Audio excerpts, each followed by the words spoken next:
Chapter 1 One should reason with others. Beautiful lady, one should reason with others. This is me room, mybed, you entered last night and took away me innocence, shouldn't you take responsibility for that? In the extravagant Sutaf Star River Hotel in Jiangqing, Ling sat in Thelavish bed, his face brimming with grievance. Opposite him, a woman with cascading long hair and a figure of exuded sultriness stood bare, her mouth agapiandi's white as a Freddy Town leash flames. You're repeating me words, Usadon Liori innocento what about me? Lin Kaianua trembled in fury, pointing at the conspicuous rosered mark on the pristine sheets, articulating each word with precision. That's different, it weighs entire lipus abintha's matter. Besides, dear lady, you were poisoned last night. If it weren't for my intervention, the consequences would have been very outobthing fulltome. A mischievous smirk appeared in Yiling's face. Fine, even assuming I was poisoned at the start, isn't any antidote sufficient? Would Tony Arth do you explain for the subsequent 9 times? Lin Kaianua sneered coldly. Isn't it prudent to ensure poison waste or a lit dispelled? It promise you'll bind perfect the oath. Bastard, beast, scoundrel. At Yiling's words, Ling Kaianua felt an urge to crush her teeth in rage. She had never encountered Simeone so brazenly shameless. A wavy of unprecedented reven surged thruffer and tears brimmed in Harry's, a Sifria did a cascadiate animament. The previous day, duetto conspiracy orchestrated by some individuals, Ling Kaianua's company had suffered a financial collapse, unable to recover from a 10 billion deficit. In despair, she's outsolacinal colcal. Alas, Chafulprito, a group of ruffians who had laced her drink, thought she managed to escape from their clutches, fataled her inadvertent light of throne room, where she lost her chastity, preserved 4 of her 20 years, to the man before her. Realizing this, her sons of grievance deepened. Please, don't cry. Forget it, no matter what, I did sleep with ya, and I will take her responsibility. Ling assured her. Ling Kaianua shot a masherp glancy and cold liarter did, what willy wasito take her responsibility? That face of fio yours might charm my young girls, but tome capability is far more important. Ling countered, then enlighten me what constitute escapability? If ever released, one should be able to produce 10 billion new anatomy given moment. 10 billion, simple enough, cash or bank transfer? Ling Kaianua scoffed, Harayas alike with derision, as though witnessing a farcical clown's performance. I'm referring to summer currency, not grave goods. Ling insisted earnestly, enough thought and sense in discussing US dollars. Alright, if I can indeed produce it, notably will I absolve of responsibility, but he would mind another night together. Ling Kaianua responded, sitting in Thejofib, arms crossed over chest, as had divulged her company's bank account details. Ling took off his fistphone, but no matter how he attempted to operate it, the screen remained black. Finally, element, my phone is broken, I can't transfer the funds. Ha, lacking ability it's still boasting such shamelessness, it's evident you have a discard deedle sins of shame. Ling Kaianua scoffed mercilessly, pulling a stack of cash from airbag and tossing it in front of Ling. Consider last night a transaction from now on, let's have no further entanglements. If I catch wind of I was thesis leverage against me, you assure you, yo won't see the soon rise again. And frankly, your skills are quitelocking. With that, Ling Kaianua turned down her heel and left, though her walk appeared somewhat unsteady, her long legs striding wide apart. Yiling's countenance darkened. Ashes up to clarify matters with Lin Kaianua had found she had already vanished. Well, since we're both in Jiangqing, we're bound to meet again. Yet it is me parents swore for 3 years, if had no means to contact them, and I have no idea how far. 3 years away father, mother, Ariobeth well? A Sergio Flangen galloped Ling, dispelling on a lingering thoughts about what had just transpired. Upon exiting Theodel, he hailed a taxi and headed direct to his family courtyard. Duito his broken phone, Yilingen dedupe using Ling Kaianua had given him for payment. Before him lay the old courtyard, its walls draped in climb and jivey, Thironga to rusted one. Everything appeared just as if that 3 years prior when he left, yet the courtyard now bore an unmistakable area of decline. Eagerly Ling approached and knocked on the iron gate. Who hoys it? A cautious voice from behind the door spoke, an elderly woman's tremor evident. Ling Hishiar tracing with excitement, Bear Largus to read the fear in her tania she called out, Mom, is that you, it's Ling im back. In an instant, there rang a test window pen with a clatter. 2 frail, white-haired elders appeared before him, their body oshuncha dan faces weathered by years of exposure rate of elements. An elderly woman reached out, trembling, Tokuris Ling she kerpum Raphaet exceptionally warmed, she exclaimed, Myson, betrayal, how could you bear to leave without a word for 3 long years? Yet in that moment Ling felt as if struck by lightning, his expression on of utter disbelief as looked upon these at elders. Before him stood his parents, Yizuimi and Wan Shueme. ha left merely 3 years ago hided the no seem thir tire sauter? In his Maurice, his parents were both dignified educators, exuding intellectual grace and now, they resembled impoverished vagabonds. Yiling hastened to support the frail forms of Izuimian and Wanshu guiding them gently tossed in the courtyard, feeling through it off their frailty, which felt less than 100 pounds, Pierce said as she art lakey dagger. Father, mother, weren't ye both university professors, Yuri win such dire straits?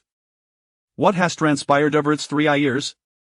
At this words, a complex expression crossed Izuimian and Wanzumai's faces. Once Wamai opened her mouth to speak, but before she could utter a word, a booming voice abruptly interrupted their conversation from outside the courtyard. You twatty crepit fulsits to meet a repay your debts, I fio can pay up, ill make your reo ishio wareded. Upon hearing Thai's arrogant declaration, Wanzumami visibly trembled, hastily pulling Yiling to take cover inside the house. Ling quickly hide, Thisa pipuri unreasonably ove hust returned and must unfall into trouble again. Seeing Gizmathur's reaction, Yiling deduced this must have happened before, many times. Bang! In the next moment, 3 ruffians skicked upon the courtyard gatten swaggeredden, radiating in arithmenes. Quit dawdling, didn't you hear what I just said? Oh, there are some Niels, Wario? Philly drove Terrafian sassed, brimming with arrogance. Once woman instinctively sufto shielding Buthuis no longer the boy ohoni dead to forever hide behind her. Stepping forward, heckled declared, I'm Yiling of Romier previous works, you're responsible for the injury as a mimother bears? Yiling's gaze a swiftly register at the multitude of full den fresh bruise satterning Wanzumai's body, causing a shiar to wake up profoundly. And what if where? The obligation to repeat it is a fundamental principle if this old hag can pay, should he service to be taught a lesson. Therafian leader shrugged dismissively. Do you even know womic money mifamaliaus you, Yiling's fury rich a day boiling point. 3 years ago, your parents borrowed 100,000 from us, with interest compounding, the month as no balloon to over a million. Since the hour is enough thy soul dag, you shall repay the debt, fees it utterly worthless what they've returned thus for doesn't even cover thine tearest. Therafian leader impatiently insisted. Yiling responded with a cold laugh, his voice a skill and gas the depths off hell. In 3 years, to transform 100,000 into a million this is lending this ice extortion. Daring to touch me parensis an unforgivable crime. At hat, Therafian leader's expression shifted, turning menacing. I see now you're unauthorized to repay the debt, but omaka trouble. You're going to pay forth a reckless word say you just stuttered let's see how you're against for any debt settlement. With a wavy officiant, the ruffians lunged toward Yiling, their faces twisted in maliciously. Don't out touch missin. Please, he has only just earned. Ilbawan beg just inform him. Wanzumai pleaded it, attempting to kneel before a Therafians but Harma mainden moved, their eyes glinting with menace. Yiling could no longer contain his idinganger, raising a shens to assist his mother, pushing her gently but firmly into a chair. Mom, rest assured, Nuni can bully your son anymore. In the next instant, Yiling's figure vanished from Therafian's view. Simultaneously, he peered before a Therafian leader, raising a futan delivering gay fierce kick to hishist. Chapter 2 Seeking Death, bang, a resounding thud echoed in everyone's ears, the gang leader was sent flying like a cannonball, blood gushing forth as he crashed heavily against the wall. A horrific wound marred his chest, with most of his ribs shattered. The 2 underlings stood frozen in place, their throats parched. While Ling stepped forward, an aura of lethal intent radiating from him. Ling, stop, it's been so hard for you to return. You must not repeat past mistakes. At that moment, Wang Shuime tightly grasped Yiling's hand from behind, her eyes filled with desperation. Ling, you've come back, so our family hasn't fallen apart. You left for 3 years without a word. I fear that if I see you today, I might have to wait another 3 years. Witnessing his mother's frightened demeanor, Yiling felt as though his heart were being sliced open. 3 years prior, Yiling and his girlfriend Tang Duo had just graduated from university when they encountered a group of ruffians who brazenly assaulted her. In a fit of rage, Yiling fought back fiercely, leaving his assailants bloodied despite their numbers. Consequently, he was imprisoned for 3 years for severely injuring another. Little did he know, his adversaries had no intention of letting him off lightly, instead sending him to a remote island prison filled with dangerous criminals. Isolated from the outside world, Yiling found himself unable to establish any contact, yet, it was precisely in that desolate place that he met his master, who was proficient in both medicine and martial arts. In 3 years, he had surpassed all expectations and now returned. He was free after serving his sentence, and his master had assigned him 2 tasks. First, to return to the secular world with a marriage certificate and fulfill his promise to his fiancée. Second, to treat the gravely ill Shn Sanjin, the wealthiest man in Jiangcheng, who had lived a virtuous life. Mom, I will heed your words. Yi Ling coldly regarded the three men, saying, I do not wish to continue this confrontation. You may leave. Just then, the gang leader, having been kicked aside, was struggling against the pain as he propped himself against the wall, slowly rising to his feet, his expression twisted into a grotesque mask of fury, veins bulging on his forehead, his eyes gleaming with malice. Kid, is it over just because you've said so? You think you can hit me and simply escape? There is no such luck in this world. You two, attack him together, hold him down, I will personally break his limbs today. The two underlings, despite their fear, could only muster the courage to charge at Yi Ling upon their leader's command. Stubborn fools. Yi Ling delivered a powerful kick to each of the underlings' stomachs, causing them to collapse to their knees, writhing in agony, frothing at the mouth, their eyes nearly popping from their sockets. The gang leader gasped in fear, belatedly realizing the gravity of the situation. While Yi Ling approached him, his expression icy, the coldness in his gaze sent a shiver down the gang leader's spine. What do you want? I warn you, you owe money to Brother Snake. If you touch me again, he will not let you off easily. The gang leader threatened, his bravado faltering. Go back and tell your so-called Brother Snake that this debt will be settled in due time. Now, get out. The furious command echoed in the gang leader's ears like a divine reprieve, and he, along with his two underlings, supported each other as they fled without looking back. Once they had departed, Yi Ling continued, Dad, Mom, we shouldn't be lacking in funds, right? Why would you seek loans from such people? And where is Duo? She promised she would take care of you. After graduating, Yi Ling and Tang Duo had met each other's parents. The Tang family boasted significant wealth in Jiangcheng, while Yi Ling's parents were esteemed educators with numerous accolades, making the two families well-matched. The only person Yi Ling had seen before being sent to the island prison was Tang Duo, who had tearfully vowed to treat his parents as her own. Yet now, everything he returned to was in stark contrast to his expectations. Yi Shuemin sighed deeply and spoke slowly. Ling, after your incident, Tang Duo said that if we provided a compensation of 1 million, she would issue a letter of understanding. Your mother and I managed to gather 900,000. The remaining 100,000 we had no choice but to borrow. Who could have anticipated that even after the compensation was paid, you were still sentenced to 3 years, and we were denied the chance to see you? Subsequently, we were relentlessly pursued by these creditors. We had no option but to resign from our jobs, juggling odd jobs to repay the debt while awaiting your return. Upon hearing his father's words, Yi Ling clenched his fists tightly, his knuckles cracking. This was not what he had been led to believe. Tang Duo had never mentioned anything about compensation. I will confront Tang Duo. I need to demand an explanation for this. Yi Ling rose abruptly, a chilling aura emanating from him. Ling, don't go. We can't compete with them now. Wang Shuemei quickly intervened. Yi Shuemin, with a wry smile, added, Ling, while you were away, the Tang family has flourished immensely, their assets surpassing 1 billion. Moreover, Tang Duo is set to marry Li Qingping today, the eldest son of the Li family. We are no longer in the same world. Let us focus on living our own lives, and your mother and I will be content. Yi Ling felt as though he had been struck by lightning, for Li Qingpeng was none other than the man who had attempted to assault Tang Duo.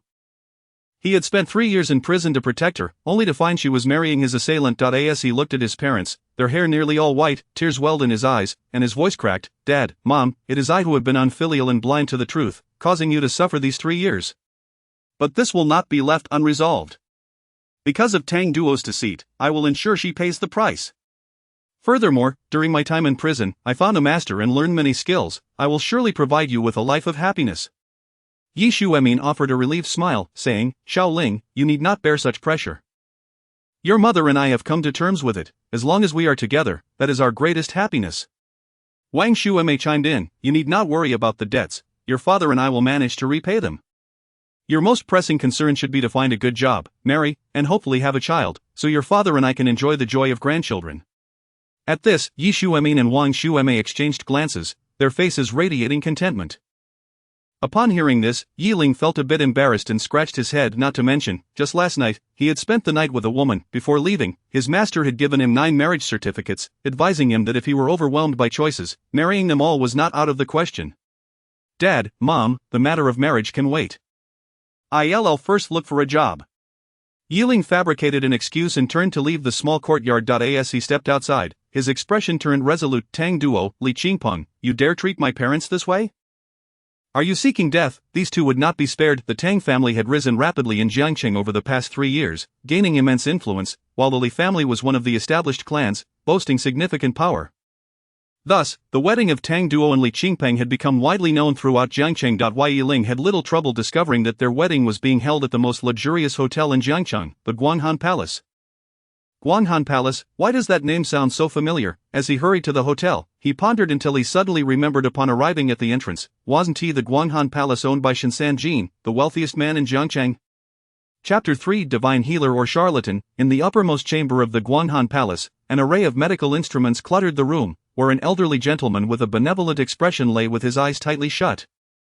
His skin had darkened, and his lips were a shade of blue, his breath akin to a flickering candle in the wind, seemingly on the verge of extinguishing. This man was none other than Shinsan Jin, the wealthiest individual in Jiangqing. Half a month prior, Shinsan Jin's health had taken a severe turn for the worse, leaving him in a deep, unyielding slumber within the private hospital suite at the pinnacle of Guanghan Palace. Despite extensive examinations conducted by modern medical devices, no apparent ailment was discerned, yet his internal organs had been deteriorating at an alarming pace over the past fortnight. At that moment, in the ward, Shinsan Jin's son, Shin Wancheng, wore a visage laden with worry. Two individuals stood beside the sickbed. One of them, a professionally attired woman, was Lin Xianyue, who had parted ways with Yi Ling earlier that morning. Lin Xianyue introduced, "Mr. Shin, this esteemed individual is the renowned divine Dr. Qin, and with his intervention, I am confident that our esteemed tycoon will recover swiftly." Dressed in a traditional Zhongshan suit and carrying a medical box, Dr. Qin exuded an aura of herbal fragrance. Shin Wancheng, not daring to show any semblance of indifference, promptly rose and respectfully stated, "I have long admired your esteemed reputation, divine Dr. Qin. I implore you to lend your skills to save my father."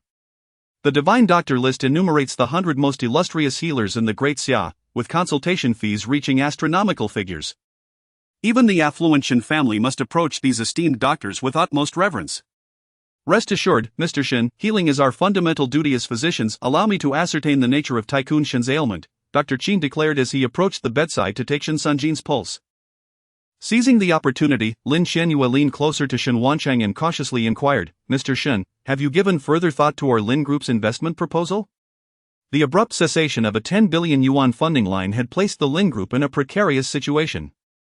In Jiangqing, the only entity capable of providing such substantial capital was the Shin family. Thus, Lin Xianyue had gone to great lengths to summon Dr. Qin to treat Shinsan Jin. Perhaps encouraged by her efforts in securing Dr. Qin's presence, Shin Wancheng spoke kindly, "Miss Lin, rest assured that should my father be restored to health, the 10 billion yuan will be promptly transferred to the Lin Group's account."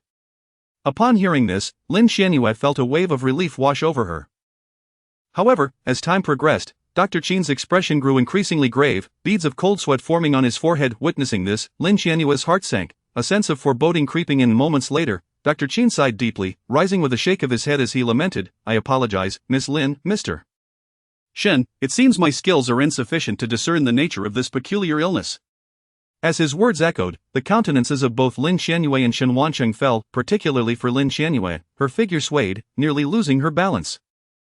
Having exhausted all her efforts to summon Dr. Qin, the outcome felt utterly disheartening. At that juncture, a mocking voice resonated from the entrance of the ward. "If you cannot treat him, then do not squander our time here. Should you delay the true healer, the consequences will be beyond your reckoning."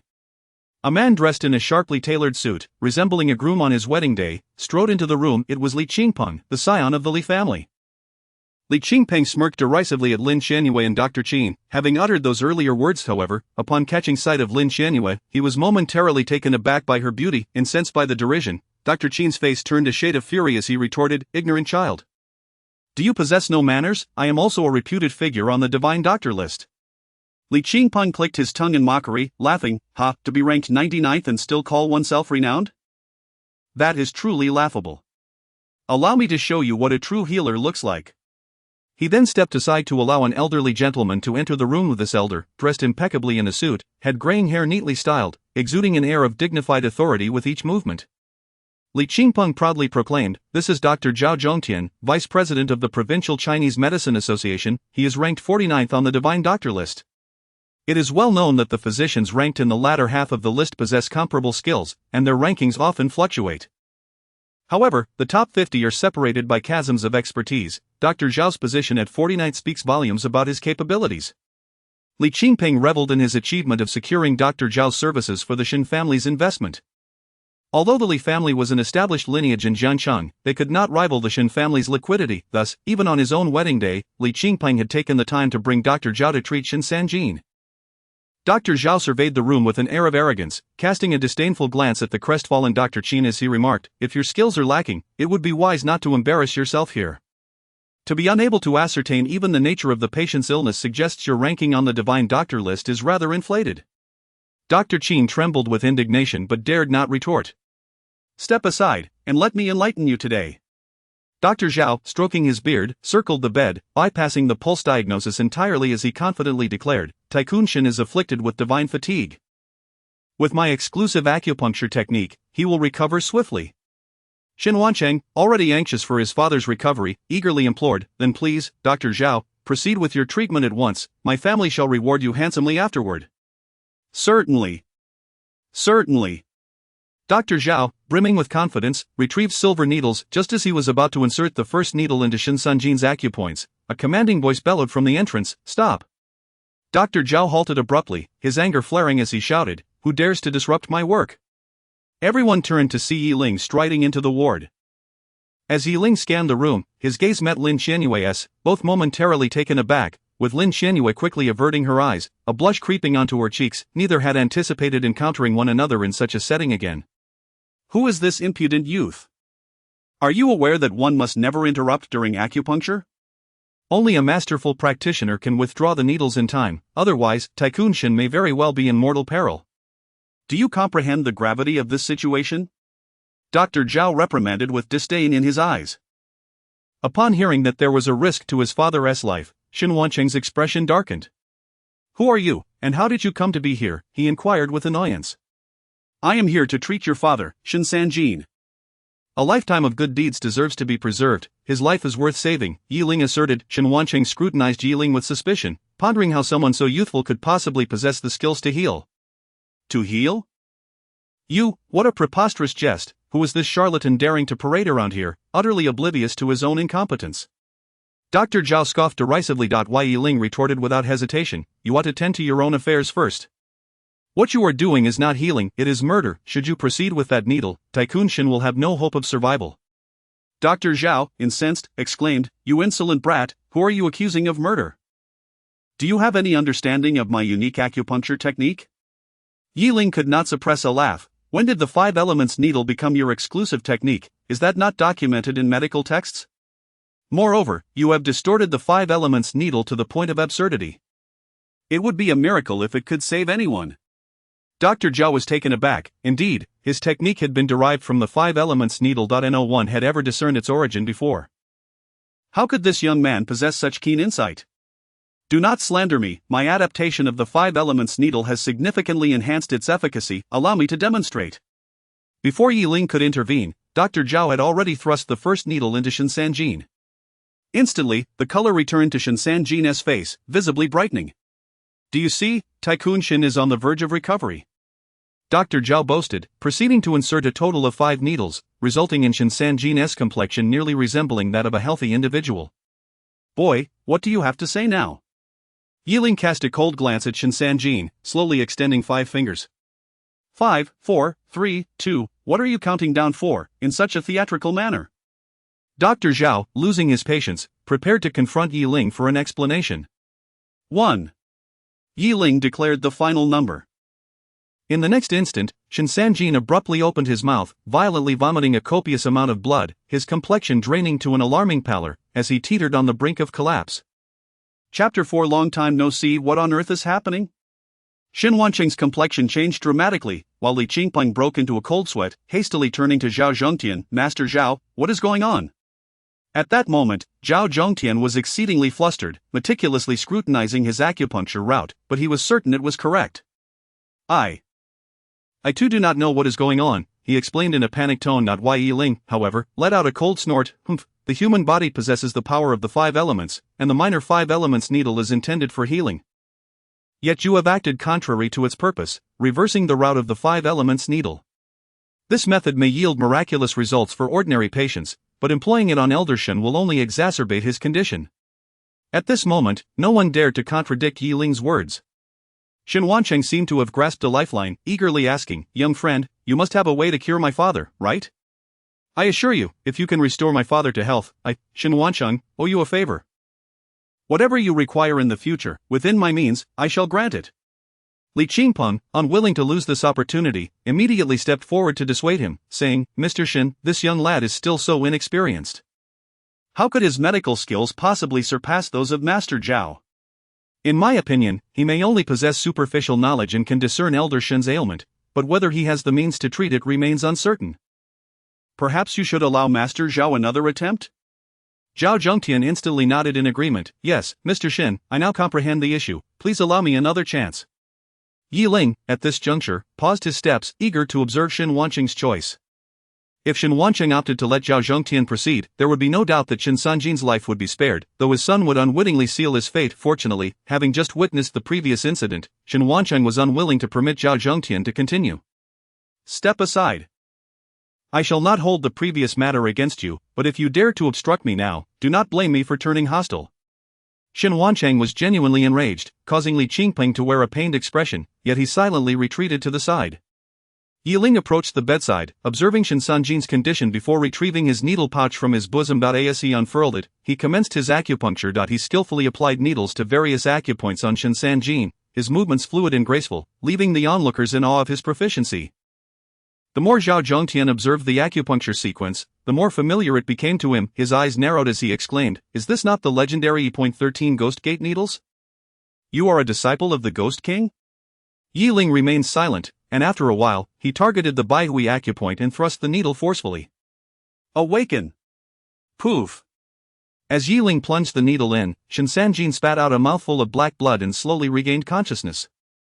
His gaze was dazed as he looked around, and upon spotting Shen Wancheng, he weakly inquired, Wancheng, why are there so many people in my room?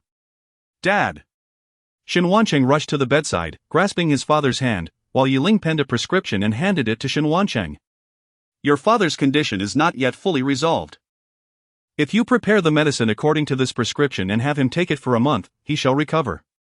At this moment, Shen Wancheng dared not doubt Yi Ling's medical prowess and immediately expressed his heartfelt gratitude as he accepted the prescription. Observing that Yi Ling had indeed cured Elder Shen, Li Qingpeng let out a disdainful sound, appearing very displeased, and then turned his gaze towards Zhao Zhongtian. Master Zhao, what did you mean earlier regarding the 13 Ghost Gate needles and the Ghost King's disciple? However, Zhao Zhongtian seemed to have encountered something profoundly terrifying, and he dared not respond to Li Qingpeng. He merely bid farewell and hastily exited the premises. Li Qingpeng, perplexed, could not comprehend why a mere youth like Yi Ling would instill such fear. And meanwhile, Lin Xianyue scrutinized Yi Ling closely, her eyes brimming with curiosity. Initially believing Yi Ling to be just a reckless young man, she was astonished to discover his immense capabilities. Noticing Lin Xianyue's gaze, Yi Ling turned to meet her eyes and flashed a smile. Lin Xianyue immediately averted her gaze, her cheeks flushing slightly. After ensuring his father's well-being, Shen Wancheng stood up and grasped Yi Ling's hand, expressing his gratitude. Young friend, how should I address you? Yi Ling. Very well, doctor. Yi, since you have healed my father, I shall honor my promise. Should you have any requests, do not hesitate to voice them. I assure you, even if it costs my entire fortune, I, Shen Wancheng, will assist you. Yi Ling pondered for a moment, then shifted his gaze to Lin Xianyue. Mr. Shen, I would appreciate your assistance in resolving the crisis facing the Lin group.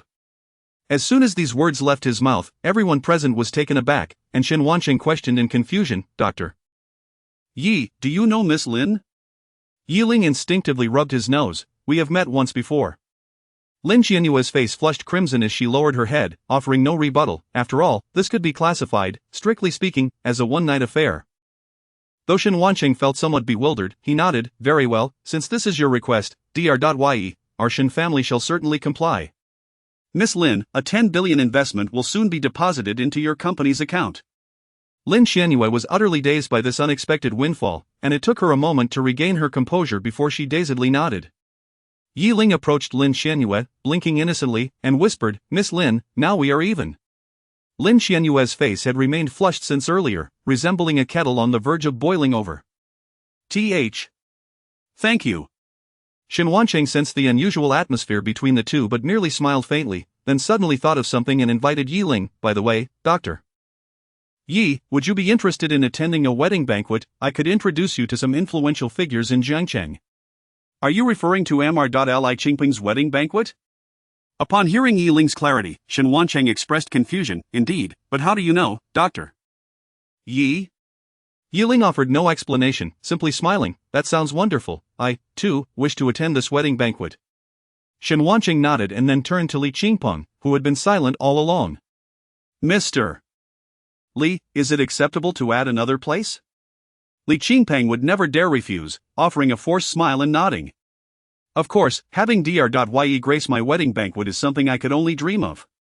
The four of them ascended to the third floor of the Guanghan Palace, the very venue for Li Qingping's wedding banquet. The hall was bustling with lively chatter, filled with the elite of Jiangqing society. Just then, a stunning woman in a wedding dress approached the four. She wrapped her arms around Li Qingping's and playfully asked, "Honey, where have you been? Why did you return so late?" "Sweetheart, I had some matters to attend to," Li Qingping replied, smiling as he introduced the three to her. "Everyone, this is my fiancée, Tang Duo." "Xiao Duo, you already know Mr. Shen and Miss Lin. This is Dr.Ye, whose medical skills are remarkable at such a young age." Tang Duo's gaze turned towards Yi Ling, but upon seeing his face, the smile on her lips transformed into a look of astonishment. Yi Ling sneered lightly. "Miss Tang, it truly has been a long time since we last met." Chapter 5. Why engage in schemes? Tang Duo appeared flustered, while Li Qingpeng, perplexed, inquired, "Xiao Duo, do you two know each other?" Before Tang Duo could respond, Yi Ling subtly nodded, as if harboring deeper intentions. "Of course, Miss Tang and I share quite a significant history." Tang Duo glared at Yi Ling through gritted teeth, just as the makeup artist approached Li Qingpeng, saying, "Young Master Li, the wedding banquet is about to commence. Allow me to assist you with your makeup." Li Qingping nodded, bade farewell to the group, and followed the makeup artist away. Once Li Qingpeng had departed, Tang Duo seized Yi Ling's arm, forced a smile, and explained to Shen Wancheng and Lin Xianyue, "I apologize, but Yi Ling and I are university classmates. Please excuse us while we catch up." Without waiting for Yi Ling's consent, she dragged him into a corner. In the secluded spot, Tang Duo attempted to speak several times, but whenever her gaze met Yi Ling's aggressive eyes, she found herself at a loss for words. "What's the matter, university classmate? Aren't we here to reminisce?" Yi Ling asked with a hint of sarcasm. Tang Duo's expression was complex, and she eventually sighed. "Yi Ling, you've returned indeed. Thanks to you, I am now free." Yi Ling scoffed lightly. Tang Duo pondered for a moment, then resolutely stated, "There are many things I cannot explain to you right now, and I know you still harbor resentment towards me. However, today is my special day. I implore you to forget the past. You may set any conditions you desire.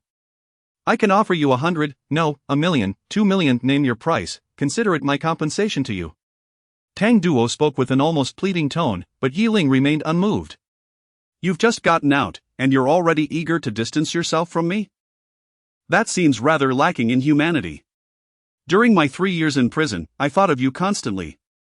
Yi Ling's voice dripped with irony. Tang Duo clenched her teeth, finally replying, "Yi Ling, I've already apologized, and I can offer you compensation. What do you want?" "Quite simply, 3 years ago, you destroyed my life and shattered my family, and now, I shall return the favor in kind." As the conversation progressed, Yi Ling's tone grew increasingly frigid, while Tang Duo's complexion fluctuated between shades of pallor and flush, ultimately contorting into a slight grimace. "Yi Ling, today is not only my special day but also a significant occasion for the union of the Tang and Li families. If you dare to ruin my life, I assure you, I will not let you off easily." Tang Duo threatened, her gestures fierce, yet to Yi Ling, such threats held little weight. "Then let us wait and see." With that, Yi Ling dismissed any further conversation and turned to leave. Tang Duo trembled with fury but felt utterly powerless against Yi Ling, reluctantly returning to the wedding's backstage with a heart full of trepidation. "Dr. Yi, over here." Just as Yi Ling was searching for a seat, Shen Wancheng, seated in the front row, waved him over. Yi Ling approached, and Shen Wancheng, with a friendly smile, suggested, "Dr. Yi, why not sit beside me, we can discuss a few matters." Without hesitation, Yi Ling took a seat, and Shen Wancheng began engaging in polite small talk. Yi Ling occasionally responded, and once the pleasantries were concluded, Shen Wancheng, with a hint of purpose, asked, "Dr. Yi, you are quite young yet possess remarkable medical skills. May I inquire which esteemed physician you are apprenticed to?" Yi Ling chuckled lightly, adamantly denying, merely folk medicine. It hardly merits a place on any esteemed physician's list. Shen Wancheng nodded knowingly, then continued, "Earlier, that Dr. Zhao mentioned the disciples of the Ghost King. Could you enlighten this uninformed middle-aged man?" "Just an inconsequential nickname, really.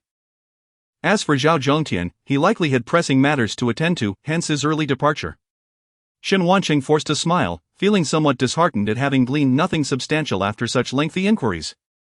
As Shen Wansheng continued to question, Ling felt compelled to reciprocate, adopting a casual demeanor. He asked, "Mr. Shen, what are your thoughts on this marriage?" Shen Wanqing replied with a hearty laugh, "The Tang family has risen in prominence in Jiangcheng in recent years, while the Li family is an established lineage with considerable influence. The union of their offspring is, without a doubt, a formidable alliance." Ling smiled subtly, then pressed on, "And what is your impression of Tang duo from the Tang family?" Though Shen Wanqing was curious about Ling's interest in this topic, he answered honestly, "As an outsider, I don't know much, but I have heard numerous rumors in recent years." Rumors? Ling's interest was piqued. "Please, enlighten me." Shen Wanqing chuckled before elaborating, "I can only share what I've heard. It is said that Miss Tang duo had a boyfriend during her university years. However, he came from a humble background, and the Tang family vehemently opposed their relationship, leading to Tang duo's eventual wavering. In the end, to rid herself of this ordinary boyfriend, she conspired with others to frame him, resulting in his downfall.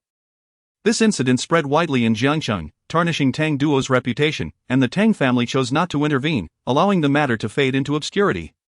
Later, when Li Qingpeng defied the odds to be with Tang duo, if the conspiracy was indeed fabricated, their relationship could be deemed a romantic tale. A cold smile crept upon Ling's lips. Unfortunately, the conspiracy was all too real, yet, it left him perplexed. If the issue were merely one of social disparity, why did Tang duo not simply break up with him? Why resort to orchestrating such a scheme to ensnare him? The truth of the conspiracy lingered, but so did the authenticity of their 3 years together. If their love had not been genuine, why would she have endured so much to remain with him?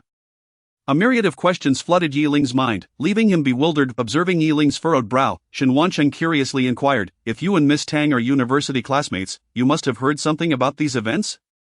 Ling snapped back to reality, offering a casual smile. "I graduated and pursued further studies elsewhere, so I'm unaware of many happenings." Shen Wanqing nodded in understanding, and just then, the banquet lights dimmed, and music began to play softly. The wedding had commenced, and Ling's eyes grew increasingly cold. Regardless of the circumstances, Tang duo had irrevocably shattered his life and family. This was an undeniable truth. Why Ling would not allow her to escape unscathed. Chapter 6, I Haven't settled the score with you yet. Tang duo and Li Qingpeng ascended the stage simultaneously, while their parents occupied seats on the platform, and everything seemed to proceed normally. However, just as the MC was about to speak, he felt a sudden gust of wind, and in an instant, he was left dazed. When the MC regained his composure, he realized that the microphone in his hand had mysteriously vanished. Meanwhile, Ling stood below the platform, now holding an additional microphone. "I apologize, everyone, but before this wedding concludes, there are certain matters I must clarify," Ling announced, leaning into the microphone, his voice resonating throughout the wedding venue, drawing the attention of all present. Even the lighting technician cooperatively adjusted the lights to focus on him. Tang duo immediately turned her head, her complexion paling as she regarded Ling, knowing that this individual was about to stir up trouble.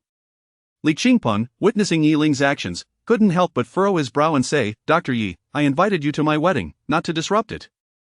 Tang's father, upon seeing Ling, seemed to recollect something, prompting a swift change in his demeanor. "It's you," he exclaimed with astonishment and anger. Ling merely sneered in response, "Indeed, it is I. You caused me to be imprisoned for 3 years and ruined my family. Did you ever think I would show up?" The exchange between Tang's father and Ling left the uninformed guests bewildered, while Shen Wanqing, who had been explaining things to Ling earlier, suddenly appeared astonished as he regarded him. Ling scoffed coldly and proceeded to explain, "Many of you may still be unaware of my identity. I am Tang duo's ex-boyfriend. Perhaps some are familiar with my story. That's right, I am the ex-boyfriend who was wrongfully imprisoned 3 years ago due to Tang duo's machinations." As these words escaped his lips, the guests were struck with disbelief, and whispers began to circulate among them. "I can't believe that incident was true. I always thought it was mere gossip." "I told you there is no smoke without fire. Who knew the Tang family could be so ruthless? Such an angelic face, yet a heart of a viper. I wonder if the apple doesn't fall far from the tree in the Tang family." The murmurs stirred Tang Long, who could no longer remain seated. He sprang to his feet, pointing an accusatory finger at Ling, shouting, "Stop slandering my daughter. You were the one who sought trouble and ended up with a 3-year sentence. What fault is it of my daughter's that she left you? Do you expect my daughter to wait for a scoundrel like you for 3 years? Faced with Tang Long's counterattack, Ling merely chuckled coldly, then turned his gaze toward the silent Tang Duo. Tang Duo, do you dare to speak the truth? Reveal the actual events of that year before everyone. Under the scrutiny of all present, Tang Duo's expression became increasingly uncomfortable, while Li Qingpeng's countenance grew darker. Finally, Tang Duo seemed to exhale a heavy sigh, her spirit visibly deflating. It was indeed I who orchestrated your imprisonment, but I was not the only one involved. Enough! Before Tang Duo could finish, Li Qingpeng abruptly interrupted her, his tone icy as he declared, regardless, that incident occurred 3 years ago. It is all in the past now. If you wish to seek compensation for this matter, feel free to voice it, but you absolutely should not cause a scene at my wedding. Security, escort him out. At Li Qingpeng's command, several security personnel rushed toward Yi Ling, prepared for a confrontation. Shen Wancheng, witnessing this, instinctively sought to intervene, but before he could utter a word, an astonishing scene unfolded. Boom! Yi Ling tossed aside the microphone and stepped forward with force, his formidable energy manifesting instantly. His fist, akin to a cannonball, struck the foremost security guard squarely in the chest, shattering his ribs and sending him flying backward. The remaining guards proved no match for Yi Ling, who dispatched them with ease in a flurry of punches and kicks. The unexpected turn of events left the crowd startled and scrambling for cover, while Li Qingpeng's pupils dilated in disbelief, astonished by Yi Ling's prowess. Just then, a burly man who had been lurking backstage noticed the commotion and advanced onto the platform. He approached Li Qingpeng and spoke in a low tone, "Young master, this man is no ordinary individual." Observing the chaos at his wedding, Li Qingpeng's eyes blazed with fury. "I don't care if he is extraordinary. Anyone who dares to ruin my wedding shall be dealt with." The burly man nodded, then leapt into action. After dispatching the remaining security guards, Yi Ling shook his wrist and murmured, "It seems the old man's teachings are quite effective." Boom! At that moment, a punch like a cannonball came hurtling toward Yi Ling. With a steely gaze, he caught the enormous fist with ease. Assessing the strength behind it, Yi Ling realized it belonged to a martial artist at the 5th level of the postnatal realm. Martial arts are classified into several realms of postnatal, innate, master, and grandmaster, each divided into 10 levels, making breakthroughs exceedingly challenging. A 5th-level postnatal practitioner was considered formidable in Jiangcheng, but to Yi Ling, it was hardly a challenge. Boom! Yi Ling kicked the burly man in the abdomen, reducing him to a contorted heap. The man's eyes nearly bulged from his head, astonished that such formidable martial artists existed even in the small city of Jiangcheng. Li Qingpeng, who had been wearing a triumphant expression, was now left speechless. He was all too aware of his bodyguard's capabilities. They were international mercenaries he had hired, known for their terrifying strength, yet they had fallen short against Yi Ling. Boom! Yi Ling released his grip, and the burly man collapsed heavily to the ground, creating a dull thud as he fell. Just as Yi Ling was about to confront Tang Duo, Shen Wancheng, who had remained silent until now, spoke up. "Gentlemen, may I, Shen Wancheng, ask for a moment of your patience? Please, cease hostilities." Shen Wancheng turned his gaze toward Yi Ling, sighing, "Dr. Yi, I implore you to grant me this favor. Let us put an end to this matter today, shall we?" Yi Ling's expression darkened, but he eventually nodded. "Very well, Mr. Shen, since you have spoken, I will honor your request." He then directed a stern gaze at Tang Duo, his tone unfriendly. "However, do not assume that today's events will simply be brushed aside. Tang Duo, what has been resolved today pertains to my own affairs. I have yet to settle the score regarding my parents." With that, Yi Ling turned and departed, leaving Li Qingpeng feeling humiliated, and Tang Duo's eyes glistening with unshed tears as she watched his retreating figure, her expression a complex tapestry of emotions. Chapter 7 Collaboration with Lin Xianyue. Yi Ling departed from the Guanghan Palace. Just as he intended to return home, a Rolls-Royce halted before him. He felt a pang of confusion as the window rolled down, revealing Lin Xianyue in the driver's seat. "Dr. Yi, if you have no further plans, why not join me in my vehicle?" After a moment of contemplation, Yi Ling eventually nodded and promptly opened the car door, taking a seat inside. Lin Xianyue then started the engine, and Yi Ling took a moment to compose himself, regaining his nonchalant demeanor. "What's the matter, Miss Lin? Have you now realized my capabilities and wish to indulge in another delightful evening with me?" Had this been before, Lin Xianyue would have undoubtedly struck Yi Ling without hesitation. Yet now, she merely offered a sheepish smile and changed the subject. "Dr. Yi, I must say, I didn't expect you to be such a capable individual." Noticing Lin Xianyue's reluctance to delve deeper into this topic, Yi Ling felt a wave of disinterest wash over him, but he still casually responded, "Martial arts are hardly noteworthy. Miss Lin, your invitation to join you in the car surely isn't merely for pleasantries, is it?" Lin Xianyue nodded but hesitated to reply immediately. Instead, she glanced at the time and remarked, Dr. Yi, it's nearly mealtime. If it's convenient, why not share a meal with me? Curious about Lin Xianyue's intentions, Yi Ling nodded in agreement. All right, but you're treating. Of course. Given that you helped me resolve such a significant crisis today, a meal is but a small token of appreciation. Before long, Lin Xianyue brought Yi Ling to the largest restaurant in Jiangcheng, the Imperial Kitchen, which was also a property of the Shen family. The first floor served as a communal dining area, but Lin Xianyue did not pause, leading Yi Ling directly to the second floor under the guidance of a waiter. In contrast to the bustling first floor, the second floor offered a much greater degree of privacy, with the sound of only 3 pairs of footsteps echoing through the corridors. Esteemed guest, your table is ready, the waiter announced respectfully to Lin Xianyue, who nodded and ushered Yi Ling into a private room. The table was lavishly adorned with an array of exquisite dishes, which proved to be an immense temptation for Yi Ling, who had spent 3 years in confinement, his palate longing for such delights. Lin Xianyue smiled gently, Mr. Yi, please feel free to enjoy. Yi Ling, having no intention of being courteous, sat down and began to indulge in the feast. Observing his hearty appetite, Lin Xianyue cautiously inquired, Dr. Yi, since your medical skills are so exceptional, I presume you possess a wealth of prescriptions? Yi Ling did not deny it, nodding while ambiguously responding, indeed, and what of it? Upon hearing his acknowledgement, Lin Xianyue's eyes sparkled with excitement as she hastily presented her business card. Dr. Yi, my Lin Corporation is deeply involved in the pharmaceutical industry. I wonder if you might be interested in collaborating with us? You provide the prescriptions, and our factory will handle mass production, an opportunity of immeasurable value. Yi Ling did not immediately acquiesce. After all, he was not in want of money, as his bank account contained hundreds of millions in interest alone. However, he saw no harm in collaborating with Lin Xianyue. After a moment's reflection, he finally nodded. I can consider it, let us discuss the details. Initially, Lin Xianyue felt a twinge of apprehension, for individuals of Yi Ling's caliber were often exceedingly proud, and whether he would agree remained uncertain. Yet, Yi Ling did not seem to fit that mold, not at least in this moment. Not wishing to delay further, Lin Xianyue swiftly explained, it's quite simple, you only need to provide the prescriptions, and our factory will handle everything else. As long as the prescriptions are sound, I assure you, there will be no issues. As for the shares, how about a 50-50 split? Lin Xianyue cast a slightly anxious glance at Yi Ling, acutely aware that while she had put in the most effort, everything hinged upon his prescriptions.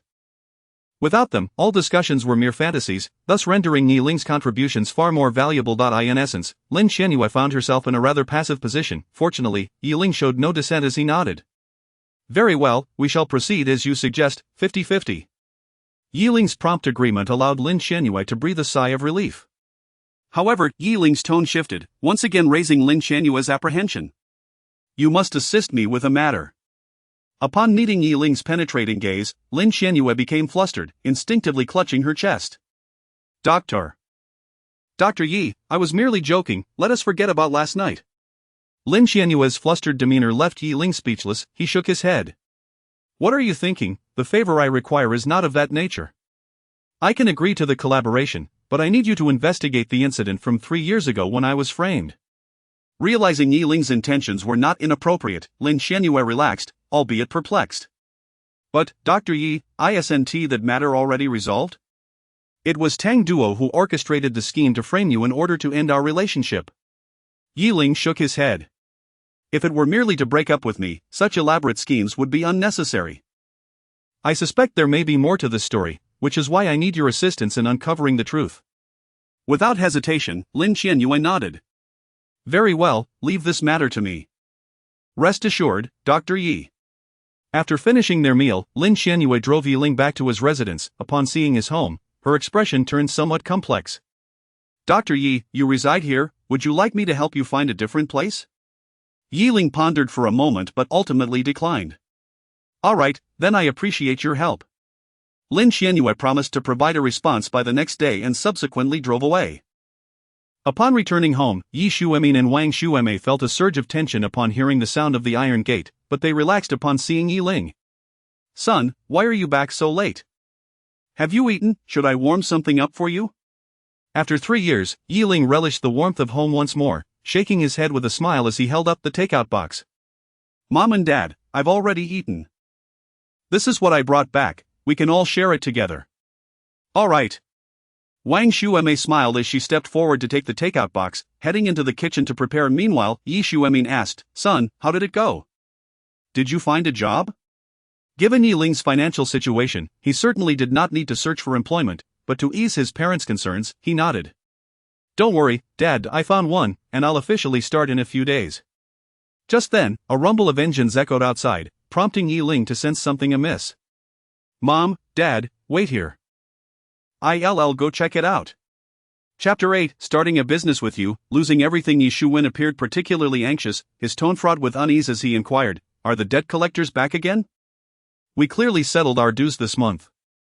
Upon hearing the commotion, Wang Shueme hurried out of the kitchen and urgently advised Yi Ling, "My son, you should go inside and hide, do not resort to violence again." With a cold glint in his eyes, Yi Ling, however, forced a faint smile to ease his parents' worries, replying, "It's fine, Mom and Dad. It may not necessarily be the debt collectors, I'll step outside to check." Without heeding their protests, Yi Ling strode out the door. As he exited the courtyard, he was met by the blinding glare of high-beam headlights from a large vehicle parked at the entrance. Finding it unbearable, he picked up a stone and hurled it at the light. Crash! The two lamps shattered instantly, and the owner of the vehicle, realizing his lights had been broken, exclaimed, "Damn it! I just replaced those." At the sound of the exclamation, Yi Ling furrowed his brow, feeling an uncanny familiarity. The car door swung open, and a rotund man clad in a white suit hurriedly descended, rushing to his damaged headlights and tenderly caressing them. Upon recognizing the man, Yi Ling was momentarily taken aback. Zhao Lei? He realized that this portly figure, resembling a disheveled caricature, was none other than his university classmate, Zhao Lei. Hearing Yi Ling's call, Zhao Lei turned around with little regard for his headlights and excitedly approached Yi Ling. "Brother Yi, I've missed you so much," Zhao Lei exclaimed, enveloping Yi Ling in a bear hug. Yi Ling, maintaining a stern expression, retaliated by delivering a solid punch to Zhao Lei's abdomen. Ouch! No matter how hefty Zhao Lei was, he could not withstand Yi Ling's blow and doubled over, his face turning a shade reminiscent of a liver. "Brother Yi, what are you doing? Breaking my headlights is one thing, but why hit me?" Yi Ling regarded Zhao Lei coldly and asked, "Were you involved in the scheme that led to my wrongful imprisonment?" Zhao Lei, sensing Yi Ling's suspicion, quickly shook his head in denial, disregarding his pain. "How could that be, Brother Yi? I've been with you since freshman year, I would never harm you.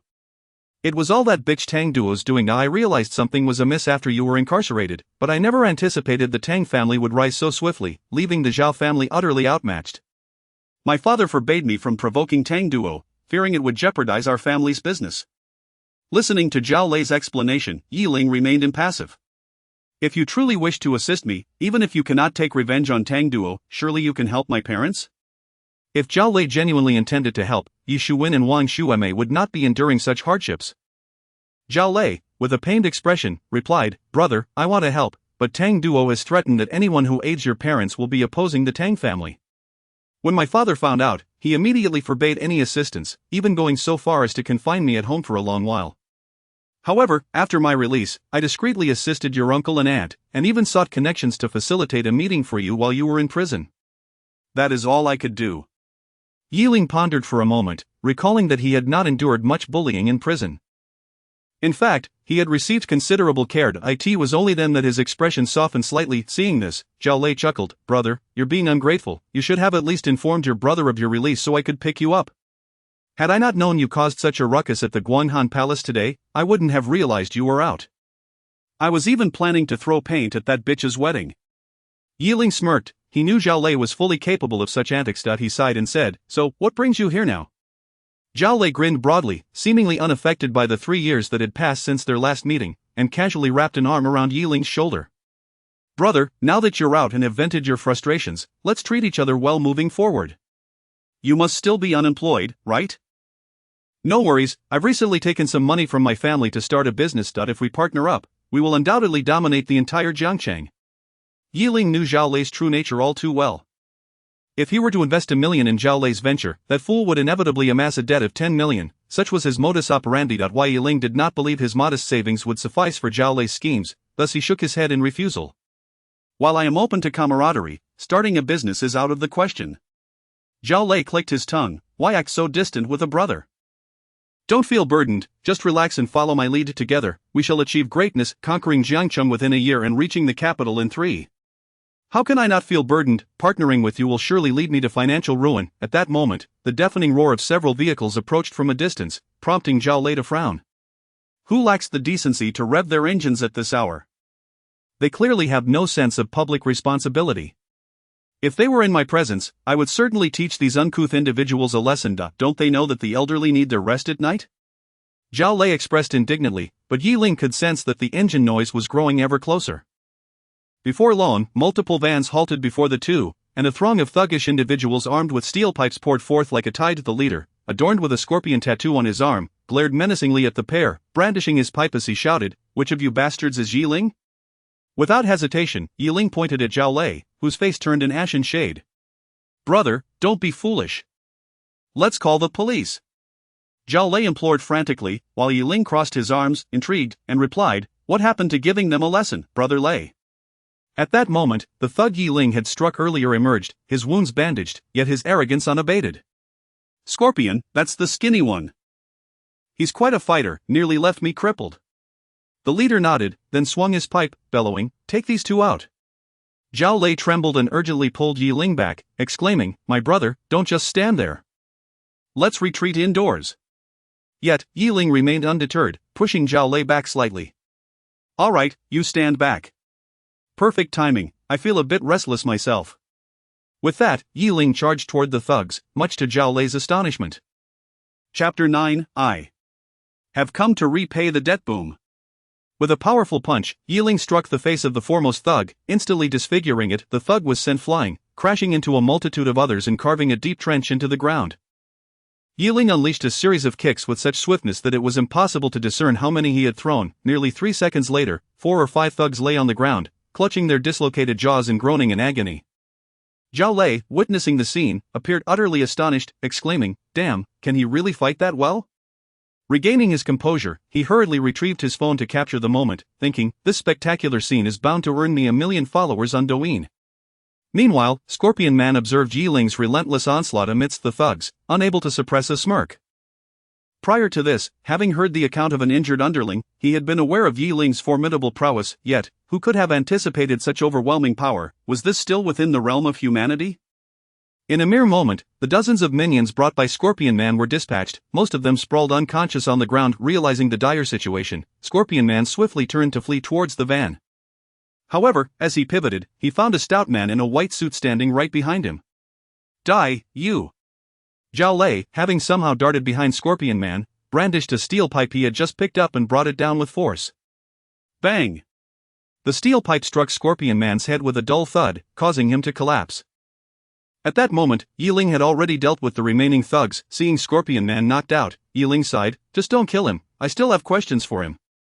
Zhao Lei sheepishly tossed aside the steel pipe and chuckled, "I just wanted to get a bit of adrenaline. Who knew he was so fragile?" Ling shook his head in exasperation. "All right, you go call the police." Zhao Lei nodded and promptly moved to a corner to make the call. Observing Scorpion Man, who lay unconscious on the ground, Ling viciously stomped on his pressure point, swiftly rousing him from his stupor. Scorpion Man screamed in pain as he regained consciousness, and without wasting time, Ling bluntly inquired, "Your boss is called Snake Brother, right?" Scorpion Man, fear etched across his face, nodded vigorously, terrified of being struck again. "Good, take me to see him." Scorpion Man, bewildered, was disregarded by Ling, who unceremoniously tossed him into the driver's seat of the van before turning to Zhao Lei and calling out, "Lazy, keep an eye on these thugs while I go meet their boss." Upon hearing Ling's intent to visit the thug den, Zhao Lei's eyes lit up. "Bro, take me with you, I want to see too." Ling glanced at the incapacitated thugs, and Zhao Lei, sensing his unspoken thoughts, explained, "Don't worry, I've already called my uncle at the police station. They'll arrive shortly." With no further concerns, Ling felt relieved and nodded, "If you're not scared, then get in the car." "All right." Zhao Lei eagerly climbed into the van, while Ling took the passenger seat, his gaze fixed on the trembling Scorpion Man. "What are you looking at? Drive." Scorpion Man, trembling, nodded and started the vehicle. As soon, he brought the van to a casino. Ling, with a calm demeanor, threatened, "Once we step out of the car, do not utter a word. Just take me to your boss. If you dare try anything funny, I assure you, even after I kill you, I will escape unscathed." Having witnessed Ling's combat skills, Scorpion Man dared not scheme. He quickly nodded in compliance. The three disembarked, with Ling discreetly standing behind Scorpion Man, and they easily entered the casino. Inside, the lighting was dim, with numerous gambling tables surrounded by throngs of gamblers. As they walked through, countless thugs who spotted Scorpion Man greeted him with utmost respect. Scorpion Man, not daring to act out of line, soon led them to an office on the second floor. He hesitated, casting a troubled glance at Ling, who shot him a glare. "What are you staring at? Open the door." Ultimately, with a pained expression, Scorpion Man turned to knock. "Snake Brother, someone wishes to see you." It seemed the man inside was preoccupied, as after a lengthy pause, an irritated voice called out, "What is it?" "Whatever it is, wait 3 minutes, I'm busy." Following that, a woman's voice echoed, "Snake Brother, perhaps you should, don't speak, keep eating." Hearing the sounds of their dalliance, Ling smirked, while Zhao Lei listened with great interest. "It seems your boss is rather occupied," Ling remarked with a mocking tone, and Scorpion Man offered an awkward smile. "Unfortunately, I don't have the luxury of waiting for him to finish." With that, Ling forcefully shoved Scorpion Man aside and kicked the door open. Bang! The door swung wide, revealing a woman sprawled beneath a middle-aged man, who, upon seeing Ling's entrance, hastily adjusted his belt. "Who the hell let you in?" "Scorpion, Scorpion." Upon catching sight of Snake Brother's predicament, Zhao Lei could not restrain his laughter. "Snake Brother, is this what you call a Snake Brother? Ha ha ha." Snake Brother's face flickered between shades of green and white as he fumbled in his drawer for a knife, aiming to stab Ling and Zhao Lei. Yet, Ling was quicker, seizing his wrist and twisting it painfully, causing Snake Brother to drop the knife. Grabbing the falling blade, Ling pinned Snake Brother's palm against the wall and viciously plunged the knife down. "Ah!" Snake Brother shrieked in agony as the knife impaled his hand, his cries echoing like a slaughtered pig, drawing the attention of the thugs downstairs. They rushed up, ready to intervene, but Ling barked, "Anyone who dares to take another step forward will find their boss dead." Realizing the gravity of the situation, Snake Brother shouted, "Back off! Back off!" The thugs exchanged glances but ultimately began to retreat slowly while Ling remained composed. Zhao Lei's face was flushed with excitement, overwhelmed by the thrilling spectacle before him. "Snake Brother," with a pleading gaze, implored Ling, "Bro, what exactly do you want?" "If it's money, I have some in my drawer, take it all." "Money? No, no, no, we have come to give you money." "Give money?" Snake Brother was bewildered, struggling to comprehend the situation. Did this look like a scene where money was being offered? Ling nodded matter-of-factly, "Indeed, I am Ling, and I have come to repay a debt." Chapter 10 of Proposing to the Wang family. Having spoken, Ling turned to Zhao Lei and inquired, "Lei Zi, did you bring any money with you?" Zhao Lei rummaged through his pocket and, with a hint of helplessness, shook his head slightly. "I only brought $50 for cigarettes." "Do you need it?" 3 dark lines appeared on Ling's forehead. Who would have thought that Zhao Lei, the scion of the Zhao family, would venture out with merely 50 yuan? Suddenly, he spotted something and swiftly yanked the watch off Zhao Lei's wrist. By the time Zhao Lei realized what had happened, his watch was already in Ling's possession. "Whoa, bro, don't mess around. That watch is worth over $1 million. Ling paid no heed to Zhao Lei's protest. Instead, he turned to Brother Snake and declared, "This watch is valued at over $1 million, so consider it my repayment to you. From now on, my family owes you nothing. Do you have any objections?" At that moment, Brother Snake dared not voice any dissent and fervently nodded, all right, we are even, no debts between us." Ling nodded in satisfaction, "That's more like it." "Where's the IOU?" "It's in the drawer." Ling gestured to Zhao Lei, who, with a grimace, opened Brother Snake's drawer. Upon seeing the pile of IOUs, he couldn't help but exclaim, "Good heavens, no wonder they say you're a loan shark. You have so many." After searching for a while, Zhao Lei couldn't locate Ling's IOU. "Forget it, this is too much trouble." With that, Zhao Lei pulled out a lighter and set all the IOUs ablaze. "You!" Brother Snake shouted in fury, but Ling swiftly drew a dagger and plunged it into his thigh once more. "Ah!" Brother Snake screamed in agony, while Ling, unfazed, turned to Zhao Lei and said, "The issue is resolved. Let us go." Thus, the two of them dragged Brother Snake outside the gambling den, hopped into a van, and kicked him out before speeding away. Brother Snake grimaced in pain, and his underlings rushed to help him up.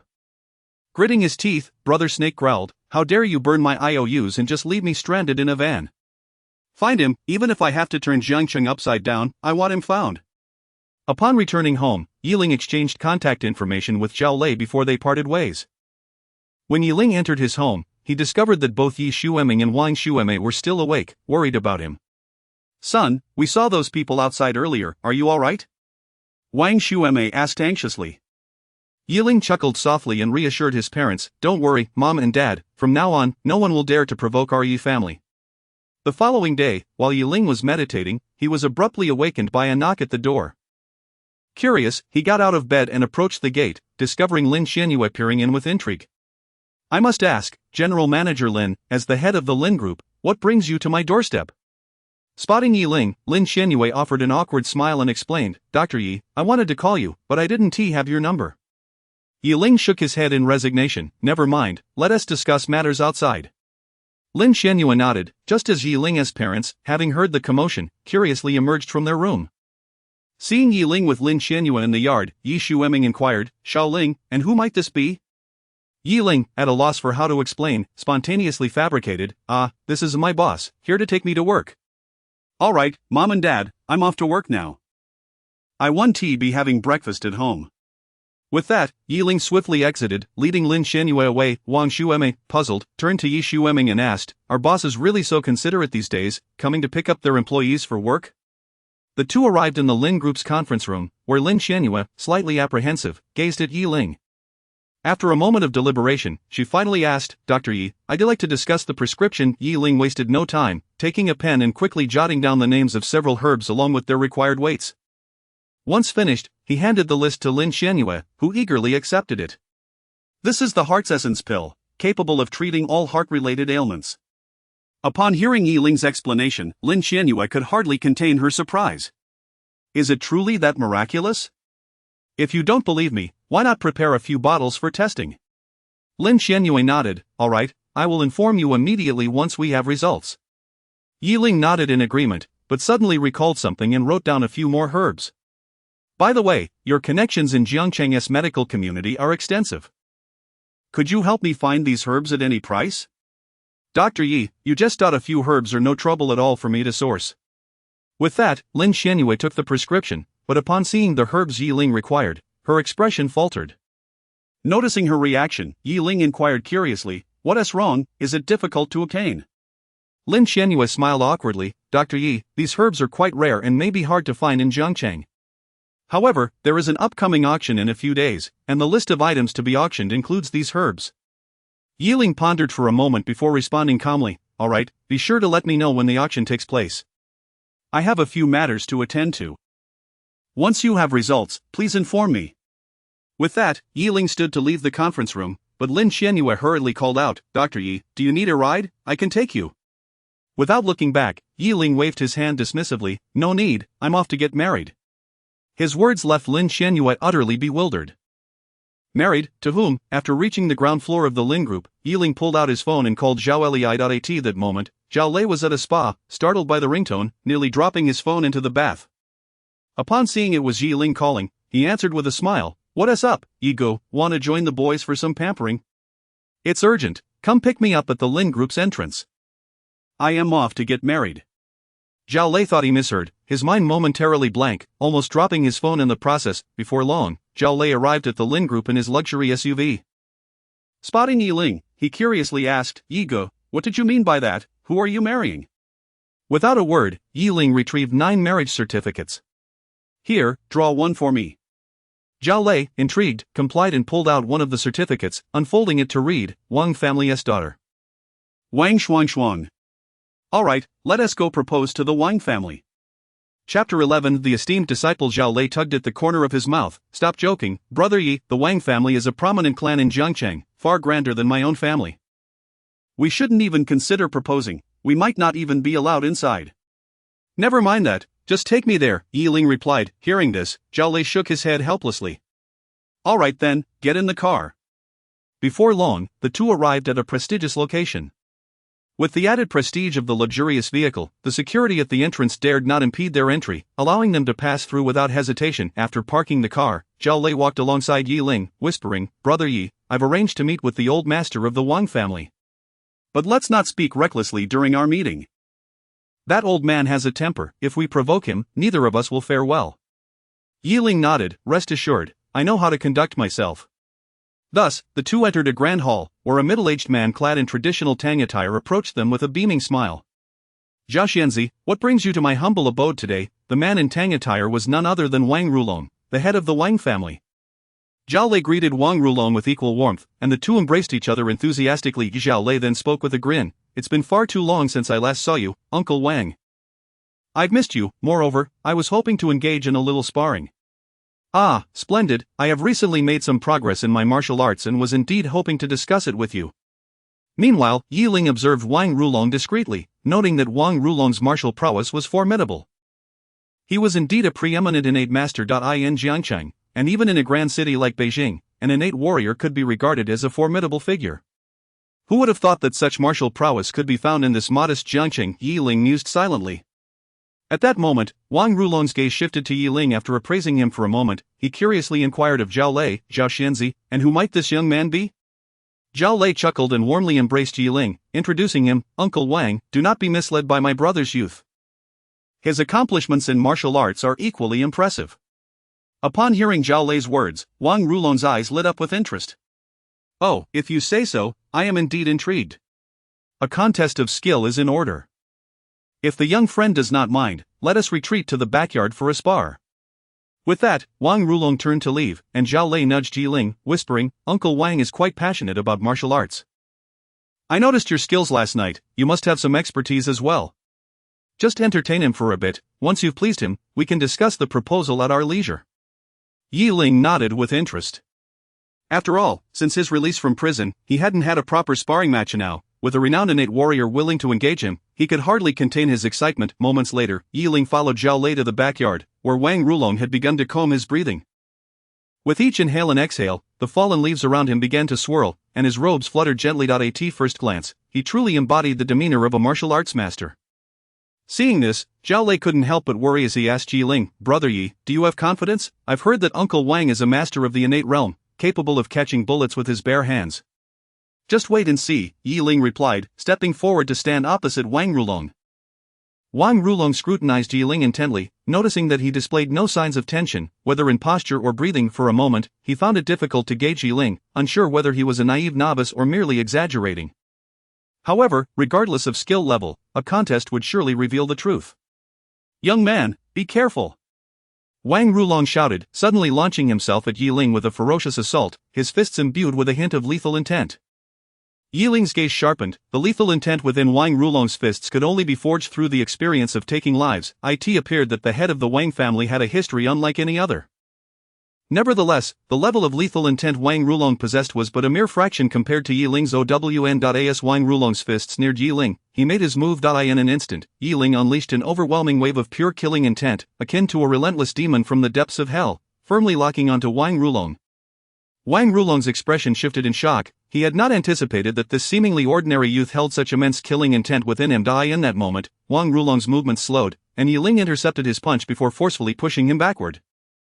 Just as Wang Rulong was about to tumble, Ling swiftly steadied him, preventing his fall. Simultaneously, Ling retracted the killing intent he had just unleashed, all occurring within the span of a single breath. Though the moment was brief, Wang Rulong understood through Ling's display of power that had Ling wished to kill him, he would have perished countless times within that fleeting instant. Zhao Lei observed Wang Rulong's expression of relief and couldn't help but scratch his head in confusion. From his perspective, Ling merely grasped Wang Rulong's fist and forcefully pushed him back, then helped him regain his balance. How could such a simple action instill such fear in Wang Rulong? Wang Rulong took a deep breath, his expression filled with satisfaction as he regarded Ling. "Young friend, you have truly surprised me immensely. This level of skill is not something an ordinary person could achieve. May I inquire as to who your master is?" Ling smiled, "The Ghost King, Zheng Xianfeng." Upon hearing the name Ghost King, Wang Rulong's eyes widened in astonishment, his pupils dilating. You are actually a disciple of the Ghost King?" Ling nodded, sensing the moment was right, and produced the marriage certificate. "To be frank, head Wang, I have come to propose." Wang Rulong's eyes held a mixture of confusion and surprise as he accepted the marriage certificate, unfolding it for inspection. After a lengthy examination, Wang Rulong closed the document and nodded, "Indeed, this is a document I penned in my youth.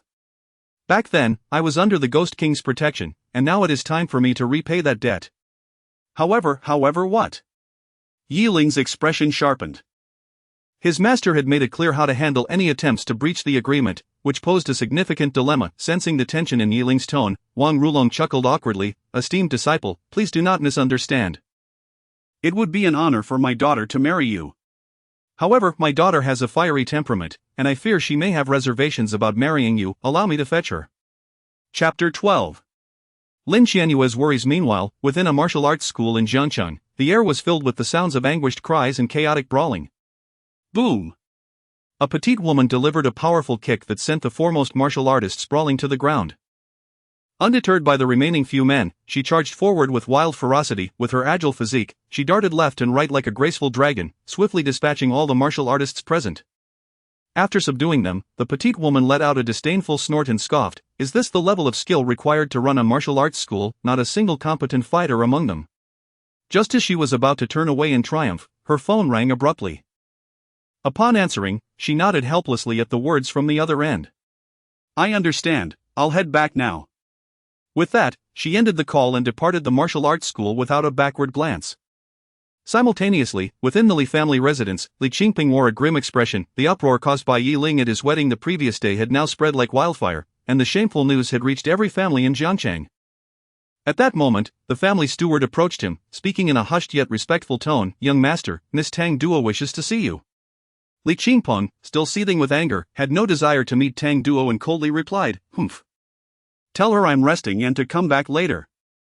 "Understood," the steward acknowledged, then returned to the entrance of the estate to explain to the anxious Tang Duo, "I'm sorry, Miss Tang, but my young master is currently resting. Please come back later." Upon hearing this, Tang Duo's face turned pale. She could see through the pretext. Li Qingpeng clearly did not wish to see her. "Could you please help me? I need to explain everything to him," she implored desperately, but the steward shook his head. "I cannot overrule the young master's decision. Miss Tang, it would be best for you to contact him directly." With that, the steward turned to leave, leaving Tang Duo in a state of panic. At that moment, her phone rang, and she glanced at the screen to find it was her father calling.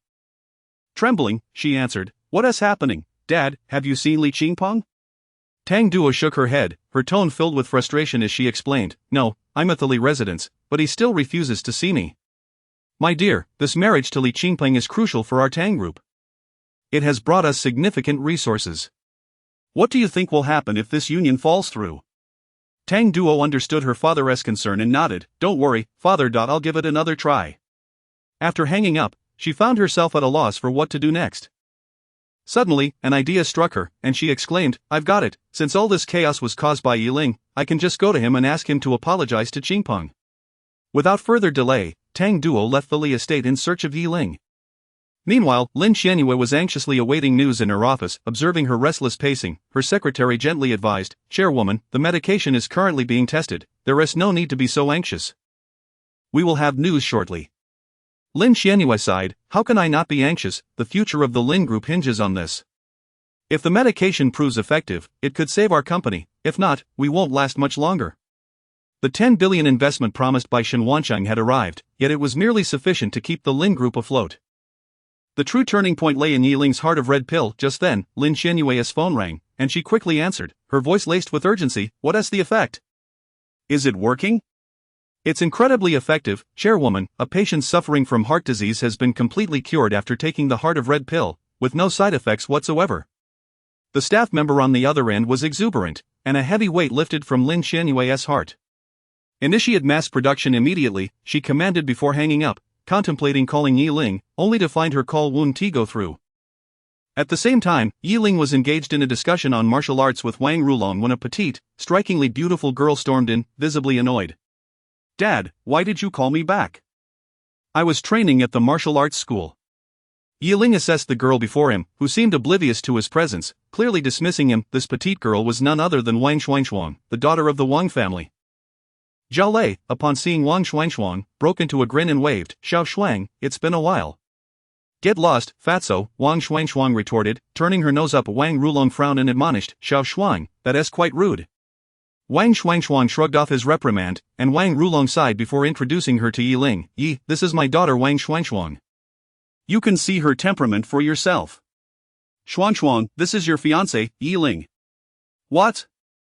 Wang Xuanxuang exclaimed in shock upon realizing he was her betrothed. She then glanced between Yi Ling and Zhao Lei, pointing at Zhao Lei and seeking confirmation from her father. "Dad, you can't be serious."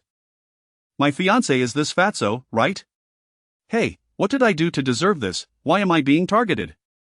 Zhao Lei protested, slightly offended, but Wang Rulong shook his head. It's not Zhao, but this young man beside me. Wang Xuanxuan let out a breath of relief, then scrutinized Yi Ling with a skeptical gaze. Apart from his somewhat handsome appearance, he bore no other remarkable traits. Dad, I know you're eager to have grandchildren, but you can't just marry me off to anyone because you're in a hurry. Wang Rulong then produced the marriage certificate and presented it to Wang Xuanxuan, explaining the circumstances surrounding it. After listening, she flung the marriage certificate away, exclaiming, "No way, what century are we in? How can there still be arranged marriages? I don't care, whoever wants to marry can go ahead, I'm definitely not getting married." With that, Wang Xuanxuan turned on her heel and left. Observing his daughter's behavior, Wang Rulong couldn't help but sigh, turning to Yi Ling with an apologetic expression. "Yi, my daughter is quite headstrong, I hope you can be understanding."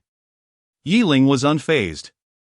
If this one didn't work out, he could simply move on to the next, for his goal was merely to marry quickly to enable his parents to hold their grandchildren sooner. "No worries, Uncle Wang. I must take my leave now, I have some matters to attend to." Chapter 13. Dr. Yi collaborates with the Ling group. "Hey, do come over to my place more often." Yi Ling nodded, and soon he departed from the Wang residence alongside Zhao Lei. After leaving the Wang manor, Zhao Lei, filled with curiosity, inquired, "Brother Yi, what on earth have you experienced over the past 3 years? What is this Ghost King's disciple all about?" Yi Ling chuckled softly, "I've merely acquired some skills over these 3 years. Nothing too remarkable." As he spoke, he produced his phone, only to discover a plethora of missed calls from Lin Xianyue. However, his phone had been on silent, which explained why he had not heard them earlier. Pondering over this, he dialed her number, and on the other end, Lin Xianyue picked up instantly. "Mr.Ye, you finally returned my call." Her voice brimmed with excitement. Yi Ling explained, "I didn't check my phone earlier." "Is there something wrong?" "The prescription you provided is simply miraculous. Our factory has already commenced mass production. Could you kindly sign a contract?" After a moment's contemplation, seeing that he had no pressing matters at hand, Yi Ling nodded in agreement. "Very well, wait for me at my home. I shall return immediately." "All right." With that, Yi Ling ended the call, and Zhao Lei, brimming with curiosity, leaned in closer. "Brother Yi, what prescription are you talking about? You can't possibly be adept in martial arts and also possess medical expertise, can you?" Yi Ling reflected for a moment before casually responding, "I dabble a bit in everything." "You should have mentioned your medical skills earlier." "Just come to my father's company as a consultant, our family is also in the pharmaceutical business." Although Yi Ling had known Zhao Lei for many years, he was unaware of his family's business. Hearing this revelation now, he discovered they were also involved in the pharmaceutical industry. "Let's skip the consultant part, I will provide you with a prescription later that will ensure you profit immensely." Upon hearing this, Zhao Lei immediately nodded enthusiastically, "Great, great." As Zhao Lei watched the luxurious car return to Yi Ling's residence, he noticed another vehicle parked outside. Upon seeing this car, Yi Ling felt a twinge of confusion. The owner of the vehicle hastily exited as the two men stepped out.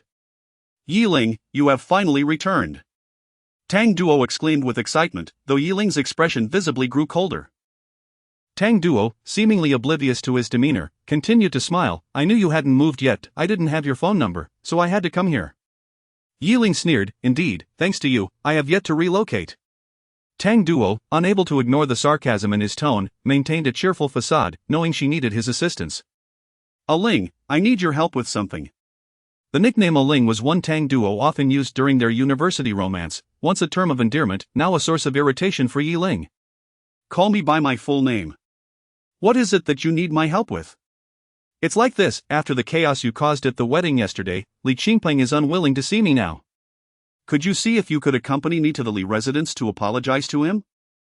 After all, the root of this issue lies with you. Had you not created such a scene yesterday, we wouldn't be in this predicament now." "Out of both reason and emotion, you ought to accompany me to the Li residence to apologize," Tang Duo rambled on, utterly oblivious to Yi Ling's increasingly frigid expression.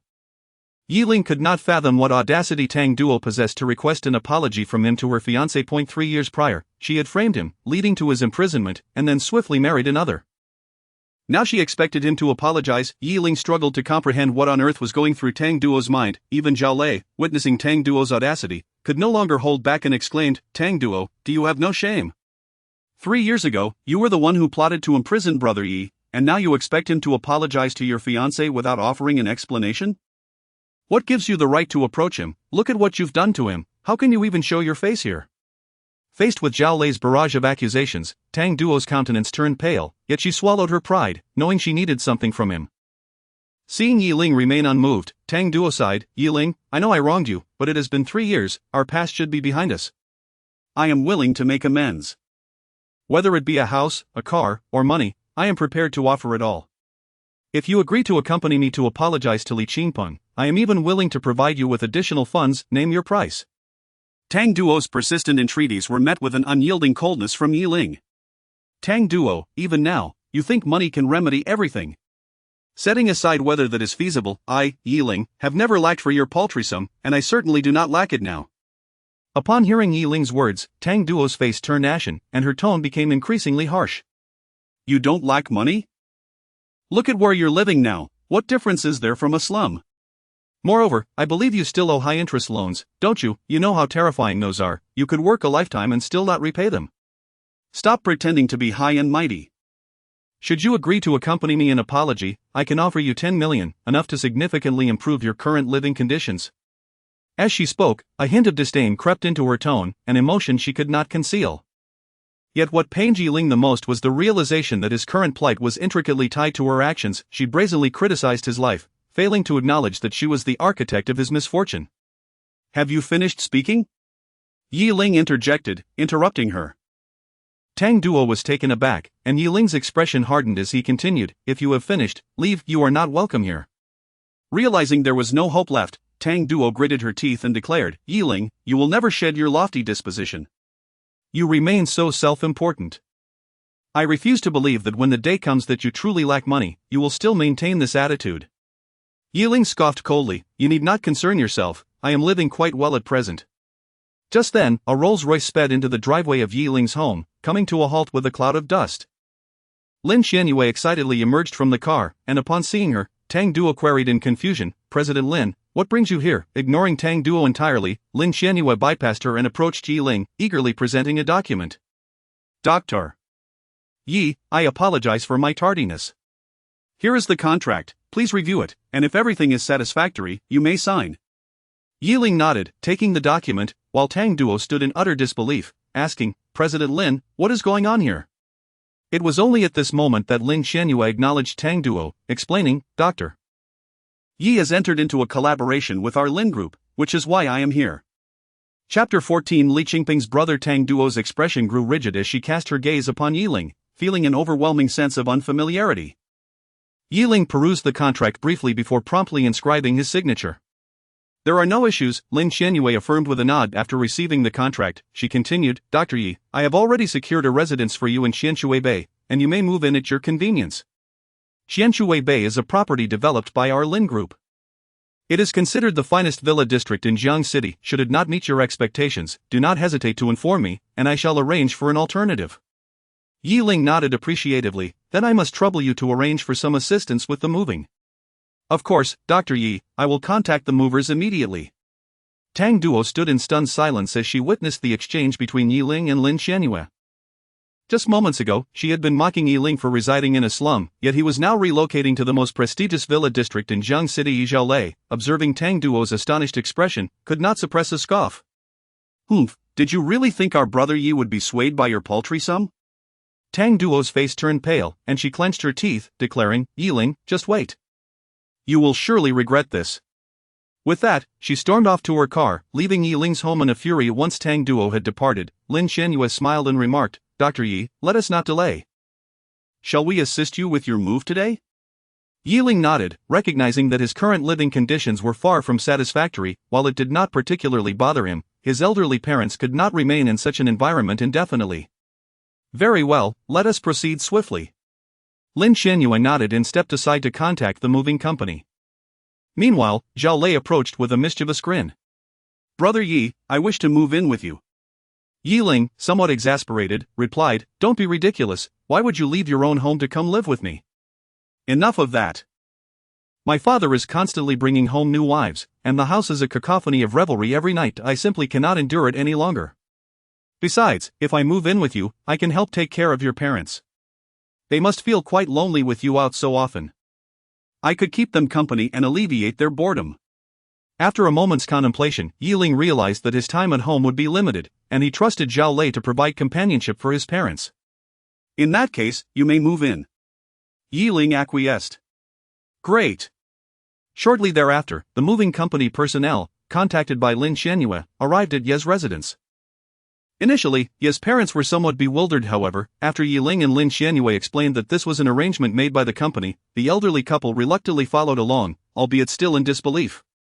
Before long, they arrived at the luxurious villa district arranged by Lin Xianyue. As they beheld the array of opulent villas before them, Yi Shuimin could not help but voice his concern to Ling. "My son, is it true that your company has truly arranged for us to reside here?" Wang Shuime also echoed her surprise. "Surely, the rent for such a place must be exorbitant? Which company offers such generous benefits nowadays?" Before Ling could respond from the passenger seat, Zhao Lei chimed in cheerfully, "Uncle and auntie, you are unaware of the situation. Brother Yi has achieved remarkable success and is highly valued by his employer, hence why they have arranged such splendid accommodations." Ye's parents nodded in satisfaction, though they remained uncertain about Ling's capabilities. Nevertheless, the notion that their child had found success was undeniably a source of joy. Soon, everyone settled into their new home. Ling designated the 2 sunniest rooms for his parents, leaving several others unoccupied. Observing the vast bathroom, which was as large as a living room, Yi Shuimin instinctively swallowed hard. "My son, what kind of business does your company engage in? How can they afford such luxury?" Though both Ye's parents were university professors, they had lived modestly, enduring hardships for much of their lives. Now, as they experienced this new prosperity, it felt surreal. Sensing their disbelief, Ling smiled and reassured them, "Do not worry, Mom and Dad, we are engaged in legitimate pharmaceutical business." Upon hearing this, Ye's parents finally felt at ease. Zhao Lei then suggested, "Uncle and auntie, allow me to show you around the house, as you will be residing here from now on. It is essential to familiarize yourselves with your new home." Ye's parents nodded in agreement, and Zhao Lei led them away. Once they had departed, Lin Xianyue approached Ling, explaining, "Dr. Yi, I have prepared most of the herbs you requested, and I will deliver them shortly. However, a few remaining ingredients are unavailable in Jiang City, and I can only procure them at tomorrow's auction." Ling nodded slightly. "Very well, please inform me when the auction begins." At the Li residence, Li Qingpeng was contemplating strategies to deal with Ling. "Damn, that guy is undoubtedly a martial artist, and not an insignificant one at that. Where in Jiang City can I find a practitioner of the innate realm to contend with him?" Li Qingpeng felt increasingly frustrated. Ever since his bodyguard was sent flying by Ling, he realized that Ling was anything but ordinary. He sought a more formidable martial artist to assist him against Ling, but regrettably, the number of innate realm martial artists in Jiang City was limited. They were either the offerings of prominent families or the heads of clans. Finding an innate realm martial artist willing to assist him in confronting Ling seemed an insurmountable challenge for Li Qingpeng. Just as he was mired in despair, he received a phone call. Upon seeing the caller's identity, his previously troubled expression transformed into one of unbridled joy. He answered the call, exclaiming, "Brother, you're back." At Jiang City Airport, Li Qingpeng stood anxiously at the entrance when a man clad in black, bearing scars upon his face, emerged, wheeling a suitcase. The man, possessing an ordinary appearance yet bearing a striking resemblance to Li Qingpeng, exuded an air of lethal intent. Upon spotting this man, Li Qingpeng rushed forward, brimming with excitement. "Brother!" The man in black was none other than Li Qingpeng's elder brother, Li Qingyuan. Li Qingyuan regarded his younger sibling with a shake of his head. "I heard there was a disturbance at your wedding banquet." Li Qingpeng's face flushed with embarrassment. "Brother, how did you find out? Is that even a question?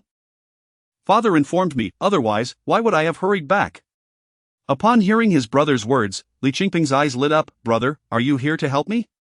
Li Qingyuan nodded affirmatively. "Of course, who else would assist you if not your brother?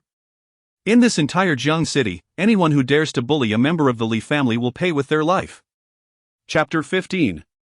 The assassin, Sanglong. Upon returning to the Li residence, Li Qingyuan, after listening to the account narrated by Li Qingpeng, couldn't help but furrow his brow and remarked, "Are you saying this fellow has spent 3 years in prison and emerged with such formidable fighting skills?" Li Qingpeng nodded, his brow also knitted in concern. "I have no idea where he acquired such abilities. Even the mercenary I hired could not stand against him. My mercenary possesses the strength of a postnatal 5th level, yet he was dispatched with a single punch by this man. If someone can eliminate a postnatal 5th level warrior with a single blow, then Ling must undoubtedly possess innate level cultivation. To have transformed from an ordinary person to the innate stage in just 3 years, it seems this individual is indeed quite troublesome." Noticing the gravity on his brother's face, Li Qingping hesitantly inquired, "Brother, do you think we can handle him?" Li Qingyuan scoffed, an innate level warrior is considered quite competent in the outside world, but to me, he is hardly a threat. Tonight, I will send someone to deal with him, so he can learn the consequences of crossing the Li family. Li Qingping instinctively swallowed hard, aware that his brother, having returned from abroad, was accustomed to a more audacious approach in his dealings. However, he was taken aback by the sheer boldness of Li Qingyuan's intention to take action against Ji Ling so soon after returning to Jiangcheng. For a moment, Li Qingping felt a surge of excitement and replied, "All right, brother, I will go inform Xiaoduo." Just as Li Qingping reached for his phone to make a call, he was abruptly halted by Li Qingyuan's stern voice. "What are you doing? You are forbidden from contacting that woman. Furthermore, I will notify our father to sever all business ties with the Tang family." Upon hearing his brother's declaration, Li Qingping's face fell, and he asked, "Why, brother? Isn't it obvious? A woman who has been ruined by others, and you still consider marrying her, you are truly bringing shame to our family.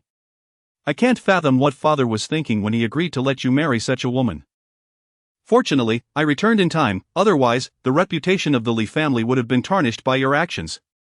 With a bitter expression, Li Qingpeng weakly defended, "But Xiaoduo and I are genuinely in love. I don't care about her past, who cares what you think, what matters is my perspective. The Li family has the means and influence in Jiangcheng to find any woman we desire. Why must you choose someone with such a tarnished reputation? Let me be clear, the wedding is off, and you are not to have any further contact with her, otherwise, I will inform father to cut off your allowance." "Understood, brother," Li Qingpeng replied, his tone dejected as he retreated upstairs to his room. Seeing his brother's despondent demeanor, Li Qingyuan let out a frustrated huff and promptly took out his phone to make a call. "Songlong, I have returned to Jiangcheng. I will send you the sketch and name shortly. Tonight, I need you to eliminate that person." After a brief exchange on the other end, Li Qingyuan confirmed and ended the call. Meanwhile, at the Qianshuibei villa, Ling and the others had spent the entire afternoon cleaning, finally managing to tidy up the entire villa. Zhao Lei collapsed onto the sofa, shaking his head. "Cleaning such a large villa is truly exhausting. I think I'll hire a housekeeper tomorrow, otherwise, the entire day will just be spent on cleaning." Hearing Zhao Lei's suggestion, Wang Xuemei scoffed, expressing her discontent. "Why hire a housekeeper? Family members can manage the cleaning occasionally, hiring someone would be a waste of money." Ling then playfully pressed Wang Xuemei down onto the sofa, chuckling, "Mom, just listen to Lei, let him hire a housekeeper. It can be counted as part of his rent." "Exactly, Auntie, hiring a housekeeper won't cost much, you and Uncle can just enjoy yourselves," Zhao Lei chimed in. Ultimately, Wang Xuemei relented, smiling as she agreed. After glancing at the time, she stood up to head to the kitchen. "It's getting late, I'll go make dinner. By the way, Lin Xiaoyue, you should stay and eat with us." Lin Xiaoyue pondered for a moment before cheerfully suggesting, "Auntie, how about this? You don't need to cook tonight, let us eat out instead, considering it a housewarming feast." "Oh dear, that would be such a waste of money," Wang Xuemei expressed her concern, but Yi Shuwen, being less burdened by financial worries, encouraged, "Let us go. The kids are doing well now, what is the harm in treating ourselves to a meal out?" In the end, Wang Xuemei reluctantly followed the others as they left Qianshuibei, making their way to the royal kitchen. Upon seeing the luxurious decor inside the restaurant, Yiling's parents, who had lived modestly all their lives, couldn't help but swallow hard. "Xiaoling, we're just going out for a meal. Is it really necessary to go for such extravagance?" Lin Xiaoyue, however, reassured them, "Don't worry, Uncle and Auntie, I know the owner of the royal kitchen, and we can get a discount." Soon after, she led everyone to the reserved private room, where Yiling's parents began to feel somewhat self-conscious. Fortunately, with Zhao Lei's vivacious personality lightening the atmosphere, it didn't take long for Yiling's parents to relax. As laughter filled the air, Yiling suddenly felt the urge to relieve himself and announced, "I'll be right back.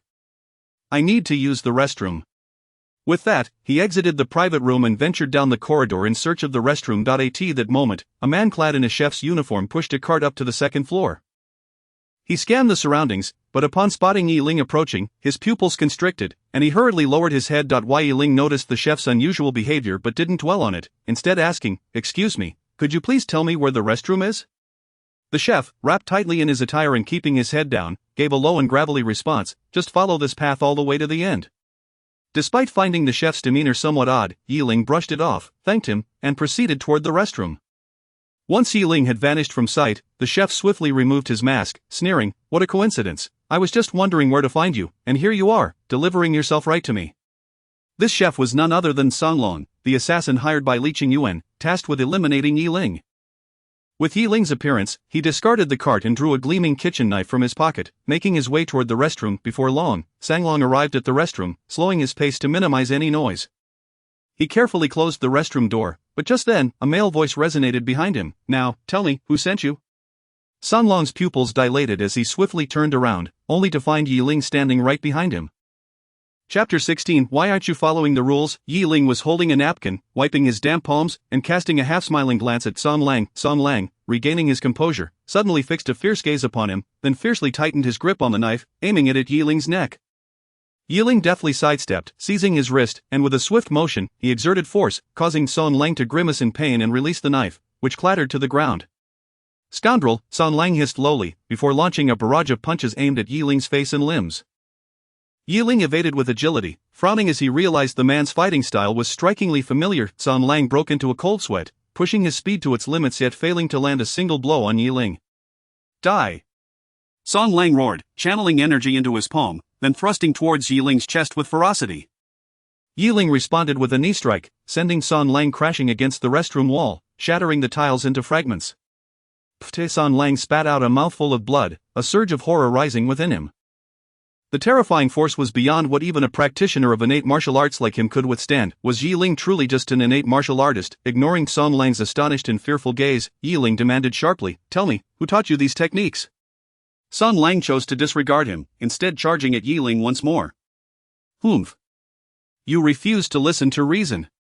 With that, Yi Ling ceased to hold back, swiftly pointing his finger to seal Song Lang's acupoint. Suspended in midair, Song Lang's movements abruptly froze, and he fell to the ground like a statue. Yi Ling approached, crouching down, and reiterated his question, "I am asking you, who taught you these techniques?" Although Song Lang's body was immobilized, he could still speak. "Humph, do as you wish with me, but don't expect me to utter a single word." Yi Ling's gaze turned frigid. Had he only brought his silver needles today, he would have made this man experience a taste of hellish agony. "Kill you? I am a law-abiding citizen." With a cold snort, Yi Ling stood up and took out his phone, dialing the police. Song Lang was taken aback at Yi Ling's decision to report him. "Hello, who allowed you to call the police? How can you be so utterly devoid of rules?" In response to Song Lang's bewilderment, Yi Ling scoffed, "Humph, you came at someone unprovoked.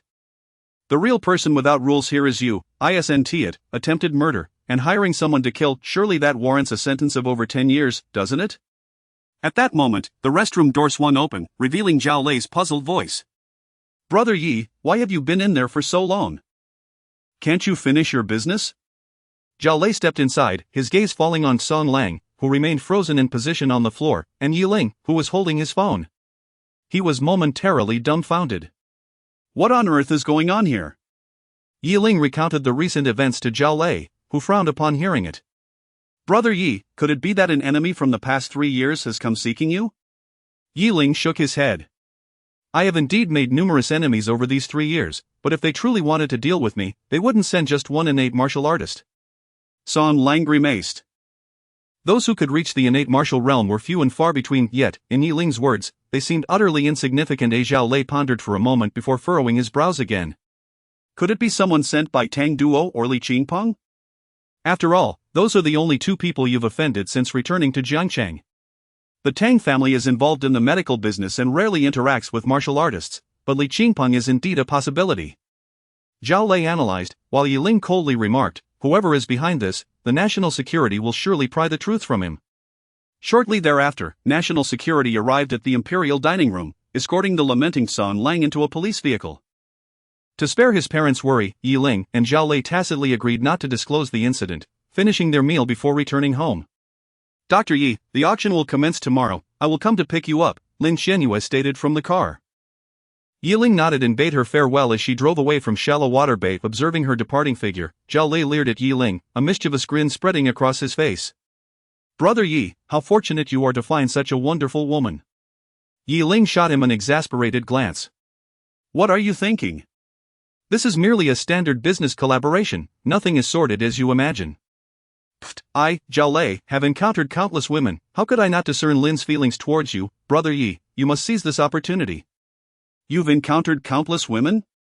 Yi Ling assessed Zhao Lei from head to toe, snorting derisively. Which women are you referring to? Those from the islands or from the peninsula? Confronted with Yiling's jest, Zhao Lei proudly puffed out his chest. You wouldn't know, would you? Just possessing one of the three attributes of tall, rich, and handsome is sufficient. Clearly, Zhao Lei was referring to wealth. Watching him flaunt, Yiling couldn't help but roll his eyes. Just then, Yi Shueming and Wang Shuemei, both beaming with smiles, chimed in. Son, now that you have a stable job, and you're not getting any younger, it's time to find a wife. Indeed, I think Lin is quite suitable. If she didn't have feelings for you, why would she go out of her way to help you? Yiling felt somewhat helpless and could only acquiesce, promising to find a daughter-in-law for his parents this year. Meanwhile, at the Li family residence, Li Qingyuan was patiently awaiting news from Song Lang. Suddenly, an unfamiliar call came through on Li Qingyuan's phone. Seeing the strange number, he answered with curiosity. Is this Song Lang? You must be a friend of Song Lang, right? Your friend is suspected of attempted murder and is currently in our custody. With that, the man on the other end handed the phone to Song Lang, who, trapped in a cell, took the call and desperately explained, Brother Yuan, please find me a lawyer quickly, or I might end up in prison for life.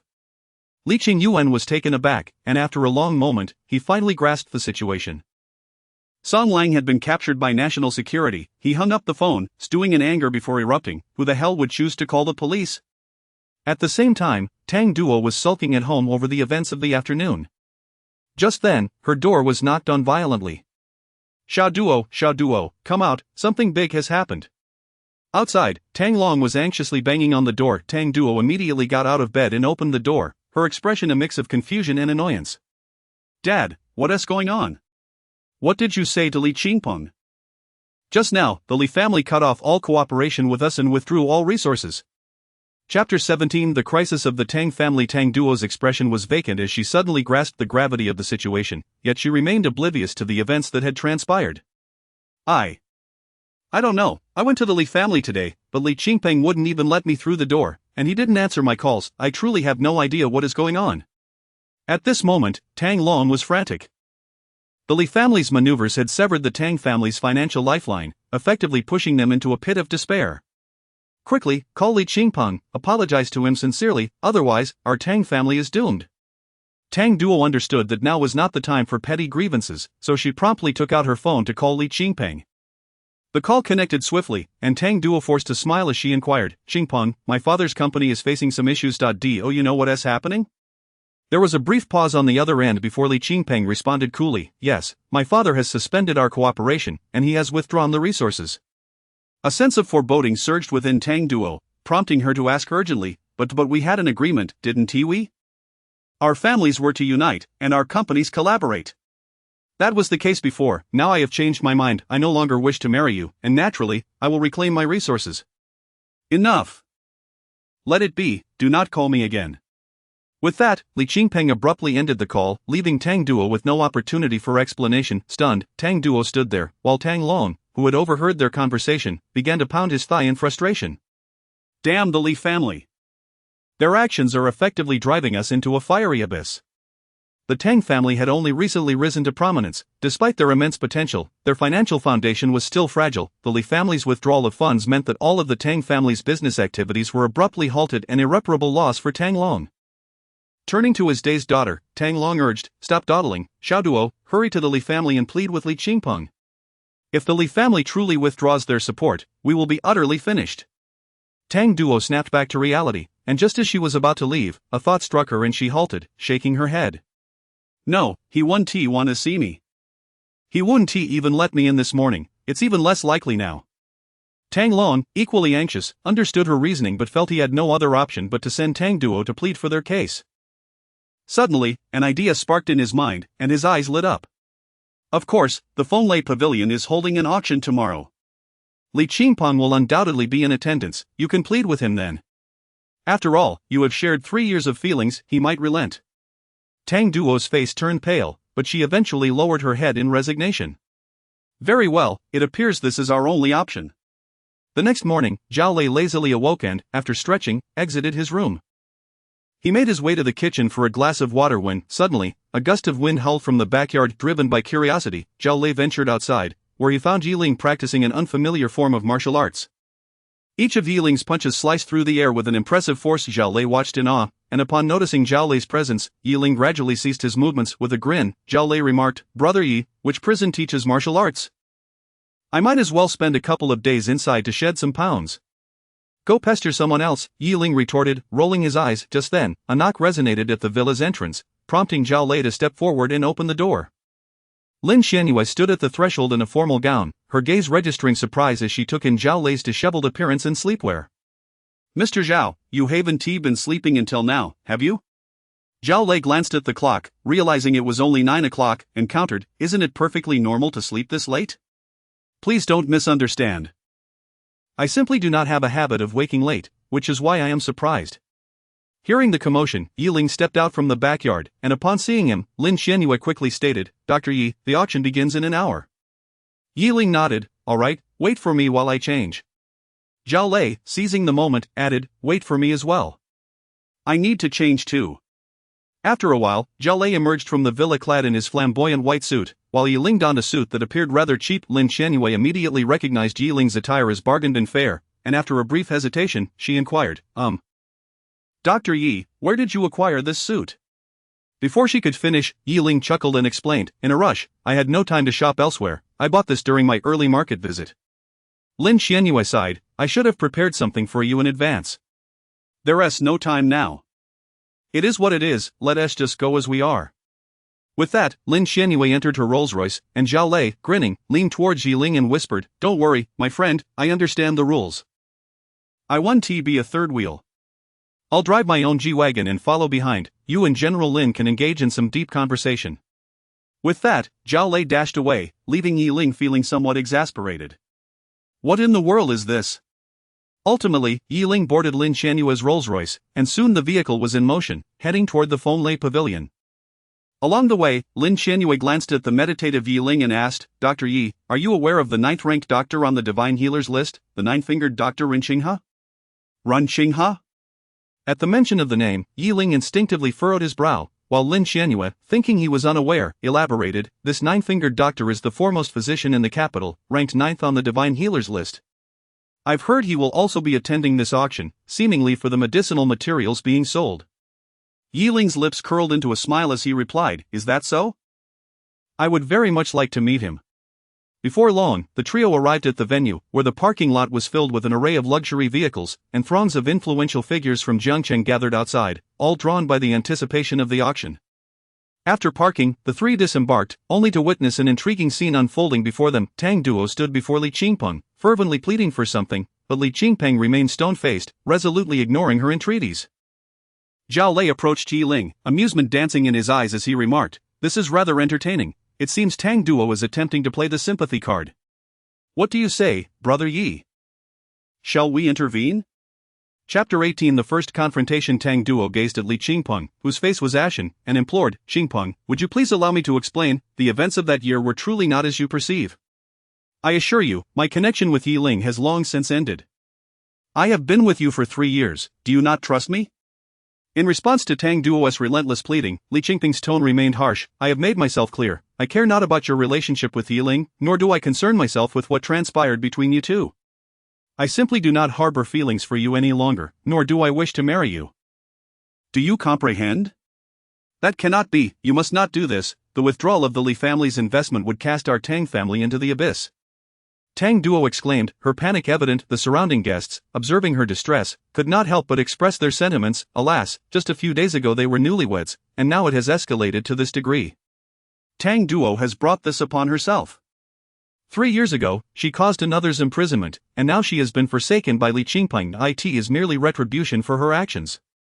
With the Li family's withdrawal, the newly rising Tang family will surely be plunged into despair. Indeed, the pharmaceutical market in Jiangcheng is limited. If the Tang family meddles, what will become of the other families? The murmurs of discontent echoed among the guests, yet, without exception, none felt any sympathy for Tang Duo. At that moment, Yi Ling and his companions entered the venue. Upon seeing Yi Ling, Tang Duo felt as if she had spotted a lifeline and rushed over. She grasped Yi Ling's arm, forcing a smile as she pleaded, "Yi Ling, I implore you, come with me to apologize to Li Qingpeng. If you do, my Tang family will be saved." However, Yi Ling looked at her with evident annoyance and forcefully pulled his arm away. "Tang Duo, have I not made myself clear? Who gave you the audacity to think I would apologize to Li Qingpeng? Li Qingpeng, surprised by Yi Ling's arrival, could not help but feel perplexed. After all, Li Qingyuan had mentioned eliminating Yi Ling, and he should have been in a hospital or a funeral home, not appearing unscathed at the Feng Lei pavilion. Just then, Li Qingyuan emerged, and upon seeing Yi Ling, his demeanor visibly darkened. He approached Yi Ling with a forced smile, asking, "You must be Yi Ling? My brother has spoken of you." Recognizing the resemblance between this man and Li Qingpeng, Yi Ling deduced that this was Li Qingpeng's elder brother and the mastermind behind the attack on him last night.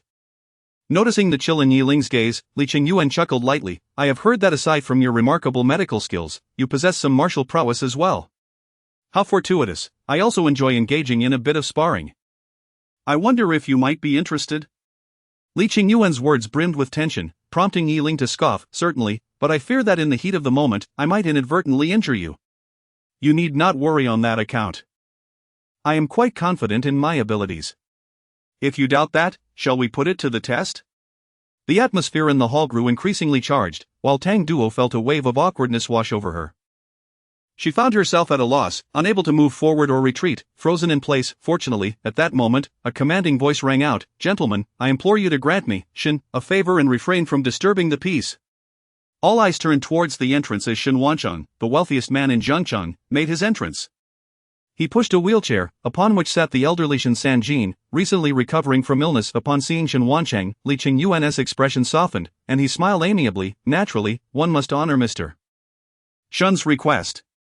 With that, he shifted his gaze to Yi Ling. "Since today is inconvenient, shall we arrange for another meeting, Mr.Ye?" Yi Ling replied with a wry smile, "Certainly, I am at your service whenever you wish." "That would be most agreeable."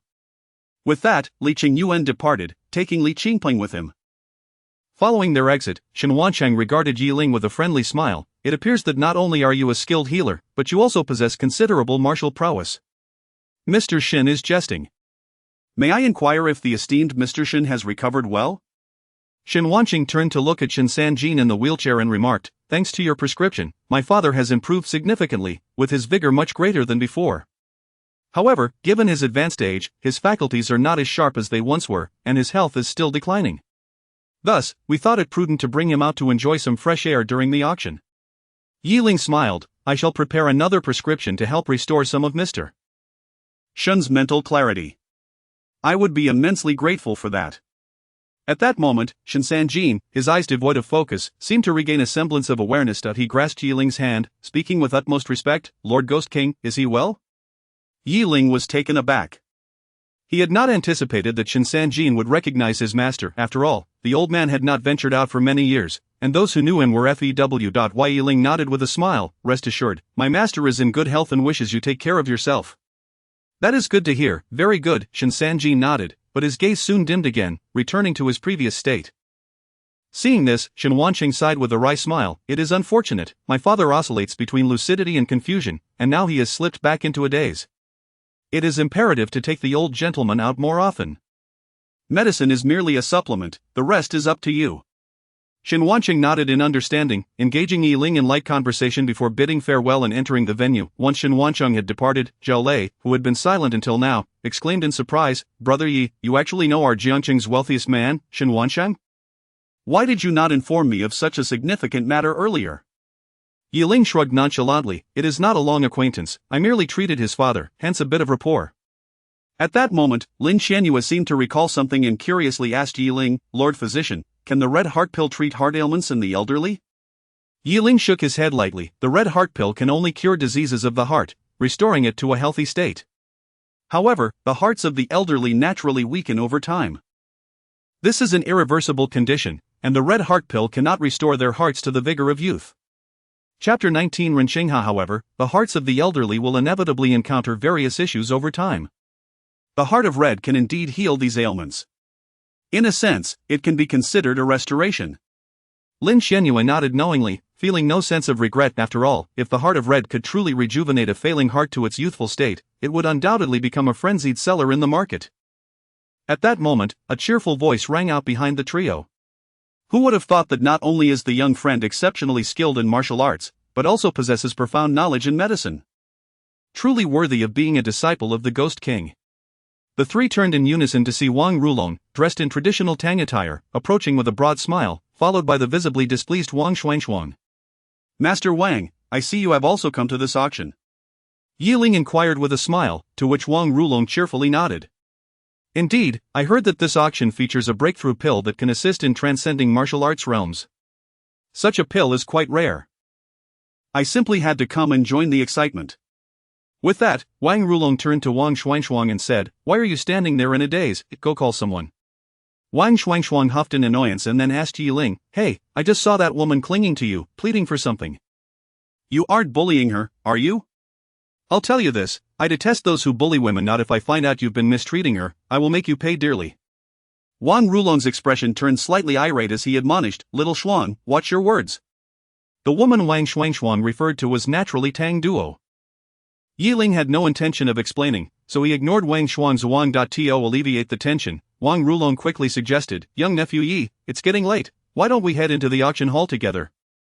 Yi Ling nodded, and the five of them proceeded into the auction hall, taking their seats in the front row. The atmosphere in the auction hall was vibrant, filled with lively discussions about the day's items, creating a bustling ambience. At that moment, the sound of a cane striking the ground echoed through the hall as someone turned to look.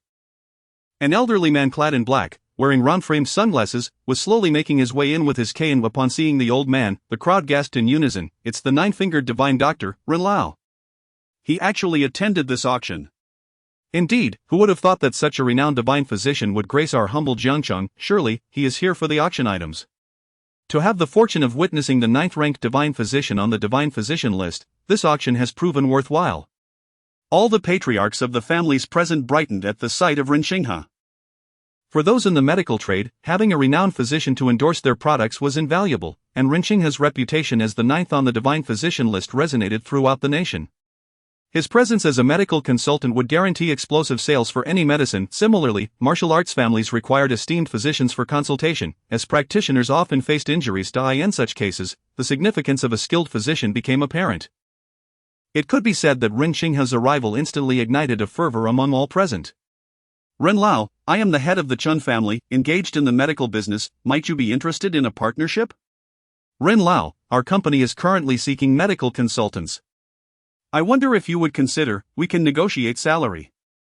"I am the chairman of a pharmaceutical company, Ren Lao. If you are willing to collaborate with us, we are prepared to meet any conditions." Countless family heads and pharmaceutical company chairmen endeavored to win over Ren Xinghe, yet he appeared indifferent to their overtures.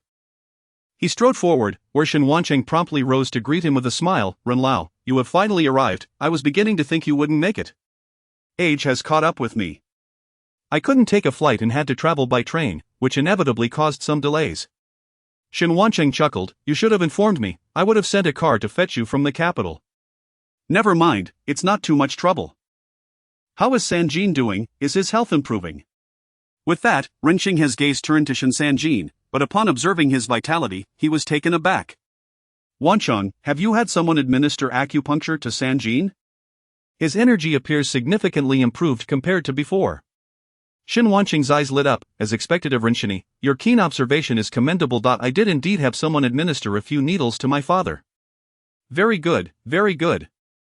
The practitioner should possess skills on par with my own. You are fortunate to have found such a capable individual." "The acupuncturist is right here, Ren Xinghe." With that, Shen Wancheng gestured towards Yi Ling, who was observing Ren Xinghe with great interest. Ren Xinghe looked at Yi Ling with curiosity, but the moment he laid eyes on him, his pupils constricted, and he instinctively began, "Master." Before Ren Xinghe could finish, he noticed Yi Ling gesture for silence and immediately halted his words. "I have met Ren Xinghe," Yi Ling said with a smile. Ren Xinghe broke into a cold sweat and hurriedly waved his hand. "Young friend, there is no need for such formalities. I never expected one so young to possess such remarkable medical skills." "You truly have extraordinary talent. Ren Xinghe, you flatter me." Ren Xinghe nodded and then turned to Shen Wancheng. "Wancheng, is there any available seat for this old man?" Shen Wancheng scanned the room and realized that all seats were occupied. Seeing an opportunity, Zhao Lei quickly stood up. "Ren Xinghe, please take my seat, I shall stand beside you." "You are quite considerate, young lad, I shall not be polite." Without hesitation, Ren Xinghe took Zhao Lei's seat. After this brief interlude, the crowd resumed their anticipation for the auction to commence. Meanwhile, Ren Xinghe respectfully addressed Yi Ling, who was resting with his eyes closed. "Master, what brings you here?" Without opening his eyes, Yi Ling replied calmly, "I just got out of prison." Naturally, I needed to return to Jiangcheng to visit my parents. And you, instead of staying in the bustling capital, have come to Jiangcheng for what purpose?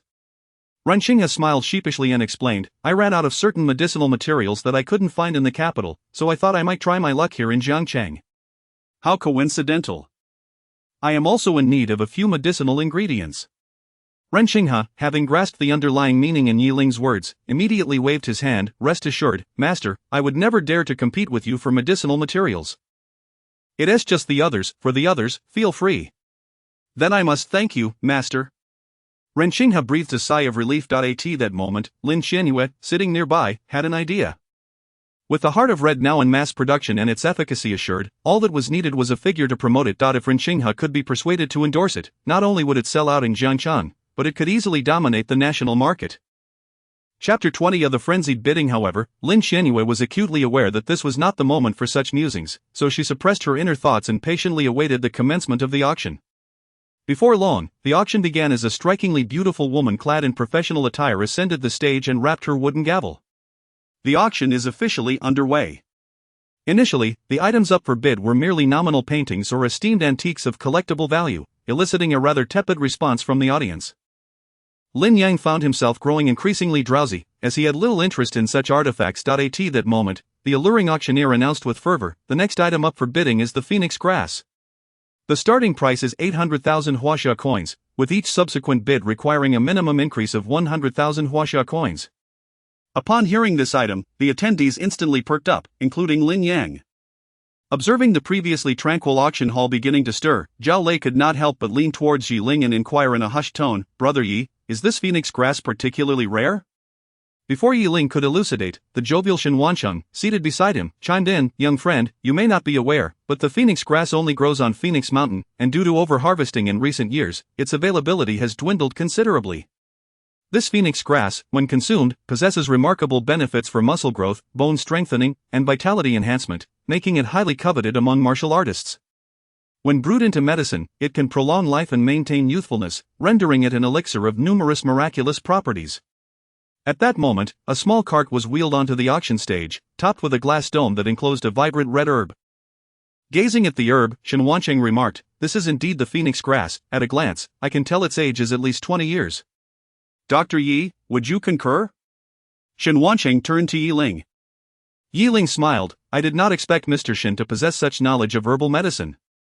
Indeed, this phoenix grass should be approximately 25 years old, it is perfect for medicinal use. Zhao Lei chuckled and immediately complimented, Mr. Shen, your expertise in herbal medicine is impressive, I am in awe. There is no need for such formality, I have been an old friend of your father's for many years, we went fishing together just yesterday. Fishing? Zhao Lei expressed confusion, as his father had never shown an inclination for fishing, preferring the foot massage parlor instead. Soon, the auction commenced, and almost immediately, the price of the phoenix grass soared to 2 million. Moreover, the bids continued to escalate. Sensing the enthusiasm of the attendees, Zhao Lei could not help but exclaim, goodness, at this rate, it's bound to reach 10 million. At that moment, after a brief silence, Yi Ling raised his bidding paddle. 10 million. Yi Ling declared loudly, instantly plunging the entire auction hall into a moment of stunned silence as all heads turned towards him, expressions of disbelief etched on their faces. The beautiful auctioneer momentarily paused before excitedly tapping her gavel. 10 million, going once. It was no wonder she was so exhilarated, a 10 million price tag would yield her considerable profit. Lin Xianyue's expression turned awkward as she quietly interjected, Dr. Yi, you really don't need to drive the price so high.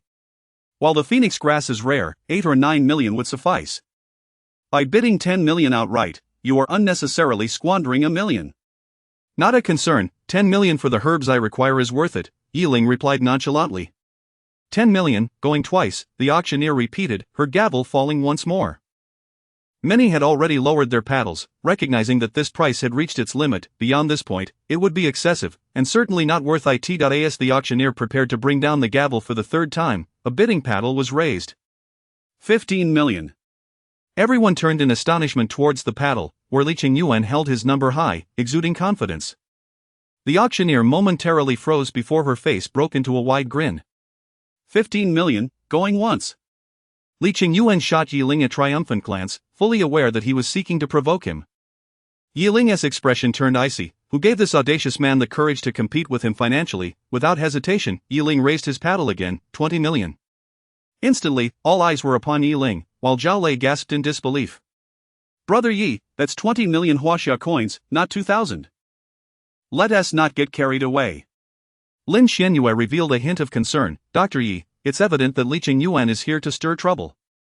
Shen Wancheng snorted disdainfully. The Li family brought that incompetent doctor to my house last time, nearly endangering my father's life. I have yet to settle that score with them. Dr. Yi, feel free to bid as you wish. I, Shen Wancheng, will cover any shortfall. Shen Wancheng spoke resolutely, embodying the confidence of Jiangcheng's wealthiest man. Lin Xianyue, contemplating for a moment, similarly asserted, indeed, Dr. Yi, you have assisted our Ling group immensely. Regardless of the outcome, our family will provide steadfast support. Ling remained silent. When it came to wealth, the combined assets of all present paled in comparison to his own.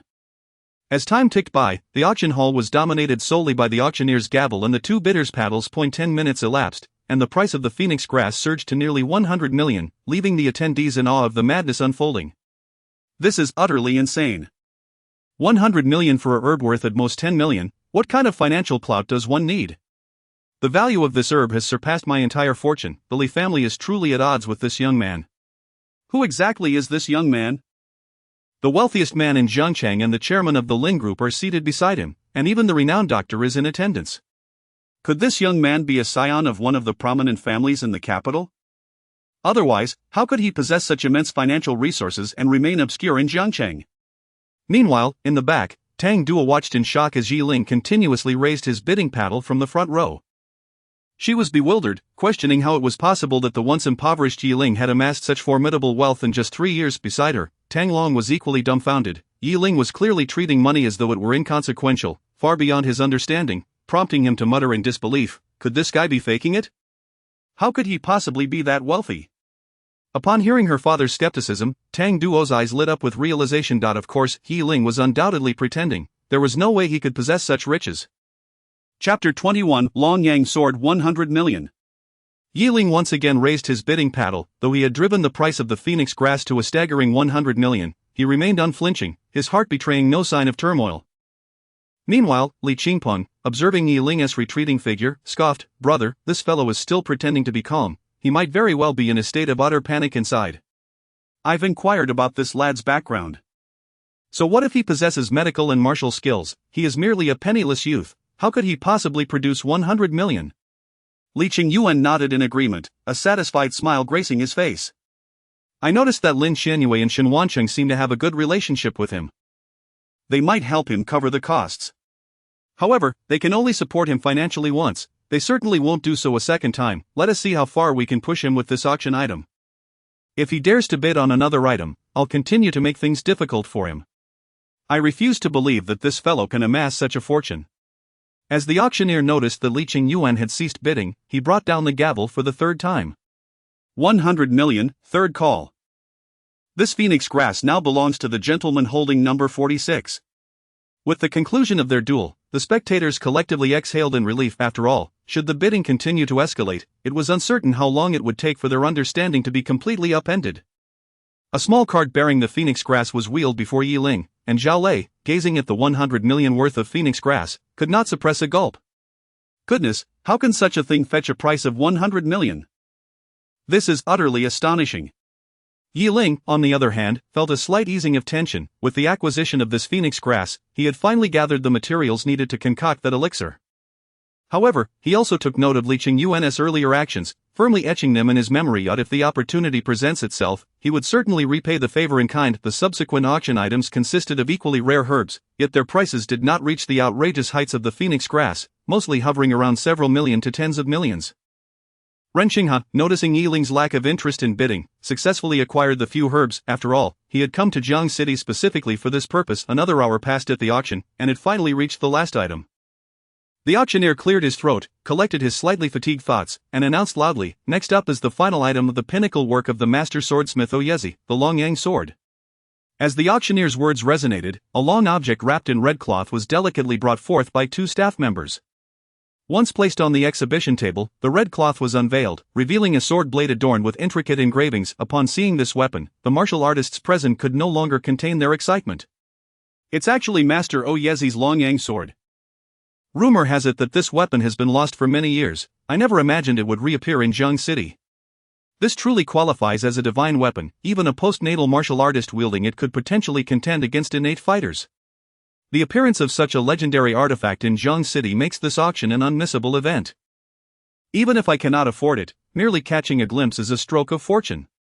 Whispers of admiration filled the air, for a martial artist possessing a weapon that suited them best is of paramount importance. Such an extraordinary weapon would significantly enhance one's combat capabilities. Li Qingyuan's eyes lit up upon seeing the weapon, and he exclaimed, "I always believed this weapon was lost overseas. I've searched abroad for so many years, yet here it is in Jiang City. This weapon must be ours. Qingpeng, what budget did Dad allocate for us?" Startled by Li Qingyuan's fervor, Li Qingpeng cautiously replied, "Dad only gave us a total of 1 billion. Can we really secure this weapon?" Li Qingyuan pondered for a moment. With the 1 billion budget, plus my own additional 1 billion, we have 2 billion. That should be sufficient to acquire it. Meanwhile, Wang Shuangshuang's eyes sparkled at the sight of the weapon. She hurriedly tugged at Wang Rulong's arm, pleading, "Dad, I want it, please buy it for me." Wang Rulong, slightly exasperated by her insistence, relented, all right, but I must make it clear that if it exceeds 500 million, we will not bid any further." Suddenly recalling that Yi Ling was also a martial artist, Shen Wancheng smiled and suggested, "Dr. Yi, I recall you are also a martial artist. How about I bid for this Longyang sword and gift it to you?" Yet, Yi Ling shook his head. "There is no need for that, this Longyang sword is a counterfeit." "A counterfeit?" Shen Wancheng was momentarily taken aback and then inquired, "Dr. Yi, how did you discern that this Longyang sword is a fake?" "No need to look closely. I possess the genuine article. This one is undoubtedly a replica." The true Longyang sword had long been seized by Yi Ling during a battle. What lay upon the exhibition table was merely a fabricated imitation. However, despite being a replica, its craftsmanship was commendable, suitable for combat, yet its value and power pale in comparison to the authentic Longyang sword. Before long, the auction for the Longyang sword commenced, and as a divine weapon, the price rapidly soared, reaching 800 million in no time. As the bids continued to rise, Li Qingyuan gritted his teeth and resolutely raised his paddle. 1 billion. Instantly, the entire auction hall fell silent, and after a long pause, someone finally remarked, "The Li family truly lives up to its reputation as a venerable family in Jiang City." Their financial resources are indeed formidable, casually bidding 1 billion. 1 billion, the value of this Longyang sword is nearly maxed out among those present. Few can match the Li family's financial might. What a pity. It seems we are destined to be at odds with this Longyang sword. Listening to the murmurs of admiration and regret surrounding him, a smug smile crept onto Li Qingyuan's face. Competing with the Li family in terms of financial strength, how foolish. However, just as Li Qingyuan believed victory was assured, a familiar bidding paddle slowly rose from the front row. 1 billion and 1 million, Yi Ling stated in an utterly calm tone, leaving those present in stunned silence. The auctioneer was momentarily taken aback. Although the bidding increment must not be less than 1 million, at the 1 billion mark, who would only increase the bid by 1 million. Nevertheless, since Yi Ling had indeed placed a bid, the auctioneer rapped the gavel. 1 billion and 1 million, once. Li Qingyuan's expression darkened as he regarded Yi Ling's figure. Meanwhile, Li Qingpeng gritted his teeth and said, "Brother, this guy is clearly out to provoke us." Li Qingyuan retracted his gaze, scoffing, "What is there to fear? I refuse to believe this fellow possesses the guts to continue bidding against us." Chapter 22, I. Bid 3 billion. Keep raising the price, Longyang sword, I must have it. Hearing his elder brother's declaration, Li Qingpeng could only nod helplessly before raising his paddle. 11 billion. The auctioneer nodded, inwardly acknowledging that this was indeed the proper tempo for an auction. Increasing by 1 million at a time was the way to go, rather than dragging it out indefinitely. Meanwhile, Yi Ling's lips curled into a smirk, realizing that Li Qingyuan was quite obsessed with the Longyang sword. However, this suited him just fine. He feared he would have no opportunity to settle scores with Li Qingyuan otherwise. 11 billion and 1 million, Yi Ling raised his paddle once more, prompting a slight grimace from the auctioneer, who felt a twinge of exasperation. 11 billion and 1 million, going once. The gavel fell, and all present could see that Yi Ling was clearly seeking retribution for the earlier slight. Sitting further back, Wang Rulong nodded in satisfaction and chuckled. As expected of the esteemed disciple, revenge is served instantly, without waiting for the morrow. Meanwhile, Wang Shuangshuan gazed blankly at Yi Ling's retreating figure, coming to a realization: if Yi Ling manages to secure the Longyang sword and uses it as a betrothal gift, I would undoubtedly marry him. On the other side, Tang Duo observed Yi Ling's silhouette and scoffed. Does he really think he can compete with the Li family in terms of financial prowess? I shall relish witnessing his downfall. Thus, the two continued to bid, with Yi Ling incrementally raising the stakes by exactly 1 million each time. This not only infuriated the two brothers from the Li family but also vexed the auctioneer. After all, the auctioneer had already been on stage for a full 3 hours. At this rate, the proceedings would drag on for at least another hour. 19 billion and 1 million, Yi Ling spoke in a calm tone, while the Li brothers were visibly fuming. Zhao Lei, observing their furious demeanor, couldn't help but give Yi Ling a thumbs up. Brother Yi, you truly have a knack for this. Those two from the Li family are positively livid. Lin Xianyue, however, voiced her concern. Dr. Yi, perhaps we should cut our losses. It wouldn't do to suffer a setback now. In contrast, Shen Wancheng chuckled amiably. No worries, Dr. Yi, please continue bidding. If things go awry, my Shen family can certainly cover this amount. Meanwhile, Li Qingyuan was breathing heavily, his face flushed with rage as he glared at Yi Ling's back. Noting his elder brother's agitation, Li Qingping hastily urged, Brother, let us remain calm. We only prepared 20 billion in total. If we keep bidding, we won't be able to afford it. Li Qingyuan took a moment to steady his breathing, though his expression remained dark enough to reign.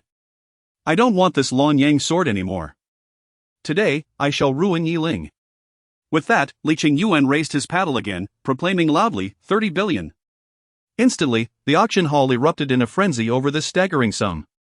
Goodness, they've lost their minds. 30 billion for a single weapon. Fortunately, the head of the Li family isn't here, otherwise, his two children would surely faint from shock. 30 billion, surely that young man won't dare to follow suit now? However, Li Qingyuan had no genuine intention of spending 30 billion on the Longyang sword. He had devised a plan. Since Yi Ling sought to bring him down, he would turn the tables on him instead. If Yi Ling dared to raise the bid again, Li Qingyuan would not budge. He simply could not believe that Yi Ling could muster 30 billion. Just then, Yi Ling slowly raised his hand, and Li Qingyuan's face lit up with triumph. Yes, just like that, raise your hand and bid again. As long as you dare, I will ensure you meet your end. Yet to his surprise, Yi Ling placed his paddle on his thigh and lazily stretched. Witnessing this, the Li brothers were left dumbfounded, a sense of dread creeping into their hearts. The auctioneer, noticing the change, kindly inquired, Sir, will you be raising your bid? Yi Ling raised an eyebrow, his tone flippant. Why would I raise the bid? That's 30 billion, not $30. Spending 30 billion on a sword? Only a fool would do such a thing, wouldn't you agree, Zhao Lei? Zhao Lei, struggling to contain his laughter, nodded vigorously, stifling his mirth. Absolutely, it's the epitome of foolishness, ha ha ha ha ha. Unable to suppress his laughter any longer, Zhao Lei erupted into guffaws that echoed throughout the hall, while the Li brothers' expressions darkened further. The auctioneer, relieved, dropped the gavel, 30 billion going once. Li Qingping's eyes glazed over as he turned to Li Qingyuan in desperation. Brother, please tell me you have another 10 billion stashed away, right? What nonsense! Even if I mined for gold in Africa, I couldn't produce 20 billion. Li Qingyuan seethed as he glared at Yi Ling, who turned back at that moment, watching them with keen interest. That damned guy! Li Qingyuan's teeth were nearly ground to dust. Had it not been for the public setting, he would have undoubtedly lashed out at Yi Ling right then. In the end, no one else raised their bid, and the Longyang sword was secured by the Li brothers. As the auction concluded, the sword was presented before them, and the auctioneer smiled, asking, Gentlemen, will it be cash or card? Both Li Qingping and Li Qingyuan wore unusually grim expressions, and after a moment of silence, Li Qingping forced a smile. I'll pay 20 billion up front. May I have 3 days to gather the remaining 10 billion? Upon hearing that Li Qingping lacked the funds, the auctioneer's expression darkened instantly. Are you implying that you wish to defer payment?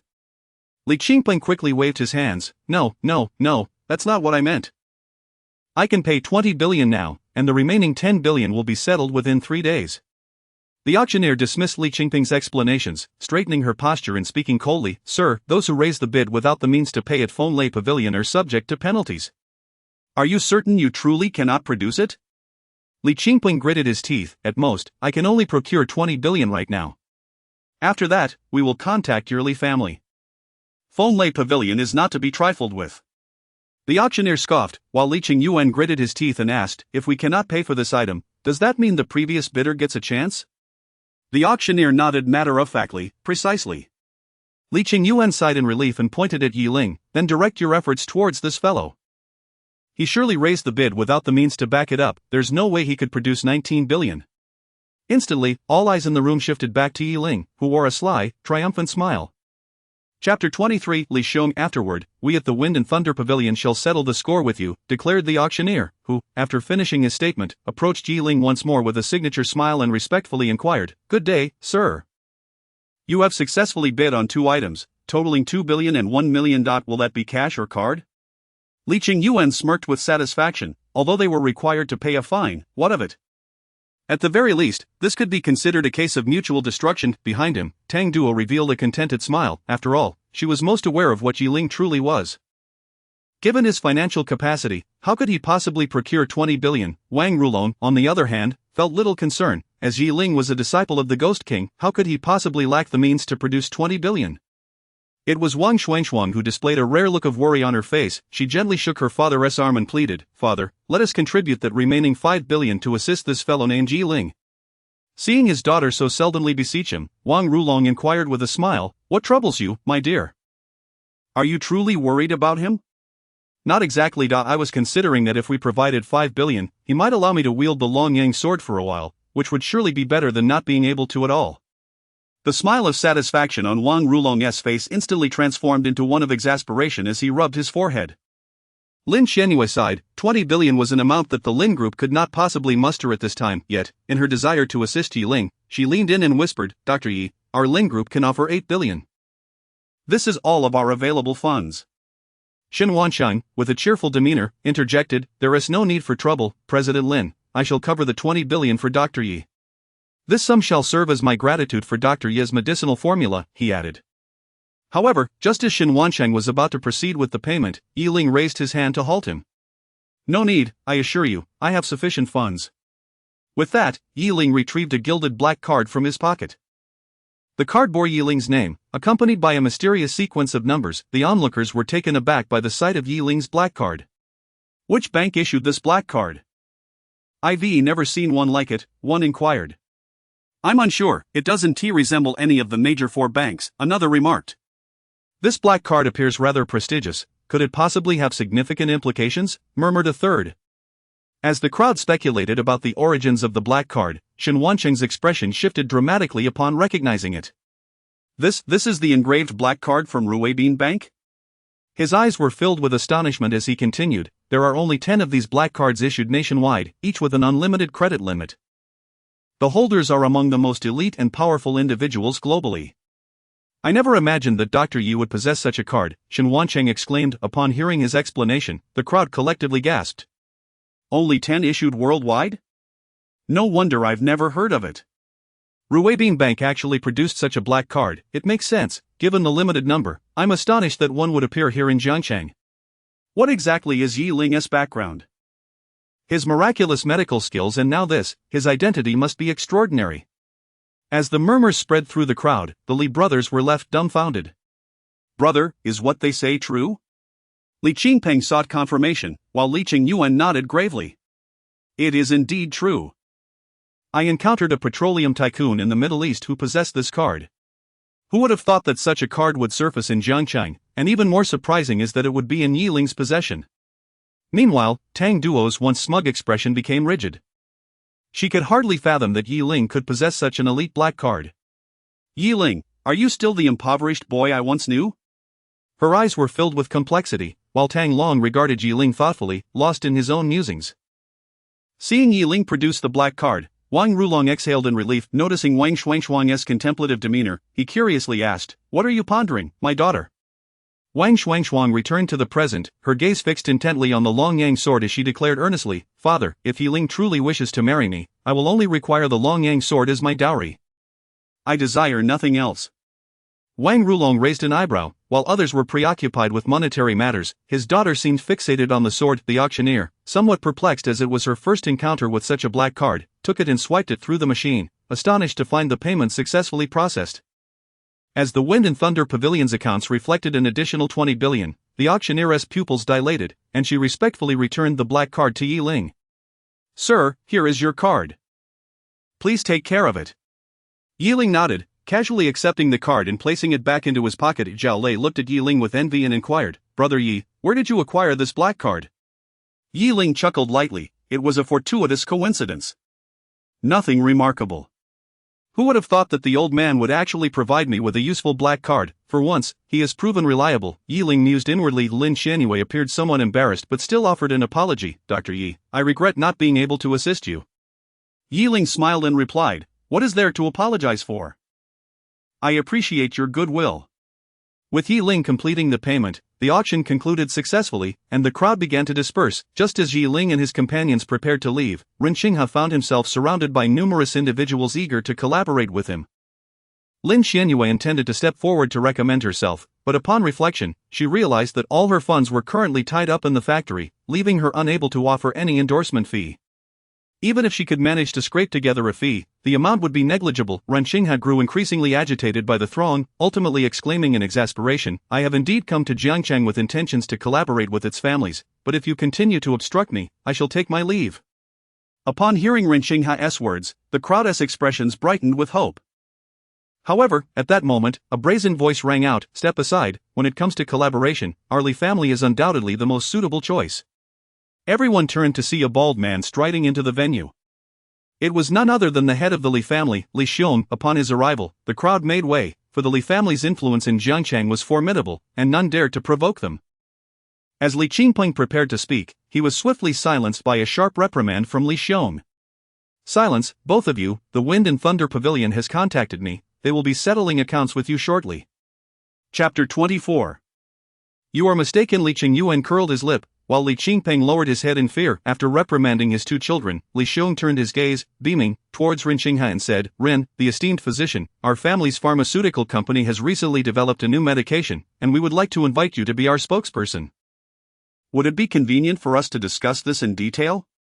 Meanwhile, Yi Ling observed Lin Xianyue's pensive expression and remarked with a smile, "What troubles you? Are you also keen on having Ren, the esteemed physician, as our spokesperson?"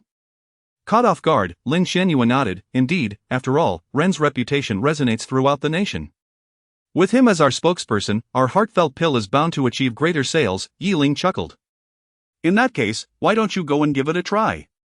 Lin Xianyue sighed despondently. The group has just managed to reconnect the severed financial chain, and we still need to allocate a portion of funds to sustain the factory's operations. We truly cannot spare much for an endorsement fee, and even if we could, Ren would undoubtedly find it beneath his notice. "How can you know he would dismiss it without attempting?" "One must at least try," Yi Ling encouraged. After contemplating, Lin Xianyue finally nodded resolutely. "Yes, you are right. We must try to see what unfolds." With that, Lin Xianyue took a deep breath, approached Ren Xinghe, and mustered her courage to say, "Ren, the esteemed physician, I sincerely invite you to be the spokesperson for our new medication." Having uttered those words, Lin Xianyue braced herself for rejection or even ridicule from others. Ren Xinghe was taken aback, as was Li Xiong, who soon regained his composure and scoffed, "You must be the youngest daughter of the Lin family, am I right? I have heard your father left you with a mountain of troubles, yet here you stand, managing to endure. However, given that your Lin family has only just stabilized its financial situation, what competitive edge do you possess to rival my Li group?" Others echoed in agreement. Indeed, this young girl is still too inexperienced. What capital does the Lin group have to afford Ren as their spokesperson? I heard that if it weren't for the recent investment from the wealthy Shen, your Lin group would have already gone bankrupt, and yet you still have the audacity to step forward. Lin Xianyue truly is in a desperate situation, attempting to seek assistance from Ren, who could easily select any family present over the Lin group. As the jeers surrounded her, Lin Xianyue's head sank even lower. At that moment, Yi Ling stepped forward, addressing Ren Xinghe calmly, "Ren, I believe collaborating with the Lin group would be a commendable choice. What do you think?" Li Xiong's gaze shifted to Yi Ling, his eyes turning cold. "You must be Yi Ling, possessing quite the capability. You ruined my second son's wedding and just now played tricks on my two sons. But who gave you the audacity to speak so? Do you genuinely believe Ren would heed your words?" Just then, Ren Xinghe nodded in agreement. "Since this young friend has expressed such sentiments, I shall partner with the Lin group." "See, I told you, our Li group." "Wait a moment, Ren, you must be mistaken?" Li Xiong exclaimed, stunned, turning to Ren Xinghe, who nodded as if it were a matter of course. "Of course not. I have chosen to collaborate with the Lin group. Is there a problem?" "Miss Lin, if possible, please prepare the contract promptly. I wish to finalize the agreement today." Lin Xianyue was momentarily dazed by this unexpected stroke of fortune, eventually regaining her composure and nodding vigorously. Yes, I will have the contract ready at once. Li Xiong's expression darkened as he glared at Yi Ling before furiously turning to leave. The two brothers from the Li family hastily followed suit, leaving the onlookers to murmur in astonishment. Who exactly is Yi Ling, to command even Ren's attention? Could he truly be a young master from the capital? Not only a young master from the capital. Even the heads of prominent families there treat Ren with utmost respect. To have Ren, the esteemed physician, so obedient to Yi Ling, he must be quite extraordinary. As the auction concluded and attendees began to disperse, a figure suddenly blocked Yi Ling's path. Yi Ling, I have something to discuss with you. The person who halted him was Tang Duo, her expression a mix of emotions as she regarded him. Yi Ling's tone remained indifferent. Speak your mind, I have no time to waste. Tang Duo glanced at those beside Yi Ling, biting her lips lightly, her voice laced with humility. Please, can we speak privately for a moment? Either say it here or not at all.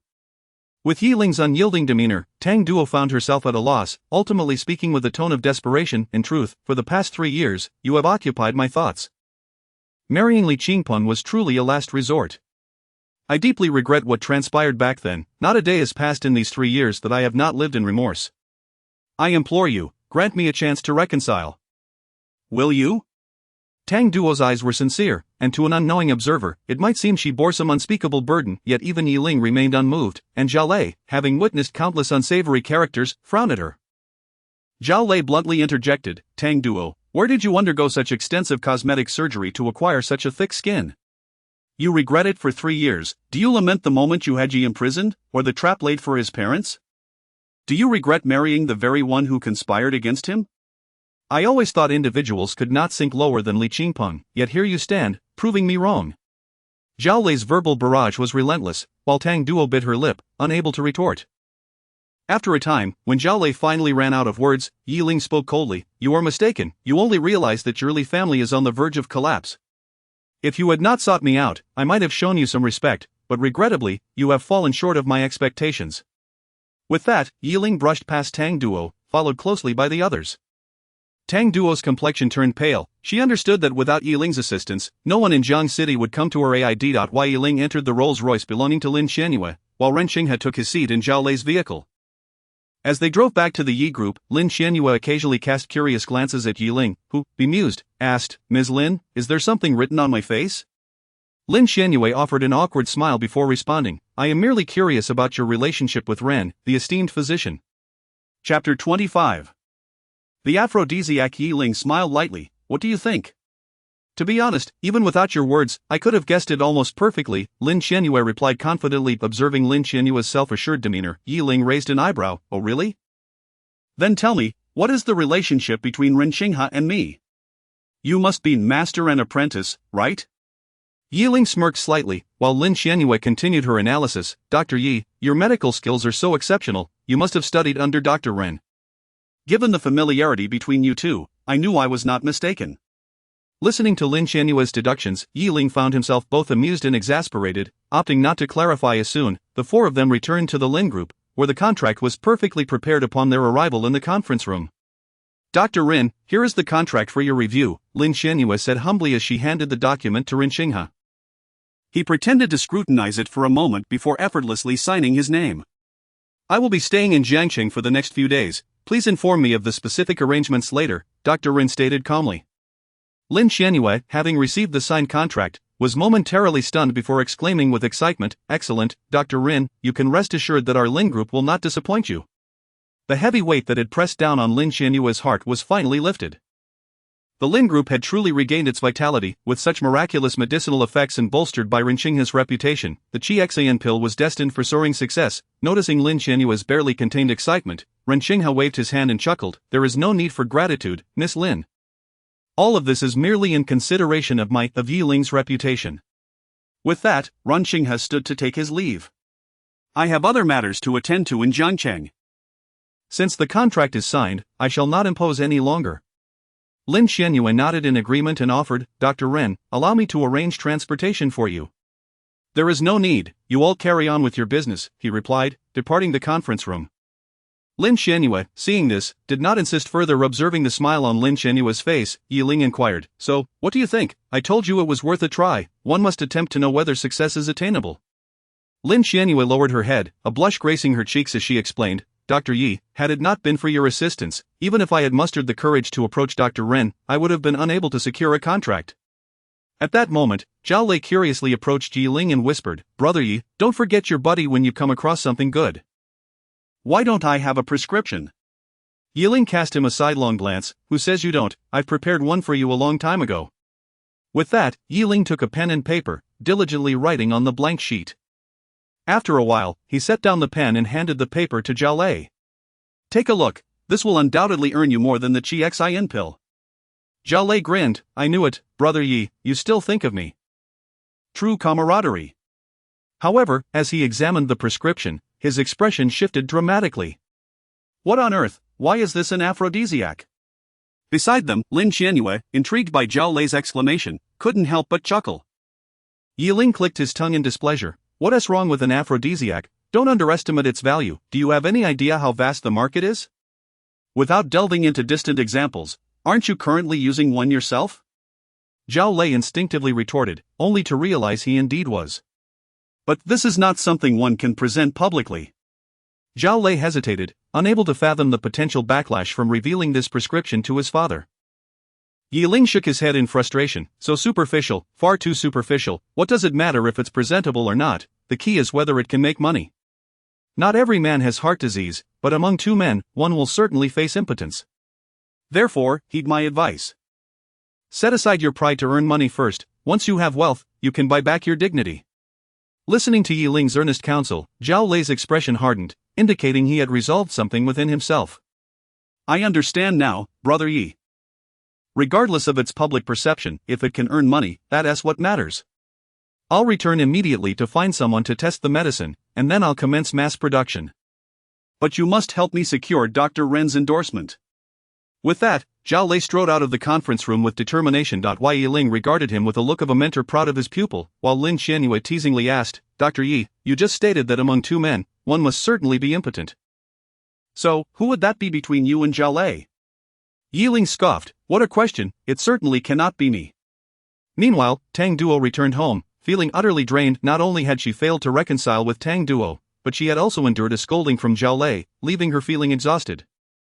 As soon as Tang Duo entered the house, Tang Long approached eagerly, asking, "So, how did it go, Xiao Duo? Did that Yi Ling kid come around?" Tang Duo looked at her father with a complex expression, ultimately shaking her head, "No." Upon hearing this, the smile on Tang Long's face froze, quickly giving way to displeasure. "What is the matter with you?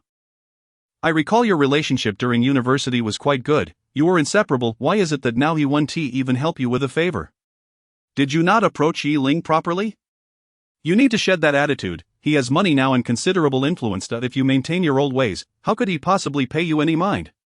And that Li Qingpeng, I knew from the start he was no good. Just look at how it has turned out." Tang Duo regarded her father with increasing unfamiliarity, and an unbidden anger surged within her. "It was you who urged me to set up the scheme to ensnare Yi Ling, and you who insisted I marry Li Qingpeng. Why is it that everything is now blamed on me?" With a furious shout, Tang Long was momentarily taken aback, rendered speechless by his daughter's outburst. Sighing, she felt her posture slump further. "I am tired. If bankruptcy is to be, then so be it. I have lived a good life for over 20 years, that is enough." Tang Duo spoke wearily, preparing to ascend the stairs, but Tang Long's eyes flashed with panic. "No, daughter. If you don't assist your old father, our Tang family will be finished." Tang Long grasped Tang Duo's arm, but she irritably shrugged him off. "I have done all I can. There is nothing more I can do." Tang Long's eyes darted, and suddenly, he exclaimed, "Wait, let us go find Yi Ling's parents." Chapter 26, Seeking Yi Ling's Parents. "That heartless scoundrel, Yi Ling, let us seek a way out through his parents." At this moment, Tang Long was utterly obsessed, while Tang Duo, witnessing his fervor, could only feel a profound sense of helplessness. Yi Ling's parents have already moved away.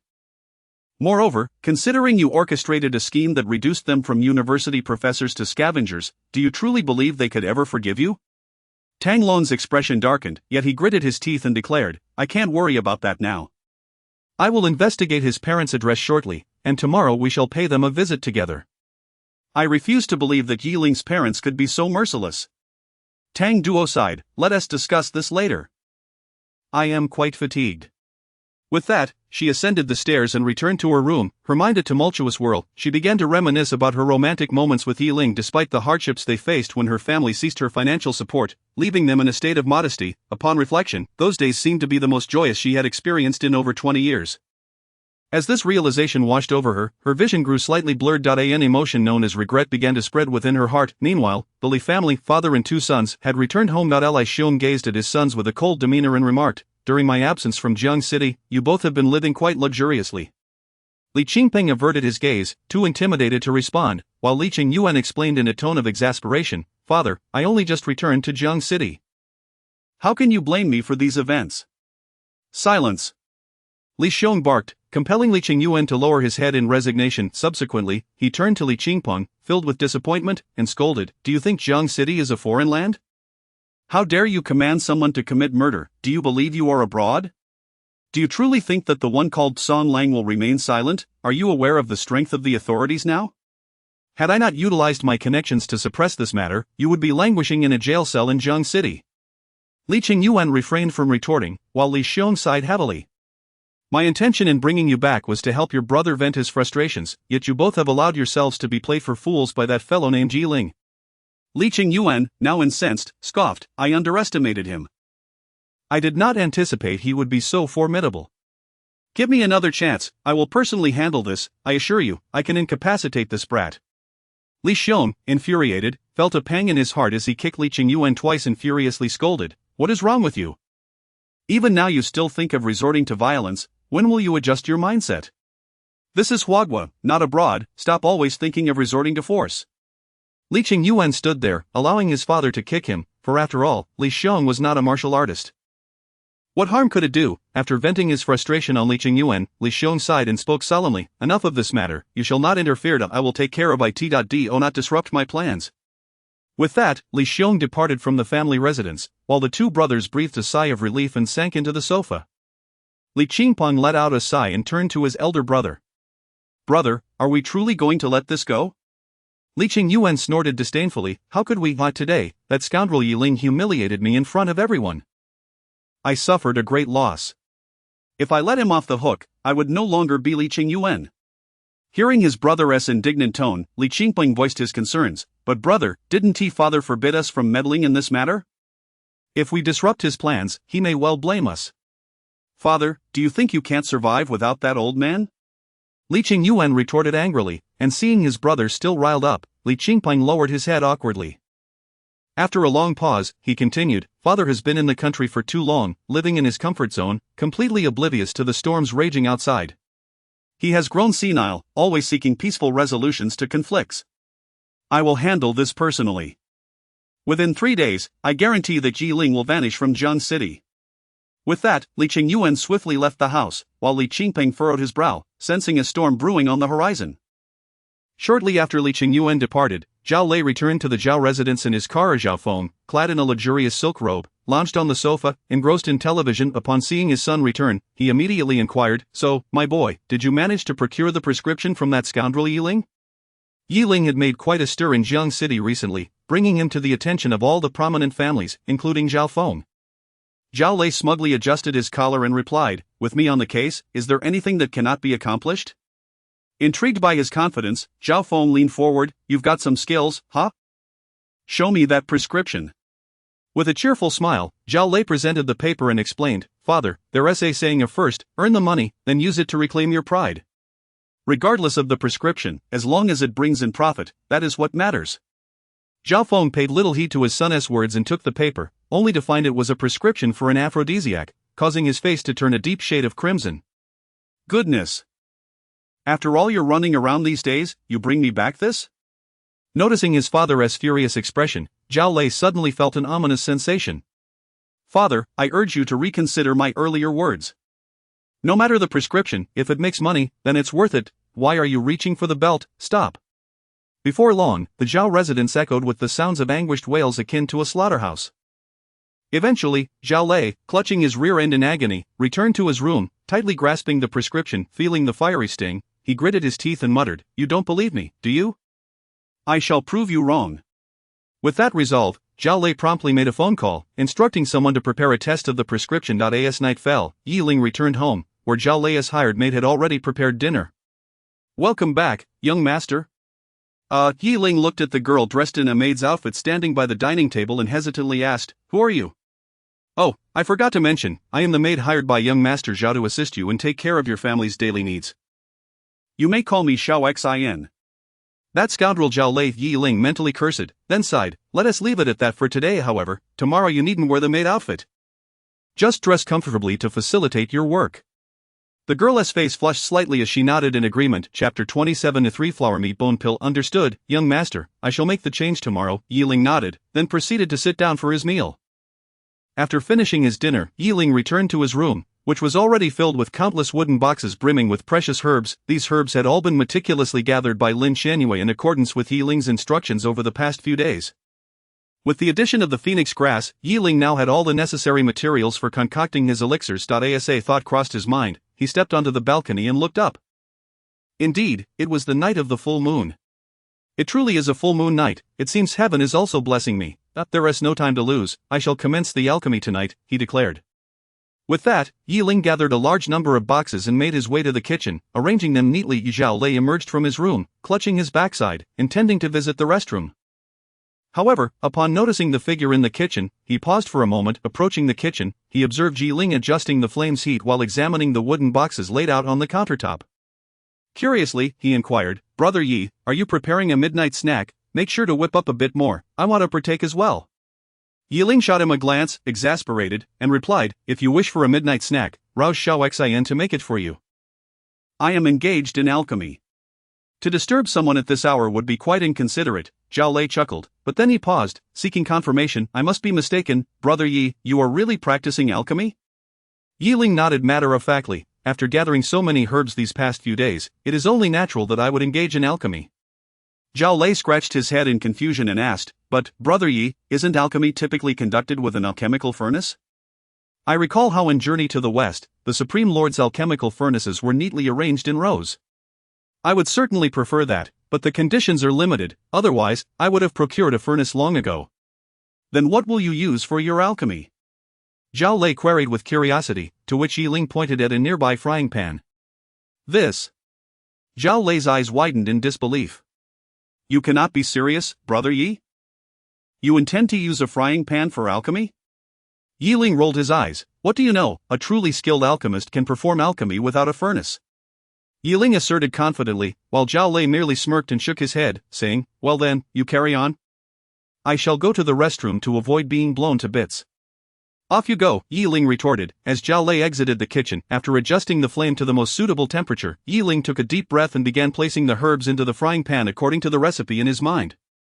Immediately, the frying pan emitted a sizzling sound, accompanied by a plume of white smoke. Yi Ling, accustomed to such occurrences, waved the smoke away, feeling no sense of alarm. After all, the conditions he endured during his time in prison were far inferior to his current situation, where he at least had a frying pan.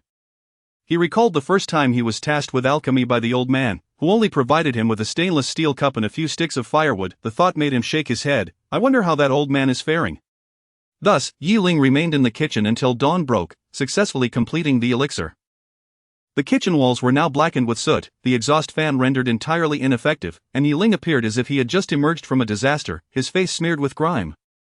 Fortunately, the frying pan contained several finished elixirs, each glowing a vibrant red and emanating an enigmatic aura, adorned with intricate symbols on their surfaces. Observing these elixirs, Yi Ling took one and inhaled its fragrance, his eyes lighting up. "The 3-flower meat bone pill, it is complete." The batch of elixirs Yi Ling had concocted was indeed the 3-flower meat bone pill, which held significant benefits for martial artists, enhancing their physical prowess. For ordinary individuals, it served to strengthen the body, particularly beneficial for the elderly. Consuming one would undoubtedly elevate one's physical condition several-fold, though its effects on vigorous and fiery young individuals were less pronounced. Strictly speaking, the 3-flower meat bone pill was more potent than the heart-repairing pill. While the latter only addressed cardiac ailments, the former could robustly enhance the heart's capabilities. However, the production cost of the 3-flower meat bone pill was exceedingly high. Although the heart-repairing pill might be less effective, its affordability rendered it more accessible. This was precisely why Yi Ling opted to share the formula for the heart-repairing pill with the Ling Group. Once the elixirs were prepared, Ling, feeling utterly exhausted, retreated to his room and fell into a deep slumber. Meanwhile, in another room, Zhao Lei, fast asleep, was suddenly awakened by a phone call. Recognizing it was from one of his subordinates, he groggily answered, "What's the matter? Does the potency of the aphrodisiac surpass that of others?" "Boss, the effectiveness of this one is extraordinary. Compared to other aphrodisiacs, this is utter rubbish, not even in the same league," his subordinate exclaimed breathlessly, the sounds of raucous activity and a creaking bed echoing in the background. Hearing this commotion, Zhao Lei instantly shook off his drowsiness and sat up straight. "Make sure to deliver the remaining test samples to my father's company. I'm heading over right now." With that, he hastily donned his flashy suit and made his way to the Zhao Group. At the same time, in the office of the chairman of the Zhao Group, Zhao Feng was deep in thought. The pharmaceutical business had become increasingly difficult in recent years. It was no longer the lucrative industry it once was.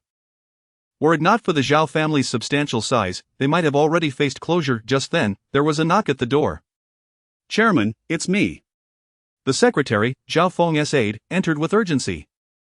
Zhao Feng composed himself and called out, "Come in." The secretary hurriedly reported, "Chairman, young master is currently gathering the shareholders. They seem to be discussing something in the conference room." "What scheme is that rascal Zhao Lei concocting now?" Zhao Feng furrowed his brow, leaving his office and making his way to the conference room. Peering through the transparent glass of the conference room, Zhao Feng saw Zhao Lei passionately addressing the attendees, his expression filled with fervor, while the shareholders below all wore grim visages, as dark as the bottom of a pot. Zhao Feng pushed open the conference room door and, upon seeing the words scrawled on the whiteboard, his expression darkened instantly. The board displayed 3 large characters, aphrodisiac. Upon noticing his father's entrance, Zhao Lei lowered his head, offering a sheepish smile. "Dad, you're here?" Zhao Feng took a deep breath. "Zhao Lei, haven't you had enough of getting into trouble?" Chapter 28. You are truly unashamed. At this moment, the other shareholders began to voice their objections. "Chairman, young master is being utterly ridiculous. Indeed, even if our business is struggling, we cannot resort to selling such disreputable medicine. What would others think of the Zhao family? A male enhancement product, if we're being blunt, isn't it just selling some dubious Indian oil? Our Zhao Group is not some roadside apothecary." This is sheer nonsense. Most of the shareholders present were elders of the Zhao family, otherwise, they would not tolerate Zhao Lei's nonsensical ramblings. Zhao Feng took a deep breath and cast a dark look at Zhao Lei. "Zhao Lei, unless you wish to find yourself in an even worse predicament, I suggest you leave the meeting room at once." "Dad, you haven't even heard me explain the effectiveness of this enhancement drug. Let me finish." "Get out." Zhao Feng shouted furiously, and Zhao Lei had no choice but to slump his shoulders and exit the meeting room. Before long, Zhao Lei arrived downstairs at the company, where his secretary inquired, "Young master, are we truly giving up? That enhancement drug is really effective. My wife hasn't been able to get out of bed since using it." "Oof, if I were so easily discouraged, I wouldn't be Zhao Lei." He scoffed, then opened the trunk of his luxury car. Inside lay a cardboard box containing numerous bottles of orange-yellow liquid. Eyeing the enhancement drug, Zhao Lei grinned and pulled out a can, handing the entire box to his secretary. "Brother, there's so much. I can't possibly use it all." The secretary exclaimed in astonishment. Zhao Lei clicked his tongue in annoyance and scolded, "Who told you to use it? Distribute these enhancement drugs to the shareholders." "I refuse to believe that after personally trying this product, they will continue to berate me as they did today." The secretary pondered for a moment, then curiously asked, "What about the female shareholders?" "Of course, send them some." After a brief moment of contemplation, Zhao Lei suddenly instructed, "But don't send any to my dad. I certainly don't want my father producing a younger brother to contend with me for the family fortune." Meanwhile, Lin Qianyue paced anxiously in her office. Today marked the first day of the trial sale for the Red Heart Pill. The fate of the Ling Group hinged on the success of this product. Just as her anxiety peaked, the female secretary burst through the door without bothering to knock, exclaiming excitedly, "Chairman! Our Red Heart Pill is selling like wildfire. In just 1 hour, sales have exceeded 1 million. Upon hearing this, the weight that had been pressing upon Lin Qianyue's heart lifted, and she promptly commanded, "Tell the factory to work overtime for the next few days, and triple their overtime pay." "Yes." The secretary immediately set off to act on her orders, while Lin Qianyue took out her phone to call Ling, eager to share the good news. However, after waiting for a long time without a connection, she began to wonder, what could be wrong with Dr. Yi? Growing increasingly impatient, Lin Qianyue hung up and left the Ling Group, heading toward Qianshui Bay. At the same time, Ling, who had been asleep, was roused by a knock at the door. "Young master, are you awake? Master and madam are calling for you." Ling instantly opened his eyes, got out of bed, and opened the door, puzzled to find Xiao Xian standing there. Upon seeing Ling shirtless, displaying his muscular physique, Xiao Xian's cheeks flushed, and she quickly lowered her gaze. As Ling stepped out, he asked with curiosity, "What's going on? Did my parents encounter some trouble?" Young master, you should go downstairs and see for yourself." Hearing this, Ling felt even more perplexed. With a sense of trepidation, he dressed and made his way downstairs, but upon seeing the gathering, his expression darkened. Tang Duo was seated next to Wang Xuemei, dutifully attending to her, while Tang Long sat beside Yi Xueming, engaging in casual conversation, his face occasionally adorned with a sycophantic smile. Both Yi Xueming and Wang Xuemei wore unfriendly expressions but refrained from speaking out when they noticed Ling finally descending. The older couple sighed in relief. Tang Duo's previously flattering gaze dimmed upon seeing Ling, while Tang Long, with a smile that reeked of insincerity, asked, "Son-in-law, you're awake?" Ling scoffed derisively, casting a disdainful look at Tang Long. "Son-in-law? Who do you think is your son-in-law?" Tang Long awkwardly chuckled and quickly explained, "Well, back in the day, and I was indeed dating Xiao Duo, calling you son-in-law seems quite reasonable, doesn't it?" Ling had no desire for idle chatter with the pair and spoke with evident hostility. "I don't care how you found your way here. If there is nothing of importance, you may leave." Tang Long, sensing the tension, subtly motioned to Tang Duo. Taking a deep breath, she stood, her demeanor far more submissive than during their previous encounter at Feng Pavilion. "Ling, I truly regret what happened 3 years ago. It is only now that I realize who genuinely cared for me. Could you grant me another chance? I cannot forget you, and I wish for us to rekindle our past, if only you would agree." Tang Duo's tone was exceedingly sincere, yet her words only grated on Ling's ears, making him feel nauseated. "Tang Duo, I believe I have made myself quite clear. Must I resort to harsh words for you to comprehend that there is no possibility between us?" Tang Duo's face paled as she lowered her head, prompting Tang Long to interject, "Son-in-law, my daughter has indeed made many mistakes over the years, and I have admonished her. Consider the bond you once shared and give her another chance. There is a saying about mending broken mirrors, isn't there?" With that, Tang Long glanced at the visibly displeased Yi Xueming for added persuasion. "In law, wouldn't you agree?" "Enough." Ling's voice boomed, laced with a pressure that sent shivers down everyone's spine. "My parents may hesitate to speak, but your family has truly overstepped its bounds. I have stated that my relationship with you is over. It is already a testament to my restraint that I haven't taken action against your family. If you dare to disturb me again, do not blame me for being merciless." Tang Long instinctively swallowed hard but persisted, "Son-in-law, you're not young anymore. It is time to settle down and marry, to put your parents' minds at ease, isn't it? My daughter is a fine choice. Why can't you cast aside your past prejudices and reconsider her?" Just as Ling was about to respond, a voice rang out from outside. "Dr. Yi! Dr. Yi!" Chapter 29. Zhao Lei's rampage. Lin Xianyue, brimming with excitement, flung open the door to the villa and called out to Ling, who was ascending the stairs, "Dr. Yi, the red heart pill is flying off the shelves."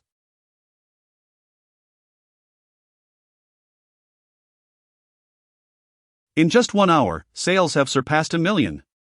Her voice instantly captured everyone's attention, and upon spotting Tang Duo and Tang Long, she froze momentarily. Ling, upon seeing Lin Xianyue's sudden appearance, scoffed, "I already have a girlfriend, it's Lin Xianyue." Eh? Lin Xianyue was momentarily taken aback. She had merely come to share good news, not to be labeled as Ling's girlfriend. Tang Duo's face turned pale, while Tang Long's Adam's apple bobbed, as if he wished to say something further. Ling, however, offered him no chance to speak, retorting sharply, "You conspired to imprison me, setting my parents up to endure a prolonged period of suffering. How dare you come seeking me now? You approach me now, only because that fool Li Qingpeng has come to his senses and no longer wishes to marry Tang Duo, thus you have the audacity to show your faces here. But let me make it abundantly clear. Not only will I not look back at your Tang family as it faces bankruptcy, even if you two were to perish before my eyes, I would remain resolute. And Tang Duo, I regret the folly of my youth for having chosen you as a partner. Associating with you has brought nothing but misfortune upon me. Now, leave my home immediately." Ling showed no mercy, and the father-daughter duo from the Tang family, seeing the situation, left the villa with gloomy expressions. Once outside, Tang Long turned to Tang Duo and asked, "Xiao Duo, can you still get in touch with Li Qingpeng? Perhaps you should try contacting him again, he might still. Are you ever going to stop?" Tang Duo spun around and yelled at Tang Long, her eyes reddened and her expression transformed into one of rare ferocity. I am a person. A living, breathing individual. I am not an object to be passed around, gifted to one person and then another. The company's bankruptcy has nothing to do with me, and the downfall of the Tang family matters not to me. For over 20 years, I have been treated as a mere pawn, and I refuse to continue this way. I wish to live my own life. Whether I can afford luxury handbags or high-end cosmetics, at least I will be free. From this moment forth, do not seek me out again.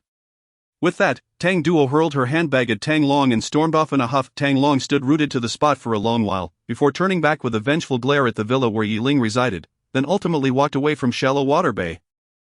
Meanwhile, Ling descended the stairs. Yi Shuimin said nothing more than a heavy sigh, while Wang Shuimei grasped Ling's arm, urging, "Son, you must not show any weakness. Never forget the grievances the Tang family has inflicted upon ours.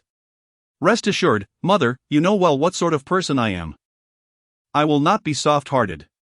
Upon hearing this, Wang Shuimei nodded in relief, then remarked, "With your mindset, I can finally be at ease. Your father and I will step out for a while. This morning has been too distressing."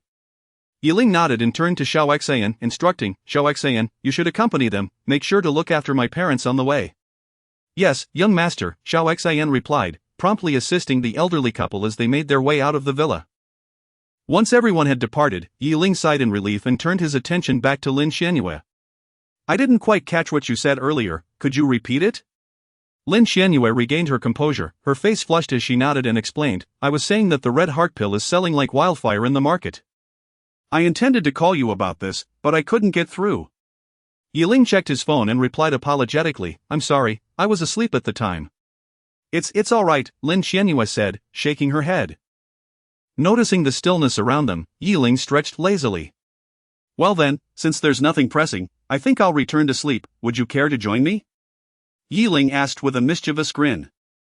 Lin Xianyue, blushing, neither accepted nor declined. Observing her demeanor, Ling couldn't help but inquire, "What's the matter with you?" "Nothing. I should be going now."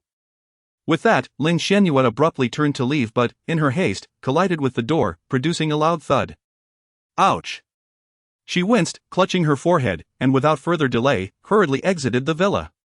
What's with the peculiar behavior today?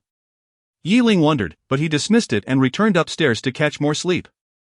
Meanwhile, Zhao Lei arrived at the spa and requested his favorite therapist, number 88. While waiting, he pulled out the vigor-enhancing pills he had recently acquired, curiosity piquing as he opened the container and inhaled the scent. Upon merely catching a whiff, Zhao Lei felt invigorated and full of energy. Wow, does this stuff really work that well? He cautiously took another sniff and then had a small taste.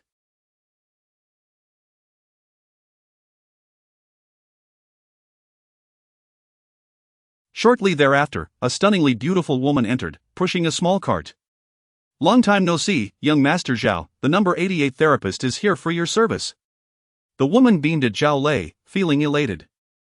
After all, he was known for finishing the process within a mere 5 minutes, and his generous spending had garnered envy from many of her colleagues who wished they had such a lucrative patron.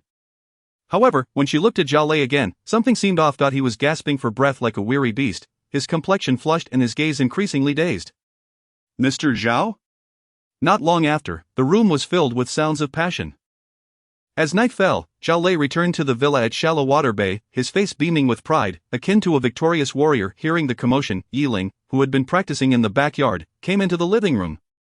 Noticing Zhao Lei's triumphant demeanor, he curiously asked, "What has got you in such high spirits? I've never seen you this cheerful before." Seeing Ling was like encountering a long-lost father, Zhao Lei rushed forward and embraced him. "Dad! You are my real dad."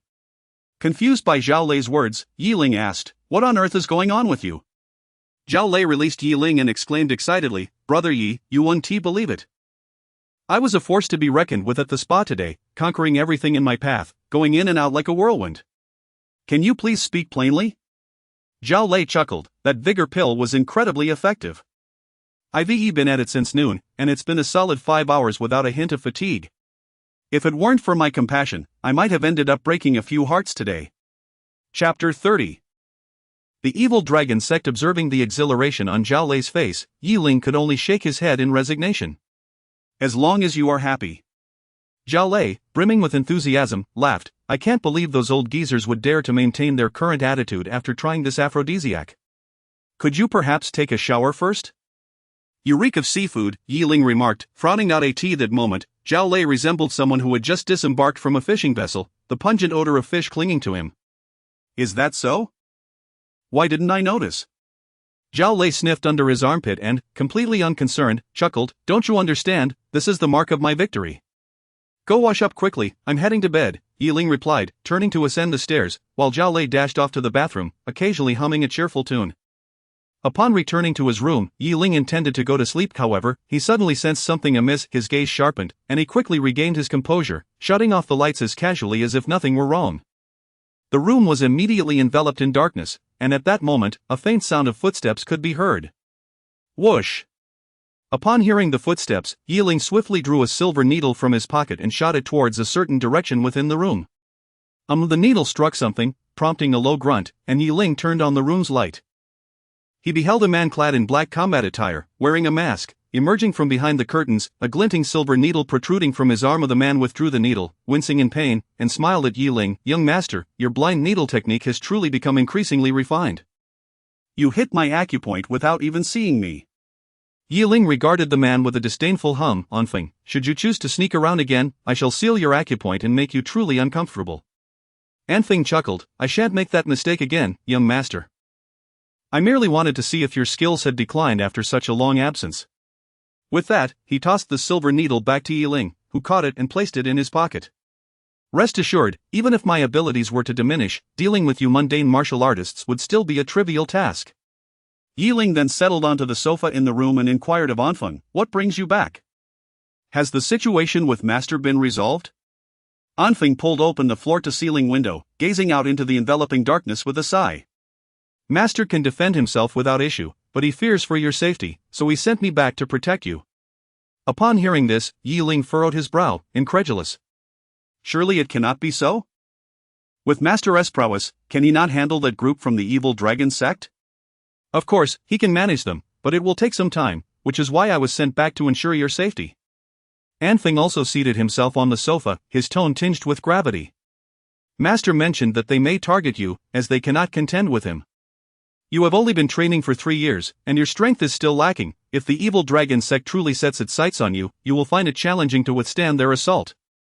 A rare seriousness crossed Yi Ling's features, and after a moment, he replied coldly, If a member of the evil dragon sect comes, I shall slay one. If 2 come, I shall slay them both. With such confidence, I am reassured that I will remain by your side for the time being, but you must also hasten to improve your strength. If you require any resources, let me know, and I will procure them for you. Yi Ling nodded, do not worry. I am not one to be polite with you. Feng sighed helplessly, with that assurance, I am at ease now, grant me a room, I will be residing here from now on. Yi Ling was momentarily speechless. Come on, you've grown accustomed to roaming freely. Does it truly matter where you stay? Are you out of your mind? Why would I reside in a bridge shelter when I have a villa at my disposal? I'm not foolish. With that, Feng sauntered away from Yi Ling's room, off to select a dwelling of his liking. Yi Ling shook his head in exasperation, yet the news Feng brought instilled a sense of urgency within him. The members of the evil dragon sect, it seems I must hasten to enhance my abilities. Yi Ling mused internally. Though his current strength was commendable among the mundane, it would be insufficient against the evil dragon sect. Resolving this, he dismissed the thought of sleep and instead sat cross-legged on his bed to begin his cultivation. Gradually, steam began to rise from the top of Yi Ling's head, and a palpable aura of pressure emanated from around him. Time swiftly passed to the following morning, and as Yi Ling opened his eyes, a glint of cold determination flickered within them. Why am I stuck at the 3rd level of the killing technique, unable to break through? The martial art he practiced was known as the killing technique, a name both simple and brutally effective, embodying the essence of lethality. The reason for his pursuit of this technique was straightforward. It was capable of maximizing his strength in a short period. Over the span of 3 years, Yi Ling had taken countless lives, among them martial artists, mercenaries, and even several minor presidents from various nations. The trials of life and death during these years had propelled his cultivation to the pinnacle of the Grand Master level, yet his killing technique remained at the 3rd level. Regrettably, thus far, he had shown no signs of breaking through, leaving him feeling somewhat frustrated. Very well, I shall inquire with Feng about this later. With that, Yi Ling concluded his training and left his room, intending to practice in the courtyard. Upon arriving in the courtyard, he began to practice his punches slowly, while Anfeng had already awakened, observing Yi Ling's movements with a shake of his head. The killing intent fist is not something to be practiced in such a manner. Anfeng leapt down from the balcony and sighed at Yi Ling. Feeling challenged, Yi Ling halted his training and asked, "If this isn't how you practice the killing intent fist, then how should it be done?" Anfeng stretched lazily and replied, "Do you remember when you first began practicing the killing technique? Back then, you had just entered the prison, and to avoid being bullied, you practiced relentlessly every day, each punch infused with overwhelming hatred and killing intent. Though your technique was clumsy and unrefined, it perfectly encapsulated the essence of the killing intent fist. Now, while your movements are fluid and skilled, the killing intent has long since dissipated. A killing intent fist devoid of killing intent is akin to a fierce tiger stripped of its teeth, lacking any real power." Yi Ling clearly understood Anfeng's point, yet he continued to frown. "I am now part of society. If I acted as I once did, I would have been apprehended long ago." Whether one has or has not is a separate matter, what truly matters is how you control it. Chapter 31. Trouble approaches. You have returned to normal society, and your murderous intent has dissipated. If this continues, not only will your cultivation regress, but serious problems will also arise, Dark Blade asserted emphatically. Yi Ling furrowed his brow. What kind of problems could arise? Without my murderous intent, I am still myself, and my cultivation remains intact. Dark Blade chose not to respond and instead departed, leaving Yi Ling feeling increasingly agitated. He opted not to continue his practice and returned to the living room, intending to take a moment to rest. Just then, Xiaorou rushed in, panicked, exclaiming, "It's bad, young master. The master and mistress, they have been kidnapped." Upon hearing Xiaorou's words, Yi Ling was momentarily stunned before hurriedly rising. "Do not panic, speak slowly, what has happened?" Tears streamed down Xiaorou's face as she hurriedly explained, "The mistress and master planned to return this morning, but when I knocked on their door earlier, there was no response. Then I asked the front desk to open the door, only to find that both the master and mistress were missing. Upon reviewing the corridor's surveillance, it became clear that they were taken by a mysterious figure." At that moment, Zhao Lei, who had just risen, heard Xiaorou's account and immediately exclaimed, "What are we waiting for? Call the police." But I found a note by the bedside that says we are not to report it to the police." Xiaorou produced the note and handed it to Yi Ling, who immediately crumpled it in his fist upon reading its contents, frowning as he declared, "Take me to that hotel." The four of them promptly made their way to the hotel, and upon learning of the situation, Dark Blade insisted on accompanying them. They all boarded Zhao Lei's vehicle and sped towards the hotel. During the journey, Dark Blade observed Yi Ling's anxious demeanor from the passenger seat and sighed, "You see, I warned you that once you lose your murderous intent, troubles will inevitably follow. If you were still in your previous state, how could there be so many issues now?" Yi Ling frowned at the remark. "Did you have to bring this up now?" Dark Blade shrugged and fell silent. Soon, Zhao Lei drove them to the hotel Xiaorou had mentioned. Yi Ling went to check the surveillance footage while Zhao Lei and Dark Blade searched the room for any additional clues. Arriving at the monitoring room, Yi Ling scrutinized the footage and noticed a man, cloaked in dark attire, entering his parents' room at 3 in the morning, never to emerge again. Contemplating the figure's silhouette, Yi Ling's expression grew increasingly grim. At that moment, Dark Blade and Zhao Lei arrived, with Dark Blade shaking his head. "We found nothing useful. That individual took your parents and left through the balcony." Zhao Lei, feeling frustrated, scratched his head and lamented, "If all else fails, we should call the police and let the national security help us." Yet Yi Ling shook his head, "No need. I already know who it is." Li Qingping was at home enjoying a hot spring, humming cheerfully. After all, his brother, Li Qingyuan, had assured him that within 3 days, Yi Ling would be eliminated from Jiancheng. With his brother taking action, Li Qingping felt entirely at ease, eagerly anticipating the aftermath of Yi Ling's disappearance. Suddenly, he was startled by a loud commotion at the front door, as if it had been kicked open. Alarmed by the noise, Li Qingpeng quickly stood, cursing under his breath, and donned a bathrobe before leaving the bathroom. "Who dares to cause trouble at my residence?" He ascended to the second-floor corridor, but upon seeing the intruders, he instantly deflated. Yi Ling stood at his doorstep, accompanied by Zhao Lei, while Li Qingping's villa door lay shattered from a single kick. Yi Ling regarded Li Qingpeng with a cold gaze, his murderous intent sending a shiver down Li Qingping's spine. You better not act rashly. This is private property. If you do, I will call the police." Yi Ling disregarded Li Qingping's threats and ascended the stairs without hesitation. "Damn it," Li Qingpeng cursed under his breath, attempting to flee, only to find Dark Blade grinning behind him. "Hello there, buddy." Yi Ling smiled menacingly as he seized Li Qingpeng and hurled him down to the first floor. Crash! Li Qingpeng landed hard on the marble floor, the sound echoing through the space. Ling swiftly approached and seized him roughly. Tell me, where is your brother? Ling's voice was icy, his gaze filled with a murderous intent that felt almost tangible. Li Qingpeng, having never encountered such a look, stammered in fear, I don't know, he went out last night and hasn't returned. I am not satisfied with your answer. Speak again. Ling's tone brimmed with barely contained fury, as if he were ready to extinguish Li Qingpeng's life at any moment. I truly don't know. I swear. Li Qingpeng exclaimed in panic, while Zhao Lei, observing Ling's demeanor, felt a chill run down his spine. It was the first time he had witnessed Ling in such a state, radiating a malevolent aura akin to a hellish demon, his crimson eyes too fearsome to behold. Meanwhile, Dark Blade on the second floor observed Ling below, nodding in approval. Excellent, this is the real you. Taking a deep breath, Ling released Li Qingpeng, retrieving a pouch of silver needles from his pocket. Li Qingpeng, your family has truly gone too far this time. Whether you speak the truth or lie, since your brother is absent, do not blame me for venting my frustrations on you. With that, Ling extracted a silver needle and plunged it directly into a pressure point on Li Qingpeng's body. The moment the needle pierced, Li Qingpeng cried out in agony, writhing as if enduring some form of torture. Witnessing Li Qingpeng's distress, Zhao Lei shuddered, while Dark Blade nodded in satisfaction, remarking, Indeed, this is how one deals with enemies. Continue. Still unwilling to speak?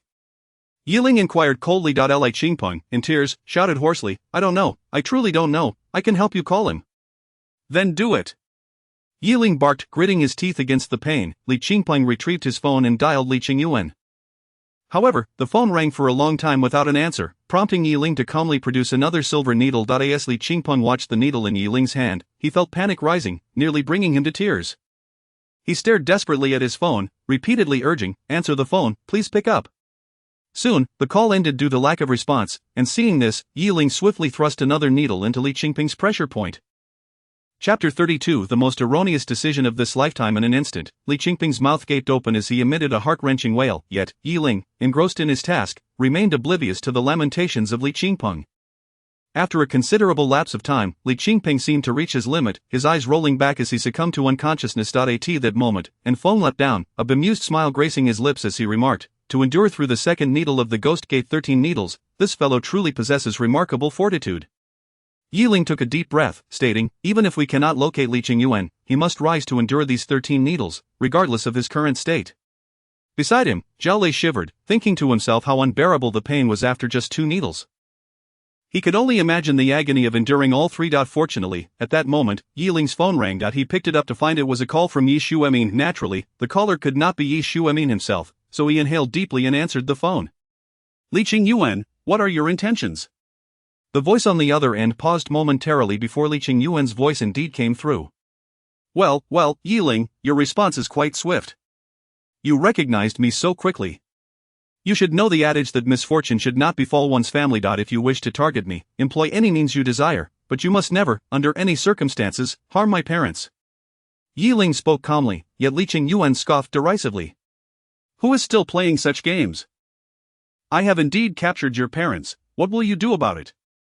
Quite simply, Ling retorted, as he forcefully pressed down on the silver needle embedded in Li Qingpeng's acupoint. Instantly, Li Qingpeng was jolted awake by a surge of pain.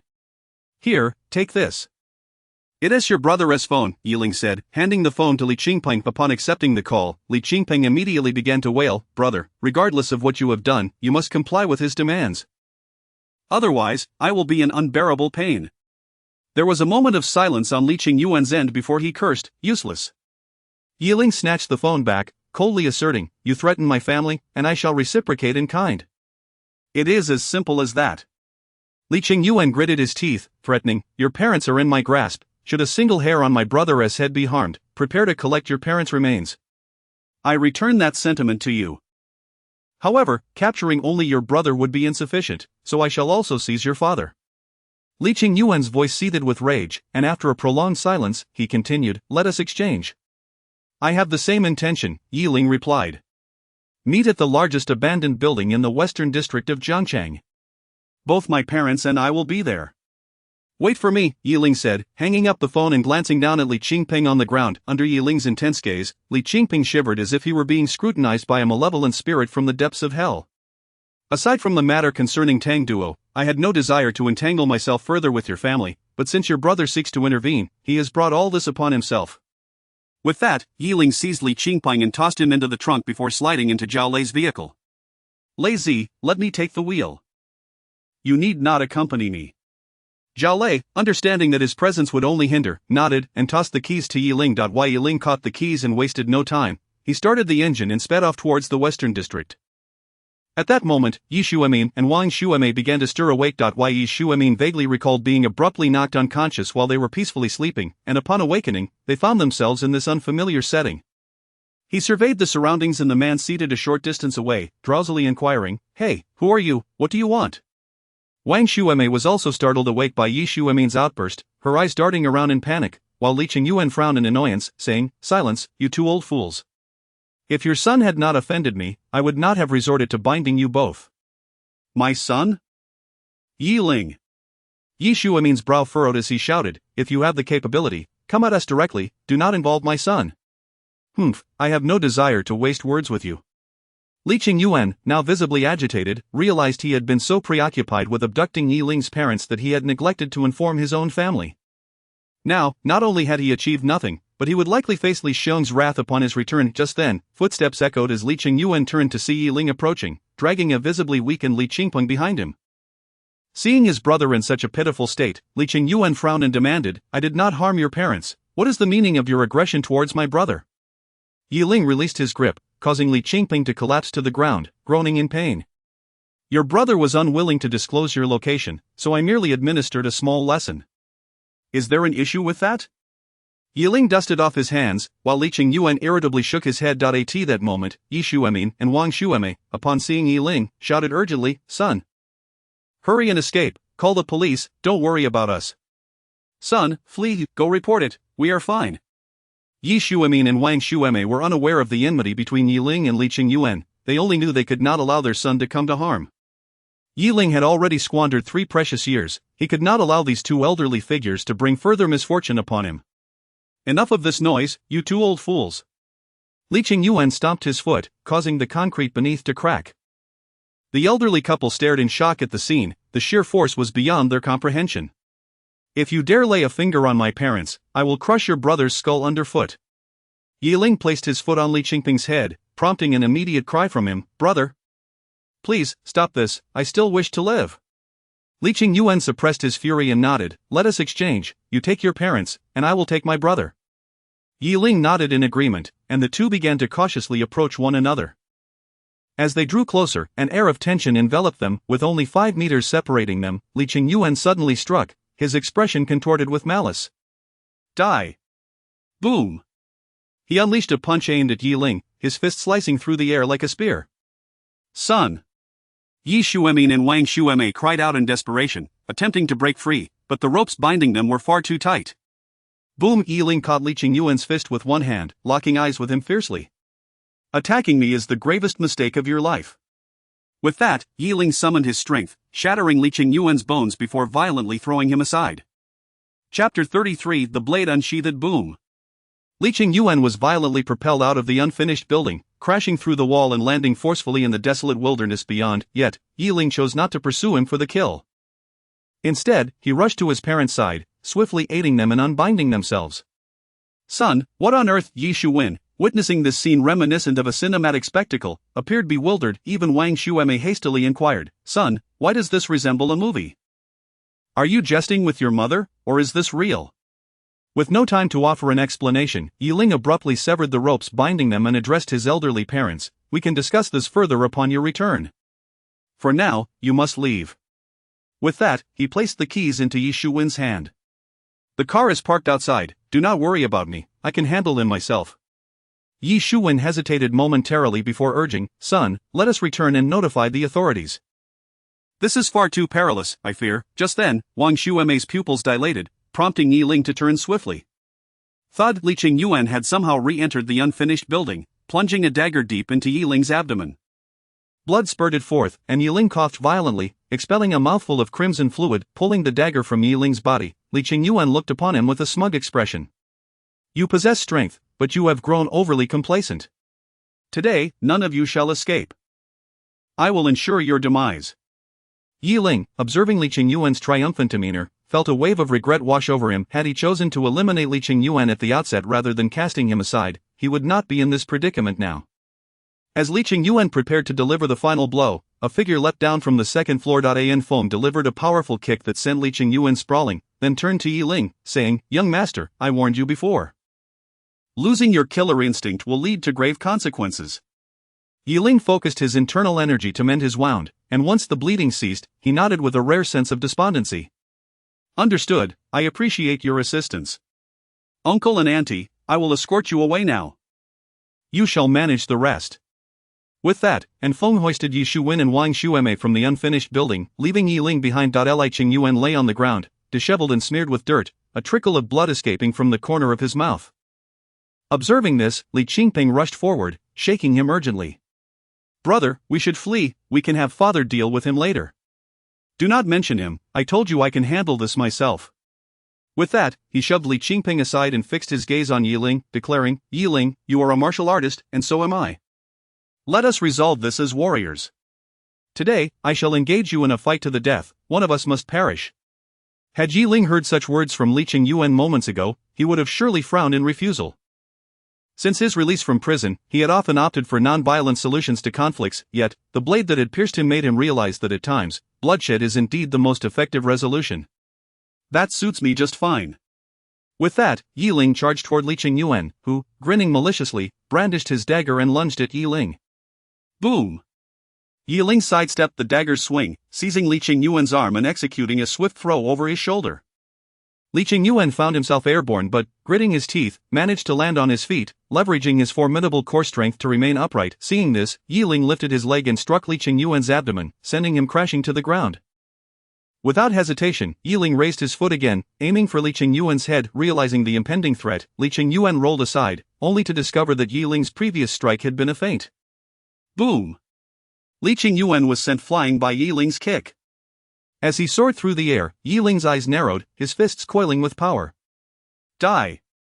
Yi Ling unleashed a devastating punch, piercing through Li Qingyuan's body mid-flight. A gaping wound appeared in Li Qingyuan's abdomen, and as Yi Ling's fist exited, a torrent of blood and flesh erupted. Not far away, Li Qingpeng watched this horrific spectacle, his expression turning to one of shock. While Yi Ling withdrew his fist, and Li Qingyuan lay motionless on the ground, lifeless. Ah! It has been quite some time since I last took a life, my hands feel a bit rusty.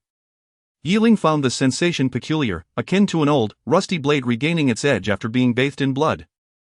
Turning his gaze to Li Qingpeng, whose face was now filled with terror, Yi Ling's eyes glowed with a fierce intensity. No! No, you cannot kill me, my father is Li Xiong. We have no significant enmity, please spare me.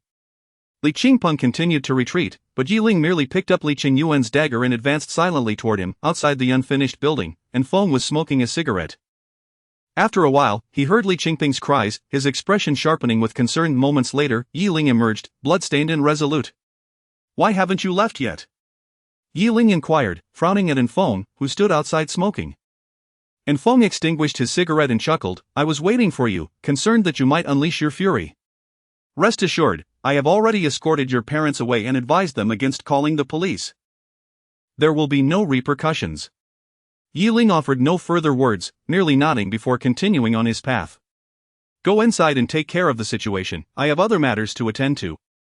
With that, Yi Ling departed without a backward glance, and Feng, witnessing his state, allowed a hint of a smile to flicker across his face. Now, this is more like it. Upon returning home, Yi Shuwen and the others gathered around Yi Ling, inquiring with concern, Son, how did it go? Are you unharmed? Did you call the police? Your friend said he went in to help you and told us to return first. Seeing his parents' worried expressions, Yi Ling smiled reassuringly. Do not worry, Mom and Dad. Everything has been resolved.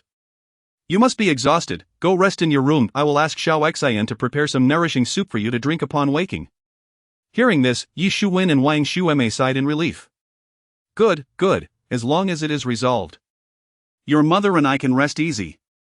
They retreated to their room on the second floor while Xiao Xian headed to the kitchen, leaving Zhao Lei looking somewhat uneasy. Yi Ling, aware of his apprehension, patted his shoulder and comforted him. Zhao Lei, my methods against enemies may seem ruthless, but remember, I consider you a true brother. Upon hearing this, Zhao Lei's tension eased slightly. Brother Yi, I understand. I just felt that when we were at the Li family's, you seemed unfamiliar, as if you were a different person. Chapter 34 Bridging Connections. Upon hearing Zhao Lei's words, Yi Ling paid little heed and offered reassurance, saying, "Rest assured, I remain unchanged." After speaking, Yi Ling retreated to his room, feeling that with the resurgence of his murderous intent, he had gleaned considerable insights into the art of killing. Perhaps today, he would manage to elevate it to the 4th level. Observing this, Zhao Lei shrugged, noting that at least Yi Ling appeared somewhat normal at this moment. However, a sudden thought crossed his mind, prompting a swift change in his expression. Oh no! The company! Zhao Lei exclaimed, hastily exiting to head to the office. Witnessing Lin Qianyue's success from Yi Ling's medicinal formula, Zhao Lei grew increasingly impatient for the launch of the vitality-enhancing medicine. Before long, Zhao Lei arrived at the company, pushing open the conference room door only to find it utterly deserted. "Where is everyone?" he queried, perplexed, turning to his secretary beside him. "Did I not instruct you to summon the shareholders for the meeting? Where are they?" The secretary scratched his head in confusion, responding, "I'm not sure, I messaged the shareholders, but none have replied." Zhao Lei, shaking his head in resignation, replied, "Never mind, I'll call them myself." With that, he retrieved his phone and dialed one of the slightly older shareholders.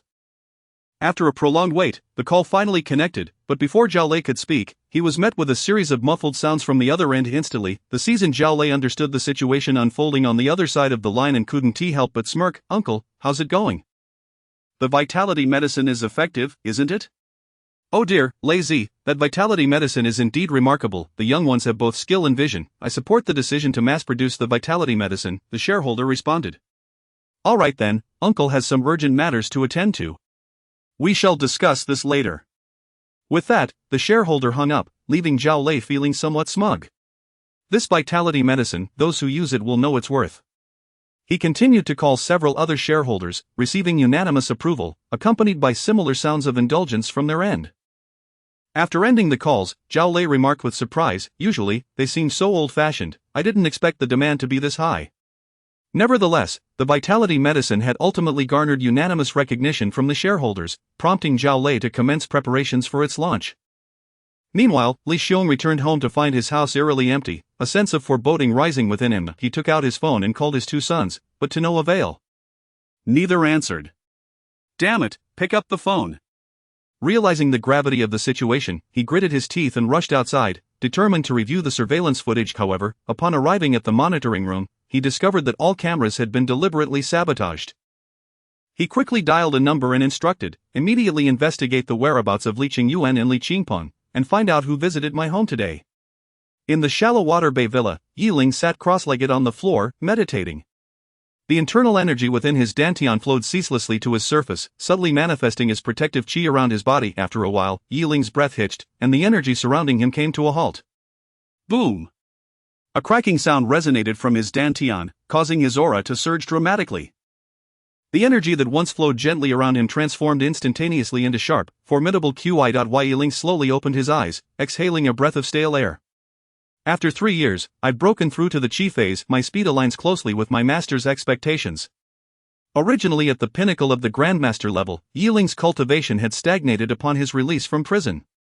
However, following the events of that morning, he finally transcended into the Qi phase, surpassing the Grandmaster realm. With this breakthrough, his internal energy had fully converted into powerful Qi, elevating Yi Ling's strength several tiers above its previous level.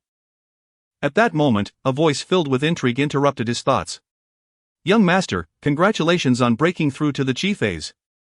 Yi Ling frowned, turning to regard Feng, expressing his displeasure. "Next time you enter, remember to knock."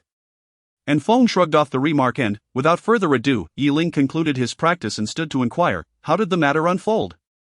And Feng nonchalantly replied, "Rest assured, the 2 bodies have been disposed of, and our traces have been well covered." Indeed, Li Xiong seems to have caught on to something and is now frantically searching for answers. "Should I take action against him?" And Feng asked. Yi Ling pondered for a moment before ultimately nodding. "Handle this matter, I have other affairs to attend to." "Understood." And Feng gave an okay gesture before turning and departing from the balcony. On the following day, Yi Ling ascended to the rooftop, where the 3-flower bone pill he had concocted was now fully dried and formed into small pills. He returned to the villa, where he found Zhao Lei engrossed in the television. Upon noticing the pills in Yi Ling's hand, Zhao Lei's curiosity piqued. "Brother Yi, what is this? Let me have a taste. Step aside, you glutton. Ling rolled his eyes and then produced 2 pills, placing them in Xiaoro's hands. Put these 2 pills into the soup for my parents later. Don't forget. Xiaoro nodded obediently and proceeded to the kitchen. Meanwhile, Zhao Lei approached with curiosity, asking, Brother Yi, did you concoct this pill? Is there a recipe? We should mass produce it for our company. Ling nodded, indeed, I made it, but don't even think about mass production. Creating just one is quite a feat. Understanding the implications of the inability to mass produce, Zhao Lei refrained from demanding a pill for himself. Ling's purpose in crafting these pills extended beyond merely improving his parents' health. It was also a means of fostering connections. Exiting the villa, Zhao Lei followed suit, inquiring, Are you heading out, Brother Yi? Let me give you a ride. After a moment's contemplation, Ling agreed, Alright, take me to the Moon Palace. I wish to see Shen Wancheng. Understood. Zhao Lei promptly started his luxury vehicle, and after Ling settled in, they set off for the Moon Palace. Before long, they arrived at the Moon Palace, and upon reaching the ground floor, Ling took out his phone to call Shen Wancheng. The call connected instantly, and Shen Wancheng's hearty laughter resonated through the line. What's up, Dr. Yi? Do you need my assistance with something? Ling chuckled softly, Uncle Shen, I've recently concocted some pills that may aid in alleviating old Master Shen's condition. Chapter 35. Healing Shen Sanjin once more on the other end of the line, Shen Wancheng, upon hearing Ling's words, immediately replied, Dr. Yi, please provide me with your location, I will send a vehicle to fetch you to the Guanghan Palace right away. Listening to Shen Wancheng's anxious tone, Ling smiled and explained, There is no need for such trouble, Uncle Shen. I am currently right outside the Guanghan Palace. Excellent, then I shall trouble you to wait a moment, Dr. Yi, I will be down shortly. With that, Shen Wancheng hung up the phone, appearing rather perturbed. Before long, Shen Wancheng arrived downstairs and, upon seeing Ling, rushed toward him with palpable excitement. Dr. Yi, you cannot imagine the state of my father, his condition has deteriorated significantly. Just a few days ago, he was relatively stable, but recently, he can scarcely manage to speak. I had intended to contact you today, asking for your assistance in administering a few more acupuncture treatments for my father, yet I did not expect you to arrive first. Upon hearing Shen Wancheng's account of Shen Sanjin's condition, Ling spoke solemnly, In that case, Uncle Shen, let us hasten to see old Master Shen. Ah, yes, please follow me, Dr. Yi. With that, the trio entered the Guanghan Palace and took the elevator. Shen Wancheng pressed the button for the highest floor, and soon they arrived. Exiting the elevator, Shen Wancheng led Ling and Zhao Lei down the corridor until they reached a room resembling a hospital ward. Inside, numerous physicians were present, and Shen Sanjin lay on the hospital bed, surrounded by various medical devices, with an array of tubes attached to him. Upon seeing Shen Wancheng enter, the doctors respectfully greeted him, to which he waved his hand, prompting them to exit the room promptly. Once all the physicians had vacated the room, Shen Wancheng sighed heavily, his face etched with concern. After your previous treatment, my father's condition improved for a while, but it has since begun to decline once more. Just a few days have passed, and he has reverted to a state where he can only rely on life-sustaining fluids. With that, Shen Wancheng cast a somewhat humble glance towards Ling. Dr. Yi, I kindly ask you to examine my father once more to see if there are any other ailments afflicting him. Ling nodded in response, Rest assured, Uncle Shen, I will do my utmost to treat the old master. With that, Ling approached the hospital bed, beginning to closely observe Shen Sanjin's condition. At that moment, Shen Sanjin's breathing was faint, and his pupils had taken on a pale hue. It was evident that without the life-sustaining fluids provided by Shen Wancheng, Shen Sanjin would have succumbed long ago. After meticulously examining Shen Sanjin's state, Ling sighed. Shen Wancheng, visibly anxious, inquired, What is the verdict, Dr. Yi? My father, he cannot possibly have any hidden chronic illnesses, can he? Ling shook his head, Old Master Shen harbors no other diseases. It is merely the toll of age that has rendered his physical constitution and vital signs increasingly frail. After all, old Master Shen is nearing a century in age. At this stage, his body is simply overwhelmed. One could say that without your daily life-sustaining fluids, he would have likely passed long ago. Yet, even so, he languishes in a state akin to that of a living corpse, unable to awaken. Upon hearing this, Shen Wancheng's expression visibly dimmed. After a lengthy pause, he sighed, The old master is 98 years old, he has endured immense suffering for 60 years, navigating through life's tribulations. Now that my career has finally flourished, the old master has scarcely enjoyed it before his condition worsens. Listening to Shen Wancheng's sorrowful tone, Ling sighed, while Zhao Lei similarly lamented, The trees wish for calm, yet the winds do not cease. A child wishes to care for their parents, yet time is not on their side. Uncle Shen, perhaps it is best to come to terms with this. However, Shen Wanqing shook his head, gazing at Yi Ling with hopeful eyes. Dr. Yi, is there truly no other recourse? I ask for nothing but for my father to reach the age of 100. If you can allow my father to live for an additional 2 years, I would be willing to pay any price. Given Shen Wanqing's bold declaration, Yi Ling had no doubts. After all, the cost of the life-sustaining fluids alone had already reached several million per day, not including the expenses for other medical apparatus. Had this been before, I would indeed have been powerless. I could have only extended the old master's life for a few months at most. But now, there is a way. Upon hearing Yi Ling's words, Shen Wanqing's previously dimmed eyes sparkled with renewed hope. Dr. Yi, what is this method? Is there anything I need to prepare? There is no need, I have everything ready. With that, Yi Ling produced the previously prepared Sanhua Rugadan. This pill, known as Sanhua Rugadan, is most effective for an elderly person like Old Master Shen, whose body is in decline. However, given Old Master Shen's current state, one pill will only extend his life by a maximum of 3 years. Furthermore, within those 3 years, only a year and a half will be spent in a conscious state. The remaining year and a half will be akin to his present condition. However, fear not, with my acupuncture skills in conjunction with the Sanhua Rugadan, I can extend his lifespan to 4 years and his conscious state to 2.5 years. Upon hearing Yi Ling's words, an unparalleled joy spread across Shen Wanqing's face, and he excitedly embraced Yi Ling. Thank you, Dr. Yi. Thank you, 4 years is sufficient, it will allow me to care for my father properly during that time. At this moment, Shen Wanqing felt an overwhelming sense of delight, especially since he had previously sought the help of Ren Xinghe, who ranked among the top 10 divine doctors, yet found no solution for his father's condition. He had thought that bringing Yi Ling in would be merely to extend his father's life for a few months, but unexpectedly, it was a full 4 years. As Shen Wanqing released Yi Ling, the latter spoke, "In that case, Uncle Shen, you and Zhao Lei should step outside for a moment. I need to administer acupuncture to Old Master Shen." "Very well, I assure you that no one will disturb the ward." With that, Shen Wanqing exited the room alongside Zhao Lei. Yi Ling took a deep breath, then retrieved his silver needles. He spread out the cloth pouch containing the needles, drew out the silver needles, and began treating Shen Sanjin. 3 hours later, Yi Ling emerged from the ward, his complexion slightly pale. Upon seeing this, Shen Wanqing hurriedly approached with concern. "Dr. Yi, are you all right?" Yi Ling shook his head. "I am fine, do not worry. It is merely that the acupuncture was quite taxing, leaving me somewhat fatigued. By the way, Old Master Shen will awaken shortly. He will need a little more time." Upon hearing Yi Ling's words, Shen Wanqing felt a wave of relief wash over him. "That is good to hear, thank you, Dr. Yi." Chapter 36. Contributing to the nation by the way, Yi Ling said, as he produced a Sanhua porkbone pill and handed it to Shen Wanqing. "Prepare a nourishing soup for Elder Shen, and add this pill to it for him to consume." Shen Wanqing gingerly accepted the pill, then turned his gaze towards Zhao Lei. Instantly understanding, Zhao Lei hurried forward to support Yi Ling. "Dr. Yi, please hold on, I shall instruct the kitchen to prepare it right away." With that, Shen Wanqing carefully departed with the Sanhua porkbone pill in hand, while Yi Ling and Zhao Lei took a seat on a bench in the corridor. Zhao Lei looked at Yi Ling and could not help but exclaim, "Brother Yi, what a remarkable feat, you've directly granted Elder Shen an additional 4 years of life. Countless individuals would yearn for those 4 years, and many would be willing to exchange their entire fortunes for it.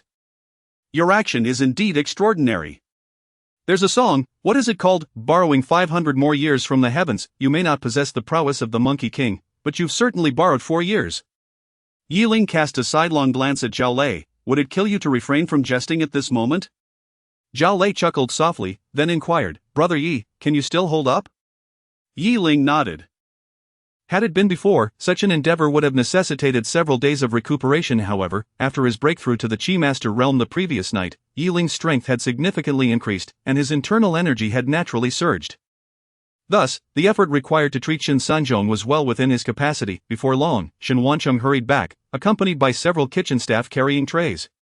Dr. Yi, the nourishing soup is ready, prepared entirely according to your prescription. Noticing that your energy has been considerably expended, I have prepared a bowl for you. I will call someone to escort you to the dining area. Yi Ling, recognizing the necessity for recovery, did not decline and simply nodded in agreement. A chef promptly led Zhao Lei and Yi Ling to the parlor, where the nourishing soup was served. Without hesitation, Ling began to drink a Zhao Lei, licking his lips in anticipation, turned to the chef and asked, "Is there any other food available? Please prepare some for me as well." "Certainly, please wait a moment." The chef dashed back to the kitchen and soon emerged with a platter of food, prompting Zhao Lei to indulge heartily. After a while, Ling finished the nourishing soup, exhaling a warm breath and feeling a significant recovery in his body. Zhao Lei patted his stomach, satisfaction evident in his voice. "I hadn't had breakfast yet, and this meal has filled me to about 80%. At that moment, Ling suddenly heard the sound of a cane tapping against the floor. Upon turning, he saw Shen Sanzhong entering the kitchen, leaning heavily on his cane, limping as he approached. Shen Wancheng followed closely behind, cautiously pushing a wheelchair while ensuring Shen Sanzhong did not stumble. Seeing Shen Sanzhong arrive, Ling immediately stood to greet him. Shen Sanzhong grasped Ling's hand, smiling as he said, "Dr. Yi, I sincerely thank you once more for saving my life." Hearing Shen Sanzhong's gratitude, Ling nearly smiled in return. "There is no need for thanks, Elder Shen. I am merely fulfilling my master's wishes. You have already treated me once, I should have passed on this time, yet I must thank you again for extending my life by 4 years. I have heard everything from Wancheng. The value of that pill is beyond measure, especially with you personally administering it. Doctor, aside from financial compensation, I truly do not know how to repay you." Ling assisted Elder Shen in taking a seat and then comforted him with a smile. "Elder Shen, you share a bond with my master, making you my elder as well. Discussing money with me is quite unnecessary." "That may be so, but continually relying on you is indeed somewhat unfair." Alas, Shen Sanzhong sighed, then turned to Shen Wancheng. "Wancheng, our family owes Dr. Yi a tremendous debt of gratitude. In the future, regardless of what Dr. Yi requires, you must assist him wholeheartedly. Do you understand?" Shen Wancheng nodded earnestly. "Rest assured, Father, gratitude and reciprocity are our family's principles, I shall not forget." Subsequently, Ling engaged in further conversation with Shen Sanzhong.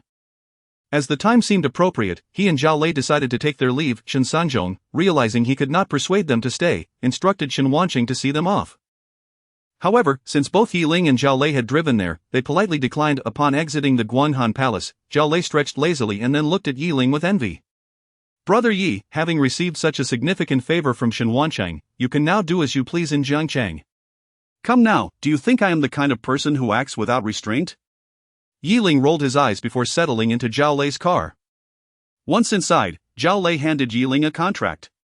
"Take a look, Brother Yi, our agreement has been finalized. Those old fellows have agreed to launch the aphrodisiac." Ling raised an eyebrow at this. "Didn't you mention that those shareholders and your father were quite opposed? How did it get resolved so swiftly?" Zhao Lei chuckled. "I personally had them try the aphrodisiac, and after experiencing its effects, they all nodded vigorously." You truly possess remarkable skills." Ling was momentarily speechless, but ultimately, Zhao Lei had managed to resolve the issue. As he perused the contract, he noticed one clause that puzzled him. "Lei Zi, are you certain our profits are split 40-60?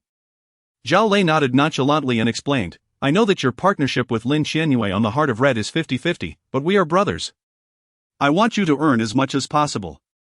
Hearing this, Ling felt a warm surge in his heart and ultimately signed his name. "Very well, since that is the case, I shall not hold back."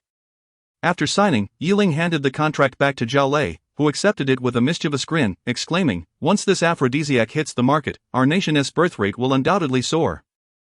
In this way, we too are contributing to the country." Ling chose not to respond, instead pondering the situation with the Li family. "I wonder how Anfeng is managing the affairs." Upon returning to the villa at Xianshui Bay, Ling entered to find only Xiao Xian present. He inquired, "Xiao Xian, where are my parents?" Xiao Xian, who was tidying up, looked up and explained, "The old master and mistress have returned to their previous residence, saying they are not accustomed to staying here and wish to visit." Ling shook his head in resignation, understanding this was a natural inclination. After all, the elderly had lived in that small courtyard for the better part of their lives, their attachment could not simply be dismissed. Very well, if they prefer to return, let them. Xiao Xian, you can go along to help take care of them. Understood. Chapter 37 of the Guardian Pavilion. At that moment, and Feng emerged from his room clad in pajamas, stretching lazily before descending the stairs in a daze.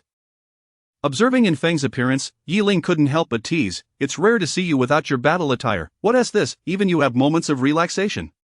And Feng, with dark circles under his eyes, rolled them in response to Ling's jest. "Of course, after a whole night of work, could I not be tired?" Upon hearing the word kill, a glimmer of intrigue flashed in Yiling's eyes, and he promptly inquired, "How did it go? Was it clean?" And Feng sank into the sofa, lazily replying, "Rest assured, everything has been taken care of from today onward. The Li family will no longer exist in Jiang City. And there is no need to worry about the national security side. I pulled a few strings, and the matter has been suppressed." Hearing this, Yiling finally felt a slight sense of relief. Good, that's reassuring. In the ensuing 3 days, Jiang City saw no further disturbances, allowing Yiling to peacefully cultivate the killing technique, gradually advancing his prowess. Meanwhile, the vitality-enhancing medicine had been launched and was instantly snatched up, the fervor reminiscent of the initial release of the heartfelt pill. One morning, having concluded his practice of the killing technique, Yiling made his way to the backyard, preparing to execute a few sets of martial arts. Just as he was about to commence, his phone unexpectedly rang. Upon checking, he discovered it was a call from Ren Qinghe. Yiling answered, perplexed, "What's up, didn't you return to the capital?" "Master, I'm currently in the capital, but there's an issue here." "An issue?" Yiling's curiosity was piqued, and he asked, "What kind of issue? Do elaborate." "A patient has arrived in the capital, and the nature of her injuries is exceedingly peculiar. I am unable to treat her." Yiling raised an eyebrow at this. He had previously guided Ren Qinghe in medical practice. Although Ren had only grasped the basics, it was sufficient to address most common ailments. If even Ren Qinghe could not treat this case, it must be serious. "What illness are we talking about?" Ren sighed, "Master, I'm not entirely sure. This is the first time I've encountered such a condition." "It's not that she is physically injured, but rather her soul is wounded, and I have no means to heal it." "If it's convenient for you, could you possibly come to the capital to examine this patient?" After some contemplation, Yiling ultimately acquiesced. "All right, I shall head to the capital today. Just wait for me." "Wonderful, Master, I'll have the patient's family send a private jet to fetch you. Just wait there." With that, Ren Qinghe hung up, leaving Yiling somewhat bewildered. How extravagant must the family of the patient be to arrange a private jet for him? However, Yiling soon realized that anyone capable of enlisting Ren Qinghe's assistance was likely not an ordinary individual. At that moment, Zhao Lei and Feng awoke, observing Yiling, who stood in the courtyard deep in thought. Zhao Lei curiously asked, "What is going on, Brother Yi, lost in contemplation like a philosopher this early in the morning?" Yiling shot Zhao Lei a sidelong glance before recounting the details of his recent agreement to the two. Upon hearing, Zhao Lei instantly volunteered, "Brother Yi, take me with you. I've been itching to visit the capital. Jiang City has been dreadfully dull lately." And Feng, furrowing his brow, analyzed, "If there is no physical harm, it's likely a soul injury, akin to what is termed a vegetative state in medical terms." Yiling nodded, "I had the same thought, but if it were merely a soul injury, Ren Qinghe would still be able to manage it." "It stands to reason that the situation is more complex than it appears." And Feng agreed, "I'll accompany you as well. It is prudent to have someone to protect you along the way, especially should there be members of the Xia Long men in the capital." Yiling readily agreed. Although Feng's strength was slightly inferior to his own, there were many situations where Yiling could not intervene directly, necessitating Feng's involvement. Before long, the trio packed their belongings and informed the elders. Aside from reminding them to stay safe, the elders had little else to say. As they made their way to the Jiang City airport, Yiling's phone suddenly rang with an unknown number. After a moment's hesitation, he decided to answer. "Is this Mr. Yi? I am the one sent from the capital to receive you. The plane is waiting at Jiang City airport." The voice on the other end belonged to a middle-aged man, whose tone was exceedingly respectful. Yiling nodded, replying, "Thank you, please hold on a moment, my companions and I are en route." "Understood." Before long, the three arrived at the airport, where a group of men in black awaited them at the entrance. Among them stood a middle-aged man in a Zhongshan suit, sheltered by an umbrella held by one of the black-clad men. The middle-aged man appeared anxious, seemingly waiting for something. As Zhao Lei parked the car, the three alighted, and Yiling was about to contact the middle-aged man when he spotted him approaching with a smile. "Are you the esteemed Dr. Yi?" Yiling slightly nodded, "That would be me."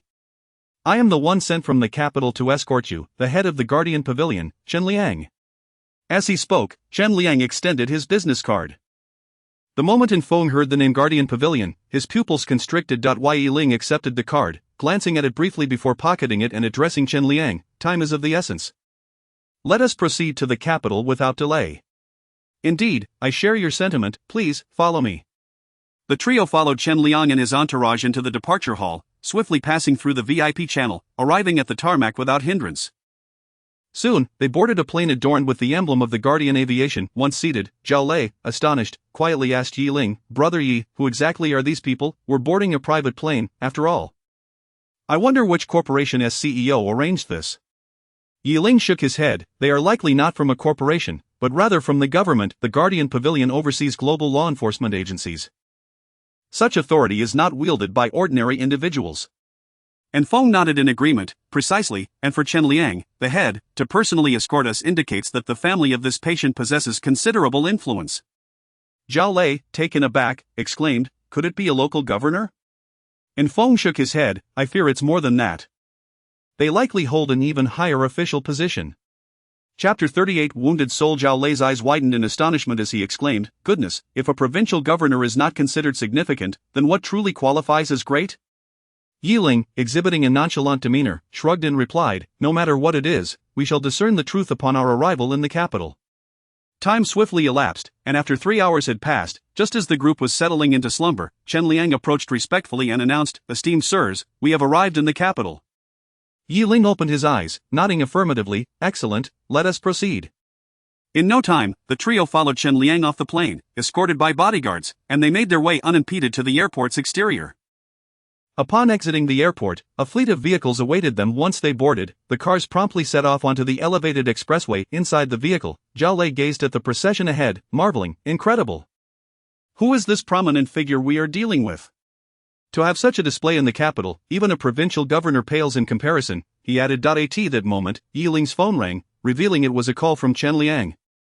Yi Ling answered promptly, and Chen Liang spoke with deference. "Dr. Yi, Mr. Zhang has instructed me that, given your long journey, I shall first escort you to a hotel for a night's rest. I hope this poses no objection." Yi Ling shook his head in response, "None at all. Please extend my gratitude to Mr. Zhang." After concluding the call, and Feng, with a hint of intrigue, murmured, "Mr. Zhang, could it be that individual?" Yi Ling turned to Feng, curious, "What is it? Feng, do you happen to know who this Mr. Zhang is?" Feng nodded, then spoke in a low voice, "In the capital, only the Mr. Zhang from the law enforcement department could command such stature." "The law enforcement department, what is that?" Zhao Lei inquired, equally puzzled. "The law enforcement department is the governing body overseeing the nation's judicial institutions. To put it plainly, this is the entity that formulates the laws, effectively the true wielders of power," Feng elucidated. "This organization operates independently of any other authority, directly liaising with the highest leadership, and possesses the ability to act first and report later, wielding extraordinary power." Upon hearing this, Zhao Lei gasped in astonishment. "Goodness, this is truly remarkable. I had no idea such an institution existed in our country." Feng's expression turned serious. "This organization is shrouded in mystery, accessible only to a select few." Zhao Lei then turned to Yi Ling, excitement evident in his voice. "Brother Yi, if we can connect with such individuals, we could resolve any issues we encounter in the future." Yi Ling gazed out at the scenery, casually remarking, "Let us first address the ailment of the patient." Soon, the vehicle brought the three to a welcoming hotel. Zhao Lei, taken aback, remarked, "Isn't this hotel reserved solely for high-ranking officials visiting the capital? Can we truly stay here?" Just then, Chen Liang stepped out of the car and approached them. Noticing Zhao Lei's astonishment, Chen Liang smiled and explained, "Mr. Zhang has specifically ordered that you be treated with the highest standards, so there is no need for surprise. Please follow me, and I shall arrange your accommodations," he added. Yi Ling and the others nodded, following Chen Liang into the hotel. Inside, the hotel staff was sparse, consisting only of a few essential cleaning and service personnel, ensuring a high degree of privacy. Once their check-in was complete, Chen Liang turned to them, bowing slightly. "I must apologize, esteemed sirs, as I have other obligations to attend to and cannot accompany you further." Yi Ling expressed his understanding. "No trouble at all, Chen, please attend to your matters." Chen Liang nodded. "In that case, I shall send a vehicle to collect you tomorrow." With that, Chen Liang departed the hotel, and the three were guided by a staff member to their respective rooms. Once inside his room, Yi Ling retrieved his phone and began searching for information on Chen Liang and the enigmatic Mr. Zhang. While he found some basic information on Chen Liang, the search for Mr. Zhang yielded nothing substantial, only fragments of rumor. This scenario suggested either Mr. Zhang did not exist or his identity was deliberately concealed. However, based on the various experiences during their journey to the capital, Yi Ling was inclined to believe it was the latter. At that moment, Yi Ling received a call from Ren Qinghe. He answered quickly, and Rin inquired, "Master, you must have just disembarked from the plane, correct?" Ling nodded, moving to the floor-to-ceiling window to gaze outside. "Indeed, we have just arrived at the hotel arranged by Chen." "Wonderful, Master. I am also at this hotel, please tell me your room number, I will come to find you." After sharing his room number, a short while later the doorbell rang. Ling opened the door to find Rin Xinghe standing outside. "Master, I apologize for the trouble." Ling ushered him into the living room and took a seat on the sofa. "Enough with the pleasantries. Tell me, how did you come to know such a high-ranking individual?" Rin Xinghe chuckled, "You already know?" Ling scoffed lightly, "With such a display during our journey, it was hard not to notice." Rin Xinghe settled onto the sofa and began to explain, "I only recently became acquainted with him." After arriving in the capital, Mr. Zhang began searching the divine doctor list for a physician to treat his wife. All the doctors ranked in the top 10 on the list were unable to help her. Observing this, I recommended you, Master, hence the unfolding of these events. Ling, intrigued, smiled, "If I cannot cure his wife, won't that make your recommendation moot?" Rin Xinghe confidently replied, "I cannot speak for others, but with your skills, Master, I am certain you can heal her." Ling sighed, shaking his head in resignation, before stating evenly, "Please tell me the specifics of her condition, so I am not caught unprepared tomorrow." Rin Xinghe nodded and began, "The incident occurred a month ago. At that time, Mr. Zhang was in the midst of contending for the position of head of the law enforcement department when, unexpectedly, his wife collapsed without warning. Mr. Zhang consulted countless physicians, yet all were at a loss. Ultimately, he traveled to the capital and summoned the top 10 doctors from the divine doctor list. However, even the foremost physician on that list could do nothing, merely identifying that the affliction lay within the soul rather than the body. Ordinary mortals like us are certainly incapable of healing Mr. Zhang's wife, which is why I sought your assistance, Master." Wounded in the soul, Ling murmured thoughtfully, "Chapter 39 The possibility of healing Master, do you have any solutions?" Rin Xinghe inquired cautiously. Ling shook his head, "I cannot say for certain that I have the answer. The method of soul healing is beyond my current capabilities. I am still merely a martial artist among the mundane, capable of refining the body but unable to condense the soul. However, if it is merely a simple injury to the soul, then with the aid of medicinal pills, I might be able to give it a try." Upon hearing that even Ling lacked substantial confidence, Rin Xinghe could not help but sigh. "If even you have little assurance, then it is truly uncertain who in this world possesses the ability to heal her." Suddenly, Ling thought of his master, the Ghost King. The Ghost King had long since attained the realm of soul condensation. Should he intervene, healing the soul would be a trivial matter. Alas, the Ghost King was elusive, and even as his disciple, Ling had no knowledge of his whereabouts. "Alright, whether it can be cured or not will only be revealed tomorrow. You should return now. I need to prepare for tomorrow's treatment." Rin Xinghe nodded and bid farewell to Ling before leaving his room. Ling then sat cross-legged to cultivate, readying himself for the treatment the next day. Time swiftly passed, and the following morning, a knock echoed on Ling's door. He hastily concluded his practice and opened the door.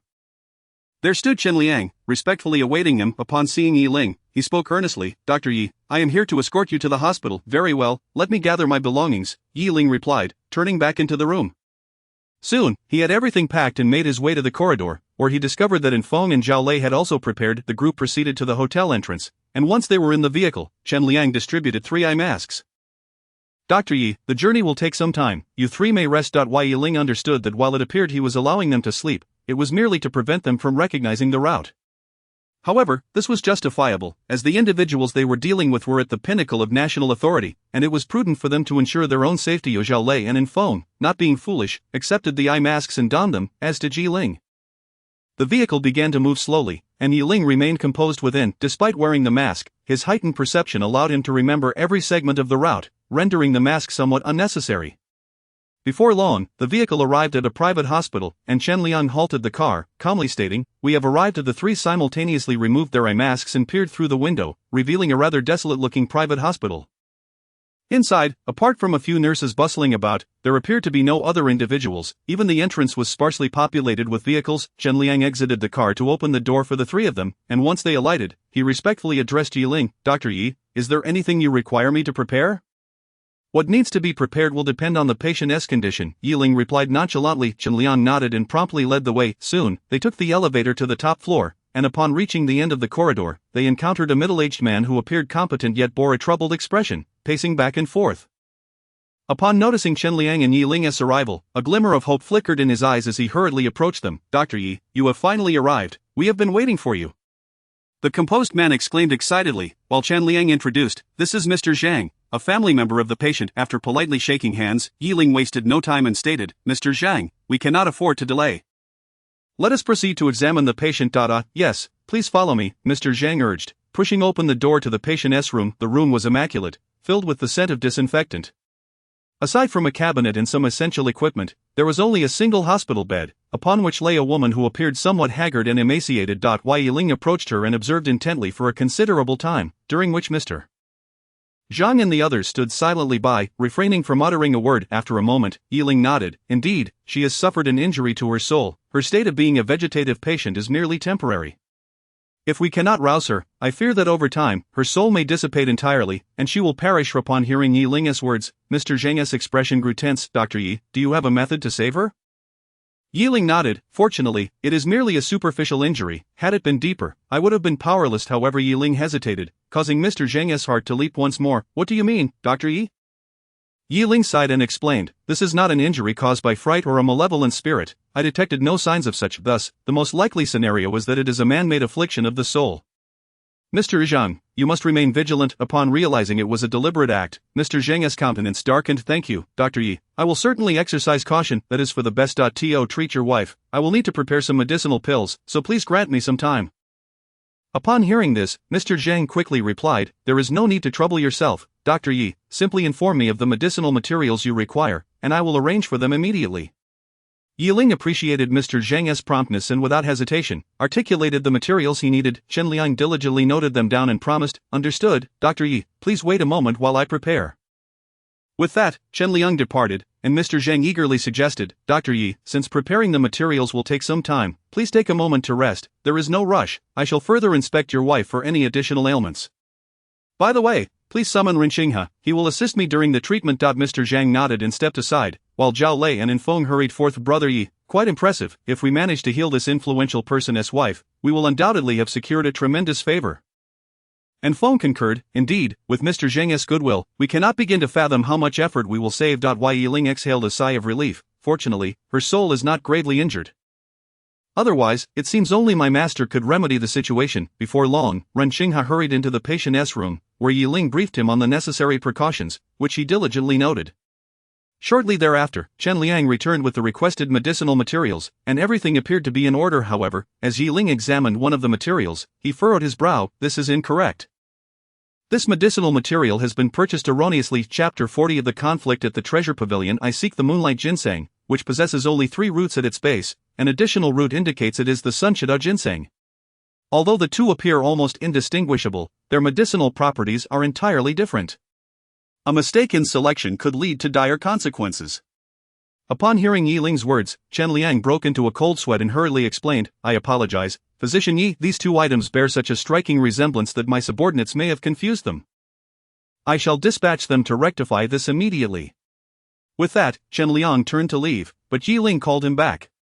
"Never mind, Master Chen, I shall accompany you to prevent any further mistakes." Chen Liang glanced at Mr. Zhang, who inquired, "Physician Yi, why not allow them to handle it? You should rest here instead." Yet, Yi Ling shook his head. "Such matters are fraught with the possibility of error. I would prefer to go alone." Reluctantly, Mr. Zhang acquiesced. "Very well, then. I appreciate your assistance, Physician Yi."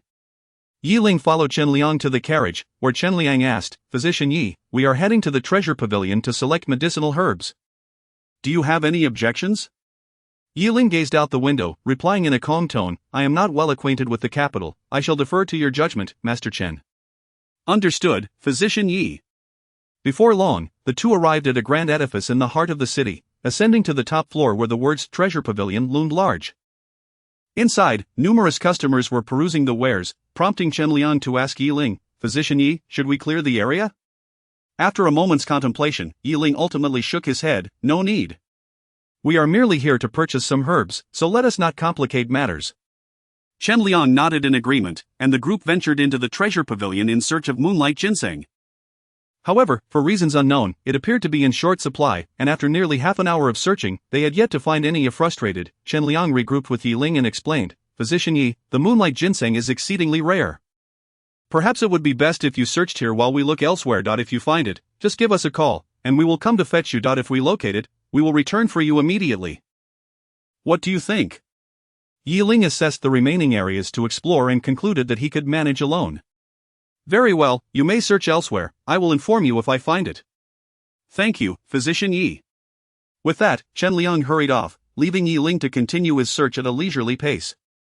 These precious herbs were not as common as cabbages. Each specimen was displayed on a pedestal, complete with a price tag. Even after half an hour of browsing the medicinal herb section, Ling had only managed to cover a small portion. Where on earth could the moonlight ginseng be? After another half hour of searching without success, he found himself growing increasingly exasperated. Just then, a purple ginseng caught his eye, and he felt a surge of excitement. The color, the shape, and the 3 roots below, it was indeed the moonlight ginseng he had been desperately seeking. He approached the nearby attendant and inquired, "Excuse me, has this moonlight ginseng been sold?" The attendant came over, smiling as she shook her head. "No, sir, this moonlight ginseng is still available for purchase." "Excellent, please wrap it up for me." The attendant's eyes gleamed with excitement. After all, those like her who stood aside earned only a basic salary. Unlike the sales staff who earned commissions from selling herbs, she now had the chance to earn a commission herself. "Certainly, sir. I will take care of that right away." However, just as she was about to open the glass case containing the moonlight ginseng, a burly middle-aged man rudely shoved her aside. "Step aside. This moonlight ginseng is taken." The attendant stumbled back, nearly losing her balance. Seeing this, Ling quickly caught her and turned his gaze toward the narrow-minded middle-aged man. "Hey, why are you pushing people around?" The middle-aged man ignored Ling and excitedly called out to a tall, handsome young man nearby, "Young master, the moonlight ginseng is here." The young man strolled over, casting not a glance at Ling or the attendant, before nodding. "Indeed, that is the moonlight ginseng, wrap it up." "Understood," the middle-aged man replied, preparing to open the glass case to take the moonlight ginseng, but at that moment, Ling's hand pressed down firmly on the glass case. The middle-aged man glared at Ling, his expression sour, while the young man's eyes flickered with displeasure. Ling, holding the glass case down, expressed his dissatisfaction. "Gentlemen, surely one must adhere to the order of precedence? I have already expressed my intention to purchase this moonlight ginseng. What is the meaning of your sudden intrusion?" The young man snorted derisively, while the middle-aged man shoved Ling. "Who says you saw it first? We clearly spotted it before you did." In the face of the middle-aged man's shove, Ling huffed coldly, and with a slight tremor of energy within him, he sent the middle-aged man's hand recoiling back. "What the?"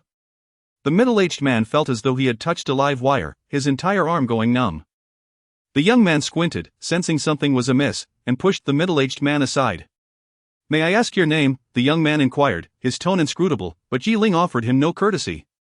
"What I am called is of no concern to you," Ling shot back, causing the young man's expression to darken noticeably.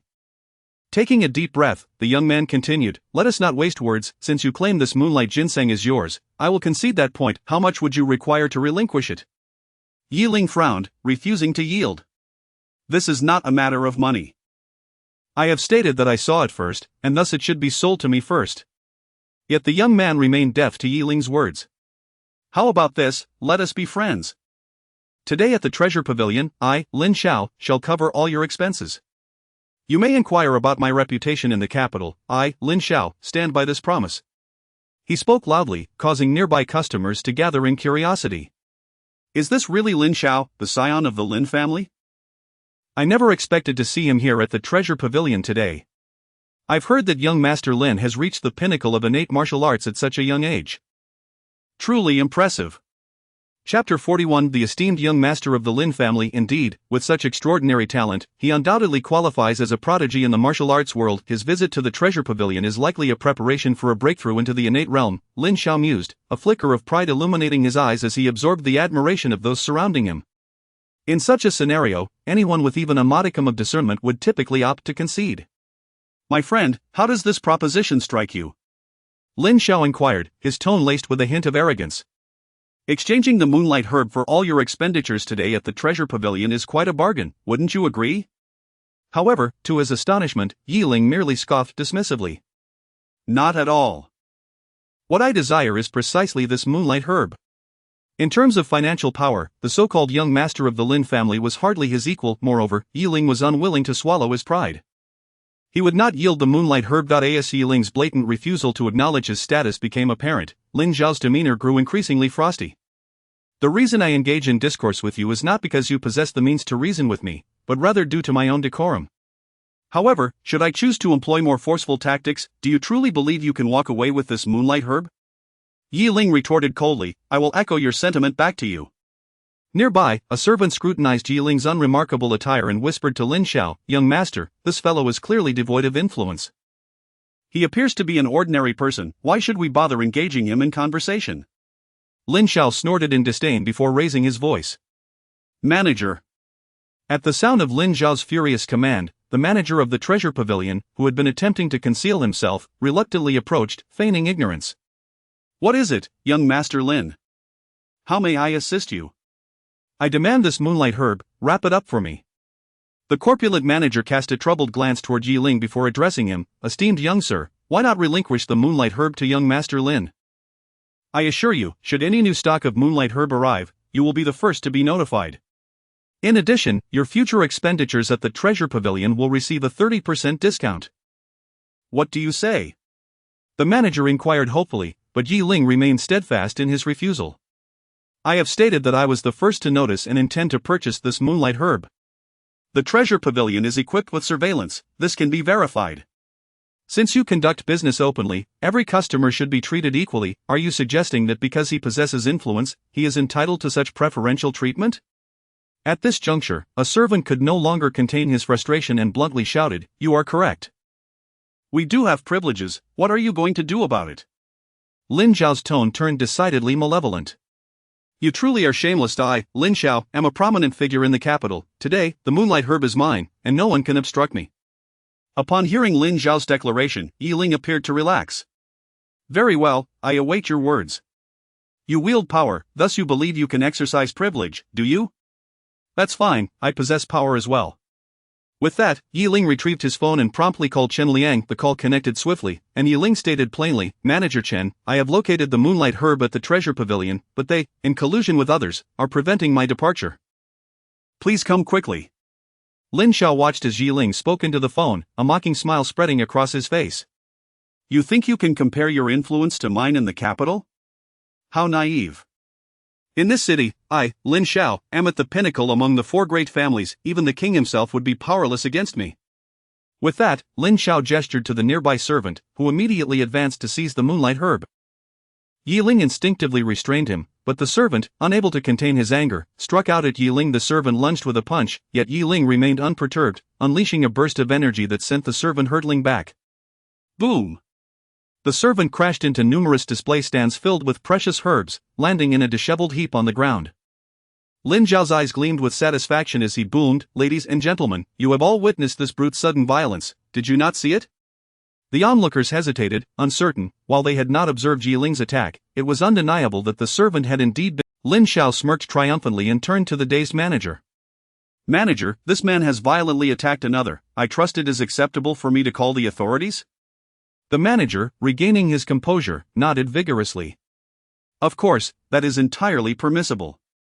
Realizing the nefarious intentions behind Lin Xiao and the servant's actions, Yi Ling understood he had been ensnared in a trap. Lin Xiao sneered, leaning closer to Yi Ling with an air of triumph. Ah, the realm of energy, no wonder you feel emboldened to challenge me. Yet, what does your martial prowess amount to? Once you are in custody, I assure you, you will never see the light of day again. With that, he initiated a call to the authorities, while the manager ordered the security personnel to surround Yi Ling. After reporting the incident, Lin Xiao reveled in his perceived victory, while Yi Ling uttered a seemingly perplexing statement. Lin Xiao, I hope you won't find yourself on your knees begging me later. Lin Xiao scoffed again, dismissing Yi Ling's words as the ramblings of a madman. Beg you? What are you even worth for me to plead with you? I truly wonder where you draw your confidence from. At that moment, a throng of individuals clad in black surged into the treasure pavilion, led by none other than Chen Liang. Upon spotting Yi Ling, Chen Liang hurried over and inquired, Dr. Yi, where is the moonlight herb? Yi Ling gestured toward the display case, but as Chen Liang reached to retrieve the herb, Lin Xiao interjected, blocking his path. Lin Xiao glared at Chen Liang with irritation, barking, Who are you, let me tell you, smack. Before Lin Xiao could finish his sentence, Chen Liang struck him with a resounding slap, sending the once arrogant Lin Xiao sprawling. I know you, Lin Xiao, son of Lin Yulong, Chen Liang said, his gaze icy as he regarded Lin Xiao. This moonlight herb is vital for saving a life. If you dare to impede this matter, I assure you, the wrath of that esteemed individual will be too much for your entire family to bear. With that, Chen Liang attempted to escort Yi Ling away, but Lin Xiao, as the son of the head of the four great families, was not accustomed to such indignities. He rose to block their path, a sardonic smile twisting his features. Ah, you dare to strike me, how commendable. From this moment on, regardless of who you are, I guarantee that you will not leave the capital alive. Chen Liang's expression grew increasingly frigid as he nodded slowly. Very well, well done, young Master Lin. Chapter 42. I will no longer reason with you today. I, Chen Liang, shall not take my leave. I am merely here to observe what you intend to do to me. In a short while, the authorities summoned by Lin Xiao arrived at the scene, and upon their arrival, the national security agents promptly cordoned off the area. Young Master Lin, what seems to be the issue? A Mediterranean man hurriedly approached Lin Xiao, his demeanor slightly obsequious. Lin Xiao, with a smug expression, glanced at Yi Ling and the others before explaining to the Mediterranean man, Director Wang, your timing is impeccable. These individuals not only resorted to violence but also attempted to steal items from the treasure pavilion. I can scarcely fathom that such heinous acts could transpire beneath the Emperor's very feet. You must ensure that justice prevails. Director Wang quickly nodded in agreement, fully aware that Lin Xiao's temperament meant he was the instigator of this debacle. Alas, given the influence of Lin's family, the director, despite his position, could only comply. Ah, please bear with me for a moment, young Master Lin. I shall see to it that they are apprehended. With that, Director Wang turned to retrieve handcuffs, but upon glimpsing Chen Liang's countenance, he was rendered speechless, his expression frozen in fear. Chen Liang, with a grim look, fixed his gaze upon the so-called Director Wang and coldly inquired, Director Wang, what is this? You intend to restrain me? Director Wang stammered in terror, and Lin Xiao, sensing something amiss, urgently asked, Director Wang, why are you standing there in a daze? Director Wang ignored Lin Xiao's query, instead wearing a smile that was more grotesque than tears. Your Excellency, I am merely jesting. I wouldn't dare to lay a hand on you. With a scoff, Chen Liang retorted, Wang Hai, you've grown quite bold, haven't you? As a mere director, you dare to think of restraining a pavilion master? Once you become a minister, will the entire capital then be under your dominion? Your Excellency, please do not jest. Had I known it was you from the outset, I would not have dared to come. Chen Liang's eyes narrowed. Are you implying that today, I stand here not as myself but as a wronged commoner, and thus you would dare to restrain me? Wang Hai, I perceive a significant problem with your understanding. Chen Liang spoke with an ominous tone, causing Wang Hai to feel a chill run through him, fearing for his own position.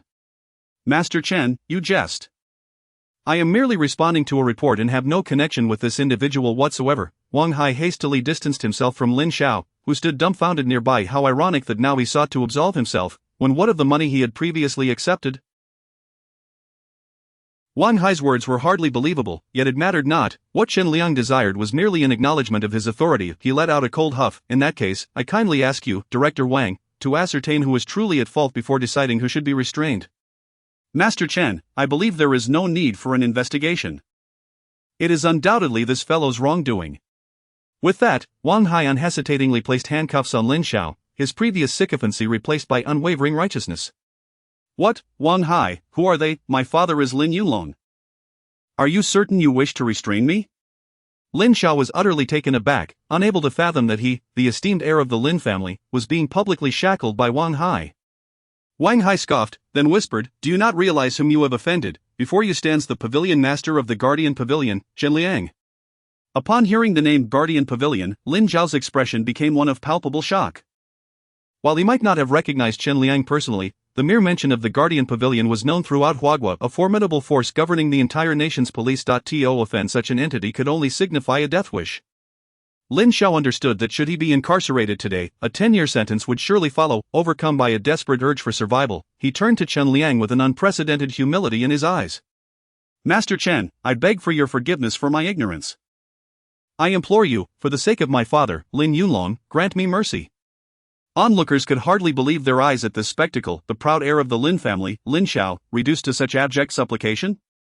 Yet, given his offense against the enforcement agency, he had little choice but to abase himself. Chen Liang regarded Lin Xiao coldly before huffing, I can spare you, but the individual you have wronged is not me. Realizing the gravity of his situation, Lin Zhao's gaze shifted to Yi Ling, who regarded him with a look of disdain. While I engage in reason, you resort to power. Very well, I shall now speak of power, but do not attempt to reason with me. You lack the standing for such discourse, Ling replied with a tone of derision. With the situation now irretrievable, Wang Hai waved his hand decisively. Come, take the perpetrator back to the station for rigorous questioning. With that, Wang Hai led Lin Xiao away, and seeing matters resolved, Chen Liang promptly addressed Ling with respect. Dr. Yi, now that the situation is settled, shall we return post-haste? Ling nodded in agreement, and the group swiftly departed the treasure pavilion. Upon returning to the hospital, they found Mr. Zhang pacing anxiously in the corridor, visibly relieved at their arrival. Dr. Yi, you have returned, shall we commence the treatment now? Ling shook his head, not yet. I first need to refine these herbs into pills. Tell me, where is there a place for alchemy? After a moment's thought, Chen Liang responded, there is a traditional medicine hall within the hospital. They should have a facility for alchemy. Ling nodded and, with herbs in hand, they quickly made their way to the traditional medicine hall, where indeed a large alchemical furnace awaited. Observing the setup, Ling turned to the others, instructing, you may step outside, I require complete focus for the alchemical process, no one is to disturb me. Mr. Zhang quickly agreed, and the group hastily exited the alchemical chamber. Once they had all vacated the premises, Ling meticulously placed the herbs into the furnace according to their proportions and weights. Taking a deep breath, he began the alchemical process. As the flames within the furnace gradually intensified, the herbs melded into a liquid form. To expedite the process, Ling even resorted to harnessing his qi, enhancing the flame's ferocity. With the infusion of qi, the flames surged to an extraordinary intensity, accelerating the herb's transformation. Before long, the elixir was fully refined. Sighing in relief, Ling acknowledged that he had merely concocted a standard soul-calming pill, a task of little complexity. Chapter 43, Successful Healing. Thus, there was no need to heed the whims of the weather when concocting the elixir. The process could commence directly. However, despite this, the crafting of medicinal pills remained a considerable drain on one's mental fortitude, and Ling felt a twinge of fatigue wash over him. He pushed open the door, carrying the elixirs, and was immediately met by Mr. Zhang and the others who had been waiting outside.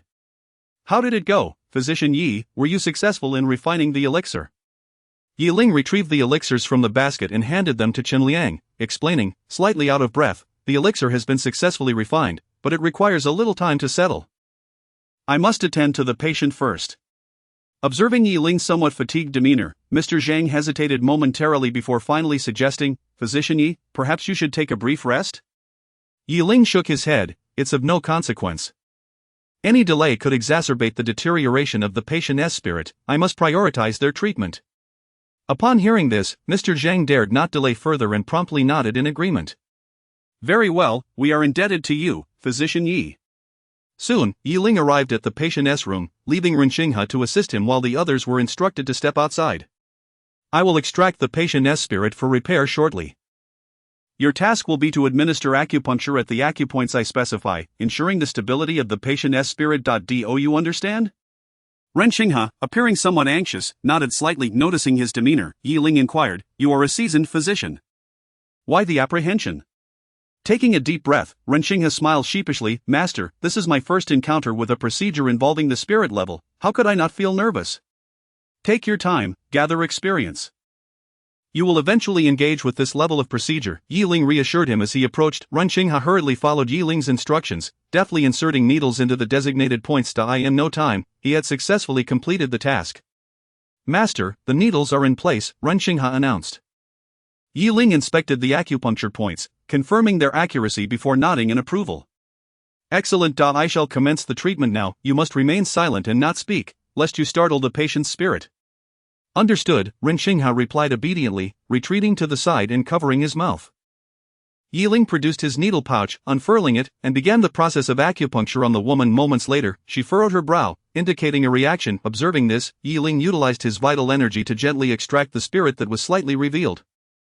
Instantly, a fragmented spirit materialized in Ling's palm, bearing an uncanny resemblance to the woman, albeit with portions missing. In the corner, Renxinghe was momentarily dumbfounded by this astonishing sight. However, he remained true to Ling's command and kept his silence. Once Ling had extracted the spirit, he took up a silver needle and, akin to knitting, began to mend the spirit. Before long, the spirit was fully restored, yet beads of cold sweat began to form on Ling's forehead, his hands trembling increasingly. Extracting the spirit was simple, and so was its destruction. However, maintaining the spirit's stability and repairing it afterward posed a significant challenge. Were it not for Yi Ling's recent breakthrough into the realm of vital energy, he would not have been able to perform this operation. Even now, it was a considerable strain. The procedure lasted a full hour, and under Ren Xingha's watchful gaze, Yi Ling finally completed the restoration of the woman's spirit. Yet, even after concluding the repair, Yi Ling did not dare to relax. With utmost caution, he carefully reintegrated the woman's spirit back into her body through the Baihui acupoint, only then allowing himself to exhale in relief. Once fully at ease, Yi Ling felt his legs grow weak, and he began to sway slightly. Ren Xingha, seeing this, rushed forward to support him, concern etched on his face. Master, are you all right? Yi Ling expelled a breath of fatigue and replied wearily, "Do not worry, I shall recover after a brief rest." Please summon them in. I have a few matters to discuss, he added. Ren Xingha nodded and, after ensuring Yi Ling was settled in a chair beside the bed, hurried out to call in Mr. Zhang and the others. Upon entering, they were immediately struck by the sight of Yi Ling, who looked utterly exhausted. Mr. Zhang asked, "Physician Yi, you have worked hard. How is my wife?" Yi Ling sighed in relief before explaining, "Rest assured, I have successfully repaired her spirit. After she takes the calming elixir, she should awaken by tomorrow." Upon hearing that his wife was out of danger, a smile of delight spread across Mr. Zhang's face as he inquired, "Physician Yi, since you were so fatigued, why not allow the hospital to arrange a room for you to rest?" At that moment, Yi Ling found himself too weary to return to the hotel and nodded in assent. Soon, Mr. Zhang made arrangements for a room to be prepared for Yi Ling. Once he lay down on the bed, he succumbed to drowsiness and drifted into a deep sleep. Uncertain of how long he had slept, Yi Ling awoke groggily to an exceedingly amusing scene. Zhao Lei and Feng sat in the chairs of the hospital room, idly playing cards, while to his astonishment, Ren Xingha had also joined them, appearing quite absorbed in the game. I say, I am still a patient here, and you choose to play cards in my room? Is that appropriate? The trio turned at the sound of Yi Ling's incredulous voice. Zhao Lei chuckled, "We were simply passing the time while waiting for you to awaken. What else were we to do?" Feng nodded in agreement. "Indeed, with nothing else to occupy us, we opted for a game of cards." Yi Ling could only shake his head in exasperation before turning to Ren Xingha. Ren Xingha, while I can overlook their antics, how did you come to join them? Ren Xingha offered an awkward smile and explained, "I had no intention of playing, but they insisted, and I found it impossible to refuse." You three are truly something, Yi Ling remarked, bemused. Just then, a knock sounded at the door, followed by its opening. A wheelchair was wheeled into the room, and seated upon it was none other than Mr. Zhang's wife. Mr. Zhang pushed the wheelchair from behind, and upon their entrance, everyone in the room stood in respect. Forgive the intrusion, Physician Yi. My wife insisted on personally expressing her gratitude, thus, I had no choice but to bring her, Mr. Zhang said with a resigned smile, though the worry on his face had vanished. Chapter 44. The two elders rejuvenated. Having spoken, Mr. Zhang gently pushed the woman forward, who looked at Yi Ling with immense gratitude. Thank you, Divine Dr. Yi, for your timely rescue. Without your intervention, I would surely have met the King of Hell this time. Yi Ling chuckled lightly, "No need for thanks. It was simply my duty." Mr. Zhang then leaned towards the woman and spoke tenderly, "Madam, now that you have met Divine Dr. Yi, it's time for you to return and rest, isn't it? All right, let us head back. I just wanted to see what the person who healed me looks like." The woman then earnestly addressed Yi Ling, "Divine Dr. Yi, you have pulled me back from the brink of death. It is an immense favor. In the future, should you require assistance, do not hesitate to inform old Zhang. He will certainly do his utmost for you. If he fails to assist you, just come to me, and I shall teach him a lesson." Mr. Zhang scratched his head, slightly embarrassed. Am I someone who repays kindness with ingratitude? Hoof. The woman playfully pouted, then nodded, "Very well, push me back to rest, I am feeling a bit weary." Mr. Zhang nodded in agreement and turned toward Qin Liang, who immediately stepped forward to take the wheelchair from Mr. Zhang's hands. Sister-in-law, shall I push you back? The woman nodded, and Qin Liang proceeded to wheel her away from the hospital room. Once the woman had left, Mr. Zhang looked at Yi Ling with sincere gratitude. Mr. Yi, I want to belabor my thanks, but should you ever need my assistance in the future, please do not hesitate to ask. As long as you are in Huagua, I can assure you that I will be able to assist you with 99% of matters. Mr. Zhang spoke with a hint of confidence, and given his status, he indeed had the means to make such a claim. In that case, I am truly grateful, Mr. Zhang. After exchanging phone numbers with Mr. Zhang, he took his leave due to other commitments. Once Mr. Zhang departed, Zhao Lei rushed over, brimming with excitement. Wow, Brother Yi, we've now connected with someone from the official leadership. Let me see how the phone numbers of these leaders differ from those of ordinary people. With that, Zhao Lei snatched Ling's phone, while Feng chuckled, to be able to connect with such a figure, who also owes you a favor, who can say that you won't have the upper hand in Huagua from now on? Ling smiled helplessly, but Feng then recalled something and added, by the way, while you were asleep, someone from Jiangqing called you. You might want to check. Ling nodded slightly and retrieved his phone from Zhao Lei, browsing through the contacts, seeing that Lin Xianyue had called him 3 times, he felt puzzled and returned the call. The phone connected swiftly, and Lin Xianyue's excited voice came through. Divine Dr. Yi, the Tang Pharmaceutical Group has declared bankruptcy, now is the perfect time to acquire them. I wanted to ask if you would like to proceed with the acquisition. The Tang Pharmaceutical Group mentioned by Lin Xianyue was, of course, the family enterprise of the Tang family. Lin Xianyue understood the complexities surrounding Ling and the Tang family. After some contemplation, Ling shook his head and replied, no, this company holds no real value for acquisition, let them go bankrupt. Understood. By the way, Divine Dr. Yi, your parents have been trying to reach you, it seems they have something important to discuss. Upon hearing that his parents were trying to contact him, Ling felt a sense of urgency and, after bidding farewell to Lin Xianyue, promptly called home.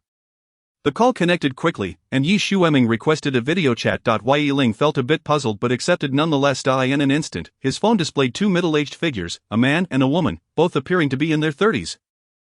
The man was handsome with a touch of vigor in his expression, while the woman had a gentle demeanor, her beauty somewhat mismatched with her aging attire. Seeing these 2 middle-aged individuals, Ling was initially taken aback before suddenly realizing, Mom?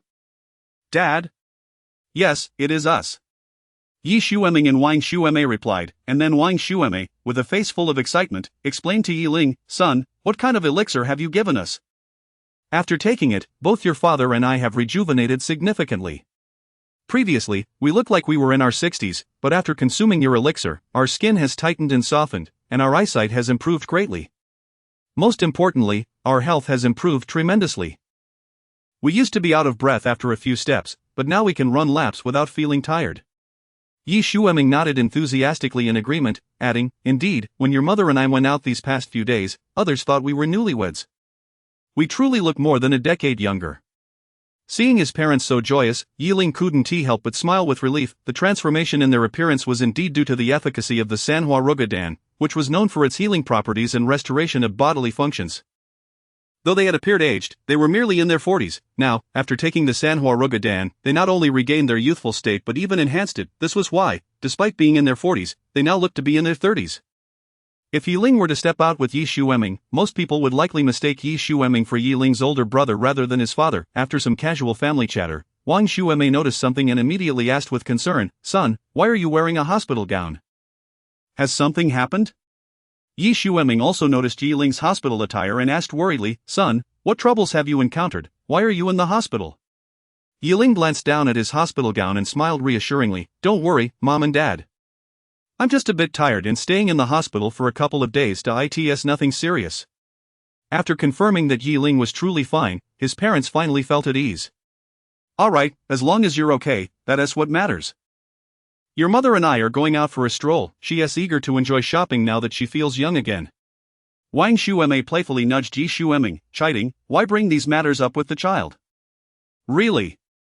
Ling chuckled at their banter and teased, very well, I shall not interrupt your romantic escapade, I'll hang up now.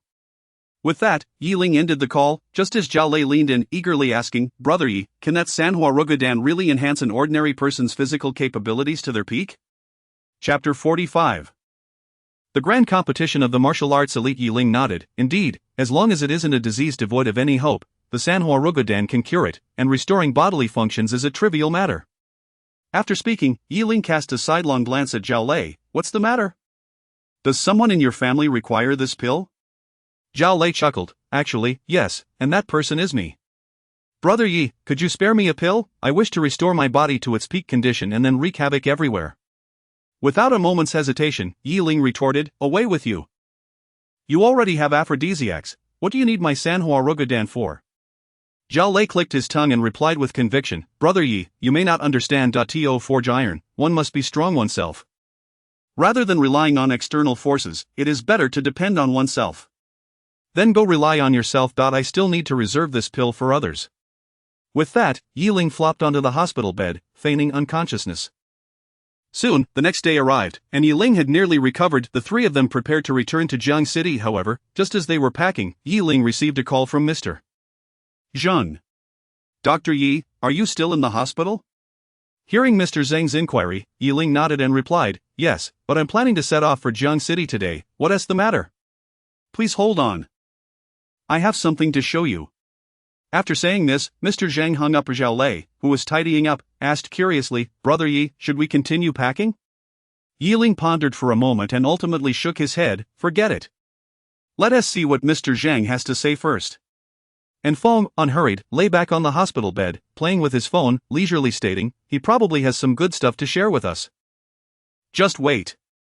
Before long, Mr. Zheng arrived at Ling's hospital room. Ling stood up and asked curiously, Mr. Zheng, what is so urgent?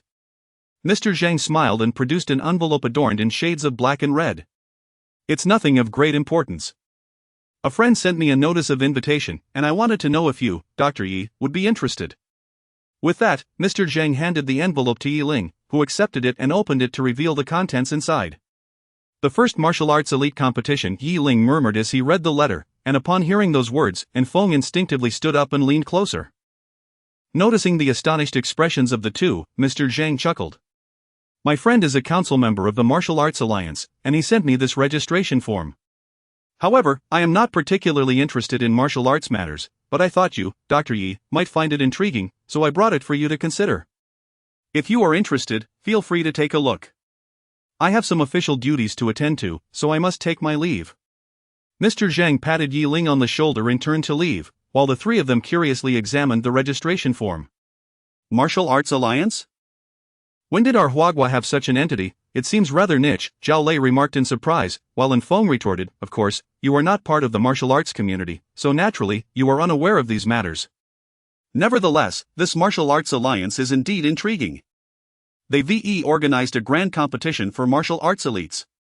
Ling flipped through the document and then asked Feng, have you heard your master mention this before? Feng shook his head, no, but my master did say that the Martial Arts Alliance enjoys concocting these peculiar events. I do not recommend that you participate. Let them indulge in their eccentricities while we remain uninvolved. Suddenly, Zhao Lei noticed something and excitedly pointed to the bottom right corner of the registration form. Brother Yi, look here, if one achieves a ranking, the rewards are quite generous. The third place receives a 5th grade tonic, the second place receives a crimson blade, and the first place, the map of 10,000 miles of rivers and mountains. While Feng showed no reaction to the first two rewards, upon hearing map of 10,000 miles of rivers and mountains, a glimmer of astonishment flickered in his eyes. He snatched the registration form and confirmed that it indeed mentioned the map of 10,000 miles of rivers and mountains, exclaiming in disbelief, goodness, the Martial Arts Alliance is really going all out this time. They even offering the map of 10,000 miles of rivers and mountains as a reward. Ling, intrigued by Feng's astonishment, inquired, what is so special about this map of 10,000 miles of rivers and mountains? Oh, it's of utmost significance. Feng took a deep breath and began to explain the origins and uses of the map of 10,000 miles of rivers and mountains. This map is a treasure of the sages. Throughout history, countless individuals have relied on this treasure to realize their grand ambitions. Its capabilities are immense. Within the map of 10,000 miles of rivers and mountains exists a separate mustard seed space, where the flow of time is considerably slower compared to the outside world. To put it simply, if you cultivate in the mustard seed space for a month, only 3 days would have passed in the external world. Moreover, this space can also contain other objects, whether living or inanimate. As long as it fits, it can be stored inside. Hearing about the functionality of the map of 10,000 miles of rivers and mountains, Zhao Lei couldn't help but exclaim, wow, it's like a cultivation array combined with a storage ring. Feng shook his head, it's not just that. The combat capabilities of the map of 10,000 miles of rivers and mountains are incredibly formidable. During a battle, you can pull out the map and draw the enemy into the mustard seed space. Then, by accelerating the flow of time within that space, you can literally crush your opponent to death inside. After saying this, Feng turned to Ling, his tone shifting from dismissive to earnest. Ling, you must participate in this competition and secure the first place. Ling was momentarily rendered speechless. Hey, you weren't saying this earlier? Of course. Had I known that the reward was the map of 10,000 miles of rivers and mountains, would I have had this attitude? With that, and Feng began to confidently study the registration form. After a while, he looked up and said, "Perfect, this competition starts in a week, and the venue is right in Jing City. In that case, let us not return, we can stay in Jing City for a week to avoid the hassle of traveling back and forth." Yi Ling and Zhao Lei naturally had no objections. After all, where they stayed was irrelevant. With the change of plans, Yi Ling informed his parents of the situation and then exited the hospital, returning to the hotel. Throughout that week, Yi Ling remained diligent in his training, as the allure of the map of 10,000 miles of rivers and mountains, if truly as useful as Feng claimed, was simply too tempting. Furthermore, Yi Ling was eager to gauge the disparity between himself and these martial arts elites. Chapter 46, the second young master of the Lin family. Time swiftly passed, and a week later, Yi Ling and his companions emerged from the hotel, where Chen Liang awaited them at the entrance. Initially, Yi Ling and his group intended to make their way to the competition venue independently, but upon learning that Yi Ling would also participate in the prestigious tournament, Chen Liang insisted on serving as their chauffeur. "Dr. Yi, are you prepared?" Chen Liang inquired. Yi Ling nodded in affirmation. "I am ready, let us set off." Chen Liang nodded back, promptly opening the car door, and the three of them took their seats. The vehicle soon roared to life, and during the journey, Zhao Lei curiously addressed Yi Ling, "Brother Yi, do you feel confident? I heard from Feng that the participants in this martial arts competition are all prodigies of the younger generation." Yi Ling's expression remained stoic as he replied in a calm tone, "I am uncertain. Perhaps my modest abilities are inconsequential among such talented youth."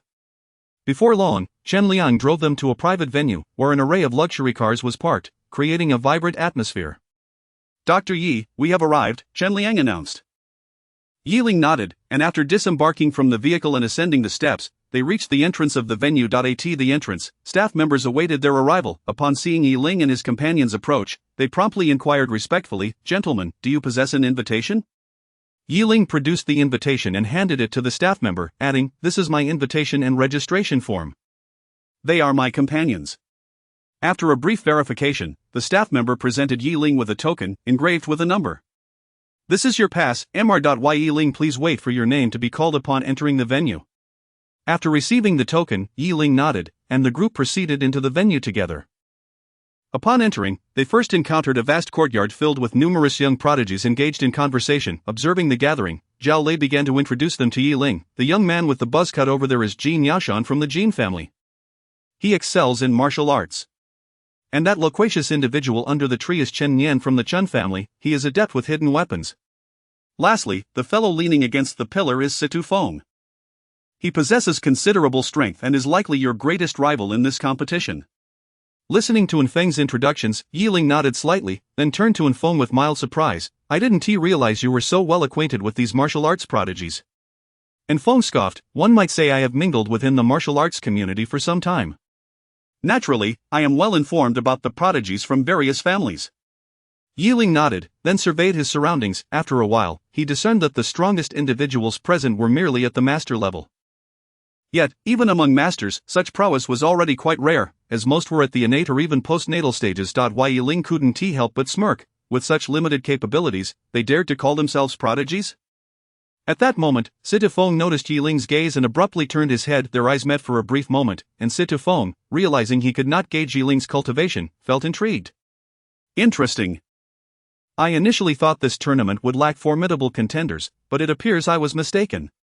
With that, Situ Feng attempted to probe Yi Ling's cultivation, but Yi Ling's depth of skill was unfathomable, far beyond what a mere master could discern. Zhao Lei, having sensed Situ Feng's scrutiny, nudged Yi Ling and whispered, "Brother Yi, that guy has been staring at you, does he have a crush on you?" Yi Ling rolled his eyes in response, "If you keep talking, no one will regard you as a fool." Just then, a familiar figure caught Yi Ling's attention. Upon closer inspection, he recognized Wang Rulong and his daughter, Wang Xuanshuang. Surprised, Yi Ling hadn't anticipated their presence at the event. Upon noticing Yi Ling's gaze, Wang Rulong's face lit up with joy. "Nephew Yi," he called, waving his hand. Once they converged, Wang Rulong expressed his delight. "I didn't expect to see you here, Nephew Yi. I thought you wouldn't participate in this martial arts tournament." Yi Ling smiled. "I was initially unaware of this event, but fortune smiled upon me, and here I am." Wang Rulong nodded in understanding, then elaborated, "Our Wang family is also a martial arts lineage, hence we received an invitation from the Martial Arts Alliance. I brought my daughter along to broaden her horizons and let her witness how the prodigies of the outside world excel." Upon hearing this, Wang Xuanshuang rolled her eyes. Dad, what do you mean by that? I'm here to claim the top position. Ling couldn't help but chuckle at her bravado. With her postnatal late-stage cultivation, even qualifying for the preliminary rounds would be a significant challenge, let alone seizing the top spot. Zhao Lei, hearing Wang Xuanxuan's arrogant tone, scoffed derisively. You think you can seize the top position? What are your qualifications? I'll tell you this, the title of champion has long been reserved for Brother Yi. As for you, just wait your turn. Wang Xuanxuan, known for her fiery temper, could not tolerate Zhao Lei's taunts. Hey, you fatso, who asked for your opinion? I assure you, the champion is mine. Zhao Lei shook his head. It's Brother Ye's. It's mine. It's Brother Ye's. It's mine. Wang Xuanxuan raised her voice in defiance, prompting Wang Rulong to furrow his brows and admonish, Xuanxuan, we are in public. Behave yourself. At that very moment, an insufferably disdainful voice interrupted the exchange. Who do you country bumpkins think you are to contend for the championship with such meager skills? In my opinion, you wouldn't even qualify for the preliminaries. The group turned their attention to the source of the voice, revealing a haughty young man. Ling found him strikingly familiar, resembling Lin Xiao, whom he had encountered at the treasure pavilion not long ago. An phone leaned closer to Ling, whispering, that is the second young master of the Lin family, Lin Lei. Upon learning he was Lin Lei, Ling understood the resemblance. They were indeed brothers, hence the similarity. Wang Xuanxuan, visibly displeased, glared at Lin Lei and retorted, Hey, who are you? What right do you have to interject here? Lin Lei dismissively shook his head. I had no intention of intruding, but I simply cannot tolerate your ostentatious claims with such pitiful abilities. Oh? So you consider yourself quite formidable, then? Chapter 47 of the Grand Tournament commences. Lin Lei let out a disdainful snort. Naturally, my prowess is at the late stage of the innate realm, far superior to the likes of you who are blissfully unaware of your own limitations. Wang Rulong and Wang Xuanxuan's expressions changed, for as Lin Lei had asserted, his strength indeed eclipsed theirs by a significant margin. A flicker of unwillingness crossed Wang Xuanxuan's eyes. Despite her years of rigorous training, she had only attained the late stage of the acquired realm. In Jiang City, such strength would undoubtedly mark her as a formidable contender, but in the capital, particularly within the context of the martial arts tournament teeming with elites, it was hardly impressive. Nevertheless, unwilling to concede, she retorted, You're not all that impressive either. Should we cross paths, I shall certainly teach you a lesson. Lin Lei merely shook his head, ignorant of your own limitations. With that, he dismissed the group and turned to leave. You'd best hope not to encounter me, else I shall surely impart a lesson upon you. Once Lin Lei had departed, Wang Rulong sighed. Who would have thought the prodigies of the martial arts world had already reached such heights? I have devoted the better part of my life to cultivation, yet my own attainment is merely at the mid-stage of the innate realm. Whether I shall ever break through to the master realm in this lifetime remains a mystery. Yet that young man just now, so youthful, has already reached the late stage of the innate realm. He is likely to become a formidable grandmaster in the future. Hearing her father's words, Wang Xuanxuan immediately expressed her discontent. Father, why do you elevate others while diminishing your own stature? Wang Rulong could only chuckle helplessly. I'm merely speaking the truth. Well, I don't wish to hear it. That guy is utterly insufferable. If I were to meet him, I would definitely give him a thorough lesson. Fuming, Wang Xuanxuan then turned to Ling, her curiosity piqued as she inquired, Hey, what is your level of strength? You must possess considerable prowess to have made it to the martial arts tournament, right? Ling nodded slightly. I suppose it's adequate, perhaps just passable. So you're just average then. With that, Wang Xuanxuan nonchalantly turned away and exited the courtyard, making her way towards the inner courtyard's arena and spectator stands. Observing her departure, Wang Rulong quickly interjected, I apologize, Lord Yi, my daughter. Before he could finish, Ling raised a hand to interrupt. In future, there is no need to address me as Lord in public. You may call me Yi Xianzi or Yi Shini. He nodded knowingly, then continued, my daughter simply has that temperament. Please do not take offense, Yi Shini. I see the matches are about to commence. Why don't you accompany me to the spectator stands? Very well, let us proceed. As they arrived at the inner courtyard, they found it to be quite expansive, with the audience seated in a circular formation, surrounding a space reminiscent of an ancient Roman Colosseum. They secured seats in the front row, and Zhao Lei glanced around before curiously asking, what if the matches become too intense and the entire arena gets destroyed? Chen Liang chuckled lightly, responding leisurely, there is no need for concern, my friend. The authorities have already arranged for security and medical personnel to be on standby. Moreover, the Martial Arts Alliance has deployed staff to ensure the safety of all attendees, so no major issues are anticipated.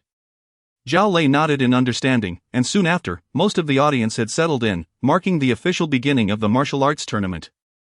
A middle-aged man clad in a black suit, holding a microphone, stepped onto the center of the arena and boomed through the microphone, "Esteemed martial arts prodigies, welcome to the inaugural grand tournament." As his voice resonated, many in the crowd could hardly contain their laughter, for his voice was notably comical, resembling that of a duck. Unfazed by the laughter, the man continued, "I kindly ask everyone to quiet down, the first match is about to begin. I trust you have all received your number tags. The contestants whose numbers I announce, please make your way to the stage promptly." As the host declared the commencement of their bout, the arena erupted with the sounds of fists colliding. Ling observed the scene, feeling somewhat disinterested, as the two combatants currently engaged were merely average practitioners at the acquired realm. At this stage, warriors focused heavily on physical conditioning, with little internal energy to speak of, resulting in most battles being close-quarter skirmishes. While the punches might appear exhilarating, to those of a higher caliber, it was akin to watching children play pretend, rendering it rather tedious. After all, such sparring poses no real threat to life. Wang Xuanxuang, watching with rapt attention, exclaimed with fervor, "So these are the prodigies of the outside world. I never imagined their strength would be so formidable. I wonder when it will be my turn." Zhao Lei echoed her excitement. "Wow, this is even more thrilling than mixed martial arts competitions. It seems all the truly skilled individuals are gathered here." Before long, a victor emerged from the bout, a relatively robust young man, whose triumph was largely attributed to his superior stage of cultivation. Several more matches ensued, all showcasing battles between practitioners of the acquired realm. Zhao Lei, Wang Xuanxuang, and Chen Liang grew increasingly animated, while Ling and Feng found themselves growing more and more bored. Feng yawned and shook his head. Is this truly the caliber of the so-called prodigies of the martial arts world? They all seem so juvenile. Ling nodded in agreement. Indeed, they exhibit vigor and sharpness, yet lack any lethal intent. While their performance may suffice in the arena, in a life-or-death duel, their true capabilities would likely dwindle to merely half of what we see now. Soon, another match concluded, and the duck-voiced host stepped forward, exclaiming, "Thank you to both contestants for their thrilling display. Next up, we have contestant number 74 facing off against contestant number 20. Wang Xuanxuang immediately pulled out her scale to compare numbers, and upon confirming, she exclaimed excitedly, "Yes, it's finally my turn." Without hesitation, she executed a front flip and leapt from the audience down to the arena. Wang Rulong shook his head in resignation. This girl is simply too impatient. At that moment, on the opposite side of the stands, a young man wielding a longsword similarly leaped down to the arena. Wang Rulong turned to look at the young man, his face changing dramatically. How could it be him? Ling and the others followed his gaze and recognized it was none other than Lin Lei, the second young master of the Lin family, who had previously stirred up conflict with them. Chapter 48 One-Handed Thunderstrike. Lin Lei, too, felt the gaze of Ling and his companions upon him, with a hint of amusement glimmering in his eyes. He turned his attention towards them. On the stage, Wang Xuanxuang, upon realizing her opponent was Lin Lei, displayed merely a fleeting look of surprise, with no further reaction. "Humph, since it's you, allow me to teach you a lesson," Wang Xuanxuang declared with a cold snort. Lin Lei, unfazed, stepped onto the arena and unsheathed his longsword. Zhao Lei, astonished by the weapon in Lin Lei's hand, turned to his companion Feng and inquired, "Hey, can weapons be used in the arena?" Feng nodded affirmatively. "Of course, with the exception of firearms, all other weapons may be employed. However," he continued, "fighting barehanded is also an option, but if your opponent wields a weapon, you will undoubtedly be at a disadvantage." Zhao Lei acknowledged this with a nod, his gaze growing serious as he focused on the stage. "If that is the case, Wang Xuanxuang is in grave danger." Wang Rulong's expression mirrored the gravity of the situation. How could Wang Xuanxuang, with her acquired realm cultivation, possibly compete against someone of the innate realm? Ling, noticing Wang Rulong's worried demeanor, asked, "Uncle Wang, if you are truly concerned, you could have Wang Xuanxuang forfeit." Wang Rulong managed a bitter smile. "I know my daughter's temperament better than anyone. She possesses a stubbornness that won't allow her to turn back until she collides with a wall. Unless she experiences some hardship, she will never change her ways." Upon hearing Wang Rulong's words, Ling ceased his attempts to persuade and instead silently observed the arena. Lin Lei, reveling in his superiority, taunted Wang Xuanxuang, "I warned you to pray not to encounter me, but alas, the heavens do not favor you." Wang Xuanxuang scoffed dismissively, "Enough with the chatter, let us get this started." The host, with a voice amplified by the microphone, exclaimed, "It seems these two competitors have a long-standing grudge. Without further ado, let the battle commence." At the host's command, Wang Shuangchuan lunged towards Lin Lei, accelerating to her utmost speed. Boom! She aimed a kick at Lin Lei's temple, but he merely stepped back slightly, evading her strike.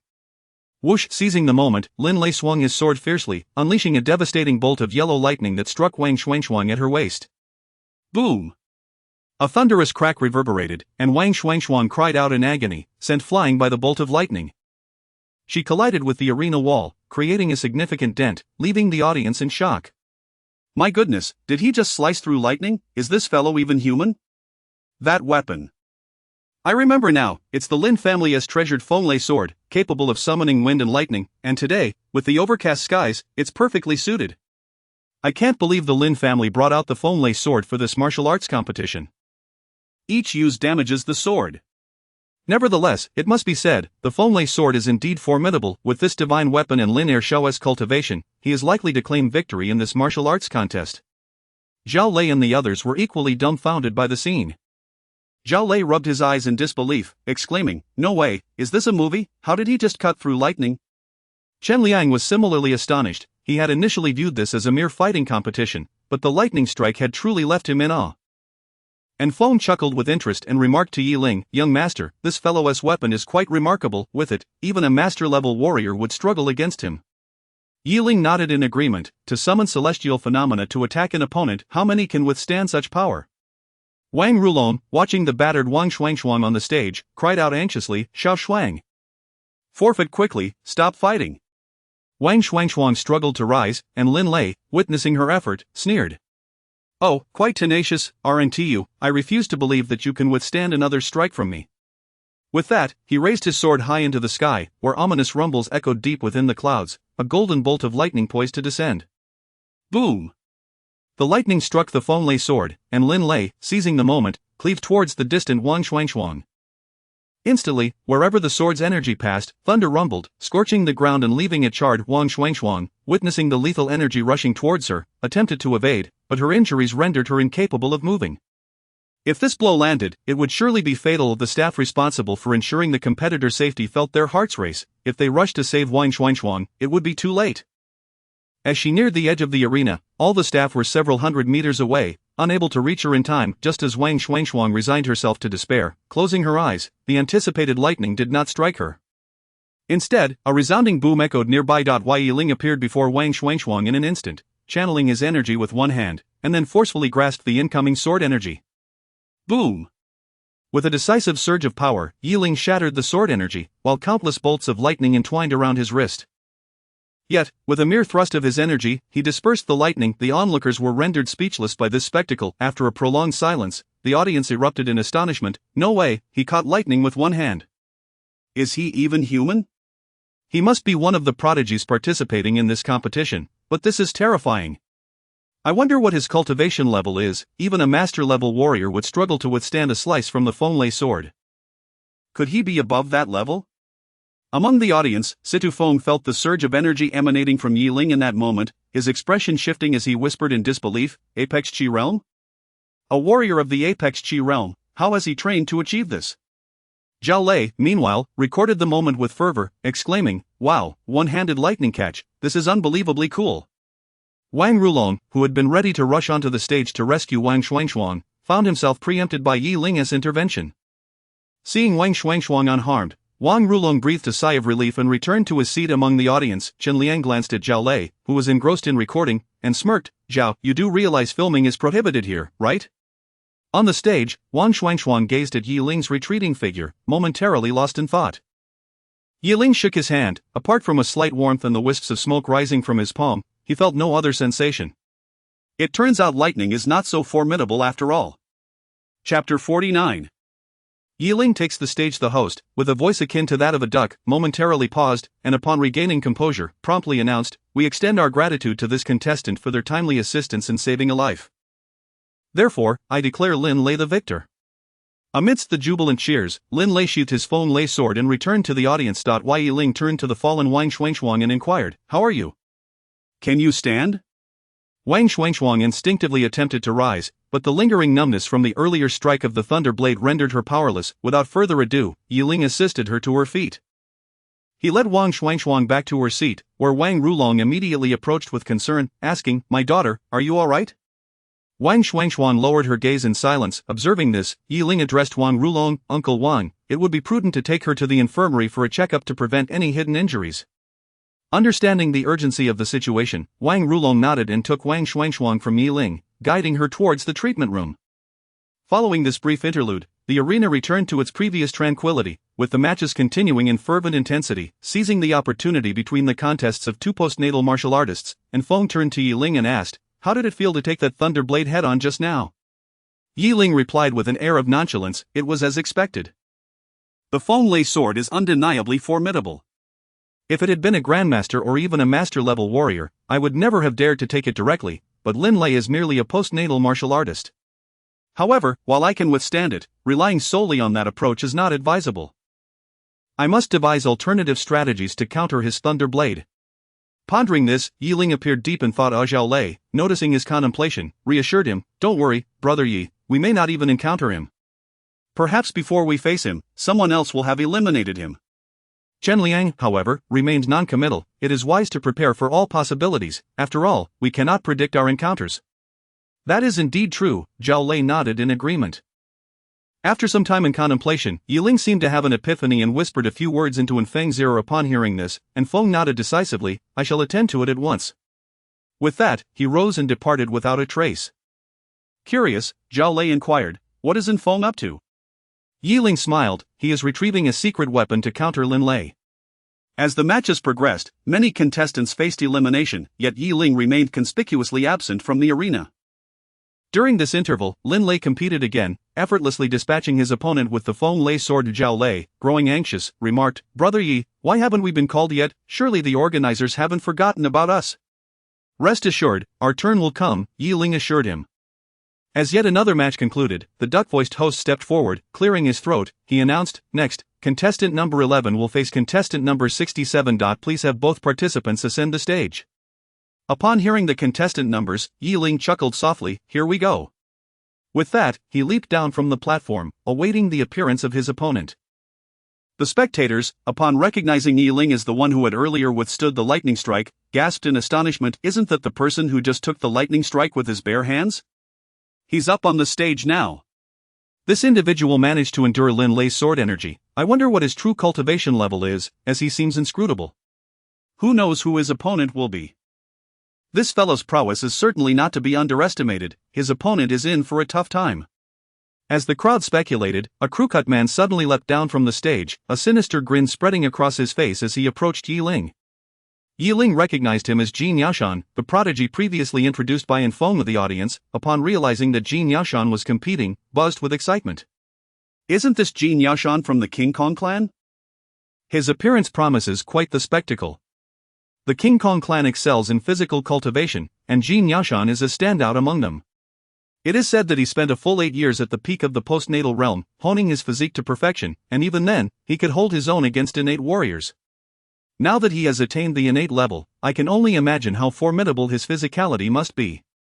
But that Yi Ling just caught a sword energy with his hands and shattered the thunder. His physical strength might not be inferior to Jin Yashan's. On the stage, Jin Yashan disregarded the spectators' chatter and addressed Yi Ling with a smile. "That move you performed earlier was rather intriguing. Could you share how you accomplished it?" Yi Ling responded with an expression of indifference. "With diligent practice, you too may achieve it." Jin Yashan scoffed, "Humph, how dull." The duck-voiced host, seeing that both competitors were prepared, promptly declared, "Gentlemen, the match begins." As the contest commenced, Jin Yashan focused intently and charged towards Yi Ling. Yi Ling's expression shifted in surprise. He had assumed that a physical cultivator like Jin Yashan would be somewhat lacking in speed. However, he discovered that Jin Yashan's swiftness was indeed remarkable among innate warriors. Boom! Jin Yashan aimed a punch at Yi Ling's heart, but Yi Ling deftly retreated, drawing back his rear foot while keeping the front foot anchored, creating distance between his heart and Jin Yashan's fist. With this separation, Yi Ling raised his elbow, smashing it down onto Jin Yashan's arm. Crack! The sound of bones fracturing echoed as Jin Yashan's arm was instantly broken, yet he continued his relentless assault, undeterred. Yi Ling couldn't help but admire the man's willpower and bone density. Few possess the fortitude to press on with such vigor even after sustaining a fracture simultaneously. it became evident that Jin Yashan's bone density was significantly superior to that of the average innate warrior. Ling had initially intended to incapacitate him with a single strike, swiftly concluding the match, but Jin Yashan's resilience exceeded his expectations. Jin Yashan, frustrated by Ling's evasive maneuvers, growled, "Why are you dodging? Come and fight me." In the audience, Zhao Lei watched the ongoing exchanges between the evasive Ling and the relentless Jin Yashan, perplexed. Why isn't Brother Yi engaging him? Why is he merely dodging? Chen Liang chuckled lightly and explained, "I have observed several martial arts competitions, and it is clear that Ling is strategically wearing down his opponent's stamina, awaiting the opportune moment to deliver a decisive blow." Precisely. Our training philosophies do not advocate for reckless combat, we emphasize the art of the one-hit kill.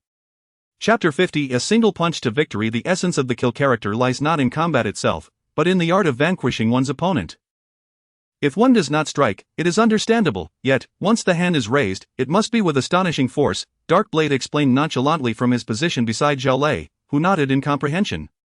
I see, however, a sudden realization struck him, and he turned to Dark Blade with surprise, inquiring, "Wait, when did you return?"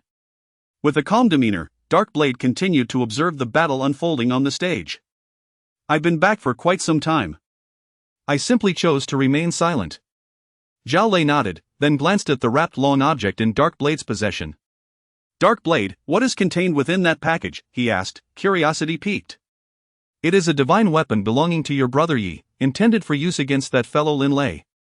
The onlookers in the audience, witnessing Ling's evasive maneuvers, expressed their dissatisfaction, as such a contest offered little in terms of entertainment. What is this guy doing? Why hasn't he launched an attack? Given that he just grasped the heavenly thunder, I expected some spectacle if he were to engage with Jin Yashan, yet this is utterly lackluster. Is this guy really that cowardly? He won't even strike back, merely cowering in fear. In contrast to the bewildered spectators, Situ Feng, seated on the opposite side, mused thoughtfully, is he attempting to exhaust Jin Yashan's stamina through evasion? Yet, Jin Yashan's punch speed is no slouch. Does he possess such confidence? Chen Yan, sitting beside Situ Feng, couldn't help but chuckle at his contemplative expression. This is the first time I've seen you take such an interest in someone. Usually, you appear indifferent. What, do you believe this Ling could be a worthy opponent for you? Situ Feng pondered for a moment before ultimately shaking his head. No, I am not his match. Chen Yan, taken aback, exclaimed, "Really? This guy has merely caught the heavenly thunder, is that enough to intimidate you?" Situ Feng cast a sidelong glance at Chen Yan, retorting, "Can you not discern his realm?" Chen Yan scrutinized Ling but ultimately admitted his inability to perceive it, maintaining a nonchalant expression. What does it matter if I cannot discern it?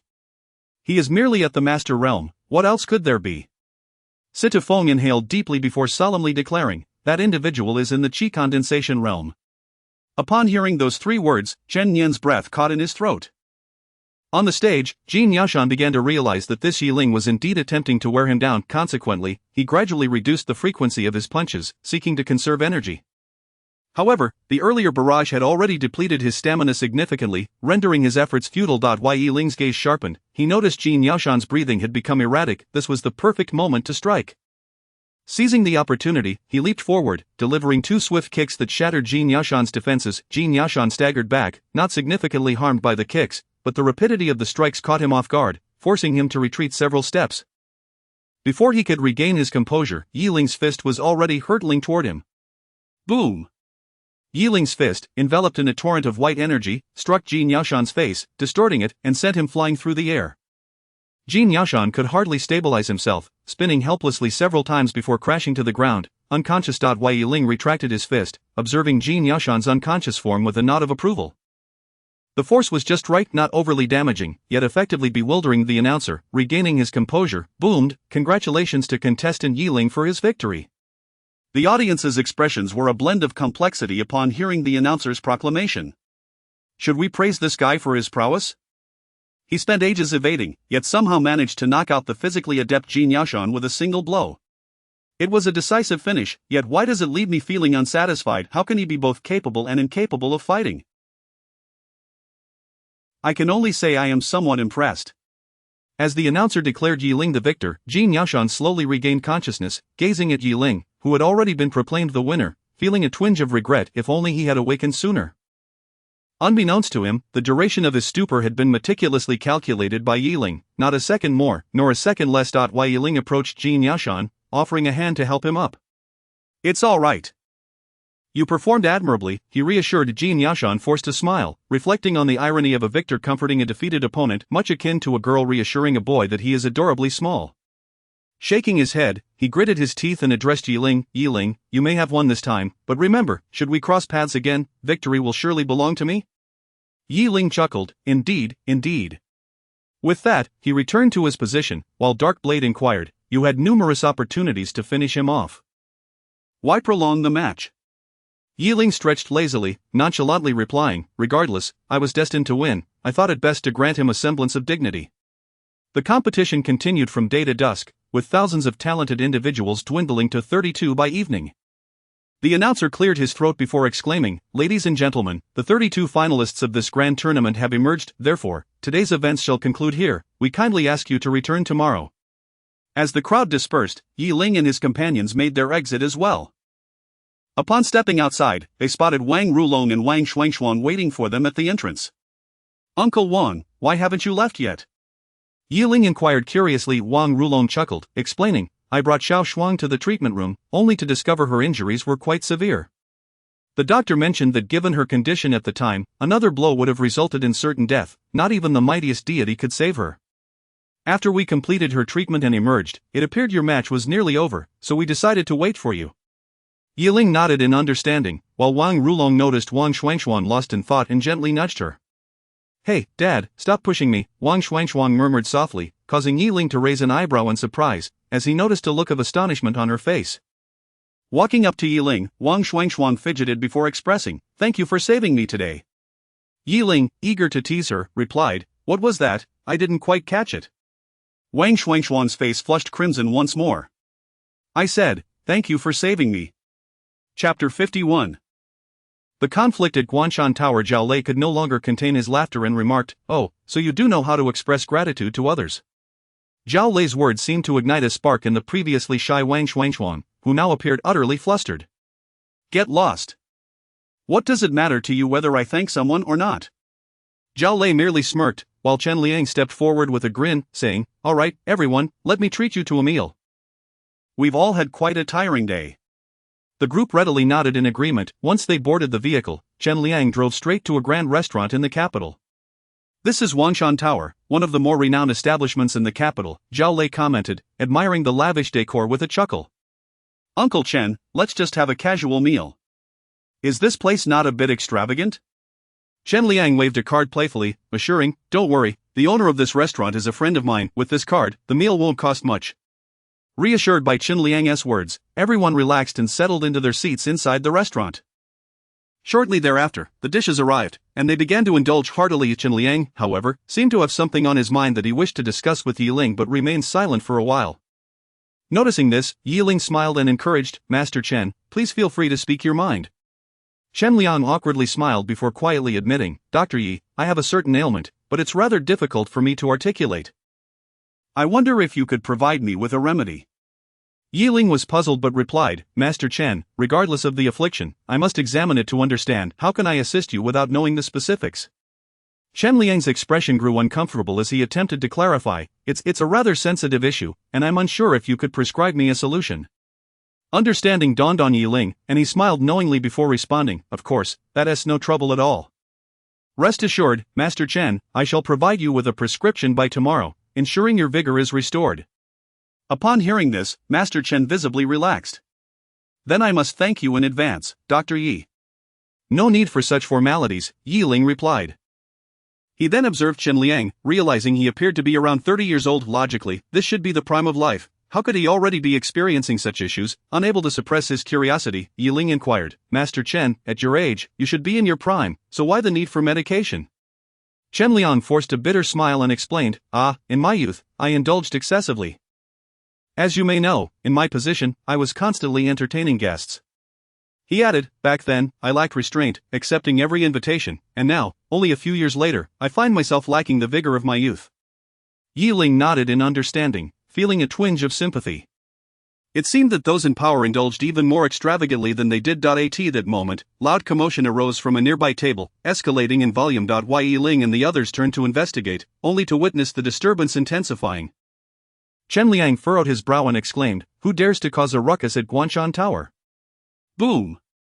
With a resounding crash, a man was hurled backward by a single punch, crashing through the wall and landing on Yi Ling's table. Plates and food scattered across the floor as everyone rose in alarm. What the heck, that was quite a blow! Zhao Lei exclaimed, astonished. They had assumed it was merely a minor dispute, yet it appeared to be far more serious. The man who had been knocked down scrambled to his feet and charged at his assailant, re-engaging in the fight. Yi Ling quickly discerned that this was a clash between two martial artists. Chen Liang, in a state of urgency, implored, "Dr. Yi, please help me stop them. I will go call for the police to prevent this from escalating further." Yi Ling readily agreed, and as Chen Liang rushed outside, Yi Ling leaped forward, skillfully separating the two combatants. Enough! This is a public place. Do you wish to be hunted by the martial arts community? Yi Ling stated firmly, but the man who had just been struck appeared enraged and disregarded his words. Get out of my way! I am going to take him down today. Son, you scoundrel, you used underhanded tactics to defeat me today. I will turn the tables. With that, he attempted to launch another fierce attack, but Yi Ling swiftly immobilized both fighters by pressing their acupuncture points, rendering them motionless. Through their dialogue, Yi Ling realized that the two had already clashed earlier that morning in the arena, and due to a mixture of pride and a minor altercation, they had resumed their brawl. Before long, the police team led by Chen Liang arrived on the scene, dispersing the onlookers and cordoning off the entire Guanshan Tower. Once the area was secured, Yi Ling released the two fighters from their immobilization, and they, having regained their composure, continued to glare at each other with disdain. Though Chen Liang lacked martial prowess, it did not prevent him from admonishing the two troublemakers. You two hotheads are out of your minds. If you want to fight, do it in the arena. What do you think this is? He continued, I advise you both to use your family influence to contain this situation. If you fail to do so and this incident escalates, don't expect the authorities to intervene. The Martial Arts Alliance will not spare you, he warned sternly. The previously combative duo now hung their heads in defeat, responding in unison, understood. Frustrated that a dinner outing had devolved into such chaos, Chen Liang turned to the police captain and barked, What are you waiting for? Hurry up and arrest these two. If their families do not step in to resolve this, they will face the consequences for life. The police captain promptly handcuffed the two and escorted them into the patrol car. With the situation resolved, Chen Liang sighed in relief and turned to Yi Ling, his face filled with regret. Mr.Ye, I sincerely apologize for the trouble caused. Yi Ling chuckled lightly, shaking his head, there is no need for apologies. This isn't your fault. However, this matter must be handled properly. After all, the capital is currently home to thousands of martial arts prodigies, each a young firebrand. Conflicts are inevitable. Chen Liang acknowledged this reality with a nod. Indeed, these individuals are all martial artists, capable of great violence. If they were to clash en masse, the entire capital would descend into chaos. I will return and work with the Martial Arts Alliance to issue a statement, ensuring this group understands the consequences of causing disturbances. Otherwise, they can all expect to be apprehended, he declared resolutely. Chapter 52 Dragon Island. However, I regret to inform you that I cannot escort you back. I must return to the station to deal with those two impetuous youths, Yi Ling remarked, nodding in understanding. It's all right, you go ahead. I can make my own way back later. Chen Liang nodded in acknowledgement and, after bidding farewell to a few individuals, departed in the police vehicle, leaving Guanshan Tower. Once Chen Liang had taken his leave, Wang Rulong spoke up, Young Master Yi, allow me to accompany you home. Yi Ling did not decline. After agreeing with a nod, the group prepared to depart. However, just as they were about to leave, a voice called out to Yi Ling. Brother Yi. Turning around, Yi Ling was surprised to find it was Situ Feng. Though they were strangers, they had both heard of each other's names. Yi Ling, puzzled, inquired, What brings you here, Brother Situ? Situ Feng smiled and explained, Brother Yi, if you are not in a hurry to return, would you care to stay and chat with me for a while? Yi Ling glanced at the others and then addressed Wang Rulong, Uncle Wang, I'll stay behind. You all may go ahead. Wang Rulong hesitated, but upon considering Yi Ling's martial prowess, he nodded in agreement. After Wang Rulong and the others departed, Situ Feng descended the stairs. Yi Ling smiled, saying, Brother Situ, I didn't expect to find you dining here. What a coincidence. Situ Feng chuckled, I had merely intended to enjoy a simple meal, but I hadn't anticipated encountering such an incident. However, meeting you, Brother Yi, is indeed fortuitous. With curiosity, he then asked Yi Ling, Brother Yi, while I have a rough idea, could you enlighten me about your cultivation level? Of course, if it is a matter of discretion, feel free to disregard my inquiry, he added. Yi Ling shrugged. There is no need for discretion. By a fortunate turn of events, I recently broke through to the Qi condensation realm. Indeed, the Qi condensation realm, Situ Feng gasped in astonishment, exclaiming, my father, a martial genius seldom seen in a century, took over 40 years to reach the Qi condensation realm. You, Brother Yi, appear to be of a similar age to me, yet you possess a strength beyond what countless others can achieve. It is truly remarkable. Yi Ling smiled. If he were to reveal that he had only been practicing martial arts for 3 years, Situ Feng would be even more astounded. After expressing his admiration, Situ Feng curiously asked, Brother Yi, with such talent, your master must be an extraordinary individual. May I inquire as to who your master is? The Ghost King had advised against revealing his name when dealing with individuals from the martial world to avoid attracting trouble. Remembering this, Yi Ling casually replied, not a renowned master, merely an ordinary old man. Situ Feng could tell that Yi Ling was reluctant to share more, so he tactfully refrained from pressing further and continued, are you aware of the second trial of the martial alliance? The second trial? Yi Ling was momentarily perplexed. Isn't the competition concluding tomorrow? How can there be a second trial?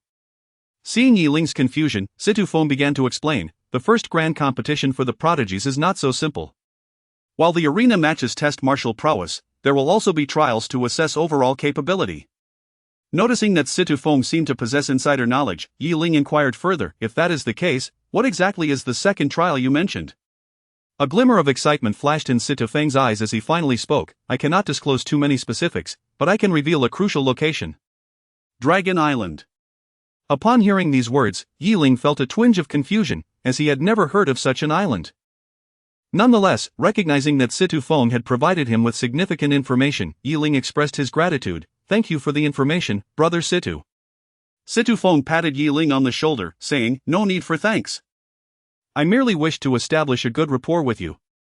After all, someone of your caliber, Brother Yi, undoubtedly has an immeasurable future ahead. Having glanced at the time, Situ Feng addressed Yi Ling, well then, Brother Yi, it is getting late. I must return to prepare for tomorrow's match. Though I am unlikely to surpass you, I still wish to give it a try. With that, Situ Feng turned and left Guanshan Tower, prompting Yi Ling to exit as well. However, upon leaving Guanshan Tower, Yi Ling suddenly realized a rather awkward predicament. He had no idea how to return to the hotel. Oh well, I suppose I shall just run back, he muttered, and without further delay, he leaped forward, swiftly making his way to the street. Thus, Yi Ling ran from the second ring road to the fourth ring road, finally arriving at the hotel. Upon entering his room, he discovered Feng sitting on the sofa, engrossed in watching television, leaving Yi Ling somewhat speechless. I must ask, don't you have a television in your own room? What brings you to mine? Unfazed, Feng continued watching the screen and casually inquired, what did that Situ Feng fellow say to you? Yi Ling rubbed his slightly sore feet and replied nonchalantly, not much, just informed me about the location of the second trial. Another trial? Alright then, where is it? Dragon Island. Upon hearing these words, Feng visibly paused, then quickly sought confirmation. Are you certain it is Dragon Island? You didn't mishear? Yi Ling nodded affirmatively, absolutely not. By the way, what exactly is this Dragon Island? Feng sighed and explained, Dragon Island was the domain of the Dragon Sovereign a century ago. The Dragon Sovereign had long since attained the realm of Earth Immortal before ascending to a higher plane. As a result, the island became a no man's land, yet due to its association with the Dragon Sovereign, it is known as Dragon Island. I've heard that the island still holds the Dragon Sovereign's legacy, though after all these years, no one has found it. The truth remains uncertain. However, the resources on that island are indeed abundant. Besides the treasures left by the Dragon Sovereign, the island's resources are richer than other regions due to the ample spiritual energy. Logically speaking, this island is merely a resource-rich area. How could it possibly serve as a venue for your second trial? Feng mused, and Yi Ling seemed to have an epiphany, asking, is there any connection between this Dragon Island and the evil dragon sect? Feng nodded knowingly. Of course, there is a significant connection. The founding master of the evil dragon sect is, in fact, the Dragon Sovereign himself. Chapter 53. Something feels off, strictly speaking? Yi Ling leapt onto the sofa, curiosity piqued as he inquired, you can't possibly be suggesting that the evil dragon sect, a notorious demonic faction, was founded by the divine dragon master to punish evil and promote good, serving the people. Strangely enough, the members of the Dragon Gate indeed accomplished numerous noble deeds, participating in conflicts ranging from the invasion of the island nation to subsequent battles. However, ever since the Divine Dragon Master ascended, everything has taken a turn for the worse. The Divine Dragon Master ascended to the higher realm, yet the leader he had appointed was assassinated. In an instant, the Dragon Gate was left leaderless, leading to a division into two factions. One faction intended to uphold their original ideals, while the other sought to exploit the Dragon Gate's name to amass wealth and strengthen their power. Though they claimed to be gathering wealth, their actions were indistinguishable from plunder and pillage, standing in stark contrast to the founding principles of the Dragon Gate established by the Divine Dragon Master. Eventually, the Dragon Gate split into two sects. One retained the name Dragon Gate and continued to pursue righteous endeavors, while the other became the evil Dragon sect, which, in its quest for power, resorted to all manner of nefarious deeds. Not only within the martial arts community, but across the globe, they gained a notorious reputation. Regrettably, virtuous individuals often meet untimely ends, while calamities can endure for millennia. In recent years, the influence of the evil Dragon sect has only grown stronger, while the original Dragon Gate seems to be fading into obscurity. Listening to Feng's explanation, Ling felt a pang of confusion. That doesn't add up. If the evil dragon sect behaves in such a manner, they should have no reason to leave Divine Dragon Island untouched, shouldn't they seize it? Feng, having reached the same conclusion, appeared equally perplexed. Indeed, if that is the case, how did the Martial Arts Alliance manage to claim Divine Dragon Island? Suddenly, Feng's expression turned grave as a realization struck him. I sense something amiss in this matter. During your future battles, do not reveal too much of your strength. Aim to maintain a balance of power with your opponents whenever possible. Ling regarded Feng, asking, what is it? What have you thought of? Feng sighed, I tend to envision the worst possible outcomes, perhaps I've simply misjudged. Time swiftly passed to the following day, and everyone rose early to make their way to the venue of the martial arts grand competition. Upon arrival, they noted that compared to the first day, the arena appeared rather desolate. Though those who lost could still attend to observe, the defeated prodigies had returned to their training, leaving little desire to watch others compete. Wang Shuangshuan also arrived at the competition site, turning to Ling and saying, Ling, if you end up matched with that fellow named Lin Lei, you must teach him a good lesson. Ling chuckled helplessly, it's not certain I'll even be matched with him. I don't care. You must give him a thorough lesson.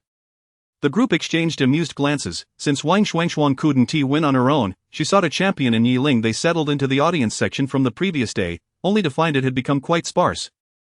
The stands, which could accommodate over 1,000 spectators, now held fewer than 100 scattered attendees, consisting mainly of competitors' families or eliminated martial artists. The duck-voiced host from yesterday reappeared, calling out, Ladies and gentlemen, welcome to the arena for the 32nd round of the grand competition. Following yesterday's fierce battles, we have finally narrowed the field from a vast crowd of warriors to 32 outstanding contestants. Let us see who among these 32 will seize the title of champion in our grand competition. With that, the host wasted no time and began announcing the matchups. Compared to the childlike skirmishes of the previous day, the current battles were exceptionally thrilling, prompting Zhao Lei and Chen Liang to exclaim their delight given that all remaining competitors were at least at the innate level. Their combat prowess was undeniably superior to that of the previously eliminated postnatal realm warriors. As yet another battle concluded, the arena lay in ruins, resembling a battlefield ravaged by multiple conflicts. The duck-voiced host stepped forward, exclaiming, Thank you to the two contestants for their spectacular duel. Next up, we have contestant Ling against contestant Lin Lei. Upon realizing that it was indeed Ling facing Lin Lei, Wang Shuangshuang cheered, Ling, you must give that guy a severe lesson. Ideally, treat him just as he treated me yesterday. Meanwhile, in another section of the audience, Lin Lei wore a grim expression. His best laid plan had been to encounter Ling in the finals, but fate had them clashing in the 32 round instead. With a huff of determination, he declared, My Wind Thunder Sword has been enhanced, I refuse to believe you can withstand it today. Having said that, he leapt off the stage, while Ling took the long, wrapped weapon from Feng and similarly ascended to the arena. Due to their memorable encounter the previous day, the duck-voiced host recognized both of them. Ah, it's unexpected to see Lin Lei, the one who summoned the thunder with his sword yesterday, facing Ling, who can manipulate the thunder in his grasp. What a narrow path for enemies. Now, let us witness whether Ling can once again manifest yesterday's miracle or if Lin Lei will strike him down with thunder. Begin. Lin laid the elongated weapon in Yi Ling's grip and taunted, "No matter what weapon you wield, it could never compare to my Wind Thunder Sword." Yi Ling nodded. "Indeed, the Wind Thunder Sword is an ancient divine weapon. My weapon can hardly hold a candle to it. Thus, I have no intention of directly clashing my weapon against yours." With that, Yi Ling unveiled the wrapped item, revealing a blood-red long sword. Wang Xuangshuang immediately recognized it, exclaiming, "It's the Long Yang sword."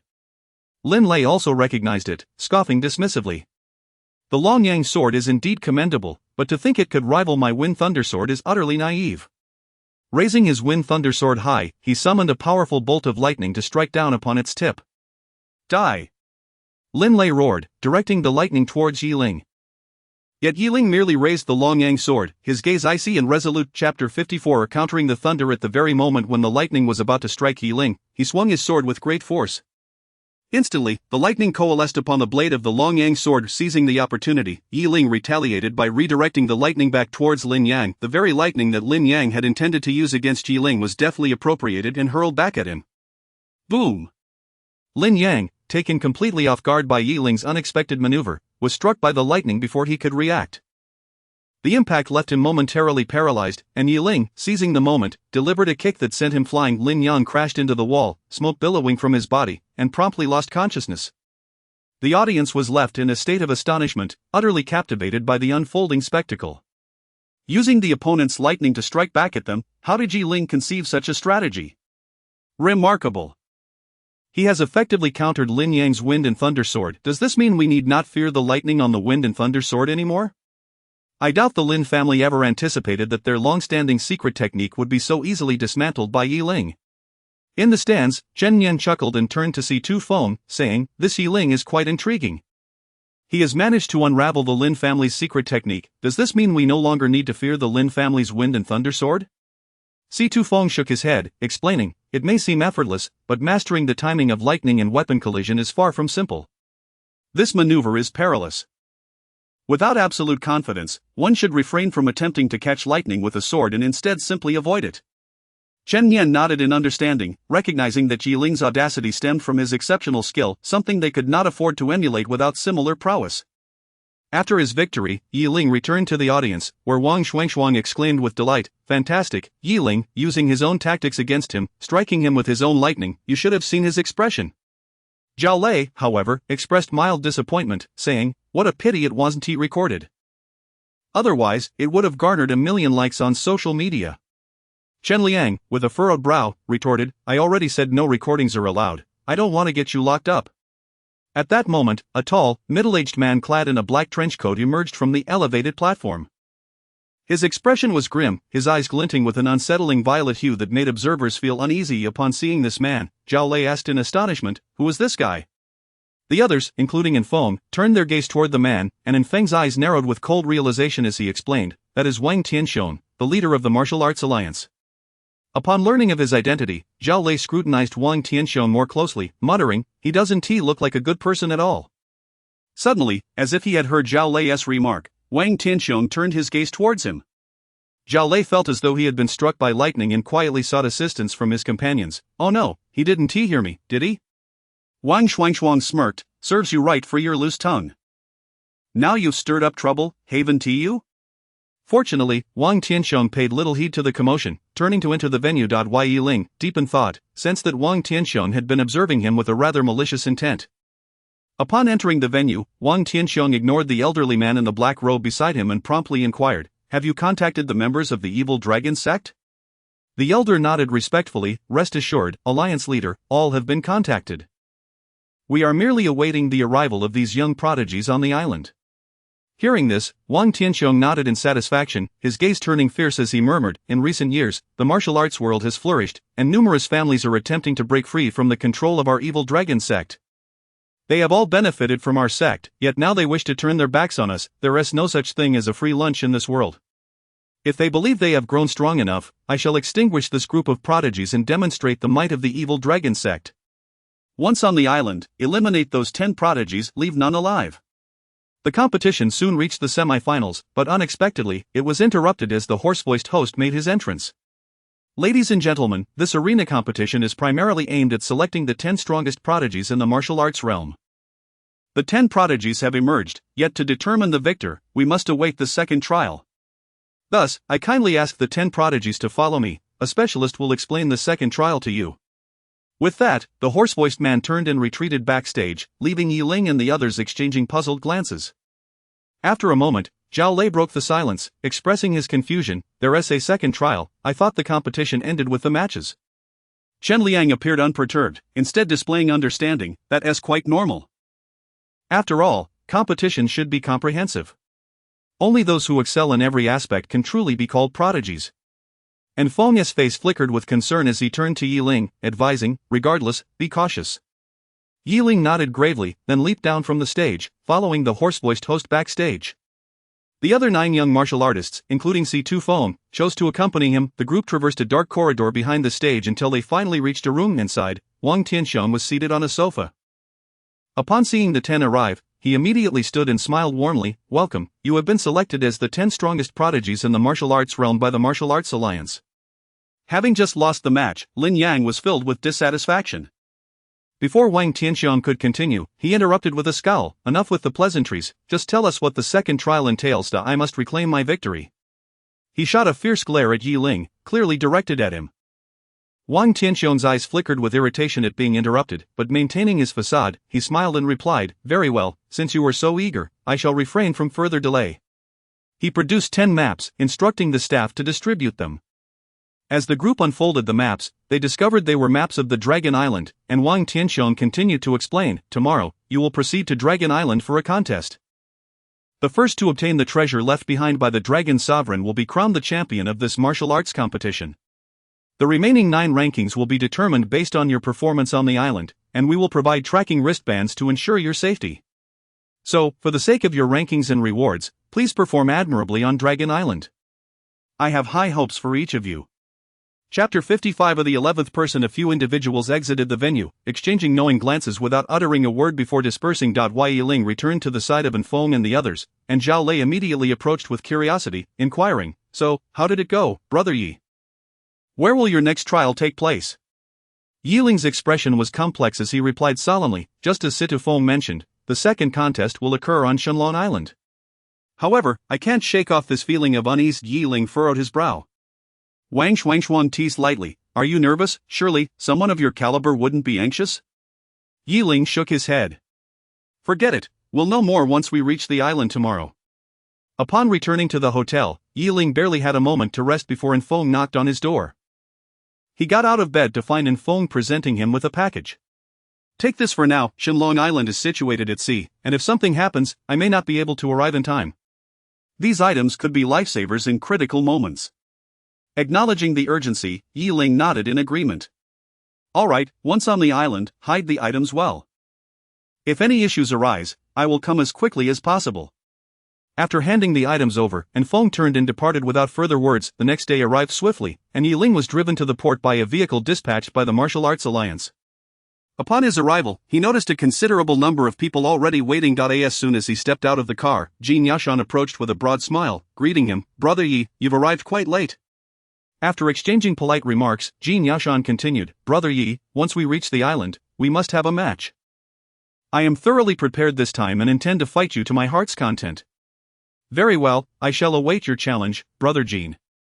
Just as their conversation unfolded, Feng approached as well. Brother Yi, did you thoroughly study the map of Shenlong Island last night? Ling nodded, explaining, Shenlong Island is not vast. Aside from the surrounding jungle, only the cave of the Shenlong Venerable remains. The cave likely hosts numerous traps left by the Shenlong Venerable, which will be the real challenge. Feng, seemingly distracted, nodded absent-mindedly before pulling Ling aside. What is it, Brother Situ? Ling asked, puzzled. Feng glanced around to ensure no one was watching before he whispered, once we are on the island, heed my words and remove the tracking bracelet. Upon hearing this, Ling's heart sank, and he quietly asked, Brother Situ, what exactly do you know? Feng refrained from elaborating, instead giving Ling a reassuring pat on the shoulder, speaking earnestly, Brother Yi, you will eventually uncover what I know. What you need to understand now is that we hold you in high regard. We? Ling seized upon the key word, but Feng offered no further explanation. After their exchange, he turned and left. Although Ling felt bewildered, he resolved to follow Si Feng's advice and remove the bracelet once on the island. Before long, all 10 individuals had assembled, yet the vessel meant to transport them to Shenlong Island was delayed. Lin Yang, growing impatient, questioned a nearby staff member from the Martial Arts Alliance, "Hey, why hasn't the boat arrived yet? I've seen traffic jams, but never a boat jam." The staff member smiled awkwardly and replied, "Please bear with us. We are waiting for one more person." One more person? A female martial artist counted the heads, confirming they were indeed 10, and furrowed her brow in confusion. Everyone is here, who else are we waiting for? Yeah, what's going on? Is the captain late or something? Just as the crowd voiced their confusion, a black luxury vehicle pulled up at the port, and a woman dressed in a white training outfit, her face obscured by a mask, stepped out. Accompanying her was Wang Tianxiong, the leader of the Martial Arts Alliance. After disembarking, Wang Tianxiong addressed the assembled crowd with a smile, "My apologies, everyone, due to unforeseen circumstances, we have had to add one more prodigy." Hearing this, the crowd was immediately displeased, as an additional participant meant increased competition, something no one relished. Hey, this is unfair, right? This woman hasn't even competed, why can she join at the last minute? Exactly, this is too unjust for us. What has become of our previous matches? Is she a favored individual? Otherwise, what gives her the right to cut in line? The discontent among the crowd grew louder. Observing this, Wang Tianxiong unleashed an aura of pressure with a resounding force. The oppressive energy enveloped everyone present, making them feel as though a massive anvil were pressing down upon them, inducing dizziness.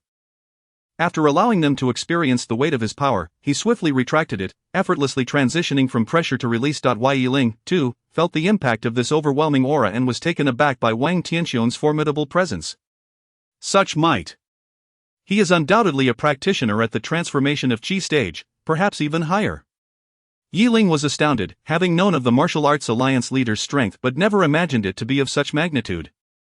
Currently, Ling was at the stalwart Qi stage, with the next level being the spirit concentration stage, and beyond that was the gathering Qi stage. Above gathering Qi lay transformation of Qi, where practitioners could exert pressure over thousands, their consciousness spanning miles, with life and death hinging on a mere thought. Wang Tianxiong observed the now silent crowd, satisfied with their reaction.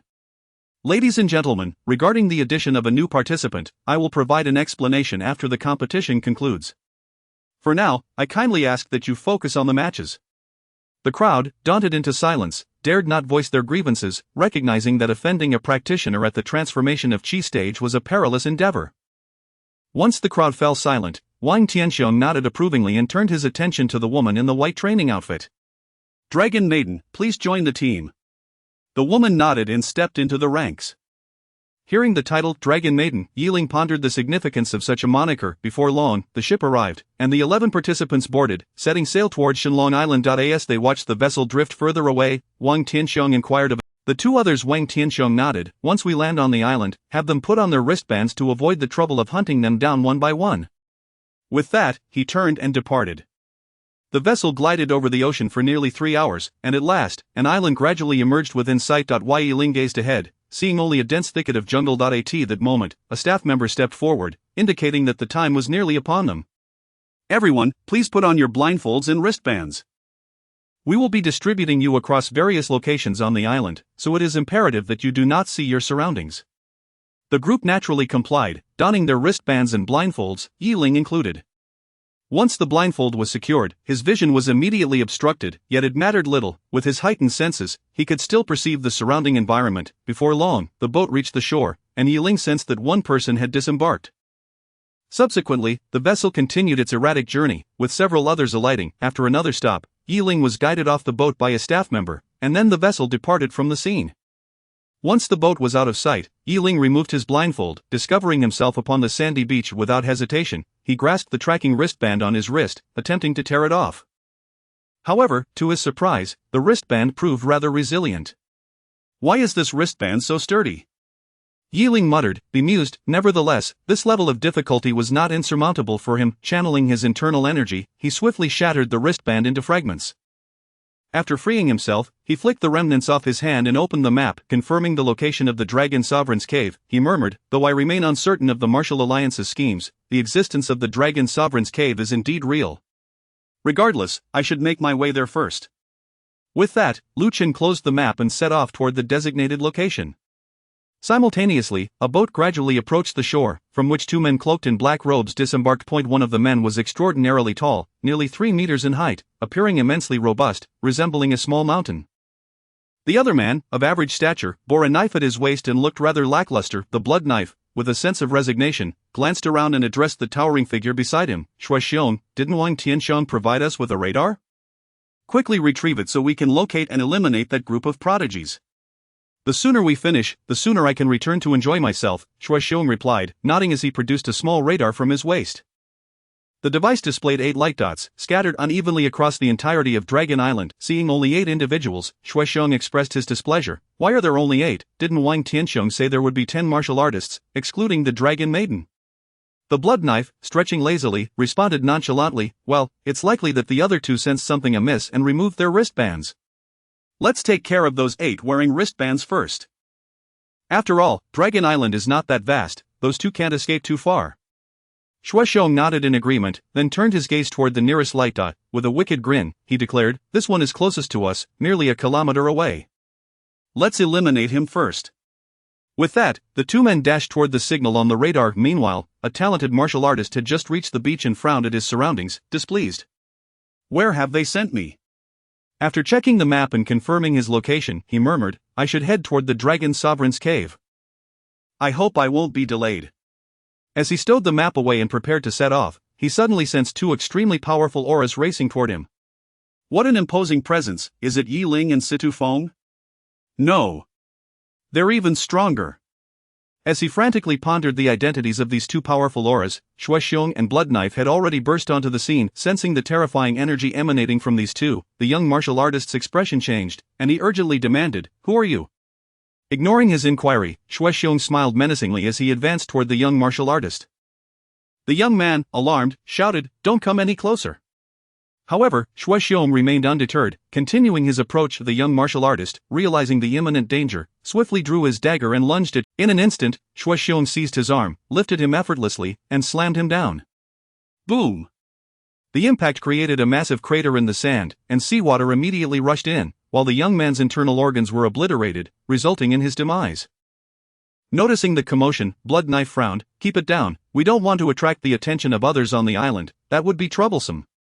Shui sheepishly scratched his head, apologies, it's just that I haven't killed anyone in a while, and I find it hard to contain myself. Ling ventured into the dense forest, but unfortunately, the woods were vast, and lacking a compass or any guiding tool, he could only wander aimlessly. At that moment, he suddenly heard a tremendous noise emanating from the distant beach, akin to something heavy crashing to the ground.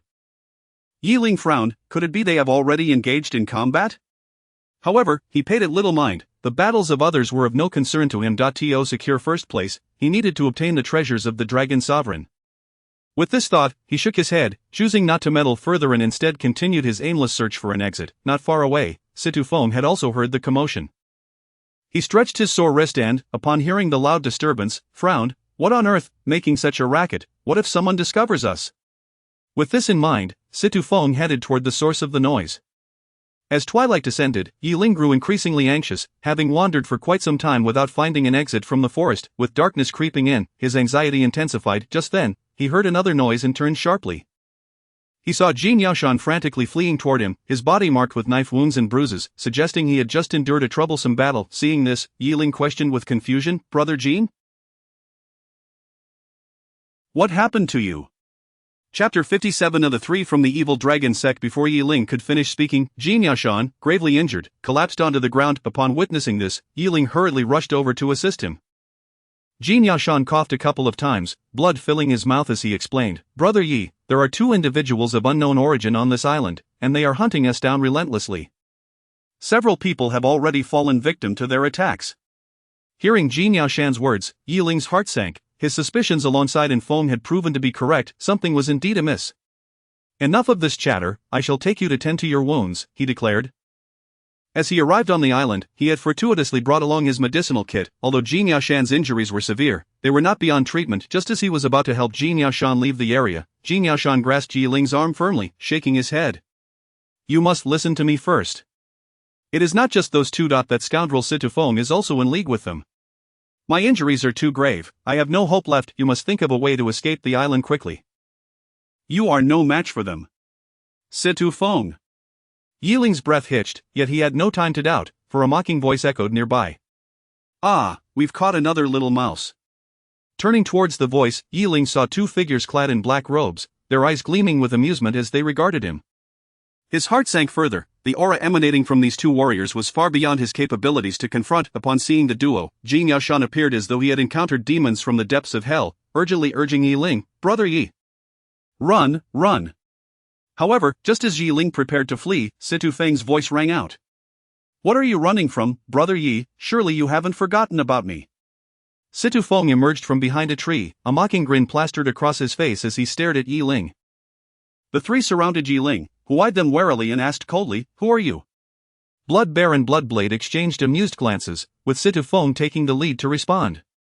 "Brother Yi, I trust you have heard of the evil dragon sect? We three are indeed members of the evil dragon sect."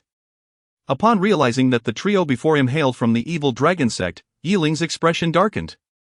He had known that he would eventually encounter members of the sect, but he had not anticipated such an encounter would occur here. Seeing Yi Ling's reaction, Situ Feng nodded in satisfaction.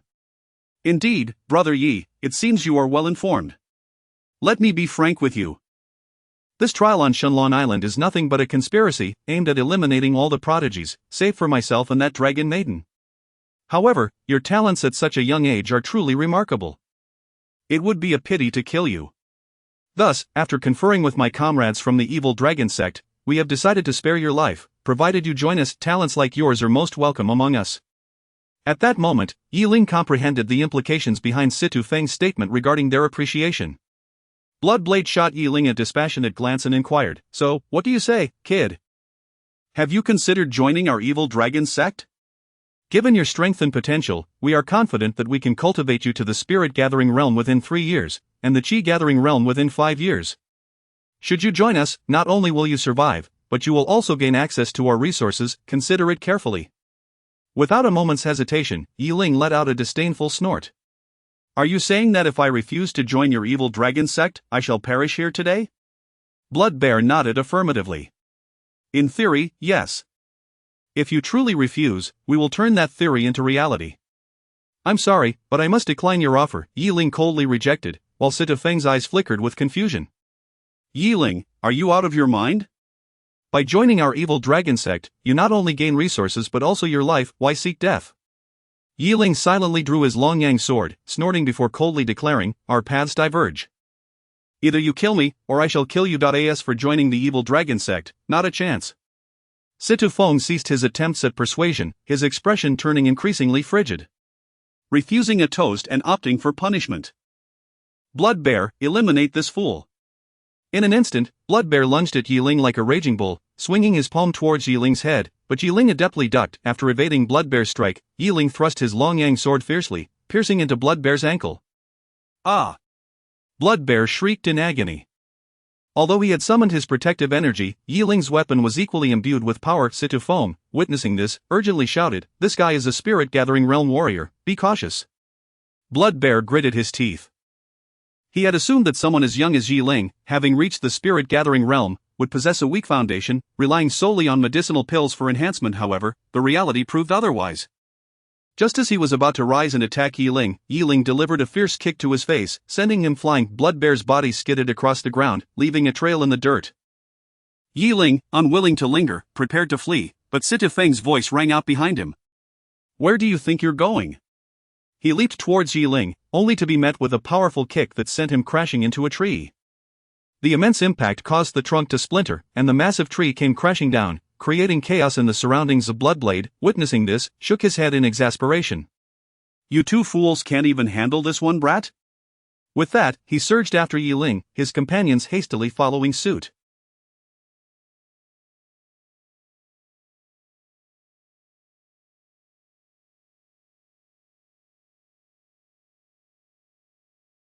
Yi Ling pushed his speed to the limit, yet Bloodblade was closing in with alarming rapidity. The two navigated through the dense foliage, the distance between them narrowing. "Damn it, what realm is this guy in?" Yi Ling gritted his teeth. Just then, he noticed a glimmer of light ahead. He bolted out of the underbrush, realizing he had inadvertently dashed to the entrance of the Shenlong Venerable's cave. There, Lin Yang stood at the entrance, pondering how to enter the cave. Upon spotting Yi Ling, his face lit up with excitement. You finally showed up. Come, yesterday was purely my oversight. This time, I am absolutely going to defeat you. Ling, uninterested in the brash youth's challenges, began searching for a way into the cave. However, the entrance was obstructed by a massive stone, with only a mysterious engraving at its center. Seeing that Ling was ignoring him, Lin Yang grew increasingly agitated. Hey, I'm talking to you. Are you deaf? Enough chatter, help me find a way into the cave, otherwise, we'll both perish today. Ling shouted in desperation, his focus entirely on the pressing danger rather than competing with Lin Yang. Chapter 58 Fierce Battle. The Dragon Maiden's betrayal. Lin Yang was momentarily dazed, and at that moment, Situ Feng and his two companions emerged from the dense forest. Brother Yi, your skills are impressive, but do you really think you can escape? Ling ceased his attempts to open the entrance to the Dragon Lord's lair, his gaze now solemn as he regarded the three individuals. Even Lin Yang, despite his naivety, recognized that the situation had turned dire. He whispered to Ling, "Hey, what's up with that Situ Feng guy? You just need to know that he wants all of us dead," Ling replied succinctly. Upon hearing this, Lin Yang did not hesitate to draw the thunderstorm sword from his back. "If you wish to kill me, first see if you possess the capability."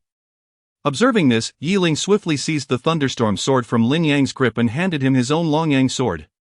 "The thunderstorm sword is far more effective in my hands. You should wield my sword for now."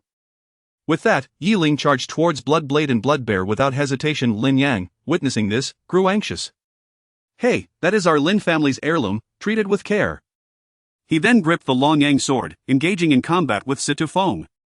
Instantly, the entrance of the Dragon Lord's lair was engulfed in raging lightning, with bolts striking from the heavens, turning the entire battlefield into scorched earth.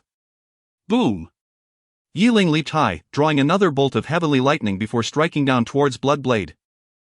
Bloodblade gritted his teeth and raised his weapon to block, yet he was still jolted by the force of the thunder. Bloodbear lunged at Ling as he descended, and Ling responded by kicking towards his face, propelling himself upward once more to slash at Bloodbear's visage. The residual lightning energy from the thunderstorm sword struck Bloodbear's face, causing him to scream in agony and retreat. Seizing the opportunity, Ling plunged his sword into Bloodbear's abdomen, but due to the presence of his protective energy, it did not penetrate deeply. Boom! Bloodbear retaliated with a powerful strike, sending a massive fist of condensed air towards Ling, who narrowly managed to block it with the thunderstorm sword. As Bloodbear released his grasp on his face, Ling noticed his disfigured visage, skin torn and bloodied, creating a most unsettling sight. Taking advantage of the moment when neither dared to advance, Ling glanced at Lin Yang's predicament. Lin Yang was still entangled with Situ Feng, although merely at the innate realm. He was managing to hold his ground thanks to the assistance of the Longyang sword, yet, the disparity between the innate and master realms could not be bridged by a single weapon, and Situ Feng had gained a slight upper hand. Ling clenched his teeth, realizing that if things continued, Lin Yang would soon be defeated. At that point, Ling would have to face all three adversaries alone, which would be an arduous task. Ah! Lin Yang swung his sword fiercely at Situ Feng but was deftly evaded. Situ Feng then delivered a powerful kick, sending Lin Yang crashing against a stone wall, where he clutched his abdomen in pain, his expression contorted in agony. While Ling cautiously retreated, keeping a watchful eye on the three adversaries, who now converged, fixating their gazes upon Ling and Lin Yang. Thus, the battlefield, once rife with chaos, now descended into an eerie silence. "Damn it, Ling, could you return the thunderstorm sword to me? What kind of worthless imitation is this Longyang sword?" Lin Yang grumbled, inadvertently hitting the mark, for the Longyang sword in his possession was indeed the item Ling had acquired at the auction. "Enough of that, the imitation is sufficient for your use. Even in your hands, the thunderstorm sword would yield little power," Ling retorted. "You scoundrel, if we manage to escape from Dragon Island, you'd better watch out." Lin Yang's teeth clenched in frustration. Yet, both were acutely aware that the prospect of leaving Dragon Island alive was exceedingly slim. As the standoff persisted, a woman clad in a white training outfit emerged from the shadows. Instantly, all eyes turned to the Dragon Maiden. Upon seeing her, Situ Feng exclaimed with excitement, "Dragon Maiden, your timing is perfect, join us in dealing with these two, and we can enter the lair together." Realizing that the Dragon Maiden was affiliated with the evil dragon sect, Ling felt a surge of trepidation. Although her strength remained unclear, he sensed the immense pressure mounting upon him. If another ally joined the fray, it would not be long before he succumbed to defeat. Noticing the Dragon Maiden's silence, Bloodblade furrowed his brow and questioned, "Dragon Maiden, you did agree to collaborate with us from the evil dragon sect. You aren't considering betrayal now, are you?" The Dragon Maiden shook her head and finally spoke, "Of course not. Her voice was cold and distant, exuding an aura that discouraged approach. She directed her gaze towards Yi Ling and Lin Yang, then slowly advanced towards them. Situ Feng and his companions appeared confident in the Dragon Maiden's capabilities, refraining from offering assistance. As the Dragon Maiden approached, Yi Ling raised the Thunderstorm sword, preparing to engage in battle. However, just as he was about to charge forward, the Dragon Maiden unexpectedly turned and shot silver needles towards Situ Feng and his companions. Whoosh, whoosh, whoosh, several silver needles flew forth, prompting Bloodbear and Bloodblade to evade, while Situ Feng, caught off guard, was pierced by multiple needles. Well done, Dragon Maiden. I knew you would betray us. Bloodbear bellowed, charging forward, followed closely by Bloodblade. Situ Feng intended to join the fray as well, but just moments after the needles had pierced his body, his complexion darkened, and he collapsed, lifeless. Though the reason for her betrayal remained a mystery, Yi Ling seized the opportunity, exclaiming to Lin Yang, "Stop dawdling, step forward and assist." With that, Yi Ling summoned a bolt of heavenly lightning, directing it towards Bloodbear, who likewise advanced to lend aid. The tide of battle shifted. It was still 3 against 2, but now the advantage lay with Yi Ling and his companions. With the Dragon Maiden's involvement, Bloodblade and Bloodbear found themselves steadily retreating, utterly outmatched. Boom! Yi Ling unleashed another powerful strike, his sword imbued with thunderous energy, sending the two adversaries reeling. Bloodblade, gritting his teeth, recognized that continuing the fight would only result in their demise. "You will regret this. As long as you remain on Dragon Island, I assure you, you will meet a death without burial." After uttering his threats, Bloodblade and Bloodbear retreated into the forest. Lin Yang, eager to pursue, was halted by Yi Ling. "Do not chase them. Who knows what tricks they might have up their sleeves. Let us rest for a moment." Lin Yang nodded in agreement, and they both turned to the Dragon Maiden. After a moment of hesitation, Yi Ling inquired, "Are you truly one of the evil dragon sect?" The Dragon Maiden shook her head. "Certainly not. My association with them is merely one of duplicity and treachery." "They have retreated now, but they will undoubtedly summon others from the evil dragon sect, perhaps even those of greater strength." Upon hearing this, Lin Yang grew anxious. "What should we do? If someone stronger arrives, we will be helpless against them." Chapter 59. Entering the dragon's cave suddenly, Yi Ling recalled something and quietly pressed the device given to him by Feng earlier.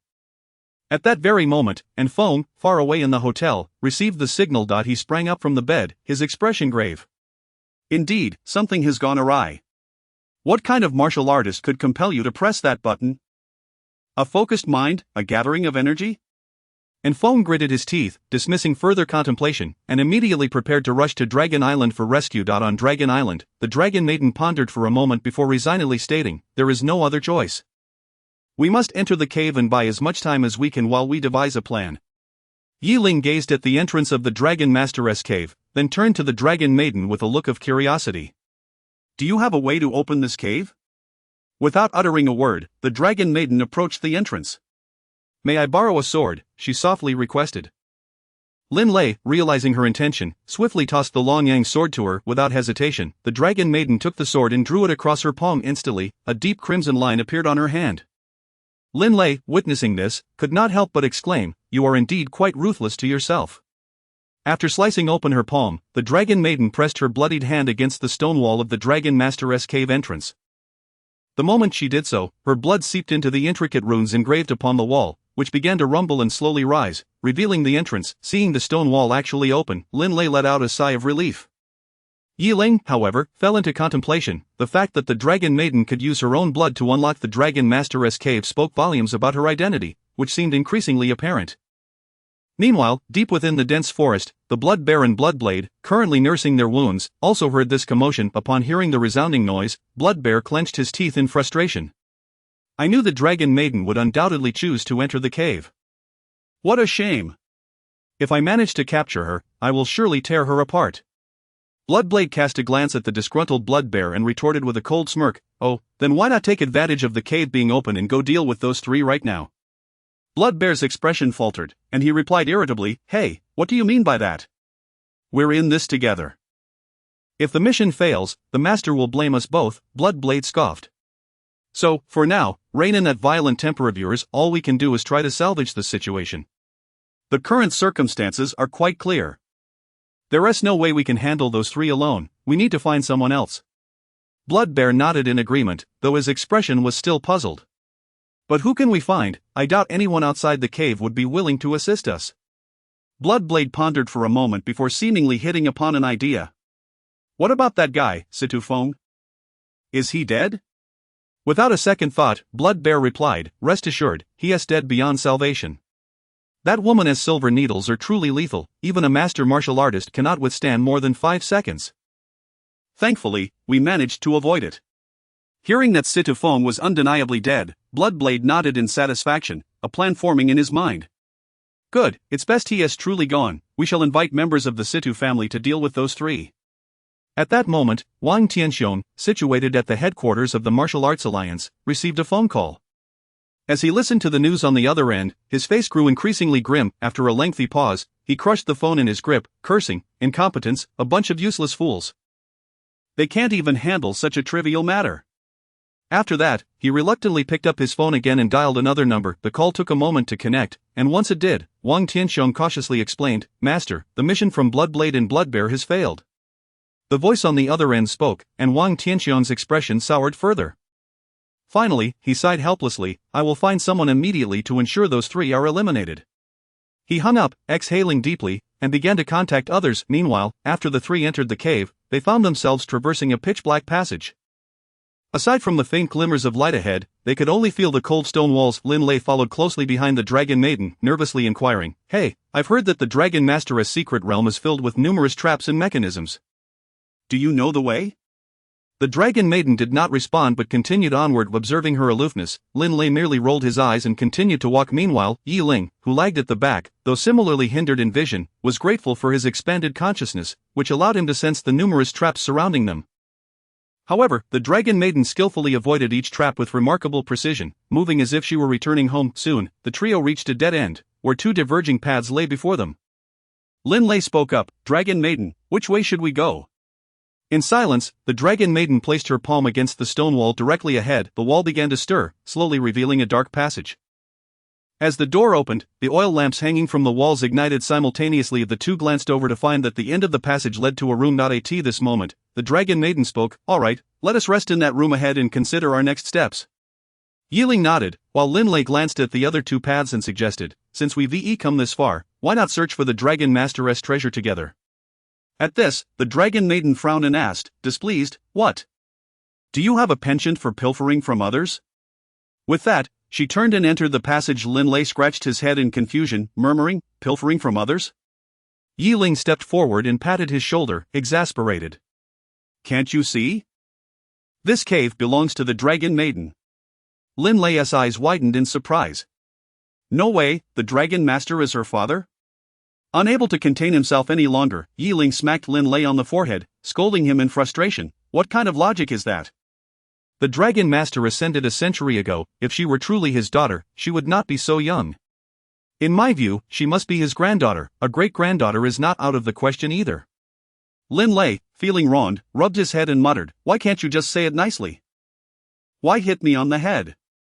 As they entered the room, they found themselves surrounded by stone walls, with only a single, rather tattered mat on the ground, alongside a few supplies for bandaging. Chapter 60 of The Tyranny of Situ Xiangba. The Dragon Maiden leaned against the rocky wall, diligently tending to her injured palm, while the 2 men sought refuge in a secluded corner. Once seated, Yi Ling inquired of the Dragon Maiden, While it may suffice to hide here for a time, we cannot remain concealed indefinitely, can we? Lin Lei nodded in agreement. Indeed, who knows when that group will enter? At that point, we would be equally doomed. After bandaging her wound, the Dragon Maiden replied evenly, Do not worry, without my bloodline, they cannot enter the cave. We shall remain here until I retrieve what I need, at which point I will confront them. Upon hearing this, both men could only nod in resignation.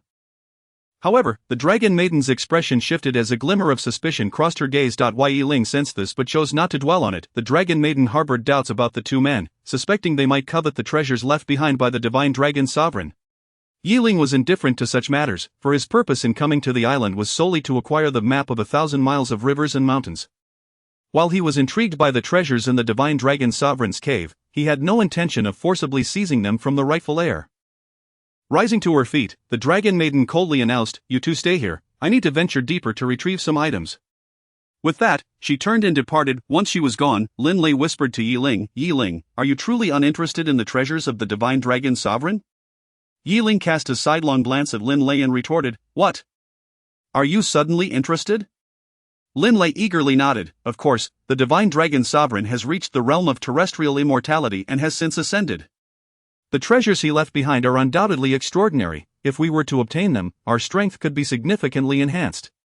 Once we bolster our strength, we could easily dispatch even those at the chi gathering stage." Yi Ling chuckled at this notion, shaking his head in disbelief. "Setting aside whether our strength could actually reach such heights, the Dragon Maiden is a descendant of the divine dragon sovereign. With her present, do you still wish to seize the treasures?" Lin Lei, with a shift in his demeanor, retorted, "No one has stated that the treasures left by the divine dragon sovereign were solely intended for his descendants. Perhaps whoever claims them first will keep them." Hearing Lin Lei's words, Yi Ling rolled his eyes and replied irritably, "Fine, if you are eager to snatch someone else's treasures, be my guest, but do not involve me. You seem unaware of how deadly the Dragon Maiden's silver needles are. A single needle could fell Situ Feng, a master, in mere seconds. If you wish to seize her treasures, perhaps you should first consider how many needles your body could withstand." With that, Yi Ling disregarded Lin Lei and began to meditate to recover his energy. The recent fierce battle had drained Yi Ling of too much vital energy, and with several more brutal confrontations ahead, it was imperative he restored himself swiftly. As Lin Lei recalled the gruesome fate of Situ Feng, he shuddered and promptly abandoned his thoughts of seizing the treasures, opting instead to meditate like Yi Ling. Meanwhile, hidden in the shadows and eavesdropping, the Dragon Maiden, observing the two men relinquish their ambitions, gradually set aside her murderous intent. Had they chosen to pursue the treasures of the divine dragon sovereign within the confines of the room, she would have shown no hesitation, sealing the stone wall to trap them within. Fortunately, they had not chosen that path. At the same time, on the shores of Divine Dragon Island, Bloodblade and Bloodbear were anxiously dragging Situ Feng's corpse, awaiting reinforcements. Bloodbear glanced at his watch and, in a fit of anxiety, turned to Bloodblade, asking, "What's the status? Is that esteemed individual coming or not?" Bloodblade, equally anxious, sighed and replied, "Rest assured, with Situ Feng dead, as his uncle, he has no reason not to seek vengeance." Just then, a figure suddenly appeared over the sea, and both men immediately turned their gaze, their breaths catching in their throats. A lean, cold-eyed middle-aged man was flying directly towards them. Indeed, he was flying. Bloodbear and Bloodblade confirmed their eyes were not deceiving them as the gaunt man soared over the water. Moments later, the middle-aged man landed on the beach, prompting Bloodbear and Bloodblade to instinctively kneel on one knee. "Lord Situ Xiangba." Situ Xiangba cast a chilling glance at the two men before surveying Situ Feng's corpse, a flicker of sorrow flashing in his eyes. "Where is the murderer who killed my nephew?" he inquired coldly. Bloodblade swallowed hard, instinctively trembling as he stammered, "Those three individuals have all taken refuge within the cave of the Divine Dragon Sovereign. We were unable to open the cave's entrance and thus had to summon you." Situ Xiangba gazed at Situ Feng's body for a long moment before his voice turned ominously angry. "You two, one at the chi gathering stage and the other at the chi condensation stage, could not protect my nephew?" If Situ Xiangba were to unleash his wrath, they would be utterly powerless against him, and Bloodbear was acutely aware of this. He quickly interjected, "We certainly attempted to protect Situ Feng, but the Dragon Maiden's silver needles are nearly impossible to counter. We tried to evade, but take me to that so-called Divine Dragon Sovereign's cave. Now, at once." Situ Xiangba's voice resonated with the force of thunder, compelling the two men to rise swiftly and comply. Thus, the trio hastened towards the entrance of the Divine Dragon Sovereign's cave. Inside the chamber, Yi Ling and Lin Lei were growing increasingly bored. Suddenly, Lin Lei had a thought and curiously asked Yi Ling, "Do you think it's possible to forcibly breach the stone wall at the entrance of the Divine Dragon Sovereign's cave?" Without a moment's hesitation, Yi Ling scoffed in rebuttal, "How could that be? Did you not see how thick that massive stone is? Even explosives would not suffice to breach it, let alone human strength." Boom! Just as Yi Ling finished speaking, an earth-shattering explosion reverberated at the cave's entrance, causing the entire Divine Dragon Sovereign's cave to tremble violently. Yi Ling and Lin Lei hurriedly steadied themselves, with Lin Lei exclaiming in alarm, "What the hell, has that helper arrived so quickly? With such a commotion, could it be they are truly using explosives?" Yi Ling rushed to the entrance of the cave, only to discover a fine crack had formed in the once impenetrable stone. Upon seeing this minute fissure, Yi Ling's previously anxious expression soured dramatically, a sentiment echoed by Lin Lei, who had rushed out in a similar state of alarm. Chapter 61 of The Dark Blade enters the island. Meanwhile, outside the cave, Situ Xiangba was relentlessly pounding the massive stone at the entrance. Bloodknife and Bloodbear watched this scene in horror. Hiding in the bushes, Bloodbear clicked his tongue and exclaimed, "Is this truly the extent of human strength? It's utterly terrifying." Bloodknife's expression was grave as he replied, breaking through the void is no longer within the realm of humanity. Inside the cave, Lin Lei observed the minuscule crack slowly widening, instinctively swallowing hard. Good heavens, even explosives wouldn't yield such force, would they? Just what level of power does that man outside possess? Yiling's face grew increasingly grim. Since participating in the martial arts grand tournament, he had witnessed an ever-growing number of formidable masters. The spirit-gathering realm, the chi transformation realm, and now, another who had shattered the void. Situ Xiangba seemed to have overheard their conversation and immediately threatened with a fierce tone, "Come out now, and I might spare your lives. But if you continue to stubbornly hide within," he paused for a moment before continuing, "once I enter, you shall face the most excruciating tortures this world has to offer. Now, come forth." With a thunderous crash, Situ Xiangba struck the stone wall once more, deepening the cracks. Lin Lei and Yi Ling instinctively took a step back, with Lin Lei anxiously asking Yi Ling, "What should we do?" Yi Ling clenched his teeth and declared, "What else is there to do? We would rather die in here than venture out." At that moment, the dragon maiden emerged, coldly commanding, "Stop dawdling and follow me." The two dared not delay and promptly followed her into the depths of the cave. Observing this, Situ Xiangba began to assault the stone wall with renewed vigor, causing the entire Divine Dragon Island to tremble under the force. The trio deftly navigated numerous traps and mechanisms until they reached a grand palace.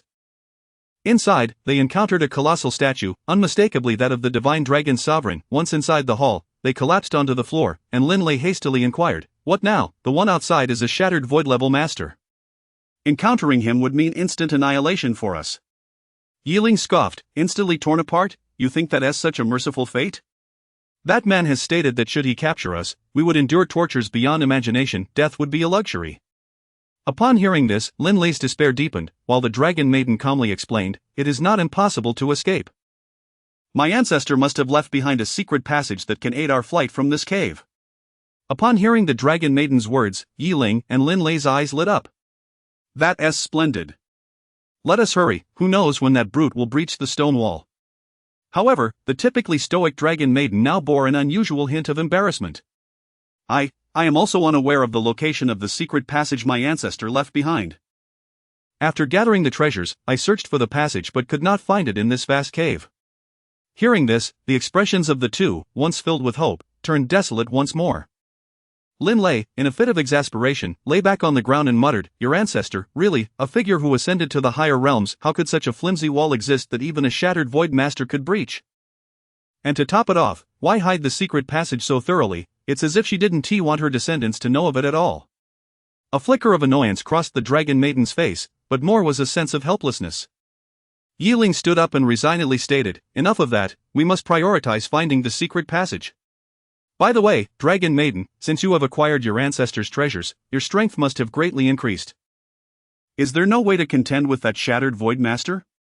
The Dragon Maiden shook her head, "Don't be absurd, I am merely at the Grand Master level. Even with my ancestors' treasures, I cannot achieve such a significant enhancement. We must find the secret passage quickly. Even if they can shatter the stone wall, the hidden weapons left by my ancestor will be sufficient to deal with them. We still have time." The two nodded in agreement, and the trio commenced their search for the secret passage left by the Divine Dragon Sovereign within the cave. Boom! After enduring countless strikes from Situ Xiangba, the stone wall finally succumbed to the relentless assault. With one final blow, the wall shattered, and Situ Xiangba kicked aside the remaining debris, striding into the cave. Blood Baron Bloodknife, seeing this, hastened to follow in his wake. "Stay close to me. Should you fall victim to any hidden mechanisms, I shall not come to your aid." Situ Xiangba snorted coldly and swiftly traversed the dark passage. A Blood Baron Bloodknife exchanged glances but ultimately decided to follow. Just moments after they entered, a speedboat surged onto the beach of Divine Dragon Island. Armed to the teeth, Darkblade disembarked and immediately drew his dagger, vigilantly scanning his surroundings. Once assured of the absence of threats, he proceeded onward. As Darkblade ventured into the dense forest, he stumbled upon the lifeless body of a prodigy. Observing the gruesome state of the corpse and the lingering aura, Darkblade deduced that it had been the work of a spirit-gathering realm warrior. A spirit-gathering realm warrior shouldn't have been able to trigger the mechanisms I left behind. There must be someone stronger at play. With this realization, Darkblade felt a pang of anxiety. If there were indeed someone of a higher level, dealing with them would prove challenging. However, accustomed to operating alone, he struggled to think of anyone who could assist him. Just then, he recalled his master, sighing, "How I wish my master were still around." After a moment of contemplation, Darkblade refrained from dwelling on his thoughts and continued to follow the trail. Meanwhile, Yi Ling and the others had nearly scoured the entire cave but had yet to find the secret passage left by the divine dragon sovereign leaning against a statue. Yi Ling sighed, "We've searched the entire cave. Are you certain your ancestor left behind a secret passage?" The dragon maiden's expression turned awkward as she shook her head. "I was brought here a few times as a child by the elders in my family. All I can offer is familiarity with the surroundings. As for the secret passage, I only heard about it from my family elders. I cannot confirm its existence." Lin Lei's face fell in despair. "Not only your ancestor but your family elders seem rather unhelpful. Well, it appears we are truly trapped." With that, Lin Lei's gaze turned toward a nearby pavilion housing a massive bronze bell. Intrigued, he approached it and shook the bell, which immediately emitted a thunderous clang. Chapter 62 of the Crimson Dragon. At the very moment Lin Lei shook the copper bell, a tremendous roar erupted from the depths of the cave, causing the entire cavern to tremble violently. Observing this, Lin Lei hastily clutched the swaying copper bell, while Yi Ling and the dragon maiden grasped a nearby stone pillar to maintain their balance. Meanwhile, in another part of the cave, Situ Xiangba and his companions also felt the tremors. Blood Bear and Bloodblade quickly chose to hold onto the nearby pillars, while Situ Xiangba let out a cold snort and soared towards the source of the disturbance. Blood Bear exchanged a glance with Bloodblade before they hurriedly followed suit. Before long, the commotion subsided, and Lin Lei glanced down at the ground not far away, where he indeed spotted a flicker of light. Overjoyed, he exclaimed, "Look, the secret passage has appeared." The dragon maiden and Yi Ling turned to see it as well, immediately rising to their feet. Yi Ling urged, "We must hurry, those fellows must have heard the commotion." They nodded in agreement and prepared to cross the suspension bridge to reach the lower secret passage. However, just as the three found themselves on the bridge, Yi Ling suddenly sensed a fierce rush of wind. Instinctively turning around, he discovered a menacing gust of energy racing towards him. Boom! Yi Ling promptly circulated his internal energy to brace himself against the onslaught, yet the force contained within that gust seemed to possess immense power, instantly sending him staggering backward. His internal organs suffered a severe impact, and he stumbled back several steps. Had Lin Lei not caught him, Yi Ling would have surely fallen from the bridge. Situ Xiangba descended slowly, casting a cold smirk at the three on the suspension bridge. "You three little ants have truly made it easy for me to find you." Without hesitation, Yi Ling shouted, "Run!" The trio immediately attempted to flee to the other side of the bridge, but Situ Xiangba disdainfully scoffed, "You think it's that easy to escape?" With that, he stomped his foot violently, unleashing a powerful aura that shattered the already dilapidated bridge into fragments. Lin Lei leaped to the other side first, followed closely by Yi Ling and the dragon maiden, who also made a desperate jump. Seeing this, Situ Xiangba unleashed a barrage of palm winds, sending transparent shadows of his hands relentlessly attacking the three. Fortunately, the platform on the other side was sufficiently spacious, allowing them to evade the strikes. However, the overwhelming might of Situ Xiangba proved too daunting, as his powerful gusts reduced the structures on the platform to mere dust. "We cannot possibly defeat this guy. We must flee!" Yi Ling shouted furiously, and the trio hurriedly descended the spiral staircase to reach the lower secret passage. "Still trying to escape?" Situ Xiangba's gaze hardened, and he soared into the air, launching an assault on the three.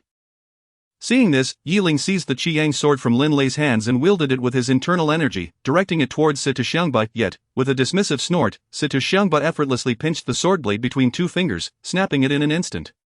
"What the hell, is this guy even human?" Lin Lei was left terrified, while the dragon maiden continuously shot silver needles, attempting to hinder Situ Xiangba's advance.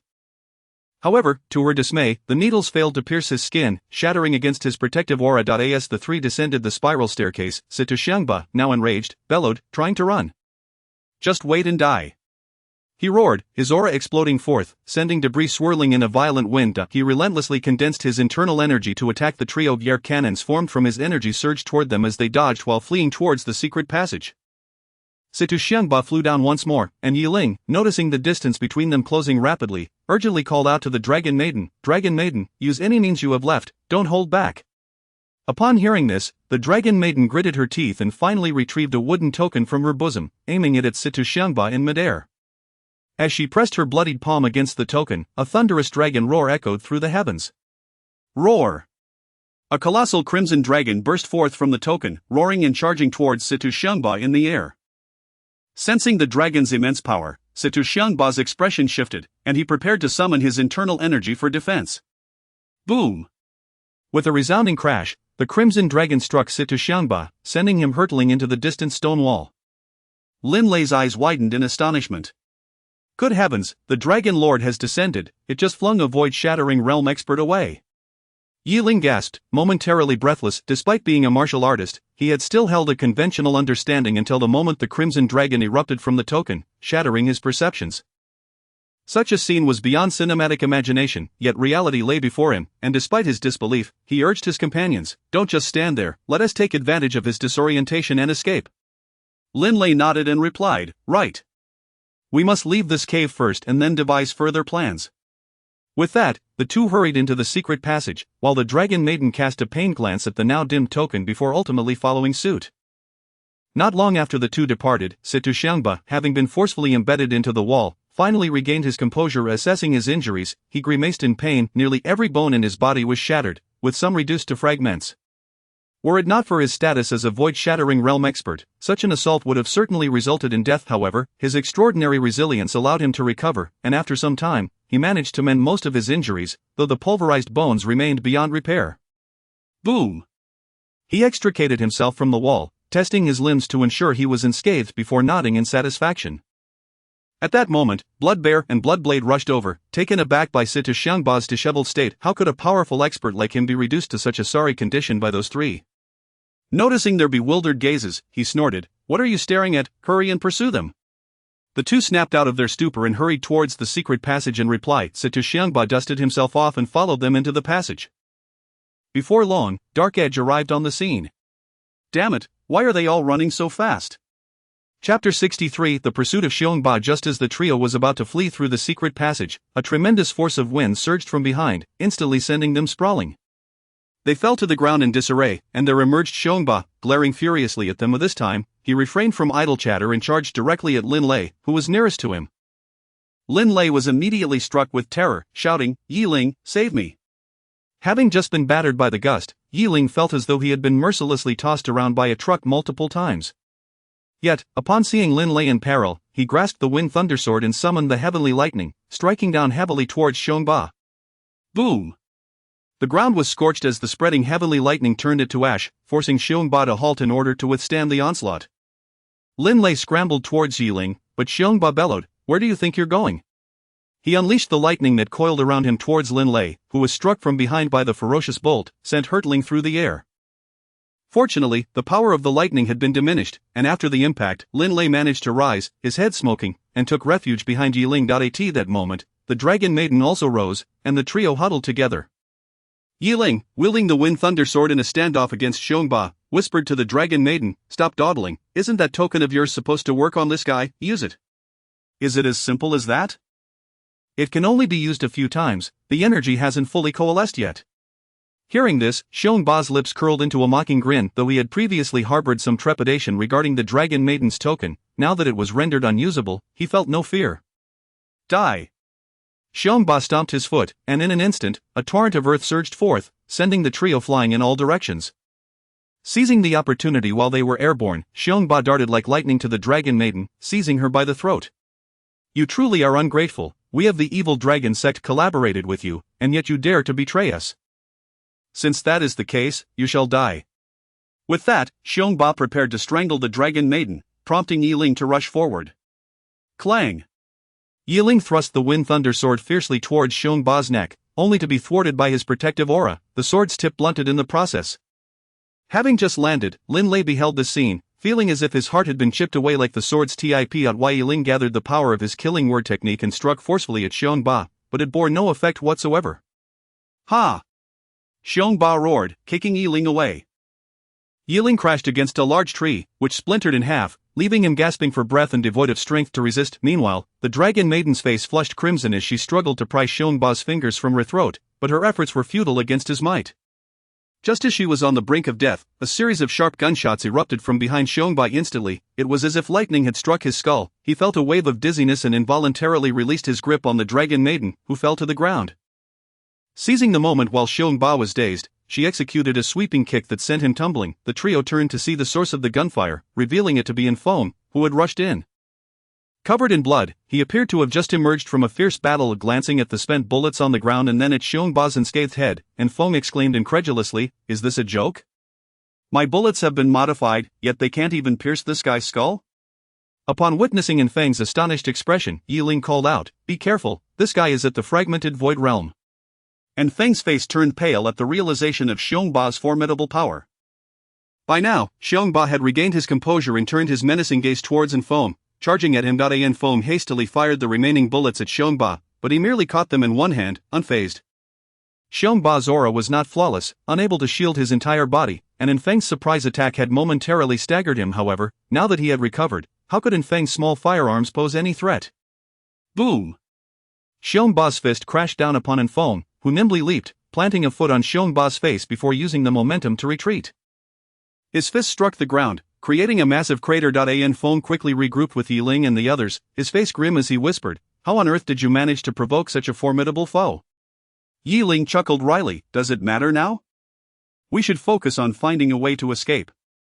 Feng nodded, explaining in hushed tones, "I left a speedboat at the shore, it can accommodate all four of us." "You won't be escaping anywhere." Xiongba seemed to have teleported in front of them, delivering a powerful kick that sent all four flying. Ling, already grievously injured from a prior blow, began to lose consciousness as a result of the latest attack. Not hesitating any longer, Feng produced several miniature explosives from his pocket and hurled them at Xiongba. Boom! Boom! Boom! The mini-explosives detonated continuously, yet Xiongba simply waved his hand to disperse the smoke, remaining completely unharmed. "Run!" Feng shouted, quickly helping Ling to his feet as they attempted to flee, with Lin Lei and the Dragon Maiden following suit. Xiongba watched the four of them retreat in disarray, letting out a hearty laugh before leisurely pursuing them. As they dashed through the dense forest, Lin Lei called out to the Dragon Maiden, who was also sprinting alongside him, "Hey! When will your token be charged?" The Dragon Maiden pulled the token from her bosom, gritting her teeth as she replied, "A few more minutes." "Damn it," Lin Lei muttered under his breath, then turned to Ling, shouting, "Ling! Toss me the Wind Thunder Sword." With his last bit of strength, Ling hurled the sword into the air. Lin Lei leapt up, catching the sword mid-flight, and then pivoted to face Xiongba, unleashing a powerful lightning slash.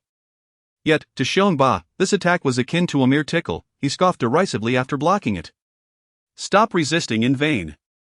But just then, the trees severed by the lightning slash came crashing down upon him.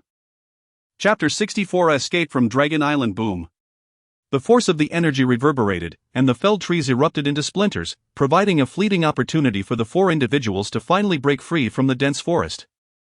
They emerged onto the sandy beach, where, not far off, the speedboat belonging to Feng was conveniently docked. The four hastened aboard the vessel, but as Xiongba stepped out, his expression shifted upon seeing the speedboat behind them.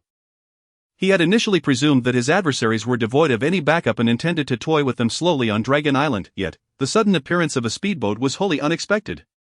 Realizing that events were spiraling beyond his control, Xiongba instantly soared into the air, aiming to seize the fleeing group. Observing this, Lin Lei on the speedboat urgently called out to Feng, who was busily attempting to start the engine, "Hurry up! That guy is coming to kill us." "Of course I want to go faster." Feng retorted angrily, before making another attempt to ignite the engine. Rumble, with a thunderous roar, the engine finally roared to life. Feng wasted no time, pushing the throttle to its limits as they barreled into the open sea. However, the group felt an immense pressure looming above them. Glancing up, they saw Xiongba hovering in the air, energy crackling ominously in his palm. A wave of despair washed over them. While a single strike from Xiongba might not be fatal, it would undoubtedly obliterate the speedboat. If the boat were to explode, stranded on this isolated island, it would be akin to a death sentence. In a moment of decisive action, the Dragon Maiden retrieved the token that had previously repulsed Xiongba. The token now shimmered with a radiant glow, its surface pulsating with ethereal light. She raised it once more, aiming it at Xiongba, whose self-satisfied demeanor faltered at the sight of the token. Just as he prepared to evade, the resounding dragon's roar erupted again. Roar! The thunderous dragon's cry reverberated through the heavens, and the crimson dragon within the token manifested once more, exuding a divine pressure that shook the very earth. Boom! This time, the might of the dragon's roar was even more intense, forcefully propelling Xiongba away through the air. He was sent crashing into the high mountains of the island, a cloud of dust erupting around him, leaving the onlookers unaware of his condition, only perceiving the tremors that shook Dragon Island. "Run, run! We must avoid being pursued again."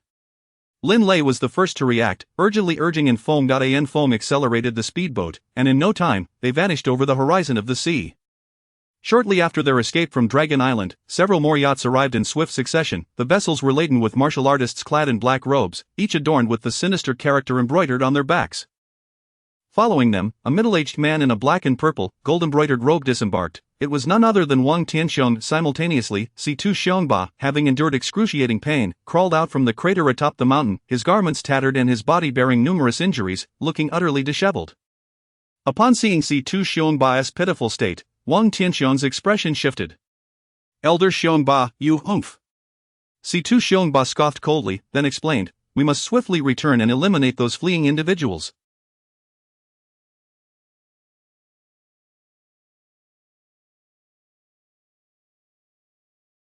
Otherwise, this incident may very well be exposed. If it is exposed, we shall lose everything." Wang Tianxiong's face darkened as he recognized the gravity of the situation. On the surface of the sea, having finally shaken off Si-Tu Xiongba's pursuit, the four companions relaxed.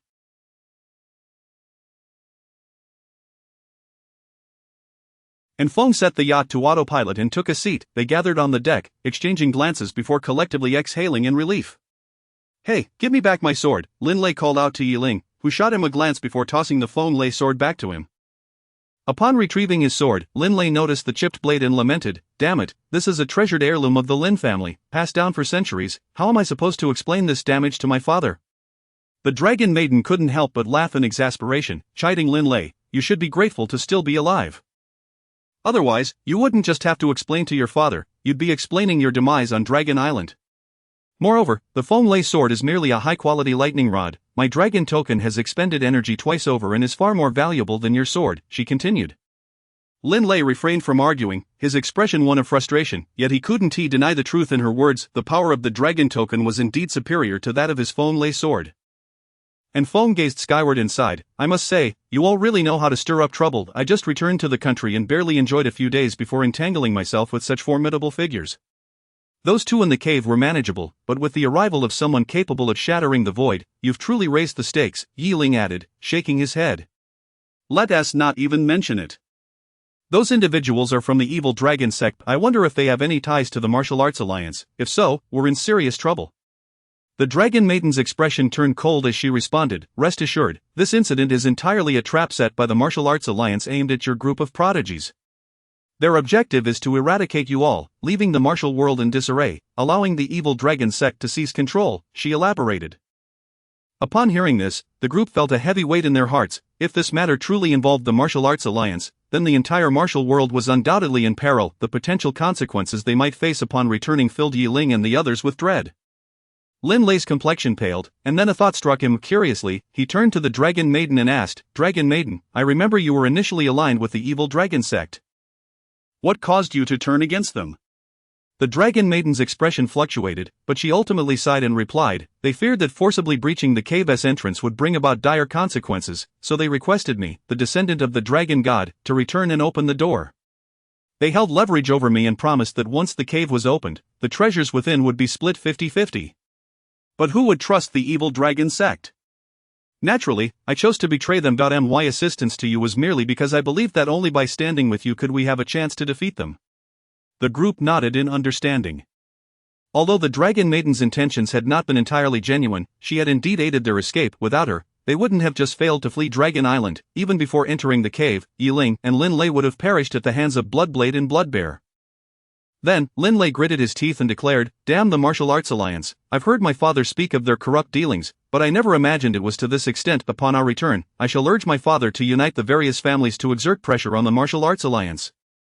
Chapter 65. The pursuit of the 8 great families. Upon hearing Lin Lei's words, and Feng couldn't help but let out a disdainful sneer. Return to unite with the other families to exert pressure? You should first consider how to save your own life upon your return. Lin Lei was momentarily perplexed and inquired, "Why do you say that? It is evident that the martial arts alliance and the evil dragon sect have joined forces, targeting our talented individuals." You think they won't preemptively slander you if you expose them? The martial arts alliance is infamous for such tactics. If you don't believe me, just wait and see. I have a strong feeling that we won't come out of this unscathed. The weight of Feng's words settled heavily on the hearts of the others, as the martial arts alliance wielded immense power, and their words were practically law.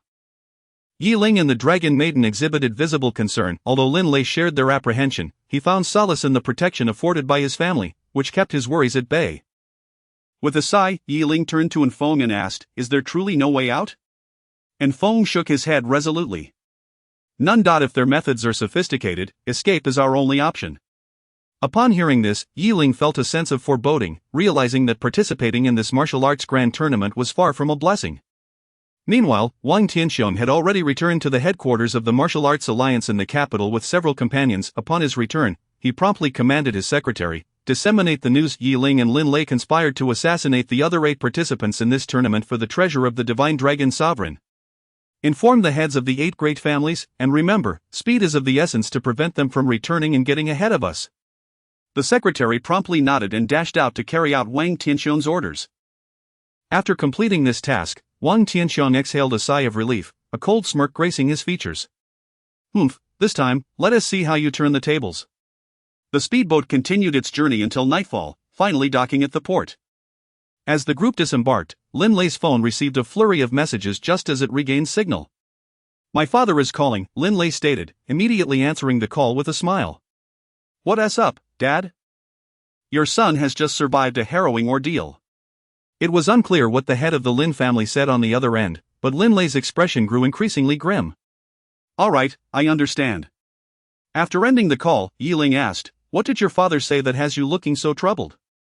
Lin Lei glanced at Feng's side, and then explained, "My father informed me that the Martial Arts Alliance has issued a notice stating that Ling and I conspired to eliminate the elite of the other 8 families for the treasure of the Divine Dragon Sovereign. Although casualties are permissible in the tournament, my father warned that the people from the 8 families are secretly hunting us. He advised me to lay low for a while and not return."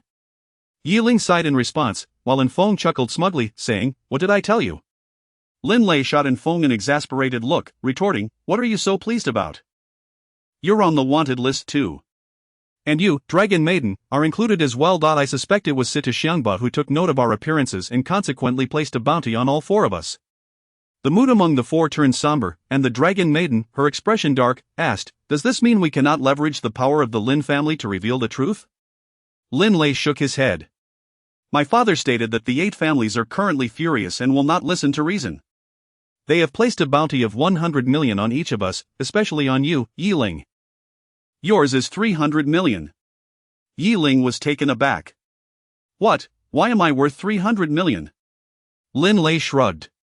"Who knows, perhaps it's due to your formidable strength, hence the higher bounty." With that, he squatted at the water's edge, scratching his head in frustration. "After narrowly escaping death, we returned to the capital only to face this predicament.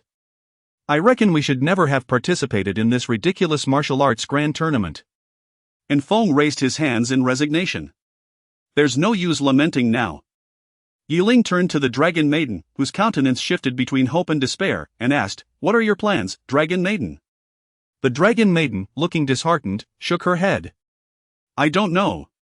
After retrieving the treasure, I initially intended to confront the evil dragon sect and restore the glory of the dragon sect. Yet before I could even begin to revive the dragon sect, I find myself being hunted by the 8 great families. Now, I am uncertain of where to turn." Ling and Feng exchanged glances, and Ling then suggested to the Dragon Maiden, "In that case, why not return to Jiang City with us? Jiang City is our stronghold. We can devise a new plan there."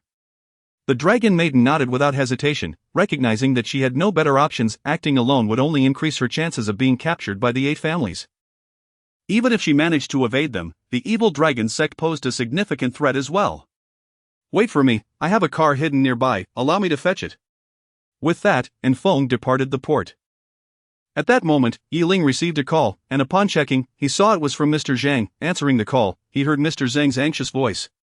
"Dr.Ye, I just heard about the situation at the martial arts grand tournament. Are you all right?" Ling shook his head in response. "I'm fine, Mr. Zhang. I have just returned to the capital." "That's great to hear, Dr. Yi. I apologize for this situation. I shouldn't have recommended you for the tournament." With a sigh, Ling began to explain, "Mr. Zhang, I am not the one who caused the deaths, there are deeper circumstances at play." After a moment of silence, Mr. Zhang replied, "All right, Dr. Yi, you all should head back to Jiang City and lay low for a while. I will intervene to clarify the situation. Since I am not part of the martial arts community, it may take some time to communicate effectively. In the meantime, please remain discreet in Jiang City and avoid drawing attention." Ling agreed and ended the call. After hanging up, he turned to Lin Lei and the Dragon Maiden to explain, someone has agreed to intervene in this matter. For now, we should stay hidden in Jiang City. The Dragon Maiden nodded, while Lin Lei inquired curiously, who is this person on the other end? Are you sure they can resolve this? The combined pressure from the 8 great families is formidable. Chapter 66, The Ambush. Ling cast a fleeting glance at the inquisitive Lin Lei before inquiring, are you aware that your brother, Lin Xiao, has been incarcerated? Lin Lei nodded vigorously. My brother was apprehended right in the treasure pavilion. I heard it was due to a slight against the head of the Guardian Pavilion, which led to his immediate capture. And no matter how many resources my father mobilized, we were unable to secure his release. He is still languishing in prison. In my opinion, my brother is simply unfortunate to have crossed paths with such a formidable figure. Lin Lei sighed deeply, while Ling elaborated, the individual your brother offended is named Chen Liang. He is working for the person I spoke to on the phone just now. Do you really think he can be placated? Upon realizing the extent of Mr. Zhang's influence, Lin Lei gasped in astonishment. Goodness, he is that powerful? You actually know such a prominent figure? Who would have thought you were more than just a provincial bumpkin from Jiangcheng, keeping your true capabilities hidden? Could you possibly assist in extricating my brother? Hearing Lin Lei's plea, Yi Ling's expression turned awkward. I'm afraid that may be unfeasible. Lin Lei scratched his head in confusion. Why? Given the influence of the person behind you, isn't it merely a matter of a word to rescue my brother? Yi Ling remained silent. He could hardly disclose that the person your brother offended is, in fact, me. Fortunately, at that moment, Feng drove up in his sleek black Maybach, rolling down the window and calling out to the trio, stop dawdling, get in. We are heading back to Jiangqing tonight. The 3 promptly climbed into the car. Once seated in the passenger seat, Lin Lei fastened his seatbelt and curiously asked Feng, Jiangcheng is over 1,000 kilometers from Beijing, are you sure we can return tonight? Feng, with a proud press of the accelerator, replied, rest assured, my vehicle has been modified. We will cross the ocean bridge tonight, ensuring a direct route to Jiangcheng. Without further ado, he pressed the gas pedal, and the car shot away from the port with remarkable speed. Meanwhile, C2 Xiongba had already returned to the C2 family estate. After tending to his injuries, he made his way to the main hall. Inside, an elder exuding an aura of authority sat calmly, though the incessant manipulation of the 2 prayer beads in his hand betrayed his inner turmoil. Observing C2 Chen's countenance, C2 Xiongba felt a wave of unease but approached nonetheless, his heart racing with trepidation. Patriarch, he addressed respectfully. Si2 Chen glanced at him, his tone inscrutable as he inquired, Xiongba, where is my son? C2 Xiongba instinctively swallowed hard, taking a moment to compose himself before responding, Patriarch, by the time I reached Divine Dragon Island, the young master had already been deceased for some time. There was no hope of revival. C2 Chen said nothing further, merely acknowledging with a curt and continued, what about the culprits who murdered my son, have you apprehended them? C2 Xiongba dared not breathe a word, knowing he had no choice but to answer honestly. No. C2 Chen nodded once more, scrutinizing C2 Xiongba before asking, Xiongba, are you still at the broken void stage? C2 Xiongba affirmed with a nod, of course. And what of the 4 rascals? What stages are they at? C2 Xiongba pondered for a moment before replying, one is in the innate stage, another a Grand Master, one at the Qi condensation stage, and the last at the Qi gathering stage. So none of these 4 thieves possess a level of cultivation superior to yours. You could have dispatched them with ease, yet you failed to bring even one back, correct? C2 Chen's gaze turned icy as he fixed his eyes on C2 Xiongba, and a sense of alarm surged within him. He quickly protested, Patriarch, I truly did my utmost. Those 4 thieves were simply too cunning for me to capture. Moreover, that Dragon Maiden has obtained the treasure of the Divine Dragon Master. It was with that token they managed to escape. With a slight exertion, C2 Chen crushed the prayer beads in his hand, the sound echoing ominously. What I wish to hear now is not an explanation. Whoever killed my son must face punishment 1,000-fold. I grant you 1 week. If you fail to capture those 4, you shall join my son in the afterlife. Hearing C2 Chen's words, C2 Xiongba felt a chill run down his spine, yet he hastily nodded in agreement, yes. I shall attend to it immediately. Meanwhile, a speeding Maybach raced across the ocean bridge, the sky suddenly darkening with rain, which quickly escalated into a torrential downpour, severely impairing visibility. Lin Lei, glancing at the obscured road ahead, muttered with irritation, it was already too dark to see anything, and now with the rain, it feels like we're driving blind. He then turned to the serious-looking Feng and asked, hey, did you only modify the speed and body of the car? Did you not consider upgrading the headlights? Get off my back, who would think to modify the headlights? And Feng retorted irritably, leaving Lin Lei to sulk in silence, his gaze drifting to the murky view outside. The dragon maiden, clutching the still recovering divine dragon token, murmured with concern, I have a feeling something else is about to happen. Suddenly, the vehicle's tires hit something, causing the already high-speed car to veer violently, flipping over in an instant. The vehicle rolled, sparks flying as it scraped against the ground, finally slamming into the guardrail before coming to a halt. Fortunately, as martial artists, the four of them suffered no serious injuries from the accident. They scrambled out of the wreckage, and Feng inspected the damage, shaking his head. No good, all the tires are punctured. We'll need to change them to continue. Lin Lei, clutching his waist, lamented, damn it, my ribs feel like they're about to shatter. This is just perfect.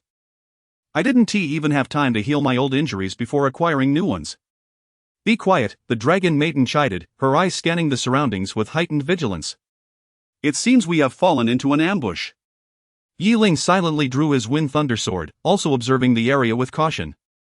And Feng, sensing a disturbance, muttered softly, wow, they're quick, they've tracked our movements in no time. In an instant, a dozen figures clad in black emerged from the shadows, weapons drawn and aimed at the group, each member remaining on high alert. Chapter 67. A return to Jiangcheng. Upon witnessing a group of men clad in black wielding firearms, the three companions of Lin Lei exhibited little anxiety, for they had reached a realm where, barring modified weapons, the damage inflicted by conventional small arms was exceedingly limited. However, Lin Lei was in a different predicament. As a practitioner of the innate realm, he had yet to attain the fortitude necessary to withstand bullets. Boom! A torrent of fiery tongues erupted, and bullets rained down upon the group. Lin Lei promptly sought refuge behind the vehicle, while the others surged forward with fervor. Yi Ling merely waved his hand, the fierce aura swirling like a tempest, altering the trajectory of the incoming projectiles.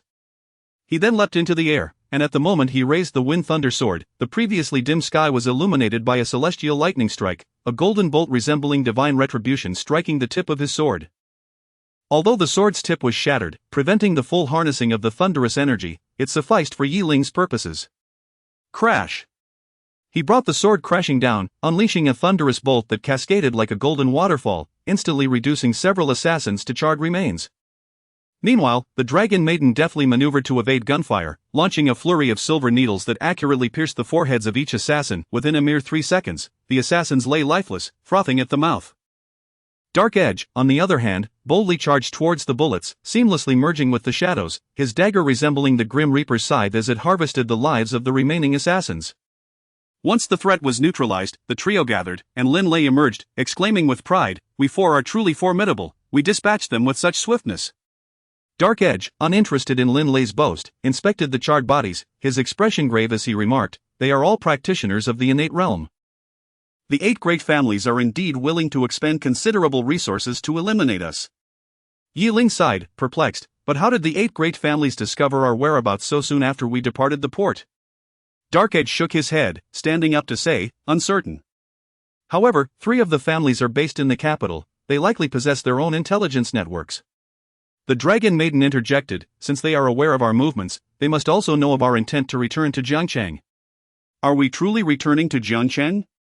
Yi Ling responded without hesitation, we must return. Now that our location is compromised, there is no safe haven for us. In that case, returning to Jiangcheng is preferable, at least it is our stronghold, and we can operate more freely there. The dragon maiden nodded in agreement, while Dark Edge flipped the overturned vehicle back onto its wheels and explained to the group, I will change the tire.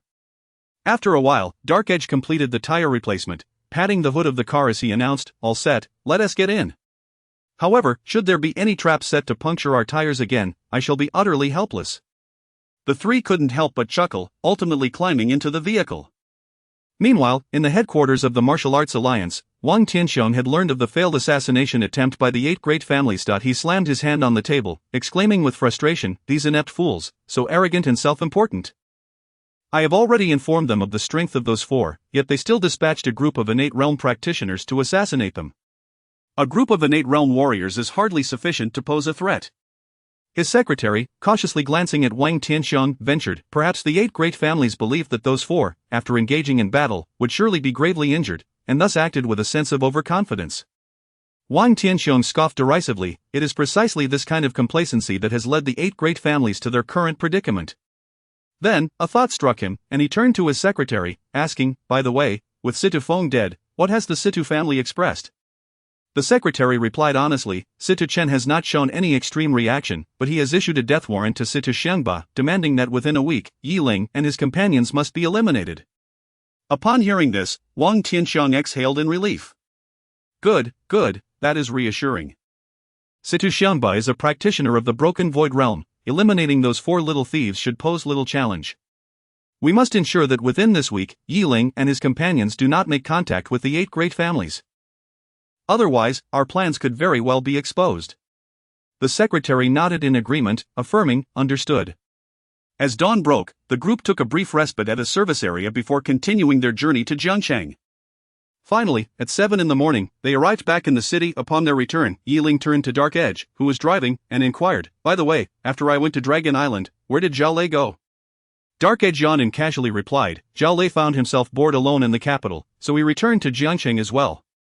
He's likely at your villa now. Yi Ling nodded, feeling reassured. Soon, the vehicle entered the shallow water bay, parking in the garage of Yi Ling's villa. As they disembarked, fatigue etched on their faces, Zhao Lei emerged from the villa, looking at Yi Ling and the others with curiosity. What happened to you all? Yi Ling waved his hand dismissively, don't ask. We were ambushed. After entering the villa, as Yi Ling changed his shoes, he asked Zhao Lei, where are my parents? Uncle and auntie are still asleep. They have been unable to reach you for the past few days and were quite worried. I told them you were abroad, hence the lack of contact. Yi Ling nodded appreciatively, patting Zhao Lei on the shoulder in gratitude, and said nothing further. The 4 settled onto the sofa, and at that moment, the Dragon Maiden spoke up, now that we are back in Jiangcheng, what should our next steps be? Yi Ling, weary, rubbed his face and began to explain, Mr. Zhang has agreed to facilitate communication, allowing us to clarify matters with the 8 great families. However, this will undoubtedly take time, and we can only remain passive in Jiangcheng for the time being. Lin Lei nodded in agreement, adding, during this time, the 8 great families will likely continue sending assassins after us. That does not concern me as much as the threat posed by the evil dragon sect and the Situ family. The Situ family can dispatch a practitioner of the Broken Void Realm. It is uncertain whether they will send another. Our initial escape was purely due to luck, whether we can repeat it is another matter altogether. Yi Ling concurred, stating, most importantly, we must guard against any attempts to harm those close to us. Chapter 68. Taking turns to keep watch, Feng stroked his chin and murmured, thus, we must not only find a safe haven for ourselves, but also for those around us. Everyone turned their gaze towards Yi Ling, for his parents were currently in Zhang City. If they failed to capture Yi Ling, the adversaries would undoubtedly seize his father and mother to use as leverage. After a moment of contemplation, Yi Ling finally retrieved his phone and made a call. Uncle Shen, I need to discuss something with you. At that moment, Yi Shuwen and Wang Shueme were bewildered, having been roused from their slumber by Yi Ling's sudden call. It was one thing to wake them, but Yi Ling, without further ado, ushered them into a vehicle, leaving them in a state of confusion regarding the purpose of this abrupt departure. Yi Shuwen, glancing at the serious expression on Yi Ling's face in the passenger seat, queried in confusion, Son, where are you taking us? Indeed, we were sound asleep, and you suddenly wake us for what reason? Yi Ling, preoccupied with thoughts of the impending assassin in Zhang City, wore a troubled expression. Yet, in response to his parents' inquiries, he forced a smile and reassured them, do not worry, Mom and Dad, I have some matters concerning the house that require my attention, so I must trouble you to stay elsewhere for a while. Once I resolve these issues, I will bring you both back. Upon hearing Yi Ling's words, they nodded uncertainly. And Feng, driving the car, grinned and nonchalantly remarked, rest assured, you too, Yi Ling is taking you on a vacation, it's going to be wonderfully comfortable. Yi Ling felt exasperated, casting a sidelong glance at Feng without further comment. Soon, Feng navigated the car to the Guanhan Palace, where Shen Wancheng was already awaiting their arrival. After disembarking, Shen Wancheng warmly approached and embraced Yi Ling. Dr. Yi, you are indeed a busy individual. I have been unable to reach you these past days, and I was hoping to find an opportunity to express my gratitude. Yi Ling offered a wry smile, do not mention it, Uncle Shen. I have encountered some troubles, which is why I have been out of touch. What troubles? Can I be of assistance? I will not hesitate to help in any way I can, Shen Wancheng insisted. Yi Ling felt a flicker of gratitude, yet he understood that this matter was beyond Shen Wancheng's ability to assist. Though he was the wealthiest man in Zhang City, he remained an ordinary individual. He could hire martial artists for protection, but how many could he afford? The challenges Yi Ling faced were likely posed by formidable beings at the Broken Void Realm. Such powers do not regard the lives of ordinary people. To them, common folk are merely ants that can scurry about. No need, Uncle Shin, I can handle this matter on my own, so I won't trouble you, Yi Ling replied. Are you certain you can truly manage? Shen Wanchang regarded Yi Ling skeptically, only relaxing after receiving Yi Ling's firm reassurance. After a brief conversation, Shen Wancheng directed his staff to escort Yi Ling's parents into Guanghan Palace.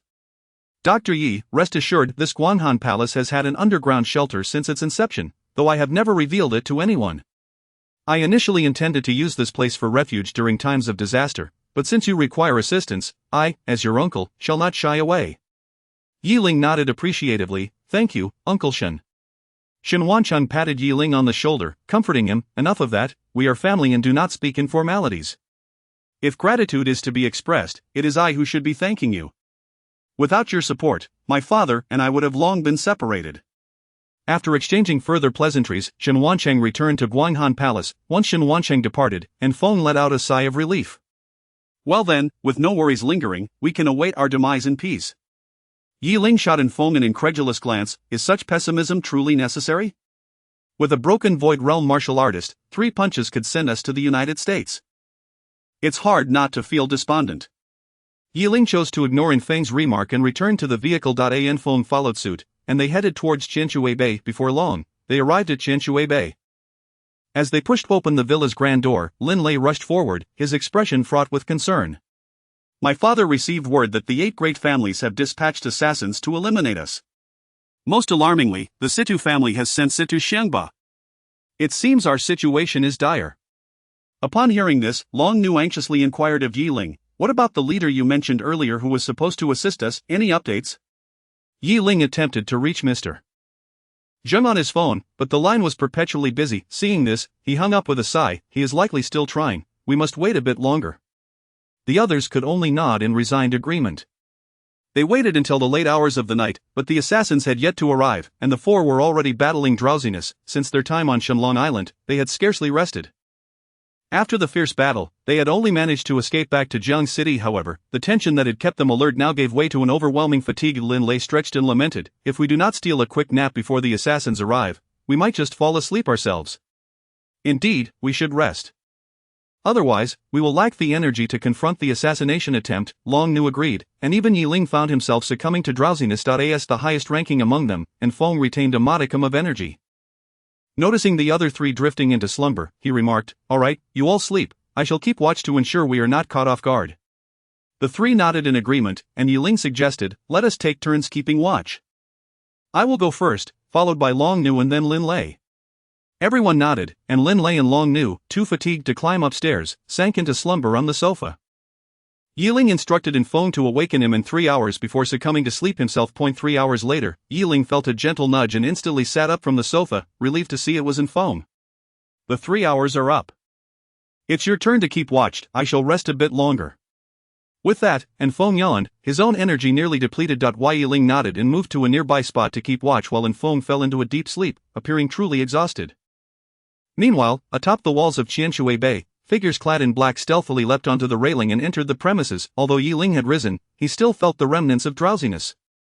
Reluctantly, he sought to invigorate himself through cultivation, yet, just as he commenced his practice, he caught a whiff of an unusual scent. Chapter 69, Contacting the Ghost King. This intoxicating scent permeated the air, and with just a few breaths, Yi Ling felt an overwhelming sense of calm enveloping him, as if he were on the verge of drifting into slumber. However, it was precisely this sensation that instilled a sense of unease within him. His heart was taut with tension, making it impossible to feel at ease enough to sleep. Something is amiss. Yi Ling sprang to his feet, swiftly maneuvering his body in search of the source of the aroma. After taking a few more sniffs, he discerned that someone had tampered with the villa's air purification system, replacing it with this soporific, narcotic scent. He dared not delay and immediately roused the 3 individuals who had been sound asleep. What Lin Lei, still groggy from sleep, was about to speak when Yi Ling swiftly covered his mouth and nose. Observing Yi Ling's cautious demeanor, the 3 soon sensed that something was wrong and exchanged wary glances, becoming alert. The air smells off, someone has altered our ventilation system. The trio took a moment to sniff the air, and then the dragon maiden softly inquired, do you know the exact location of the vents? We should go out and apprehend that person. Ling nodded and explained in a tone only the three could hear, the vents are located outside the back wall of the yard. And Feng, you go and capture that individual, the rest of us will inspect the villa's perimeter to see if there are any others. Without a hint of dissent, the three nodded in agreement and commenced their respective tasks. Lin Lei followed in Feng to the backyard, while the dragon maiden stealthily slipped through the living room window. Ling ascended to the third floor, climbing out of the study window, and grasping the eaves of the roof, performed a backflip to land atop the building. Upon reaching the roof, he indeed spotted two figures clad in black, huddled together in discussion. Ling refrained from making a rash move, choosing instead to observe his surroundings. Once he confirmed that only the two were present, he prepared to advance. After assessing their cultivation levels, he discovered they were merely innate realm warriors. Seizing the opportunity, he stealthily approached and swiftly snapped one of the assailants' necks. Crack!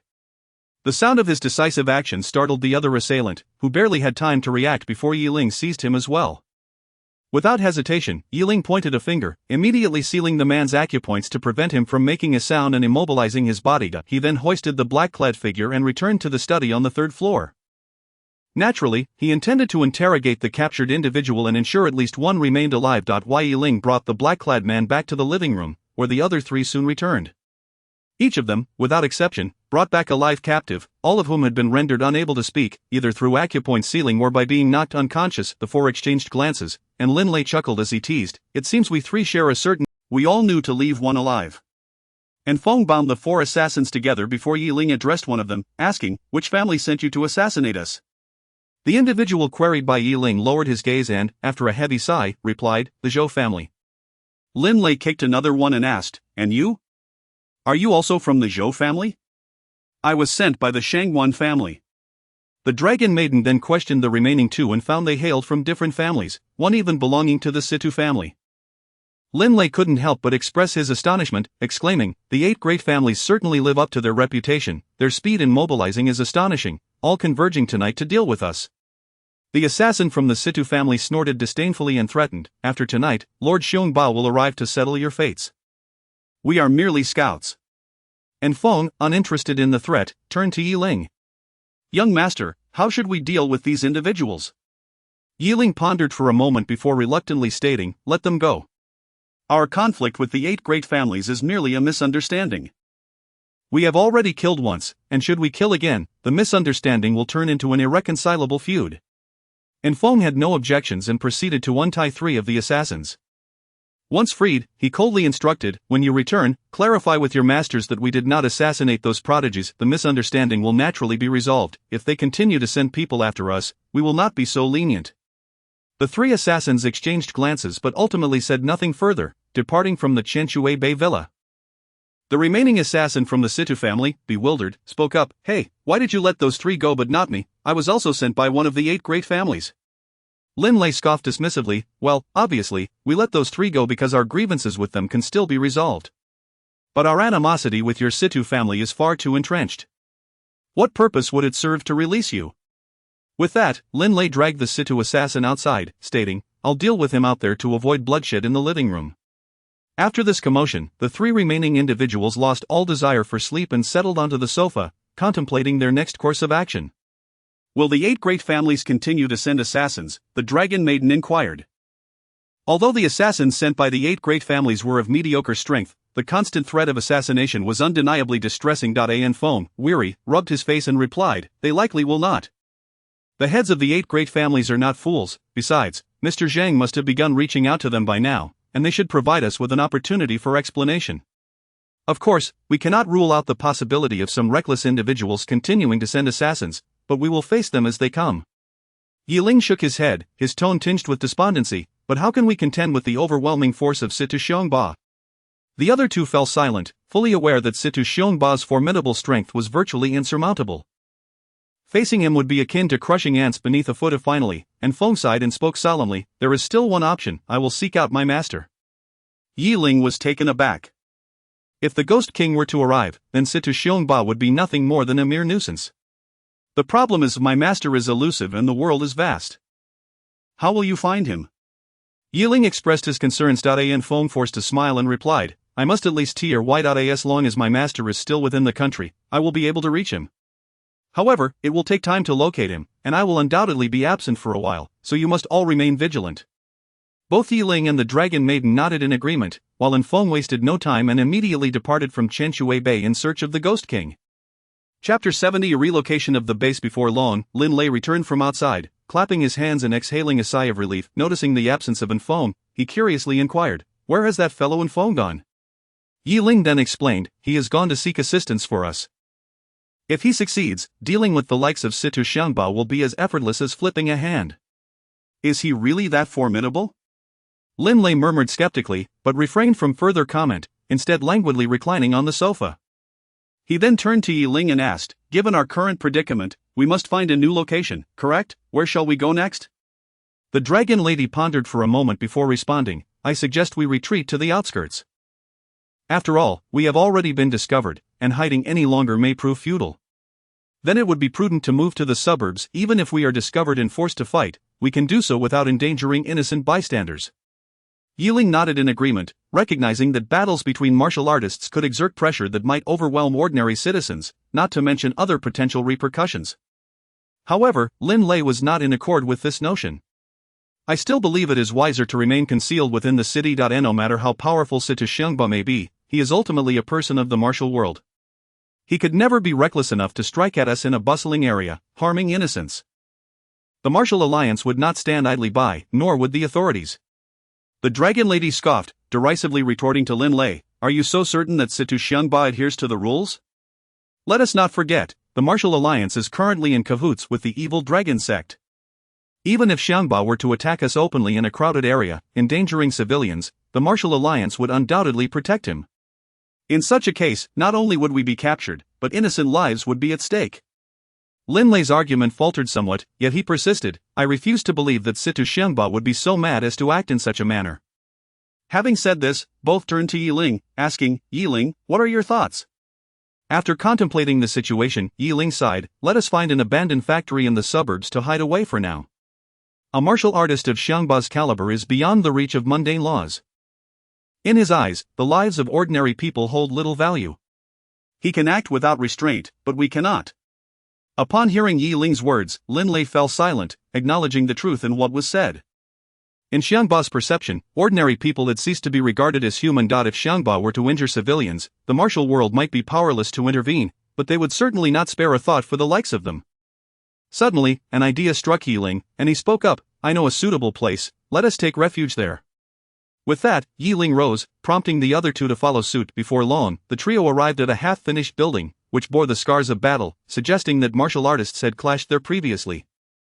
Indeed, this was the very location where Yi Ling had fought with Li Qingyuan, and familiar with the terrain, he led his companions to seek shelter within. Lin Lei observed the remnants of the skirmish with surprise, remarking, "It seems there were martial artists fighting here not long ago. I wonder if this structure is stable." The Dragon Lady let out a cold laugh, deriding, "Rest assured, no matter how solid a building may be, it crumbles like a house of cards before a martial artist of the void-breaking realm. In that case, we might as well seek a dilapidated structure. At least the damage incurred would be less severe." Lin Lei found himself both amused and exasperated by the Dragon Lady's statement, agreeing, "Well, while it may sound coarse, there's truth in it." Yi Ling surveyed the surroundings, stretched lazily, and explained, "I have arranged for someone to monitor my home constantly. If Situ Xiangba truly arrives, I shall be informed. In the meantime, let us rest here. After all, we have our gear with us, and it matters little where we stay." Lin Lei nodded in agreement, then removed his backpack and began setting up a tent. Thus, the trio settled in for a rest until nightfall. As the bright moon hung high in the sky, Yi Ling was in the villa at Shallow Water Bay when an unexpected visitor arrived. Observing the villa's entrance, Situ Xiangba snorted coldly, unleashing his aura to violently shatter the door. Boom! The villa's door exploded in an instant, and Situ Xiangba strode into the premises. He scanned the area with his spiritual sense, only to discover the place was deserted. His expression turned icy as he inspected the villa, confirming that Yi Ling and the others had indeed escaped. Though he sensed a body buried in the front yard. Approaching the front yard, he unearthed the corpse, which belonged to a spy sent by the Situ family. Upon seeing his fallen subordinate, he released his grip, indifferent to the loss. "Those little brats sure are quick on their feet," he muttered to himself before departing the villa. Unbeknownst to him, 3 kilometers away, a man was quietly observing his every move through binoculars. Once Situ Xiangba had moved out of sight, he retrieved his phone and made a call. Brother Lei, the target has arrived, but he has since left. Inside the tent, Ling was meditating when his phone rang unexpectedly. Concluding his practice, he picked up the call to find it was Zhao Lei. Upon realizing this, Ling immediately answered. Zhao Lei's voice came through urgently. Brother Yi, the people I placed at Shallow Water Bay have reported that Situ Xiangba came looking for you, but upon finding you absent, he has already departed. Hearing that Situ Xiangba had come, Ling was not surprised, yet a sense of tension gripped him. I understand. Be cautious and stay hidden. If he cannot find me, he may very well seek you out to discover my whereabouts. Don't worry, Brother Ye.to evade him. I've arranged for my father and I to take a vacation in Malaysia. I can't believe he has the capability to fly all the way there. Ling could hardly suppress a smile at Zhao Lei's quick thinking but felt a sense of relief wash over him. In addition to informing Zhao Lei, he had reached out to everyone connected to him, including Lin Xianyue, the Wang family, and the Shin family. Though they had not been involved in the recent events, it was wise to anticipate that Situ Xiangba might capture those close to him to glean information about his whereabouts. Fortunately, Ling had forewarned several individuals, and they had either left the province or even the country, and now he awaited the decisive confrontation with Situ Xiangba. Exiting the tent, Ling addressed his companions outside. Situ Xiangba has arrived in Jiangchang. Chapter 71. The arrival of Situ Xiangba. Upon hearing that Situ Xiangba had arrived in Jiangchang, despite their preparations, both individuals could not help but feel a twinge of anxiety. How did you know? Lin Lei inquired, to which Ling solemnly explained, that fellow has come directly to our villa. He is likely scouring Jiangchang for us right now. Lin Lei appeared visibly flustered, and suddenly recalling something, he turned to Long Nu and asked, Long Nu, where is your Divine Dragon token? It should be fully charged by now, correct? Long Nu retrieved the token from her bosom, revealing it to be cracked yet still emanating a continuous flow of light. Her expression darkened as she deliberated for a moment before articulating, the Divine Dragon token can be used 3 times, and its power escalates with each use. The first strike equates to the pinnacle blow of a Qi transformation realm expert, the second to that of a void-shattering realm master. The third attack, however, is akin to the full-force strike of a Divine Dragon Sovereign, which, if calculated, should be on par with the peak of an Earth Immortal, or possibly even higher. Upon hearing Long Nu's explanation, both Ling and Lin Lei were momentarily taken aback, only to be overtaken by elation. That is splendid. With your token, we need not fear Situ Xiangba. Indeed, Long Nu, had you mentioned the formidable nature of that final strike earlier, we need not have been so apprehensive. Long Nu's countenance grew troubled, and Ling, sensing her unease, asked curiously, What troubles you, Long Nu? Do you have reservations? She nodded and clarified, there are 3 Divine Dragon tokens in total, one can only be used once, while another possesses unlimited uses. My token has but 3 uses, and once expended, it will be gone. I still wish to rely on this final use to accomplish a certain task. Lin Lei was taken aback and, bewildered, urged, Long Nu, this is a matter of life and death. Why do you hesitate at such a critical moment? This is not merely about saving us, it is also about saving yourself. Without the token, will you have the opportunity to complete your task? But if you perish, what will come of that endeavor? Perhaps we could flee. There may still be a chance. Long Nu remained indecisive, prompting Ling to assure her, Long Nu, the Divine Dragon token in your possession is our sole means of assistance. Thus, if you are willing to employ the Divine Dragon token, we shall assist you in fulfilling that task you wish to undertake. Lin Lei fervently nodded in agreement, and seeing their resolve, Long Nu sighed. Very well, let us reserve this final strike for Situ Xiangba. Ling nodded and began to strategize, that fellow has already endured 2 strikes from the Divine Dragon token. He is undoubtedly on guard now. We should utilize the token during combat, taking advantage of any moment he lets his guard down, lest he evade our attack. The other 2 nodded in unison, and preparations commenced. At dawn, Situ Xiangba arrived at the abandoned building. Observing the eerie silence enveloping the structure, he scoffed coldly and stepped inside. Upon entering, he discovered 3 tents within the dilapidated space, prompting a disdainful chuckle from him. To be so complacent before death, they truly do not know their fate. As he cautiously approached, the lack of movement from the tents aroused his suspicion and heightened his alertness. Boom!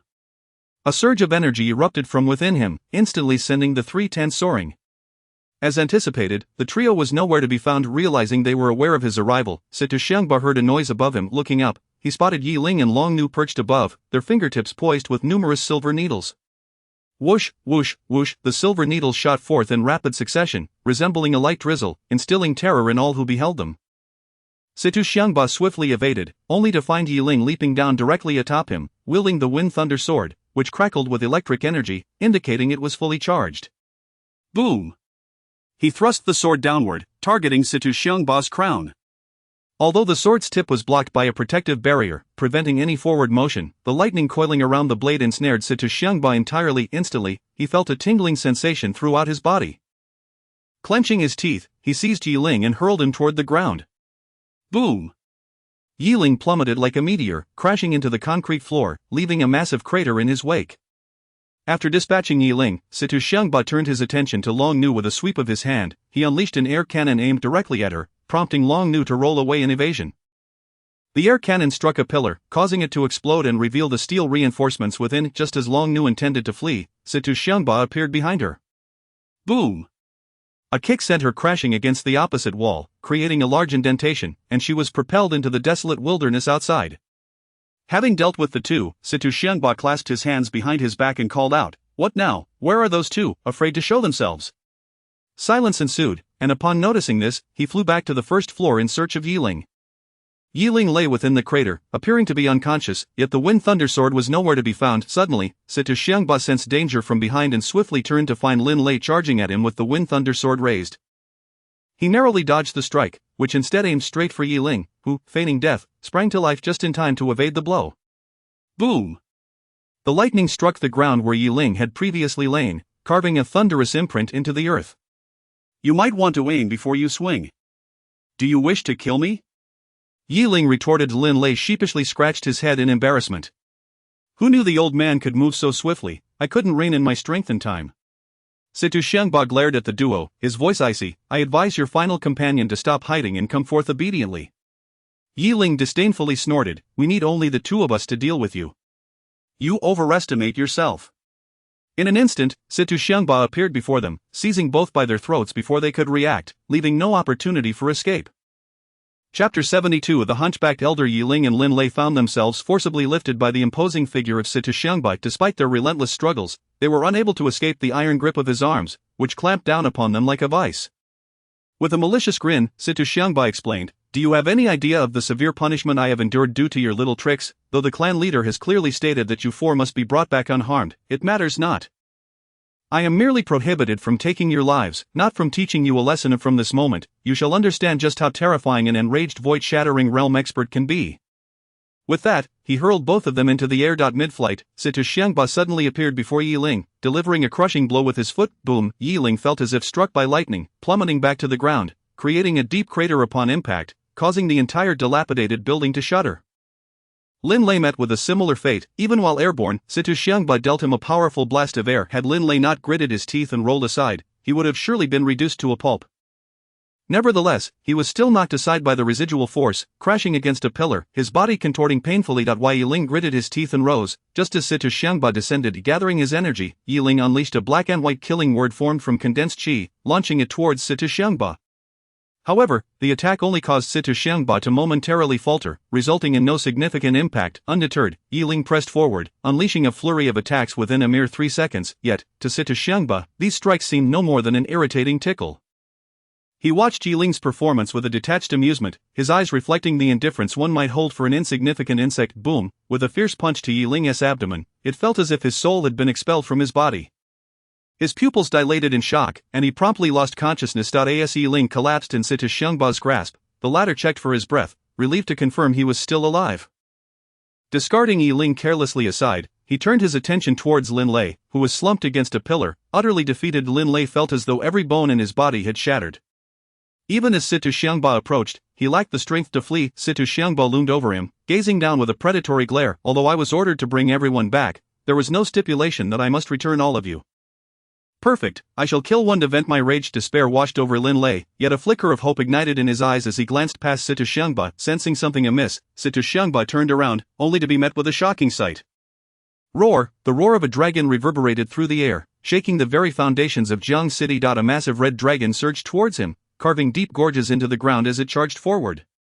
The dragon maiden, holding a token, glared fiercely at Situ Xiangba. Xiangba, you shall perish. In that moment, Lin Lei, who had seemed drained of all energy, unleashed his final reserves of strength, shoving Situ Xiangba aside before fleeing. Situ Xiangba quickly regained his composure, twisting his body to evade, yet still collided with the red dragon Boom. Wherever the dragon passed, no one could withstand its might. Despite his efforts to dodge, Situ Xiangba brushed against the creature, his right arm evaporating in an instant. The dragon burst through the wall, and upon expending its final surge of power, the dragon maiden's token shattered. The three gazed at the fallen Situ Xiangba, their hearts filled with the hope of his demise. However, despair soon set in as they witnessed Situ Xiangba rise. Undeterred, despite his missing arm, the three exchanged glances of hopelessness. This was their best chance to eliminate Situ Xiangba, and if they failed, it would surely spell their own doom. Situ Xiangba surveyed the void where his arm once was, his fury igniting. "You will pay dearly." His expression twisted into a grimace, having lost not only a limb but a significant portion of his power, effectively severing his path in martial arts. At nearly 50 years of age, he had decades ahead to strive for greater heights, yet with his arm gone, his prospects for advancement had vanished. The thought that his future had been ruined by these three ignited a firestorm of rage within him. Ling and his companions instinctively swallowed hard. The sight of Situ Xiangba in such a state made it abundantly clear that survival was no longer an option. Lin lay prostrate, knowing there was no escape. Ling, gritting his teeth, leaned against the pillar. He understood that none of them stood a chance against Situ Xiangba. Faced with such dire circumstances, a dignified death seemed preferable. The dragon maiden, positioned furthest from Situ Xiangba, also felt the weight of despair. She recognized her own lack of escape routes. Staring at the shattered token of the divine dragon in her hand, her gaze dimmed, and she resolved not to resist any longer. At that moment, a series of rhythmic knocks echoed through the air. An elderly man, stooped and shuffling, entered the scene, his kind eyes always sparkling with a gentle smile. The old man, appearing unassuming, was none other than Ling's master, the Ghost King. Situ Xiangba sensed something was amiss. Recognizing the hunchbacked elder was no ordinary person, he coldly declared, "If you wish to live, step aside from the affairs of the evil dragon sect." Ignoring the belligerent Situ Xiangba, the Ghost King continued to smile and addressed Ling. "My dear Ling, it seems you've gotten yourself into quite a predicament shortly after your release." "What a way to honor your master," Ling sighed, shaking his head in resignation. "I didn't intend for this to happen, master. Circumstances have forced my hand. But it appears there is no choice. This old body must come to your aid." Seeing the two conversing as if he were invisible, Situ Xiangba gritted his teeth in frustration. "Fine, then I shall eliminate you first, old man." With that, he vanished from sight, appearing before the Ghost King, unleashing a powerful punch aimed squarely at his face. Chapter 73, Harvesting Two Treasures. Just as Situ Xiangba's fist was about to strike the Demon King, the latter's form suddenly vanished from sight. Situ Xiangba swiftly turned around, his eyes scanning the surroundings with vigilance. However, after a prolonged search, he could find no trace of the Demon King, leading him to coldly shout, "If you do not show yourself, I shall kill your disciple this very moment." "You seem rather anxious, young one," the Demon King's voice echoed from behind him. Yet, this time, Situ Xiangba had no time to turn around. Boom! The Demon King raised his cane and struck fiercely at Situ Xiangba's leg. Instantly, it was as if he had been struck by lightning. His legs lost all power, and he collapsed to the ground. After incapacitating Situ Xiangba's legs, the Demon King delivered another blow to his waist, causing him to crash heavily onto the floor, devoid of any capacity for retaliation. "How dare a mere practitioner of the void-breaking realm lay a hand on my disciple? Who bestowed upon you such audacity?" The Demon King's cold voice reverberated through the dilapidated building, while the now paralyzed Situ Xiangba's eyes were filled with despair and bewilderment. He could not fathom how, as a martial artist of the void-breaking realm, he could be so easily subdued by this old man. If this elder possessed such formidable power, what realm was he in? The harmonization of heaven and man, an earthly immortal, or perhaps even beyond the realm of deities? Situ Xiangba dared not contemplate further. He could only grit his teeth and plead, "Senior, I am a warrior of the Situ family. If you spare my life, I assure you, we will comply with any conditions you set." But the Demon King paid him no heed, instead striking his cane forcefully into the back of Situ Xiangba's head, leaving it a mist of blood. "Since when has a petty family posed a threat to me?" The Demon King scoffed disdainfully at Situ Xiangba's lifeless body, while Lin Lei and the Dragon Maiden stood in stunned silence. In their eyes, Situ Xiangba, seemingly invincible like a celestial being, had been effortlessly defeated by the Demon King. The void-breaking realm was no ordinary level of martial prowess, it was a rarity that appeared once in 50 years. In the martial world, those who attained this realm were few and far between. To reach the void-breaking realm before the age of 50, as Situ Xiangba did, marked one as a genius among geniuses. Yet, this remarkable talent had failed to even graze the Demon King, dying in such a humiliating manner. After dispatching Situ Xiangba, the Demon King approached Ling and crouched down to begin administering acupuncture for healing. As he worked, he called out without looking back, "Anfeng, stop hiding and being lazy, come out and help me treat the remaining two youngsters." Yes, Anfeng emerged from the shadows, his complexion pale, suggesting his journey to find the Demon King had not been smooth. He began to crouch down to treat the Dragon Maiden, prompting Lin Lei to protest loudly, "Why is she being treated first when I'm clearly the one who was more seriously injured?" Feng retorted without turning around, "Quiet down. The fact that you can still speak means you're fine, just wait." Before long, all three had completed their treatments. The Demon King examined Yi Ling's cultivation level and nodded in satisfaction. "Not bad. Despite the trouble stirred, your cultivation has progressed significantly, swiftly breaking into the Qi-gathering realm. However, young man, now that you've drawn the attention of a void-breaking realm warrior, once you reach the spirit-gathering realm, will you not attract the attention of those in the harmonization of heaven and man realm?" Anfeng stood up, clapping his hands and teasing, "I reckon you won't even need to reach the spirit-gathering realm. You might offend someone of that caliber at any moment."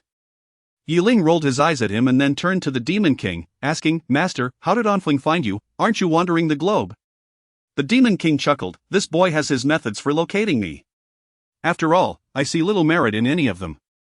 Upon hearing this, Lin Lei's face turned pale, as the 8 major families included his own Lin family. Yi Ling, without a moment's hesitation, waved his hands in refusal, saying, "Let's not go that far, master.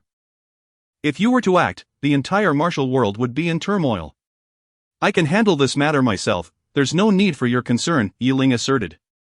"Handle it yourself?" The Demon King scoffed derisively, "If you could truly manage it, you wouldn't have found yourself in such a predicament." Yi Ling let out a bitter laugh, refraining from retorting, while the Demon King, observing him, sighed. "All right, I understand you wish to stand on your own. Since you prefer independence, I, as your master, shall gift you something." With that, the Demon King produced 2 items from his robe. A scroll and a token. Upon seeing the scroll, Lin Lei exclaimed, "No way, the map of 10,000 miles of rivers and mountains." And when the Dragon Maiden beheld the token, she too was left speechless. This is the Divine Dragon Token, the last one in existence, with infinite uses." Yi Ling stared at the 2 treasures, equally astonished, and inquired, "Master, where did you acquire these?" The Demon King explained with a smile, "On my way here, I heard Anfeng mention your situation, so I made a detour to the Martial Alliance to retrieve the map of 10,000 miles of rivers and mountains for you. Since you rightfully won the competition, it should have been yours all along. The Martial Alliance failed to deliver, so I took it upon myself to present it to you. As for this token, it was a treasure I acquired during my travels. It holds great significance, though not for me. Your strength is commendable, yet you often find yourself in perilous situations. This token will be of great benefit to you." With that, the Demon King placed both items into Yi Ling's embrace, and before he could react, the Demon King turned to leave. "All right, since you are safe, I must continue my journey. Remember, in the future, act more boldly. Do not be as hapless as today, you are my disciple, after all." With those words, the Demon King's figure vanished without a trace, leaving Yi Ling clutching the 2 treasures, bewildered in the wind. Lin Lei soon regained his composure and approached Yi Ling, asking, "Yi Ling, does your master need any more disciples? I would not mind being a grand disciple." Chapter 74. The journey back to the capital. Step aside. "Having you as a disciple would drive me to despair," Yi Ling remarked, tucking the 2 treasures into his coat before turning to Feng and inquiring, "Where did you find your master?" Feng waved his hand dismissively. "Don't even mention it. That old fellow couldn't sit still and headed straight for the wasteland. I nearly lost my life searching for him there, but I finally managed to find him." "Wasteland, is it akin to a no man's land?" Lin Lei asked curiously. Feng shook his head. "What you're referring to is Kokonor. The wasteland is entirely different from a no man's land." At that moment, Long Nu interjected, "Enough with the idle chatter. Now that we've dealt with the significant threat posed by Situ Xianba, what shall we do next?" Yi Ling stroked his chin thoughtfully and analyzed, "The news of Situ Xianba's demise won't spread quickly. We still have time. If we don't hear from Mr. Zhang soon, we should return to the capital." Lin Lei, use your family connections to summon the heads of the 8 prominent families for a face-to-face clarification. Lin Lei nodded, ready to speak, but just then, Yi Ling's phone rang. Upon checking, Yi Ling saw it was a call from Mr. Zhang. He promptly answered, and the weary voice of Mr. Zhang came through. "I apologize, Dr. Yi, I've been preoccupied with contacting the 8 prominent families and juggling official duties, so I'm a bit delayed." "I'm truly sorry." Yi Ling shook his head. No, Mr. Zhang, it is I who should apologize for troubling you." Mr. Zhang chuckled lightly before continuing, "To get to the point, Dr. I have successfully contacted the heads of all 8 families, and they are awaiting your arrival in the capital." I've dispatched Chen Liang to Jiangqing to fetch you all. He should be arriving shortly. Hearing that Mr. Zheng had successfully reached out to the 8 families, Yi Ling breathed a sigh of relief, feeling a weight lift off his shoulders after exchanging a few more words with Mr. Zhang. Yi Ling ended the call. Long Nu eagerly asked, "What's the news? Did Mr. Zhang have any updates?" Yi Ling nodded emphatically and replied, "Everything is in order. Mr. Zhang has sent someone to escort us to the capital." Upon hearing this, Lin Lei relaxed and slumped to the ground, lazily stating, "Finally, it's over. These past few days have been exhausting." "No, it's not over yet." And Feng's remark caused the previously relaxed trio to tense up again. "What do you mean by that?" Lin Lei asked apprehensively. And Feng shrugged and explained matter-of-factly, "It's simple. If we clarify matters with the 8 prominent families, the focus will inevitably shift to the Martial Alliance and the Situ family." "Do you really think those 2 forces will be content with our explanation to the 8 families?" Long Nu's expression grew serious again as she coldly assessed the situation. "Thus, the Situ family and the Martial Alliance will not let us off the hook. They will continue to pursue us relentlessly. And their only opportunity to strike against us is while we travel to the capital." Lin Lei's face fell in defeat. "Great, looks like we're in for another round." However, Yi Ling remained unperturbed. With the demise of Situ Xiangba, he doubted the Situ family could dispatch another void-breaking realm expert. With that thought in mind, Lu Chen encouraged the trio, "Let us all hang in there until we return to the capital."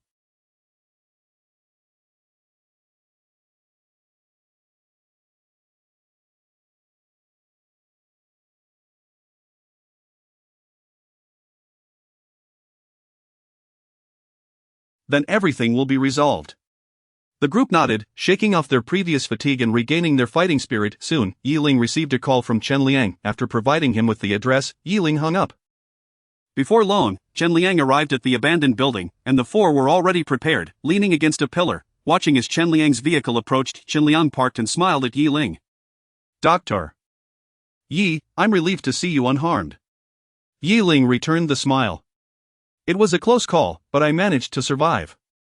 Without further ado, let us hasten our journey to the capital." Chen Liang nodded and then got back in the car, with the others following suit.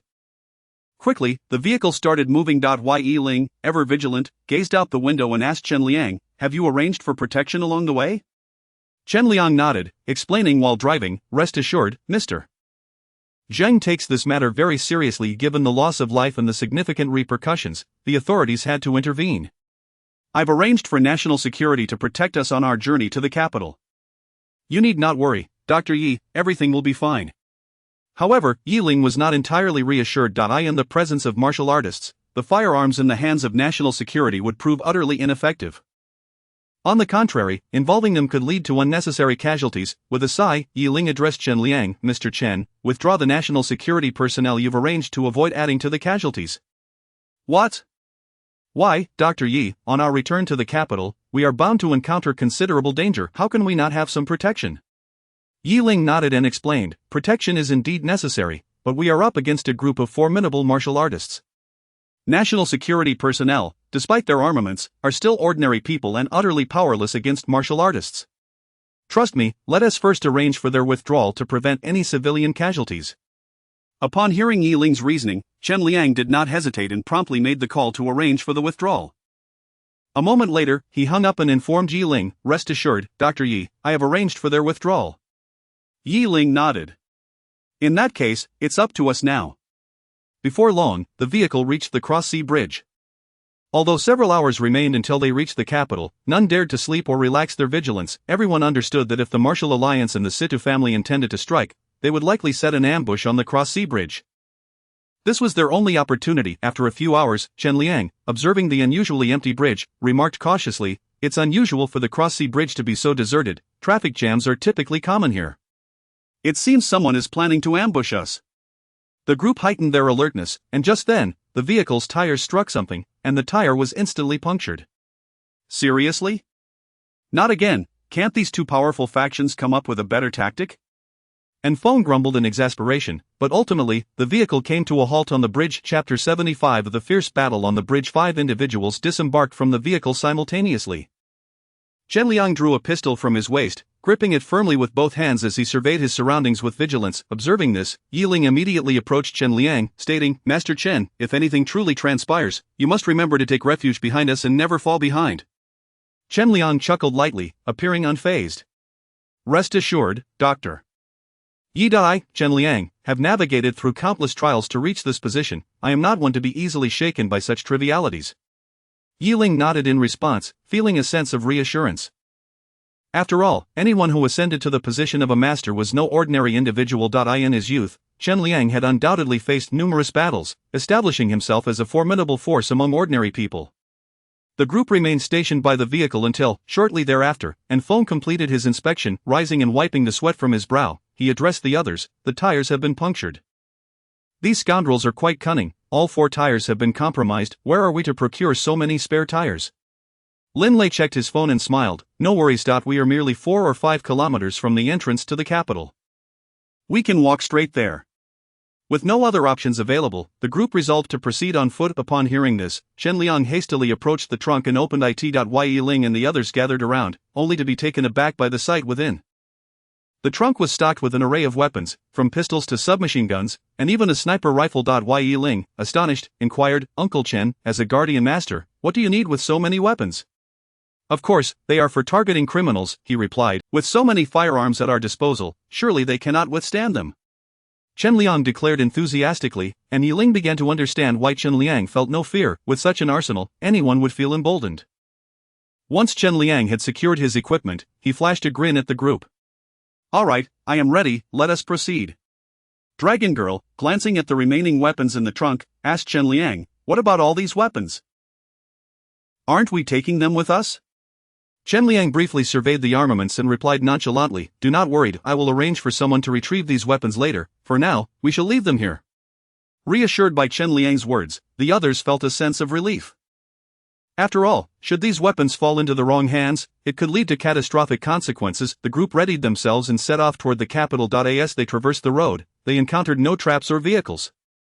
It seemed as though they were the sole occupants of the vast bridge. Suddenly, Feng detected the sound of footsteps. In an instant, countless assassins emerged from beneath the bridge, glaring menacingly at Ling and his companions, clearly having awaited this moment for some time.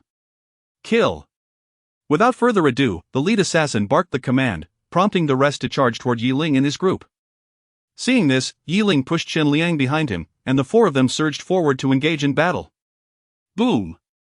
Ling delivered a powerful kick, sending one assassin crashing into several others, who fell into the sea. At that moment, the sound of thunderous strikes echoed nearby. Lin was unleashing the energy of the Thunder Sword without concern for its wear and tear. Meanwhile, Dragon Girl moved like a darting dragon amidst the assassins, claiming the lives of several with each appearance.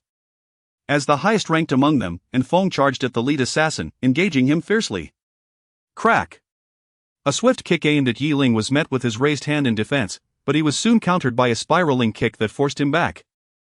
Ling gritted his teeth. The strength of these assassins was formidable, each one a peak innate martial artist, some even possessing the power of qi. The assassin Feng faced was particularly powerful, a practitioner at the early phase of qi gathering, who was evenly matched against Feng at the mid-phase.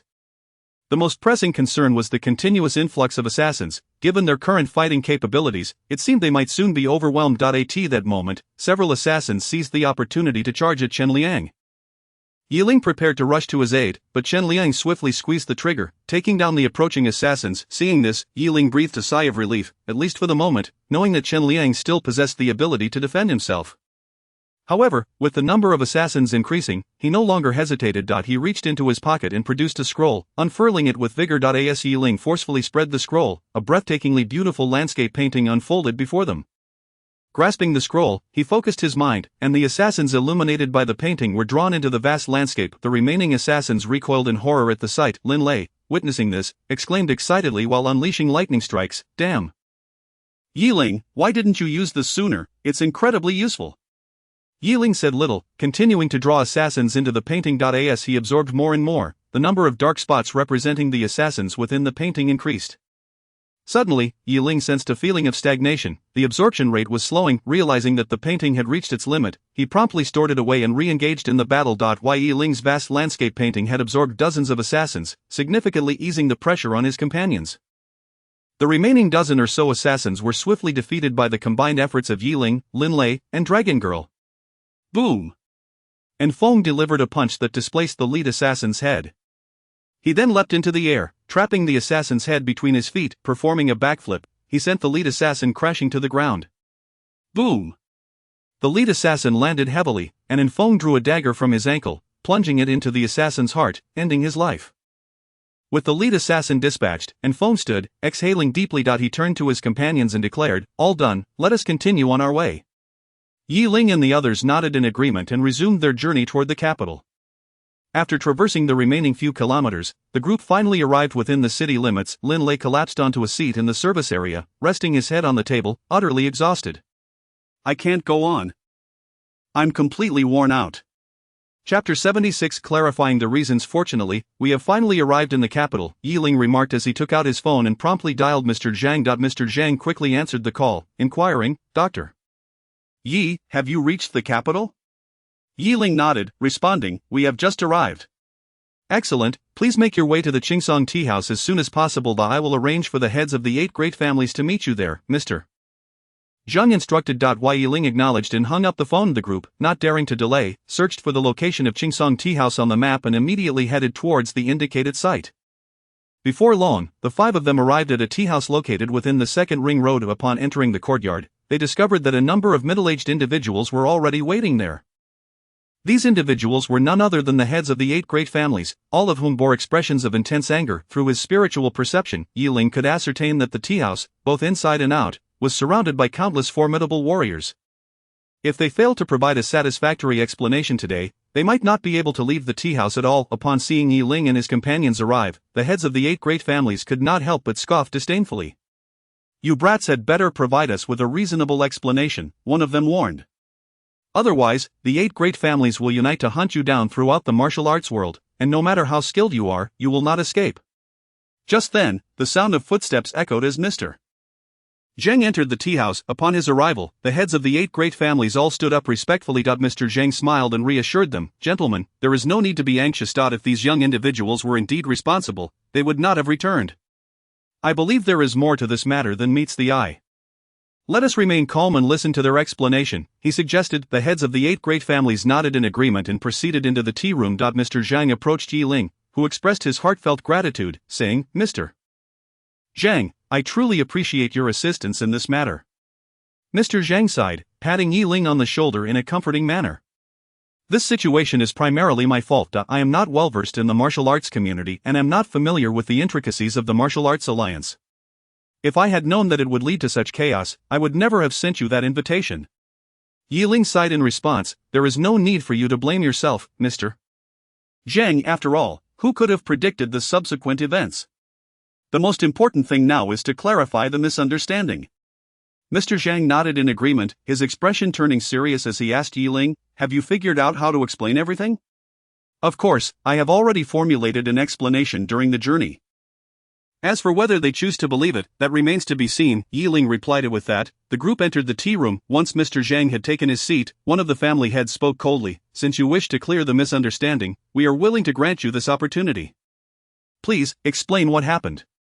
Ling took a deep breath and recounted the collusion between the Martial Arts Alliance and the Evil Dragon Sect, as well as the involvement of the Situ family. After laying everything bare, Ling let out a sigh of relief. "This is the crux of the matter. This so-called martial arts competition is merely a trap set by the Evil Dragon Sect and the Martial Arts Alliance." The various families fell silent, and soon after, one family head inquired, "Your claims lack evidence. You have told us so much, you must provide proof."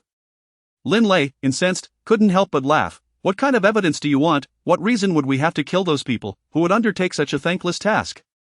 Moreover, if we were truly responsible, we would have fled long ago instead of remaining here to explain ourselves." The family head, taken aback by Lin Lei's outburst, wore an expression of displeasure and retorted, "Show some respect. Don't think you can act arrogantly just because you're the second son of the Lin family." Having been on the run for several days, Lin Lei was already on edge and had no desire to engage in further pointless banter. With a sinister grin, he drew the Wind Thunder sword from his back. "Ling, I believe we have no need to explain ourselves to these old fools any longer. I'll take down 4 of them, and you can take down 4. None of us will walk away unscathed." The others looked at Lin Lei's frenzied demeanor, their expressions shifting to alarm as they quickly exclaimed, "Have you lost your mind? Do you want to be hunted by the entire martial arts world?" What a joke! Do you think a mere child of the innate realm can threaten us? Do you think we are powerless?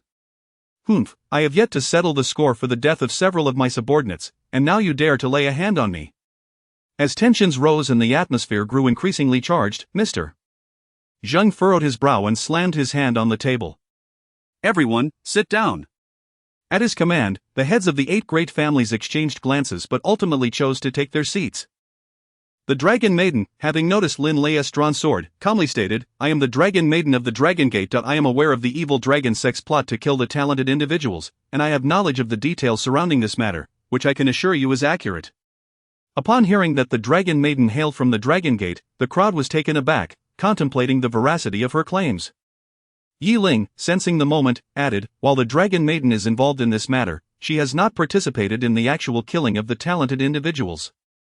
If you gentlemen still harbor doubts, I can take you to Divine Dragon Island to witness the scene for yourselves, after which you will know the truth." At that moment, a cough interrupted the proceedings, drawing everyone's attention to the head of the Lin family.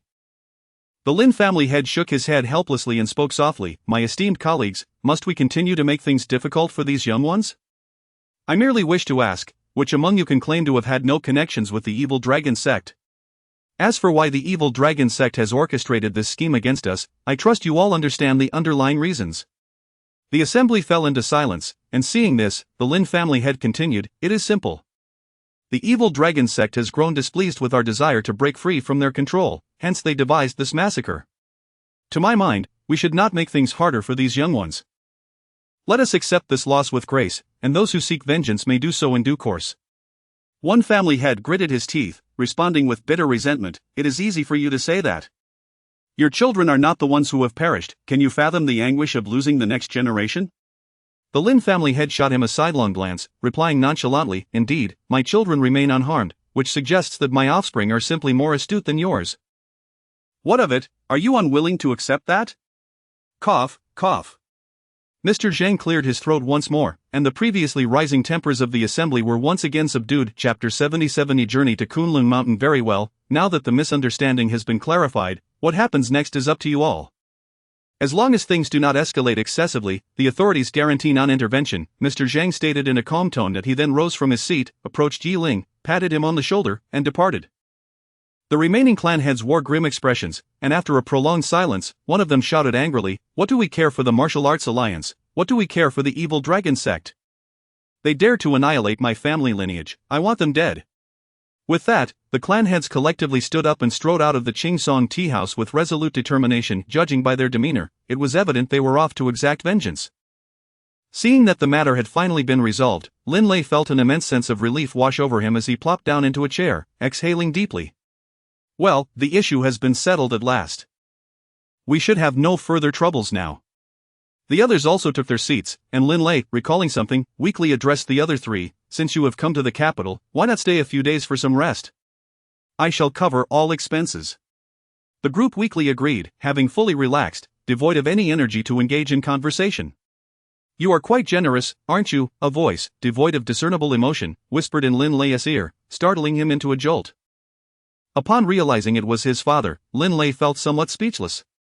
"Dad, why do you scare me like that? I finally managed to catch a breather. You're going to give me a heart attack at this rate." "Enough, a practitioner at the innate realm is not so easily afflicted by heart disease." "You brat, wielding our family's wine thunder sword certainly seems to be quite enjoyable, doesn't it?" the head of the Lin family asked with a forced smile. Lin Lei chuckled awkwardly and began to explain, "Dad, you wouldn't understand, if it weren't for the wind thunder sword this time, I would have perished on Divine Dragon Island. You wouldn't even have seen me again. Just think about it, a sword is nothing compared to your son's life, right?" The Lin family head snorted, "Stop with the excuses, after wielding it for so many days, it's time for you to return it." Lin Lei's face turned pale. It wasn't that he was unwilling to return it, but rather that the sword's tip had already suffered damage. Returning it now would surely result in a beating. Seeing Lin Lei hesitate, the Lin family head frowned and said, "What are you pondering? Hurry up and hand it back to me.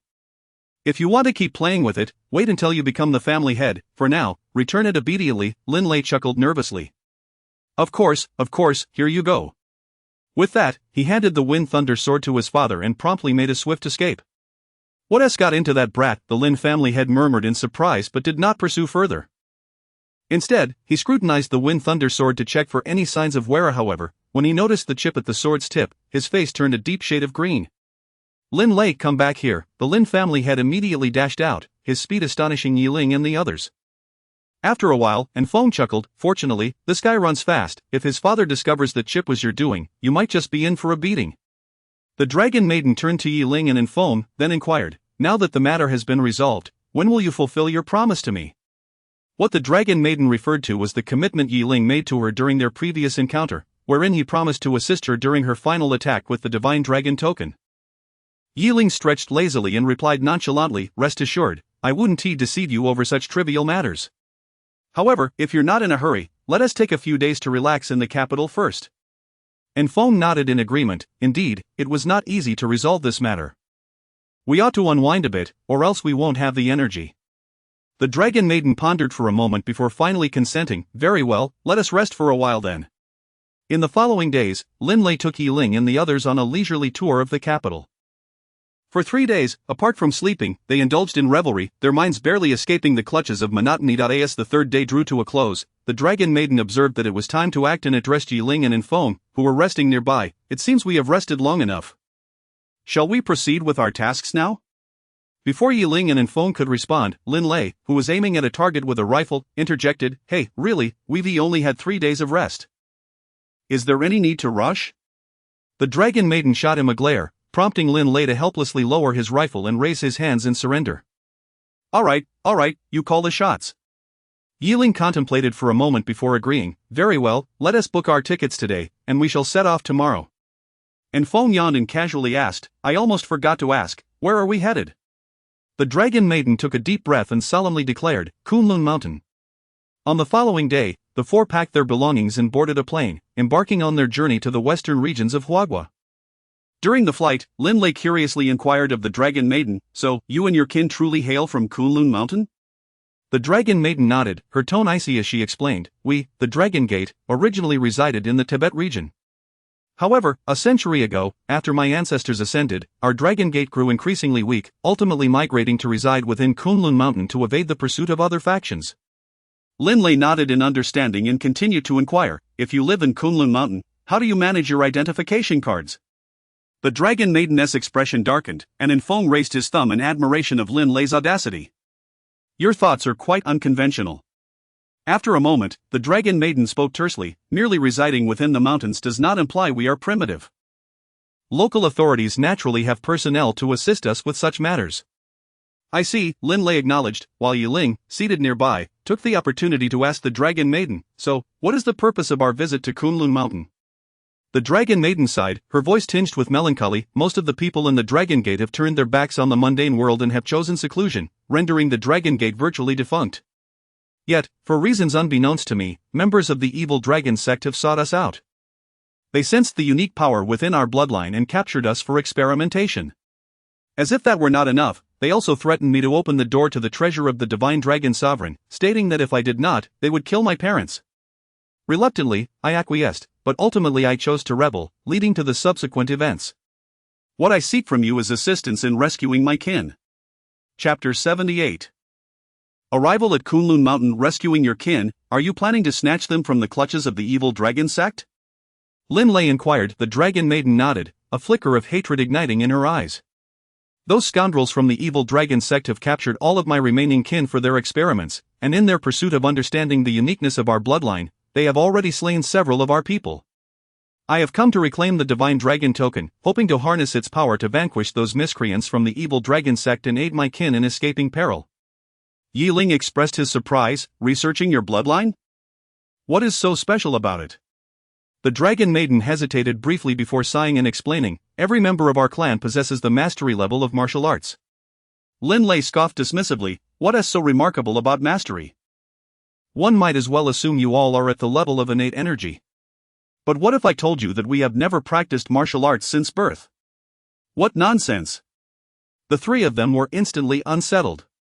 How could one attain mastery without any martial training from birth? Observing their astonishment, the Dragon Maiden continued, our bloodline is extraordinarily unique. Every member, upon birth, without any training, will at the very least reach the innate stage. Moreover, those with purer bloodlines can achieve even greater heights, such as myself. I have been practicing needle techniques since birth. I have never learned anything else, and yet I have inexplicably attained the Grand Master level." The three of them gasped in awe. To become a Grand Master effortlessly is a dream for many. Lin Lei's indignation flared. "I have toiled for over a decade to reach the innate stage, while you all simply exist without any effort. No wonder the evil dragon sect desires to study your bloodline. If they succeed, they could potentially mass-produce innate and even mastery-level warriors." And Feng and Ling nodded in agreement. Such a bloodline was indeed fantastical, something that would tempt anyone. The Dragon Maiden, noticing their reactions, elaborated, "Our bloodline is indeed powerful, but it is not without its drawbacks. Our people generally have shorter lifespans. The longest lived among us scarcely reaches 70 years. And the shortest lived may perish by the age of 25 or 6. Additionally, our reproduction is exceedingly difficult. For over a century, our population has not exceeded 100. And Feng stroked his chin thoughtfully. "With advantages come disadvantages. However, under the dazzling light of such a potent bloodline, these shortcomings seem negligible." Ling nodded in agreement and added, "That may be true, but a short lifespan is indeed a concern. A mastery-level warrior should live around 120 years, yet in your clan, 70 years is considered longevity." Lin Lei chuckled. "If I could break through to the Earth Immortal stage, I would accept even a single year of life." The Dragon Maiden shook her head in exasperation, uninterested in Lin Lei's musings, and promptly leaned back to sleep. After approximately a day, upon disembarking from the plane, the group immediately boarded a train to their destination. Once they arrived, Lin Lei rushed to a local rental agency to procure an SUV, and the four of them set off towards the west. Before long, they drove into a quaint town. Noticing the waning daylight, Lin Lei suggested to the others, "Let us find lodging for the night in this town. We should be ready to set off for the meeting tomorrow." The three nodded in agreement and soon located an inn. After parking the vehicle, they entered the establishment, where the innkeeper appeared momentarily startled upon seeing them. "Owner, we require 4 rooms." The innkeeper paused briefly, then replied in halting Mandarin, "All right, friends." Shortly thereafter, the rooms were prepared, and the four ascended the stairs, entering one of the rooms together. At this moment, the Dragon Maiden produced a map. She unfurled the map upon the table, revealing the towns surrounding Kunlun Mountain along with specific details. Pointing to a red marker on the outskirts of Kunlun Mountain, she explained to the others, "This is the location of our clan, entirely surrounded by the evil dragon sect. It will be impossible for us to drive in. We must seek alternative methods. Furthermore, there are soldiers stationed outside Kunlun Mountain. To enter, we must evade the patrolling soldiers." And Feng mused, avoiding the soldiers shouldn't pose much of a challenge, as they are merely ordinary people. However, the evil dragon sect will undoubtedly have their own patrols.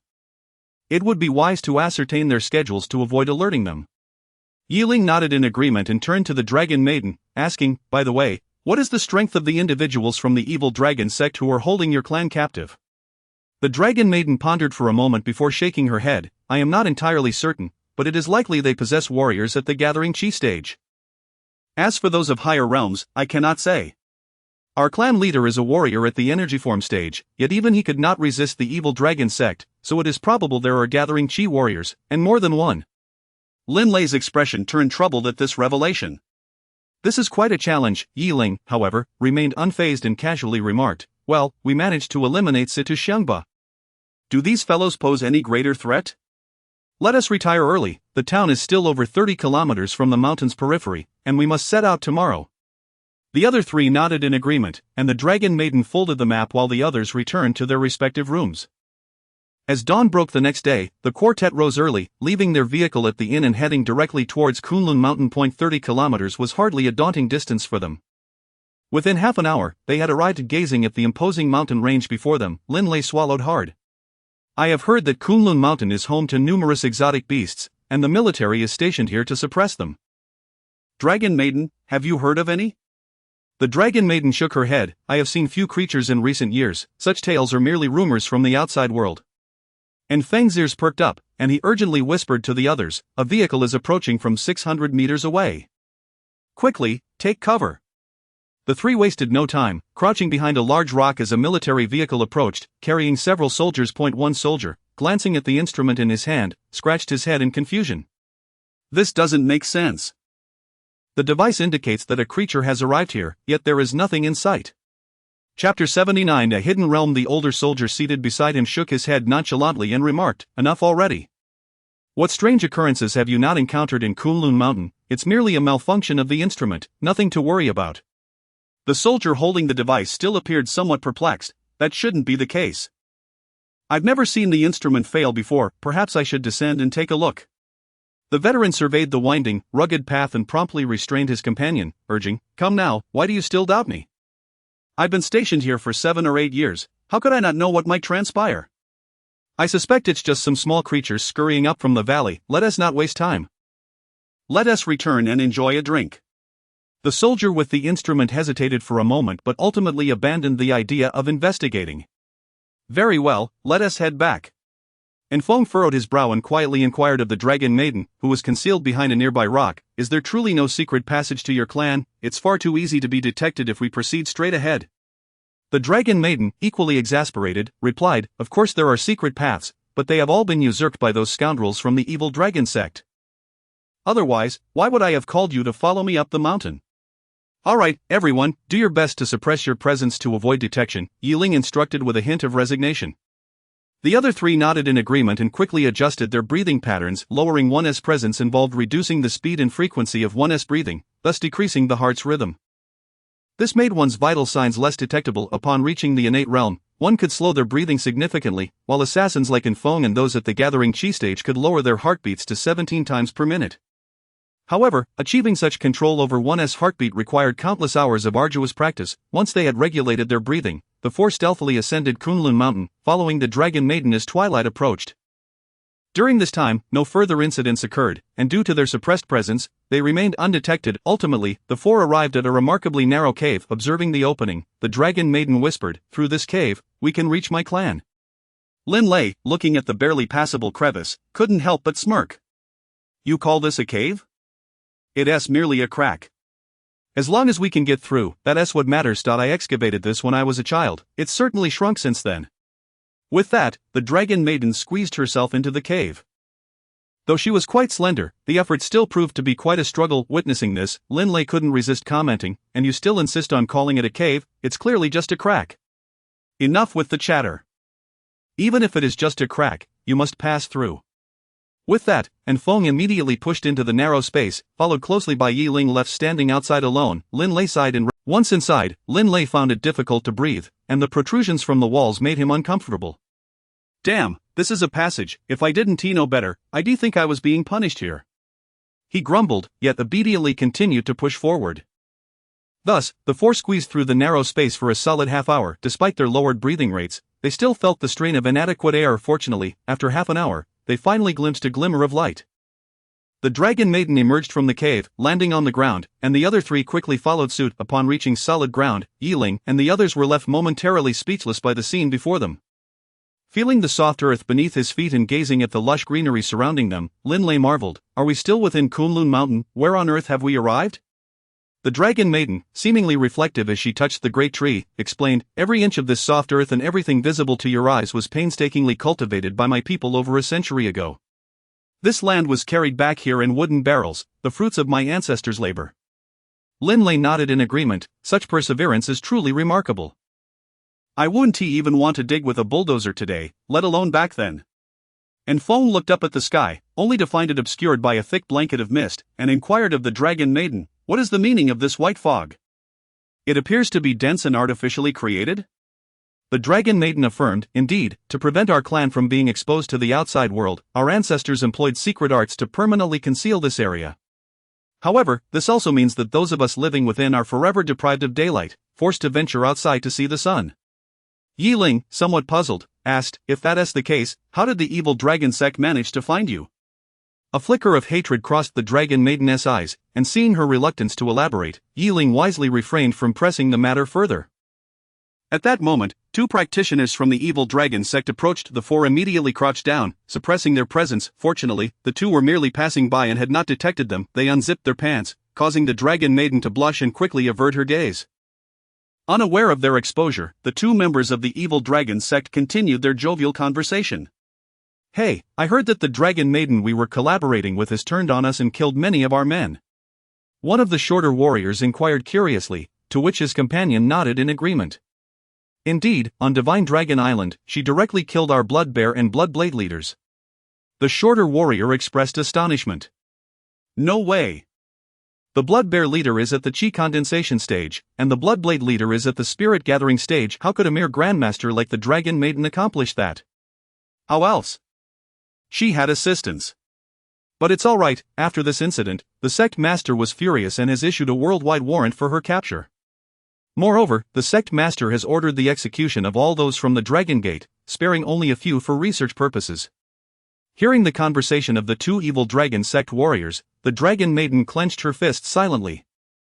Ling exchanged a glance with feng, and after a moment of mutual understanding, they both silently prepared to strike at the two evil dragon sect warriors. Chapter 80 of the split. What thud? Before one of the evil Dragon Gate warriors could finish his sentence, feng swiftly drew his dagger and plunged it cleanly into the man's neck. The short-statured warrior attempted to shout, but his neck was decisively snapped by Ling. After disposing of these two evil Dragon Gate fighters, Lin Lei and the Dragon Maiden ceased their concealment and stood up. The Dragon Maiden's face was ashen, while Lin Lei offered words of reassurance. Do not be overly anxious. These two lackeys mentioned that the leader of the evil Dragon Gate has just issued orders, which have yet to be executed. We still have a chance. Ling gazed at the corpses of the two evil Dragon Gate warriors on the ground, and a plan suddenly formed in his mind. Let us split into two groups. Feng and I will don the garments of these two evil Dragon Gate warriors to infiltrate and gather intelligence from within. Lin Lei, you and the Dragon Maiden should investigate the village.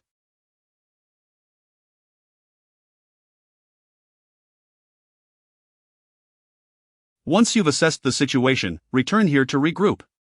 The other three nodded in agreement. Feng glanced at the clothing on the two fallen warriors and remarked to Ling, the outfits are somewhat ill-fitting. Let Lin Lei wear them instead. Feng's stature was quite tall, making him suitable to wear one of the warrior's garments, while the short warrior appeared to be barely over 1.7 meters tall, rendering Ling's wearing of such attire impractical and likely to draw attention. Lin Lei, standing around 1.75 meters, would fit perfectly. Time was of the essence. Thus, the four of them hastily donned the clothing and made their exit. The Dragon Maiden then led Ling along a concealed path, ultimately arriving at the village. The village appeared desolate, with each dwelling constructed from stone, giving it an archaic and underdeveloped appearance. Dragon Maiden, where are the villagers? Have they all been taken by the evil Dragon Gate for experimentation? Ling inquired with curiosity. The Dragon Maiden, her expression wary, shook her head. I am uncertain. They may have been captured or perhaps are hiding. Let us return to my home and see. If my parents are here, I can inquire about the situation. Ling nodded and followed the Dragon Maiden as they wandered through the village. Numerous patrolling evil Dragon Gate warriors roamed the area, but fortunately, the Dragon Maiden was intimately familiar with the village, guiding Ling through its alleyways until they reached a particular house. Pressed against the wall, Ling surveyed his surroundings, confirming no one was near before signaling an OK gesture to the Dragon Maiden. Seeing this, the Dragon Maiden nodded and cautiously pushed open the stone door. Ling, ensuring the coast was clear once more, entered the house. After stepping inside, the Dragon Maiden promptly closed the door, and both exhaled in relief. What's the situation? Where are your parents? Ling asked, his curiosity piqued. With a look of despondency, the Dragon Maiden shook her head. They are not here. They may have been taken by those from the evil Dragon Gate. It was all too clear what fate awaited her parents at the hands of the evil Dragon Gate. Ling sighed and offered comfort. It's all right, perhaps we have returned just in time. We should first devise a plan to rescue your kin. The Dragon Maiden nodded, then walked to the inner room and lifted a floor tile, revealing a hidden passageway. This is the secret path of my family, leading directly to the village's ancestral hall. Let us see if anyone is there. Ling nodded, and the Dragon Maiden entered the passage. Following her in, he replaced the tile over the opening and kept pace with her. Meanwhile, Feng and Lin Lei, having donned the evil Dragon Gate attire, patrolled the village. As they passed by numerous other warriors from the evil Dragon Gate, Lin Lei felt a surge of anxiety. Observing Lin Lei's unease, Feng casually remarked, "Relax, the more tense you are, the easier it is for them to notice something amiss. Be more at ease, like me." Lin Lei rolled his eyes. It's easy for you to say. Every passerby here is at the innate level, how can I not be nervous? Who is to blame for your lack of training in normal times? Now you're feeling the fear. In stark contrast to Lin Lei's trepidation, Feng remained remarkably composed, as if he were returning to his own home. Lin Lei, intrigued, asked, "Why are you so unfazed? You show not the slightest hint of fear." Feng nonchalantly replied, "I've been undertaking assassination missions since childhood, disguising myself as a member of opposing factions. I have performed such tasks countless times. Stealth and disguise have become second nature to me. This is merely a trivial matter. Hearing in Feng's words, Lin Lei could only nod in acknowledgement. Just as the two were seeking an opportunity to advance toward the evil Dragon Gate's encampment, they suddenly heard a voice calling out, 0713, 0714, come here. While Lin Lei continued forward, and Feng abruptly pulled him back. Don't move. They recalling for us. Lin Lei glanced down at the number on his chest, realizing he was indeed 0713, while in Feng was 0714. How can you remember that so clearly? Lin Lei asked, intrigued. And Feng shrugged. Once you don this attire, you must immerse yourself in the role to avoid being unmasked. With that, and Feng turned and led Lin Lei toward the evil Dragon Gate leader who had summoned them. And Feng examined the leader's badge and addressed him earnestly, Leader Song, what are your instructions? Leader Song nodded in satisfaction and commanded, you two possess commendable strength, accompany me to the ancestral hall. Those old folks are becoming increasingly restless. They dare to hide in the ancestral hall, plotting against us. You two will join me in apprehending these old geezers and bringing them back to headquarters. And Feng hesitated and asked, Leader Song, do you think 3 of us will suffice? Leader Song disdainfully scoffed, rest assured, those old-timers are no stronger than the chi condensation stage. They can be dealt with effortlessly, what is there to worry about? With that, he turned and departed, and Lin Lei and Feng exchanged glances before hurriedly following. Meanwhile, Ling and the Dragon Maiden had finally climbed to the upper level of the ancestral hall, but at that moment, a sigh echoed from above. The Dragon Maiden immediately seized Ling's arm, signaling him to remain still. Above in the ancestral hall sat a group of elderly men with white hair. They were seated in chairs, looking forlorn, evidently troubled by some matter. After a lengthy silence, one of them addressed the elder in the main seat, Village Chief, we can no longer wait. If we delay any longer, we will all be killed. Indeed, we must rise up in resistance. What are we waiting for? The fate of the Dragon Maiden is uncertain, and the evil Dragon Gate will surely come for us. Precisely, since we are fated to die regardless, we might as well fight with all we have. Chapter 81. The rebellion of 0713. Listening to the indignant voices of the elders above, Ling murmured, it seems they are about to launch a full-scale assault, but there are only so few of them. The Dragon Maiden shook her head, her tone laced with concern. It is impossible for them to succeed. We attempted to resist when the evil dragon sect first arrived. But the outcome was nearly 10 lives lost, and they were all in their prime. Our clan was on the brink of annihilation. If we failed then, we can hardly expect to succeed now. Ling immediately interjected, it would be unwise to initiate a full frontal attack at this juncture. I suggest we go out and dissuade them, and seek alternative methods afterward. The Dragon Maiden nodded, but just as the two were preparing to leave the dark passage, a loud noise echoed. Boom! The door to the shrine was violently smashed open, the flimsy wooden door splintering into pieces as 3 martial artists from the evil dragon sect swaggered in. The leader, surnamed Song, glanced at the elders within the shrine and snorted disdainfully. I knew you old fools were conspiring to rebel, none of you seem eager to live, do you? One elder gritted his teeth, finally rising to shout, since you evil dragon sect seeks to eradicate us, let us perish together. With that, he channeled his energy towards the martial artists, only to be sent flying by a kick from the leader, Song. Boom! The elder crashed into a statue of the divine dragon within the shrine, the statue crumbling into rubble. You old fool, if you wish to die, I shall grant your wish. The leader bellowed, 0713, 0714, take care of these old geezers.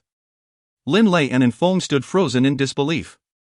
They certainly could not kill anyone, but if they refrained from doing so, their identities would be exposed. Just then, however, movement came from beneath a tile on the shrine floor. The tile was lifted from below, and the Dragon Maiden and Ling emerged. The Dragon Maiden helped the fallen elder to his feet, and upon seeing her, the leader's expression turned to one of utter shock. The Dragon Maiden? You dare return? Yet amidst his astonishment, he felt a surge of glee. Excellent, excellent, capturing you will surely earn me the favor of the sect leader. You too, seize these old bastards. Ling assumed a combat stance, sensing through the earlier energies that the leader was of the spirit concentration realm, though he was unsure of the capabilities of the 2 subordinates behind him. Although he and the Dragon Maiden were outmatched, the presence of so many elders in the shrine made it worth a try. The leader was arrogant, but just as he believed he would capture everyone, he noticed that his 2 subordinates remained motionless. Frowning, he barked, what are you waiting for? Get in there. To hell with you. Lin Lei retorted, swiftly executing a sweeping kick that knocked the leader down. while Feng quickly immobilized him with acupoint strikes, rendering him mute and motionless. Ling and the Dragon Maiden exchanged bewildered glances, prepared for a fierce battle, only to witness this unexpected turn of events. After subduing the leader, Feng removed his mask and addressed the stunned duo, "Stop gaping. It's us." Lin Lei also took off his mask, and Ling, astonished, asked, "How did you two end up here?" "This fool called us over, and now he's getting what he deserves," Lin Lei boasted with satisfaction. The elders in the shrine were equally bewildered, and one elder turned to the Dragon Maiden, asking, "Dragon Maiden, what on earth is happening?" At a loss for words, the Dragon Maiden could only smile awkwardly. "Uncle, as long as you understand we are here to rescue you, the rest is too complicated to explain at the moment." Ling approached the subdued leader, noticing that he could only move his eyes, which were filled with fear, shock, and confusion. Crouching down, Ling inquired, "I have some questions for you that if you are willing to answer honestly, blink your eyes. If not, there is no need to waste energy, I can simply kill you and toss your body into the dark passage." Seeing him remain unblinking, Ling was about to act when Lin Lei interjected. "He can only blink if he is capable of it. Does he look like someone who can blink?" Ling nodded in resignation and released one of the leader's acupoints, allowing him to speak. He gasped for breath, his eyes darting in panic as he looked at the group. You all smack." Before he could finish, Feng suddenly slapped him, coldly stating, "Now it's our turn to ask questions, not the other way around. Keep your mouth shut until we permit you to speak, understand?" He attempted to nod but found his body immobilized, only managing a trembling yes. Smack. Lin Lei slapped him again, growling, "Do you not understand human language? Wait until we speak before you do." Enough of the antics, Ling interjected, exasperated. He turned to the leader and asked, "How many of your people are stationed here?" Glancing fearfully at Lin Lei and Feng, he continued, "There are nearly 100 of us." "What is their strength?" "Of those, 80 are of the innate realm, and 10 are leaders like me. The rest are guards for our district chief." Hearing this, Ling sighed in relief. It did not seem overly difficult to handle after all. "What about those guards?" "Approximately at the gathering Qi realm. Our district chief is at the transforming Qi realm." Smack. Lin Lei slapped him once more, who asked about your district chief's strength. "You talk too much." The leader's eyes filled with grievance, but he knew he had no choice but to comply. Ling pondered for a moment before asking Feng, "Can you handle those gathering Qi warriors?" Feng shook his head, "Don't be ridiculous, I'm also at the gathering Qi realm. I could barely manage 2, let alone more. However, I can buy some time." Lin Lei then stepped forward, "I've also borrowed my father's wind and thunder sword, dealing with a few innate warriors should be no problem." Ling nodded slightly, "Good, you don't need to kill, just hold them off and buy me time. The rest, I will handle." Upon hearing this, one of the elders also stepped forward. "Young man, our village has many martial artists who can lend a hand as well." Chapter 82. The special blood the leader surnamed Song felt a sense of unease in his heart, as if something monumental were about to transpire. Ling cast a sidelong glance at him and promptly knocked him unconscious with a swift kick. After incapacitating him, Ling began to explain, "Esteemed elders, the current number of people stationed at the evil Dragon Gate is rather limited. If we strike decisively, we shall surely expel them from Kunlun Mountain. The task of vanquishing our foes shall fall to us. I merely require your assistance in restraining the members of the evil Dragon Gate." The elders nodded in agreement, while the Dragon Maiden interjected, "Allow me to handle the communication with the other villagers." Ling readily acquiesced, "Very well, once you have made contact, return to the Ancestral Hall, and I shall elaborate on my plan." The Dragon Maiden nodded in acknowledgement and discreetly exited through a hidden passage, while the other elders departed the Ancestral Hall to initiate their communications. Lin Lei glanced at the unconscious leader of the evil Dragon Gate on the ground and inquired of Ling, "What shall we do with this fellow?" Ling cast a nonchalant glance and replied, "Let us bind him for now. He may prove useful later." As dawn broke, an unusual atmosphere enveloped the village. Meanwhile, within the encampment of the evil Dragon Gate, Wang Ruohai paced back and forth inside his tent, seemingly awaiting something. After a considerable time, a researcher clad in a white lab coat pushed aside the tent flap. Wang Ruohai eagerly asked, "Well, have you obtained any results?" The researcher, unable to meet Wang Ruohai's gaze, despondently responded, "District Chief, the blood fusion has failed. It remains incompatible." Wang Ruohai's expression shifted from anticipation to frustration. He clenched his teeth and slammed his fist on the table, exclaiming, "Then continue capturing subjects for experimentation, dilute the blood several times." I refuse to believe it cannot be fused. The researcher nodded in compliance and hurriedly exited, observing Wang Ruohai's fury. A subordinate respectfully advised, "My lord, please do not be angry, we still have time. We can proceed cautiously." Time? Wang Ruohai scoffed coldly. "The master is furious and has issued orders. Regardless of the blood fusion outcome, these individuals are to be executed. I have endured immense pressure to feign compliance thus far, and you dare suggest we have time?" The subordinate, intimidated by Wang Ruohai's glare, fell silent. After a moment, Wang Ruohai coldly inquired, "Was it not said yesterday that those old codgers were planning a rebellion? What has been done about that?" His subordinate hesitated before responding, "There is still no news. I have dispatched a leader to handle it, and they should have been eliminated by now." Wang Ruohai snorted derisively, "Humph, those old fools are quite disobedient, still contemplating rebellion even in this dire situation. They deserve to be dealt with. After all, their blood holds no further research value. By the way, have we captured the Dragon Maiden's parents?" The subordinate quickly affirmed, "They have been apprehended and are currently being studied intensively."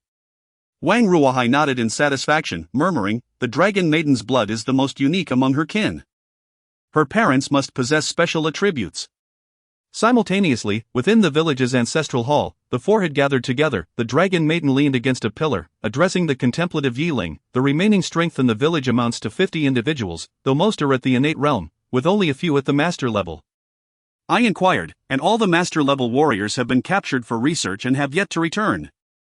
A flicker of rage flashed in her eyes at the mention of her kin, who had been taken for experimentation and likely met with misfortune. With her tribe already dwindling, the loss of over 50 individuals was a burden she could scarcely bear. Meanwhile, Song Ming, the leader previously subdued by Lin Lei and the others, cautiously interjected, "Actually, not all of them are dead. Some have survived." The Dragon Maiden shot him an indignant glare, causing Song Ming to shrink back, silenced by her fury. Yi Ling analyzed the situation. "Last night, and Feng and Lin Lei scouted the village. Each day at 8 in the morning is when they change shifts, presenting their most vulnerable moment. Dragon Maiden, you shall lead your people to catch them off guard during this transition. Lin Lei and Feng, you will follow suit. And Feng, your strength should compensate for our numerical disadvantage." And as for Lin Lei, upon mentioning Lin Lei, Yi Ling suddenly fell silent, prompting Lin Lei to protest, "What do you mean? Though I am merely at the innate realm, I have faced off against warriors of the broken void realm before. Surely I can handle a few innate warriors with ease." Yi Ling sighed, then retrieved the map of endless rivers and mountains from his pocket, handing it to Lin Lei. "Take this for now. I have cleared out the individuals previously absorbed within it, and it now stands empty." Upon receiving the map of endless rivers and mountains, Lin Lei's eyes lit up. "Lingu, you are not truly giving this to me, are you?" Yi Ling promptly kicked him aside, "Get out of here. Once we resolve the matter at Kunlun Mountain, you shall return it to me. For every second you delay, I shall kick you again." Though Lin Lei felt a pang of regret, he quickly embraced the map with joy. While he could not possess such a divine artifact indefinitely, the brief opportunity to wield it was already immensely satisfying. An Feng, however, looked at Yi Ling with concern. "Young master, what will you do?" Lin Lei, snapping back to reality, asked in confusion, "Yes, Yi Ling, are you not joining us in the assault on the village?" Yi Ling shook his head, turning his attention to the bound Song Ming. "I will disguise myself with this fellow and infiltrate the evil Dragon Gate's encampment, capturing their district chief to ensure no loose ends remain." Upon hearing Yi Ling's audacious plan to infiltrate the evil Dragon Gate's stronghold, not only did Lin Lei and the others regard him as mad, but even the bound Song Ming felt a shiver at the thought. "Infiltrate the encampment? Are you joking? The camp is guarded by dozens, along with several at the gathering Qi realm. You are merely at the Qi realm, you are not a land deity. Is it not tantamount to seeking death to venture inside?" "I oppose this," the Dragon Maiden promptly declared. An Feng nodded in agreement. "Indeed, you could simply join us in the assault on the village. If there are any stragglers, so be it, at least we will have driven them away." As if struck by an epiphany, An Feng turned to Yi Ling for confirmation. "Young master, you do not intend to use that item, do you?" Yi Ling nodded, producing the Divine Dragon token. Upon seeing the token, Lin Lei and the Dragon Maiden finally grasped why Yi Ling radiated such confidence. Chapter 83 Infiltrating the Camp. "I finally understand why you were so confident. With the Divine Dragon token tucked away in your pocket, how could you not be?" Lin Lei exclaimed with excitement. The Dragon Maiden nodded in agreement, her earlier worries dissipating. "Indeed, with the Divine Dragon token, even a warrior at the void-shattering realm would not pose a challenge for you. However, using it once will certainly require recharging. What will you do during that interval? Yi Ling waved his hand dismissively. Do not worry, mere innate realm warriors are not worth my invoking the power of the divine dragon. I shall reserve the divine dragon's power for when it is truly necessary, provided, of course, that our Captain Song is willing to take me inside. Yi Ling cast an intrigued glance at Song Ming, who responded with a sheepish grin. Rest assured, my lord, you will not be disappointed. After arranging everything, the group dispersed. Yi Ling seized Song Ming and, utilizing the 13 ghostly needles to seal his cultivation, subsequently unsealed his other ACU points. As soon as the acupoints were released, Song Ming immediately stretched his body, having been bound for an entire night, feeling as though his body was no longer his own.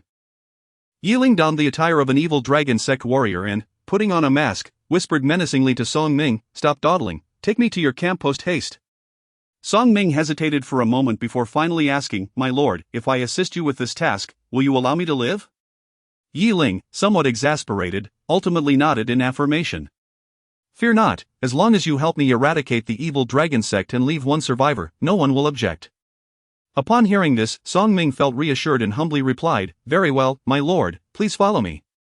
The dragon maiden entered a narrow alley, where several clan members were already hiding. Upon seeing her, they whispered, "Lady Dragon, the shift change will occur in 10 minutes. The dragon maiden nodded and peered outside, observing the apathetic patrolling warriors of the evil dragon sect. She quietly instructed, "Remember, no matter what, act swiftly and ensure they do not make a sound, understood?" "Understood." Moments later, as the lax patrolling warriors passed the alley, they suddenly sensed some disturbance. Before they could investigate, several silver needles shot from the dim alley, immobilizing their movements. In the next moment, the dragon maiden's clan members surged forth, swiftly dragging the immobilized individuals into the alley. Simultaneously, similar incidents unfolded in other patrolling areas of the village. A recently rested captain of the evil dragon sect heard the commotion and immediately chose to step outside for a look.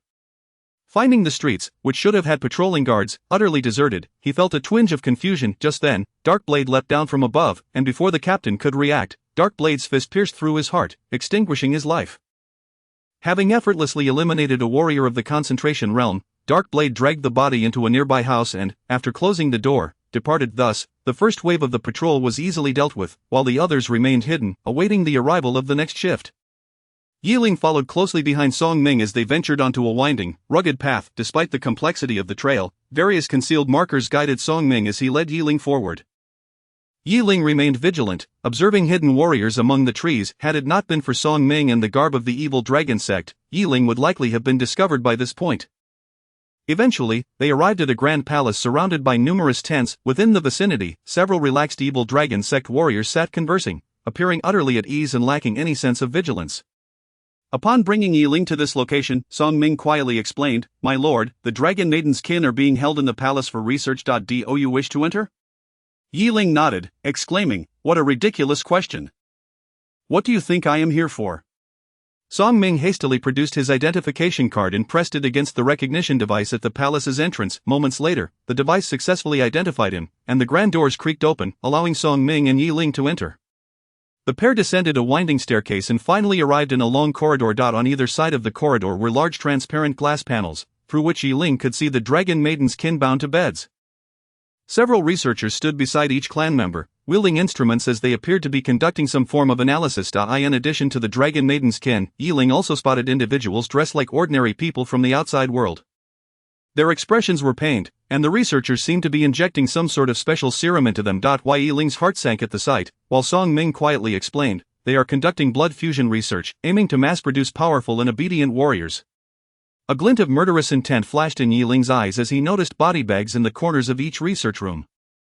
He could not fathom how many lives had been lost for this so-called research, but he was certain the number exceeded his expectations. Observing the surveillance cameras in the area, he turned to Song Ming and menacingly instructed, "Take me to the power supply of the research facility and cut it off."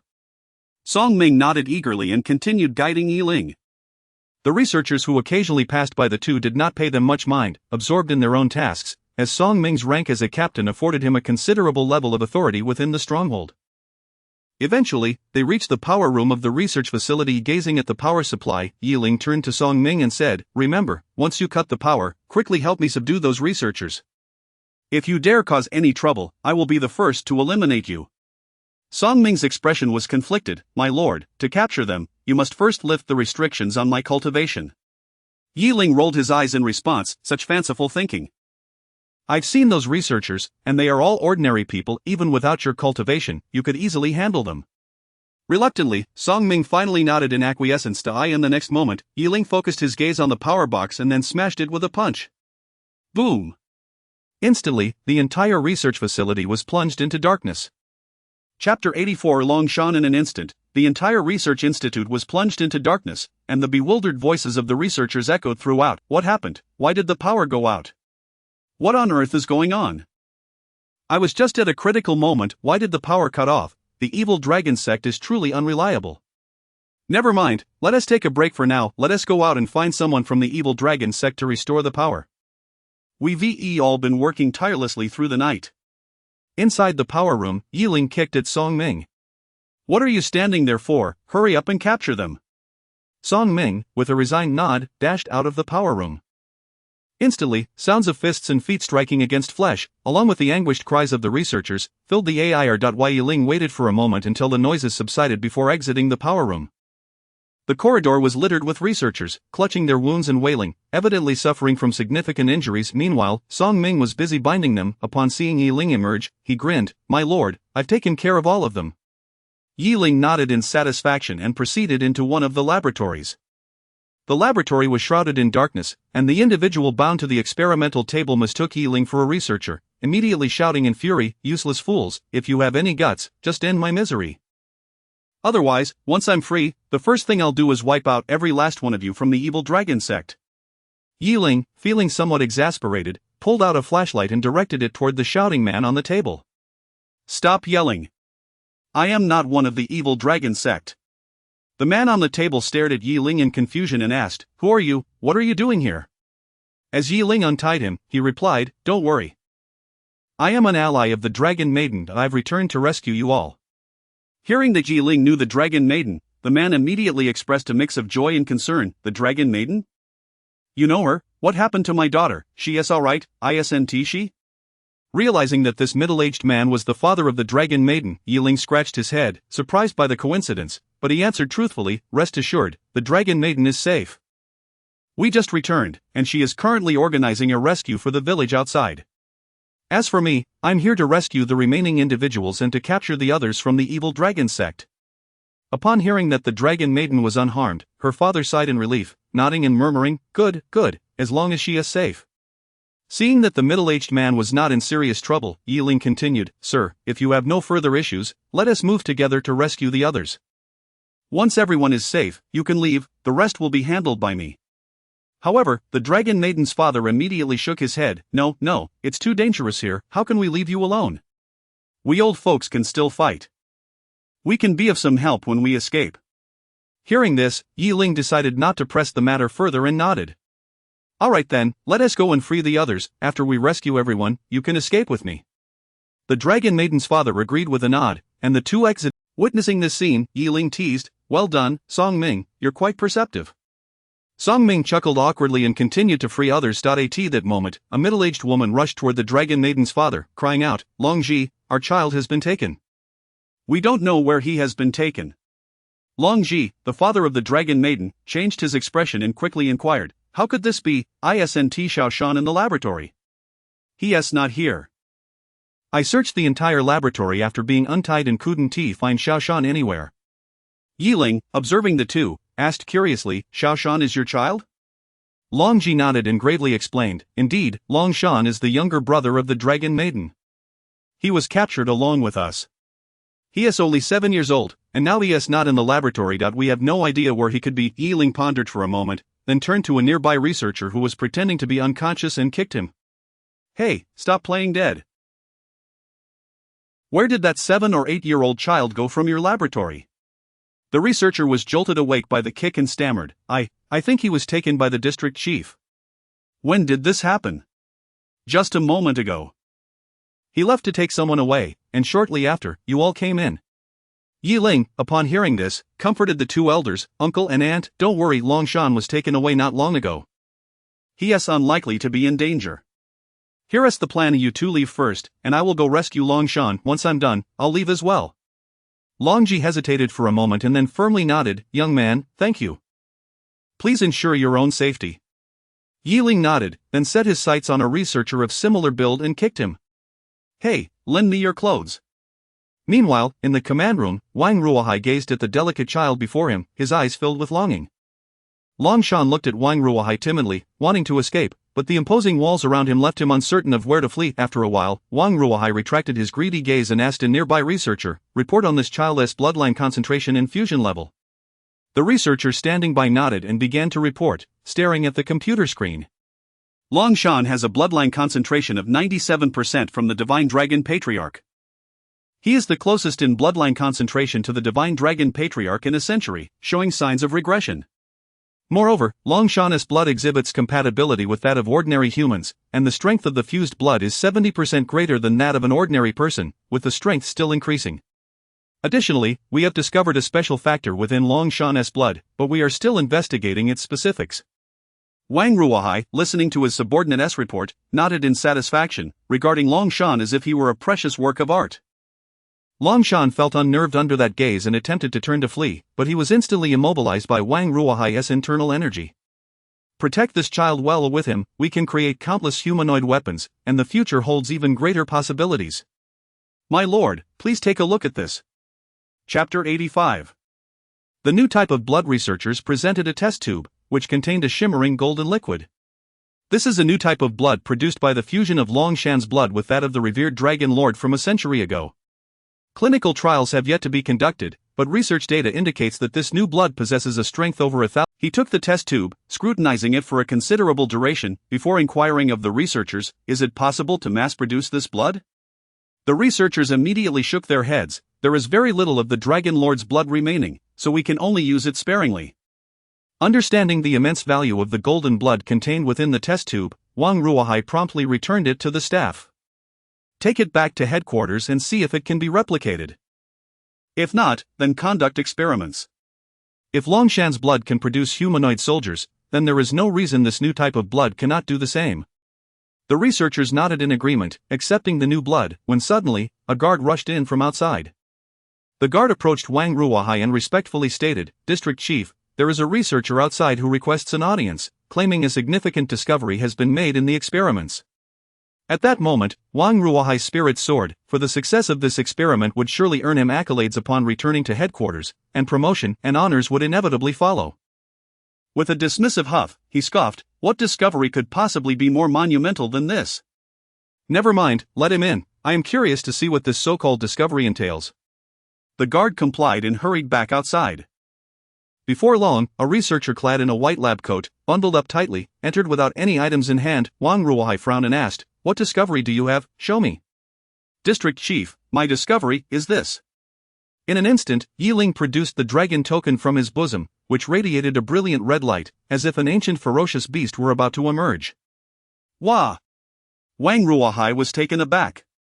"Who opens with such a grand display? Aren't such tokens typically activated when on the brink of death?" He turned to flee, but it was too late. Accompanied by a resounding roar that echoed through the heavens, a colossal red dragon materialized instantly. Boom! The red dragon charged towards Wang Ruohai, and at the moment of impact, his body disintegrated into a mist of blood. The dragon shattered the walls of the command room and surged forth into the outside world. Both the researcher and Long Shan were left dumbfounded by this astonishing turn of events. It was all too sudden. How could one be vanquished so swiftly? After slaying Wang Ruohai with the dragon token, Yi Ling exhaled a sigh of relief, while the once radiant token dimmed in color. He tucked the token away to await recharging, then turned his gaze to Long Shan. Long Shan, startled by Yi Ling, took a step back, and Yi Ling casually inquired, "Are you Long Shan?" Long Shan blinked in surprise, then nodded vigorously. Seeing that it was indeed Long Shan, Yi Ling grasped his hand firmly. "All right, then it's settled. Your parents sent me to rescue you, so come with me." Long Shan remained silent, and Yi Ling glanced at the nearby researcher. A mere glance was enough to render him incapacitated. Just as Yi Ling was about to deliver a kick to knock the researcher unconscious, the researcher, seeing Yi Ling's movement, hastily produced the new type of blood from his pocket and offered it to Yi Ling, simultaneously kneeling in supplication, "My lord, please spare my life. This is the most precious thing I possess, please, do not kill me." Golden blood? Yi Ling accepted the vial with skepticism but did not dwell on it, instead placing it into his own bosom. He then swiftly knocked out the staff member and led Long Shan through the wall that had been breached by the dragon. However, as soon as they exited, they were met with a hail of bullets from all directions. Ling immediately summoned a protective barrier, deflecting the incoming projectiles, and swiftly fled with Long Shan. The two made their way to the front of the research facility, where Song Ming and the Dragon Maiden tribe had just emerged. Upon seeing Long Shan rushed over and leaped into his embrace. Little Shan, are you all right? Long Shan's mother knelt to examine her son for injuries, and only after confirming he was unharmed did she breathe a sigh of relief. Long Ji gazed at Ling with deep gratitude and expressed, "My lord, thank you for saving us, thank you for rescuing our child." Ling glanced towards the rapidly approaching warriors of the evil dragon sect, frowning as he said, "Save your thanks for later. You all must return to the village at once. I will handle this." However, Long Ji shook his head defiantly and gritted his teeth. "My lord, you should leave first. We have been imprisoned by the evil dragon sect for far too long, and our—" Long Ji grinned wickedly. "Very well then, let us eradicate those scoundrels of the evil dragon sect." With that declaration, Long Ji led the charge against the warriors of the evil dragon sect, and battle cries erupted all around. Ling watched with a hint of helplessness. It was only natural for these individuals to seek an outlet for the pent-up rage from their prolonged captivity. Besides, the average cultivation level of the Dragon Maiden tribe was at the master level, while the attackers were merely lowly innate soldiers. There was little to fear. Ling's gaze fell upon the lone Long Shan, and with a resigned smile, he said, "All right, let your father and the others fight. I will take you down the mountain to find your sister." Long Shan nodded and took Ling's hand. Just as they were about to leave the stronghold, Song Ming's voice called out, "My lord, have you forgotten about me?" Ling and Long Shan turned to see the pitiful Song Ming, and Ling was momentarily taken aback. "Oh? How are you still alive and oh, wait, why haven't you left?" Ling inquired curiously, while Song Ming pointed at his own body, exclaiming helplessly, "My lord, it's not that I don't want to leave. You sealed my cultivation, and anywhere I go would mean certain death." Hearing this, Ling, with a sigh, raised his finger and unsealed Song Ming's cultivation. All right, I'll let you off this time. Now go." Just as Ling was about to lead Long Shan away, Song Ming approached him once more. "Wait, what exactly do you intend to do?" Chapter 86 Incident Resolution. Ling, with an air of resignation, inquired, while Long Shan, with a pitiful expression, explained, "My lord, please take me in. The fact that I betrayed the evil dragon sect has been discovered, and should I, sooner or later, I am doomed. Please, take me in. I possess considerable strength and can serve you, assisting you in your endeavors." Ling, exasperated, chuckled, "So, you intend to cling to me, do you? You assist me, and I grant you your freedom. We shall part ways amicably." With that, Ling turned to leave, but Song Ming persisted, clinging on obstinately. A sense of displeasure began to rise within Ling, and his tone grew icy. "Must I truly kill you before you will let me pass?" Song Ming shuddered at this, and just as he was about to step aside, a thought struck him. He immediately addressed Ling, "My lord, I possess knowledge of several of the evil dragon sect strongholds in the country, along with a wealth of information. If you wish to confront the evil dragon sect, I can be of assistance." Upon hearing this, Ling paused. If it were indeed a matter of dealing with the evil dragon sect, his interest was piqued. Although time had passed, he vividly recalled the harrowing experience of being hunted on Divine Dragon Island. If he could retaliate against the evil dragon sect, he would certainly welcome the opportunity. He turned back, casting a dubious glance at Song Ming, questioning, "With your position, are you certain you can acquire such intelligence?" Song Ming's expression turned awkward, yet he explained, "My lord, do not underestimate my abilities. Though my strength is not formidable, within the evil dragon sect, I hold a rank that qualifies me as a minor leader.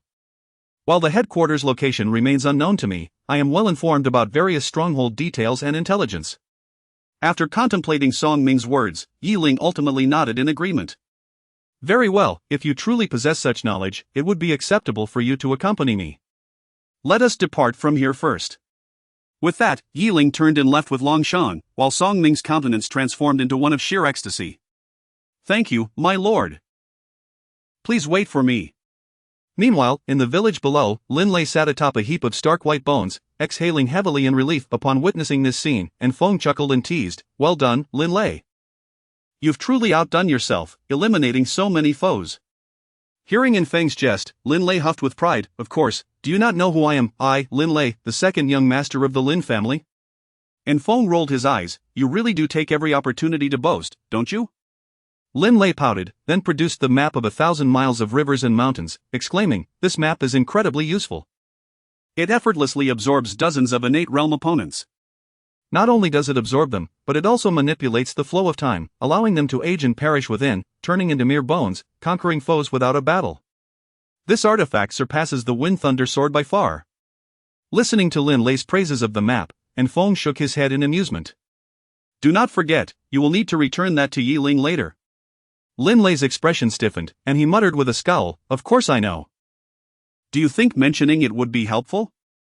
Just then, Long and V arrived with the remaining villagers, all covered in blood, evidently having just endured a fierce battle. Seeing Lin Lei and Feng, Long and V inquired with concern, "How are you?" You weren't injured, were you? How did it go? Lin Lei grinned, waving the map of 1,000 miles of rivers and mountains. "Do not worry, with this divine tool in hand, how could I possibly be harmed?" And Feng also indicated he was unscathed, then turned his gaze to the mountaintop. There was a tremor from the summit, likely indicating that Yi Ling has employed the power of the divine dragon. I wonder how he is faring. Long and V expressed her concern, and just then, Yi Ling descended from the mountain, leading Long Shan by the hand, coming into view. Upon spotting Long and V, Long Shan's face lit up with excitement as he rushed towards her. Little Shan! Long and V exclaimed with delight, embracing Long Shan tightly. While Yi Ling stretched and yawned, while Feng teased, "Seeing you come down with a child from the mountain startled me. I thought you had gone up there to give birth." Yi Ling rolled his eyes. "You truly are incapable of uttering anything of substance." Long and V released Long Shan and, with urgency, turned to Yi Ling, asking, "Yi Ling, what has become of my parents and the rest of my clan?" Yi Ling gestured an okay sign, calmly explaining, "Do not worry. Your uncle and aunt are safe. However, they have been imprisoned for too long and are filled with anger. They are currently engaged in a fierce battle with the evil dragon sect on the mountain. Rest assured, they are merely dealing with some innate realm opponents. It should be resolved shortly." Long and V breathed a sigh of relief, and then Yi Ling's gaze shifted to Lin Lei. Instantly, alarm bells rang in Lin Lei's mind, yet he feigned ignorance, smiling awkwardly as he asked Yi Ling, "What do you want with me?" Of course, you have thoroughly enjoyed the map of 1,000 miles of rivers and mountains, haven't you? If so, return it to me. Lin Lei hesitated, glancing at the map in his possession, and then queried Yi Ling, "Yi Ling, if I have not fully enjoyed it, do I still need to return it to you?" Yi Ling replied with a smile that concealed irritation, "If you have not enjoyed it, I will ensure you do before retrieving it." "Then I suppose you can keep it," Lin Lei conceded, tossing the map back to Yi Ling, who caught it and tucked it away. Meanwhile, Feng, resting against a wall, looked curiously at Song Ming, who was following Yi Ling, and asked, "Why have you brought him along?"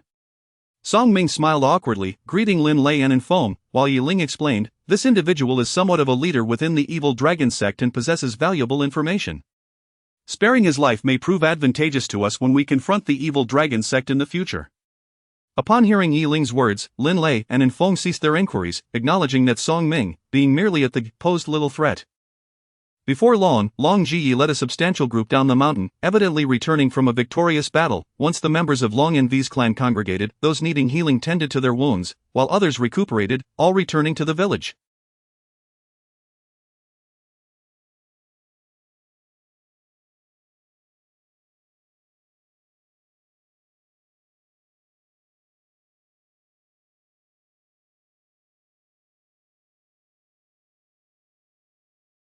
The four of them gathered in the courtyard of Long and V's home, with Lin Lei perched on a tree, swinging his legs as he addressed Long and V. "We have saved your people. What are your plans moving forward?" Feng nodded in agreement. "Surely, we cannot remain here. The evil dragon sect will undoubtedly send someone to investigate, leading to further conflict." Long and V's eyes dimmed with despair as she sighed, "I do not know. The world is vast, and I am uncertain where we should go." Chapter 87 Rebuilding the Dragon Gate. I could traverse the vast seas alone, venturing anywhere in this boundless world. Yet, I have dozens of kin to consider. I cannot depart alone. If I were to leave, it would necessitate the relocation of my entire clan. If we were to emerge from hiding, I remain uncertain where we could seek refuge. The evil Dragon Gate will inevitably come knocking once more, just as they have this time. Yi Ling cast a profound glance at the dragon maiden encountered. "Why must you all persist in hiding?" Upon hearing Yi Ling's words, the dragon maiden turned to him, a flicker of confusion crossing her eyes. Yi Ling continued, "You have acknowledged that your concealment will eventually lead to discovery by the evil Dragon Gate. Given their immense power, where could you possibly hide? When the esteemed divine dragon ascended, he entrusted the leadership to another, undoubtedly hoping for the flourishing of the clan. But what has been the outcome? The evil Dragon Gate has only grown stronger. while your dragon gate has faded into obscurity, no longer engaging with the world. Is this how you honor the ideals of the divine dragon? The dragon maiden furrowed her brow and retorted, "We do not desire this, yet the evil dragon gate's might is overwhelming. If we venture forth, we face nothing but slaughter. Before we can aid the world, we must first ensure our own survival, mustn't we?" she questioned, her tone laced with displeasure. Ling nodded in agreement, acknowledging, "Indeed, that is human nature. Were I in your position, I too would choose to retreat into seclusion. However, the crux of the matter is this: the evil dragon gate has already arrived at your doorstep, ruthlessly slaughtering your kin, disregarding the bonds formed a century ago. Will you continue to hide? Where there is oppression, there must be resistance, yet it cannot be a fleeting rebellion, ceasing once the pressure abates, only to revert to a state of weakness. What you ought to do is retaliate with all your might, striking back until the evil dragon gate dares not impose its tyranny again, rather than seeking a new refuge to hide for decades, waiting for them to find you once more. This time, you were fortunate to repel the evil dragon gate. What of the next occasion? What of the one after that?" Ling's probing question struck the dragon maiden's heart like a hammer, echoing within her. She bowed her head in silence, and after a long pause, she sighed deeply. "But what else can we do?" A glimmer of determination sparked in Ling's eyes as he urged, "It is quite simple. Rebuild the dragon gate and gather your kin. Let the evil dragon gate know that you are not mere sheep to be slaughtered, you too shall retaliate." The dragon maiden's eyes widened in astonishment, and she lowered her head, contemplating the feasibility of his proposal. Lin observed Ling's demeanor, swallowing hard before quietly inquiring of Feng beside him, "Hey, tell me, has Ling always been this eloquent?" Feng shrugged. "This fellow performed quite well in university. He is undoubtedly a gifted orator." Lin glanced at the dragon maiden, who was visibly affected by Ling's words, and remarked, "Goodness, if I possessed even a fraction of his eloquence, I could surely persuade my father to hand over the Wind Thunder Sword." After a prolonged period of contemplation, the dragon maiden sighed, her voice tinged with melancholy. "I am willing to establish the dragon gate, but my kin may not share the same enthusiasm. They have grown accustomed to a life of comfort. It will be challenging to return to the ways of the dragon gate." Ling smirked coldly. "The solution is straightforward: either rebuild the dragon gate or face death. Those are their only options. Establishing the dragon gate and resisting the evil dragon gate's might may not lead to their demise, but if they choose inaction, clinging to a life of ease, they will undoubtedly perish." Born from hardship, perishing in comfort, the dragon maiden murmured, her eyes now filled with resolve. "I understand now. I shall go persuade my kin." With that, the dragon maiden dashed away, and once she departed, Ling exhaled in relief. Oh, what a laborious effort it was to persuade her. I am utterly exhausted. Lin eyed Ling with suspicion, questioning, "Do you really possess such benevolence?" Ling snorted, then with a righteous expression declared, "Of course, after all, we are speaking of dozens of lives. They must be saved." "All right, I misjudged you. I'm off to sleep. Call for me when you need to depart." Lin waved goodbye and left, while Feng casually picked up a stone from the ground and tossed it at Ling. "Now that he is gone, do not think to conceal your true intentions from me." Ling caught the stone thrown by Feng and replied with a calm demeanor, "We need allies to confront the evil dragon gate." Feng nodded thoughtfully and then asked, "So, you want the dragon maiden to rebuild the dragon gate to join you in resisting the evil dragon gate?" Ling nodded affirmatively, "Indeed. The might of the evil dragon gate is far too great for us mere mortals to challenge alone. Thus, we require more allies and abundance of them." Feng chuckled, shaking his head in amusement. "Well, not only will the dragon maiden assist you, but she will also owe you a debt of gratitude." "Your calculations are quite astute." Hearing Feng's remark, Ling forced a sheepish smile, justifying himself, "This is not entirely for my benefit. If the dragon maiden does not rebuild the dragon gate, the evil dragon gate will inevitably return. Rather than that, it is better to have her rebuild the dragon gate and join us in opposing the evil dragon gate." Feng nodded in agreement, then lazily remarked, "All right, you continue your schemes. I am off to get some sleep." Ling then turned to the quietly pensive Songming beside him. "Hey, do you think I am right?" Songming smiled sheepishly. "Whatever you say is right, my lord. I will always support you." Before long, the following day arrived with matters resolved. Ling and his companions prepared to depart. Just then, the dragon maiden's kin emerged en masse. Seeing these approaching masters of the realm, Lin felt a surge of tension and quietly asked Ling, "Hey, did your speech yesterday incite them?" Ling instinctively rubbed his nose, "Surely not. It must be due to some other matter." The dragon maiden stepped forward from her kin, earnestly addressing Yi Ling. Yi Ling, we have all come to a decision that we are willing to rebuild the Dragon Gate and confront the evil dragon. Those scoundrels of the evil Dragon Gate, we shall oppose them to the bitter end. These ruffians have distorted our ancestral ideals and now seek to annihilate us. We shall resist them to the very end. Chapter 88. A temporary conclusion. The dragon lady's kin echoed in agreement, and upon realizing they were not there to cause him trouble, Yi Ling felt an immediate sense of relief. Very well, very well. As long as you understand the essence of resistance, what brings you to seek my counsel? The dragon lady smiled awkwardly and explained to Yi Ling, although we harbor aspirations of reconstructing the Dragon Gate, we currently find ourselves devoid of any clear direction. And so you wish to inquire whether I possess any insights, Yi Ling replied, nodding. The first step is quite simple. Depart from this place and seek a suitable refuge, while gradually gathering intelligence on the evil Dragon Gate. Upon hearing this, the dragon lady appeared somewhat troubled. While leaving is straightforward, the majority of us lack identification. Venturing out now would be akin to isolating ourselves from the world. Yi Ling chuckled at her words and then turned his gaze towards Lin Lei, who stood nearby. What is there to fear?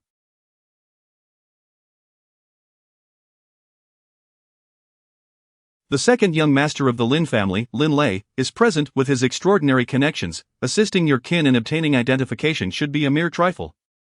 Upon hearing Yi Ling's assertion, the dragon lady looked at Lin Lei and expressed her gratitude with a smile. Lin Lei, if that is the case, I shall trouble you.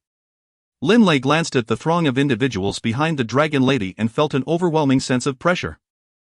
While he was indeed the second young master of the Lin family, he was not the second young master of the nation, and the thought of helping so many people with their identification felt akin to a death sentence. Realizing this, Lin Lei immediately pulled Yi Ling aside and whispered, You rascal, if you can't manage this, don't make grand claims. What do you mean dragging them to me? Yi Ling rolled his eyes and retorted, Oh, don't you often boast about being the second young master of the Lin family? Do you not think that with your status, assisting these individuals should pose no challenge? Lin Lei was rendered speechless. He looked once more at the crowd behind the dragon lady and muttered under his breath, Are you jesting with me? This isn't just a few people, it's a multitude. Do you take me for the head of the Civil Affairs Bureau? You think registration is as simple as that? Seeing Lin Lei's exasperation, Yi Ling had no choice but to unleash his trump card. All right, as long as you are willing to assist them with their identification issues, I shall lend you the grand map of the rivers and mountains for a period of time. Does that not sound fair? Lin Lei had intended to continue admonishing Yi Ling, but upon hearing this offer, he fell silent though still hesitant. After a prolonged moment, he addressed Yi Ling, Let us clarify, how long is this period of time you speak of? Yi Ling rolled his eyes again and threatened, What does it matter how long? I simply ask if you will do it. If you refuse, I shall find someone else in the capital. It will merely take a bit longer. Upon realizing Yi Ling was genuinely about to turn away, Lin Lei quickly seized him. Hey, don't rush off. I'll help you, alright? With Lin Lei's agreement, Yi Ling's lips curled into a triumphant smile. The young Lin Lei was easily manageable for Yi Ling. Once everything was packed, the group departed from Kunlun Mountain in grand fashion. They kept their presence subdued until they reached the town, where the dragon lady's kin marveled at the astonishing changes in the outside world. Wow, I never imagined that after so many years, there would be so many tall buildings. Indeed. There are even moving metal contraptions on the roads. Our ancestors mentioned that only the wealthy and foreigners could afford such things back then. As the dragon lady's kin continued to express their awe, Yi Ling turned to the dragon lady and curiously inquired, Tell me, you cannot be the only one from your clan to have ventured outside? The dragon lady pondered for a moment before shaking her head in denial. There have been a few who have ventured out and seen the outside world, but certainly not in great detail. Yi Ling nodded in understanding. In the following days, the group resided in the town, during which Lin Lei tirelessly leveraged his family's influence to assist them with their identification issues. Once these matters were resolved, they finally boarded a flight to the capital.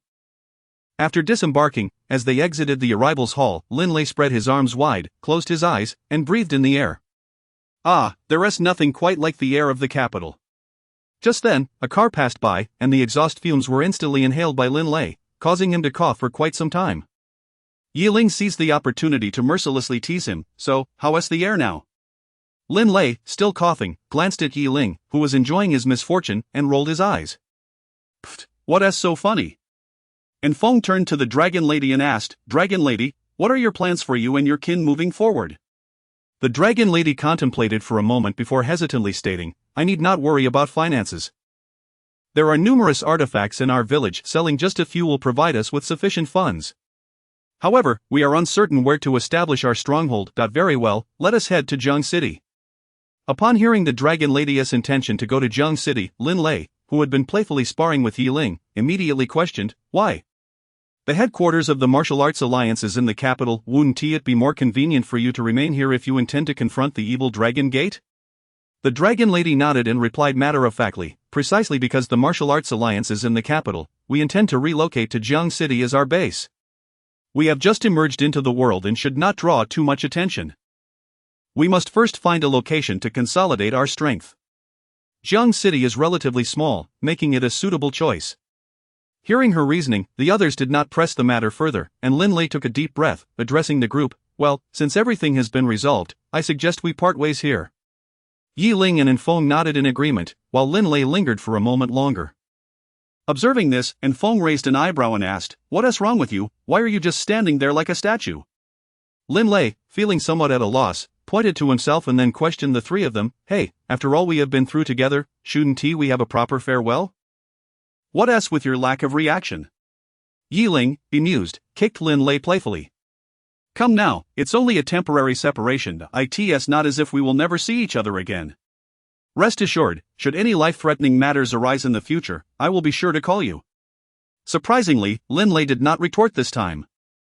Instead, he smiled and nodded, all right then, I'll take comfort in that.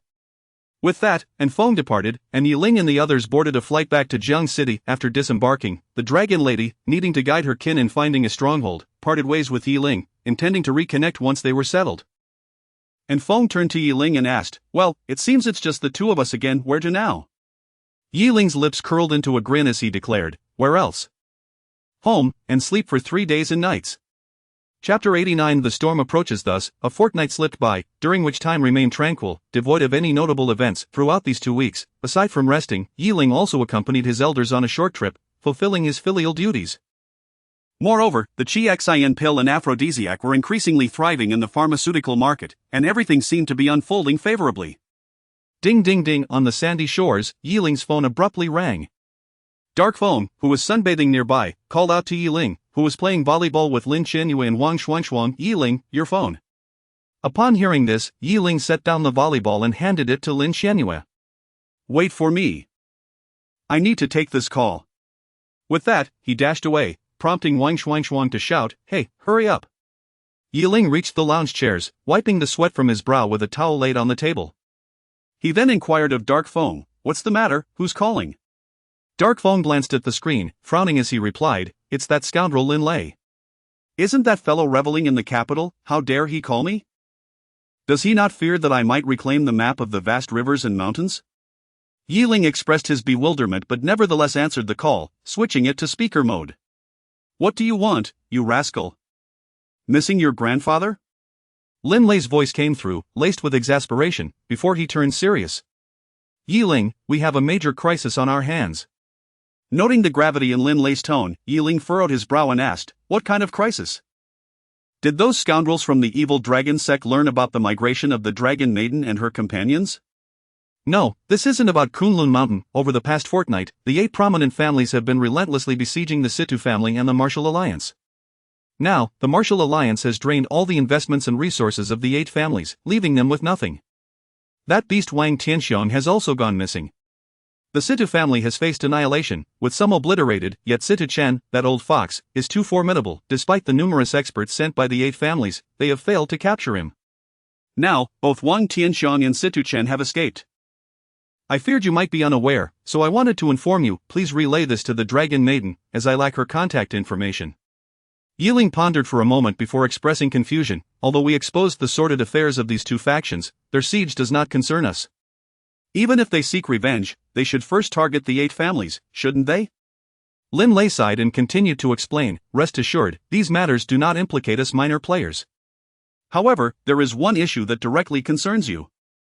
Think carefully, have you taken anything from the evil dragon sect while on Kunlun? Took something from the evil dragon sect, how could that be? Ling mused, recollecting the golden blood contained in a test tube. If that golden blood was indeed given to him by the researchers of the evil dragon sect, then it could be considered their property. Realizing this, Ling reluctantly admitted, "Alright, I did take something from them." "So what?" "I thought as much. The evil dragon sect has already sent word throughout the martial world, stating that if you return the item, they will overlook the matters concerning Shenlong Island and Kunlun Mountain. But if you do not comply, they assure that everyone connected to you, including yourself, will be obliterated from this world." A chill ran down Ling's spine. The audacity of the evil dragon sect to issue such threats indicated their capability to follow through. Taking a deep breath, he asked solemnly, "When did the evil dragon sect make this announcement?" Lin pondered for a moment, uncertain. "I believe it was yesterday. They mentioned giving you half a month to return the item. If you fail to do so, they will come personally to retrieve it." Ling nodded in acknowledgement. "Thank you. Had you not informed me, I might have remained oblivious to this situation." "Such trivial matters need not merit your gratitude." "Alright then, I must return to my training. Call me if you encounter any trouble." With that, Lin hung up decisively. A dark phone, having listened to their entire conversation, spoke gravely, "It appears trouble is brewing." "Do you recall where you placed that item?" Ling began to reflect carefully, scratching his head as he frowned. "I can't recall. I was utterly exhausted after returning from Kunlun, and I don't even remember where I put my clothes." "Very well, if that's the case, we should return and search. Regardless of whether we intend to return the item to the evil dragon sect, we must first locate it." Ling nodded in agreement and turned to the trio still playing volleyball in the distance, calling out, "Hey! You all continue playing, I have something to attend to and must head back." Upon hearing that Ling was leaving, Wang Xuanxuan felt disheartened and exclaimed, "You're such a buzzkill, we finally managed to get you out for a bit of fun. I have already broken through to the innate realm." Ling shrugged. "Above the innate realm lies the master level, and beyond that, the grandmaster." "Child, your journey ahead is still long." Wang Xuanxuan rolled her eyes and retorted, "You're the child here. I am already in my 4th year." With that, she turned and left, calling over her shoulder to Zhao Lei, "Come on, chubby, let's go get ice cream. I refuse to talk to this buzzkill." Zhao Lei shrugged helplessly and followed suit. Meanwhile, Lin Xianyuan approached Ling, asking with genuine concern, "Dr. Yi, is there anything I can assist you with?" Ling smiled gently, "Just call me Ling from now on. Don't worry. It is nothing serious. You should enjoy your time with them. I must take my leave." With that, Ling climbed into Dark Fang's pickup truck, and they set off for the Shallow Waters Bay. Along the way, Ling made a phone call to the Dragon Maiden, recounting the unfolding events. Before long, they arrived at the villa entrance, where the Dragon Maiden had been waiting for quite some time. Upon seeing them return, she approached eagerly.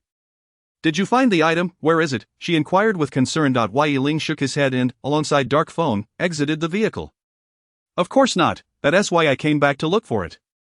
With that, the trio entered the villa and made their way to Ling's room, promptly beginning their search.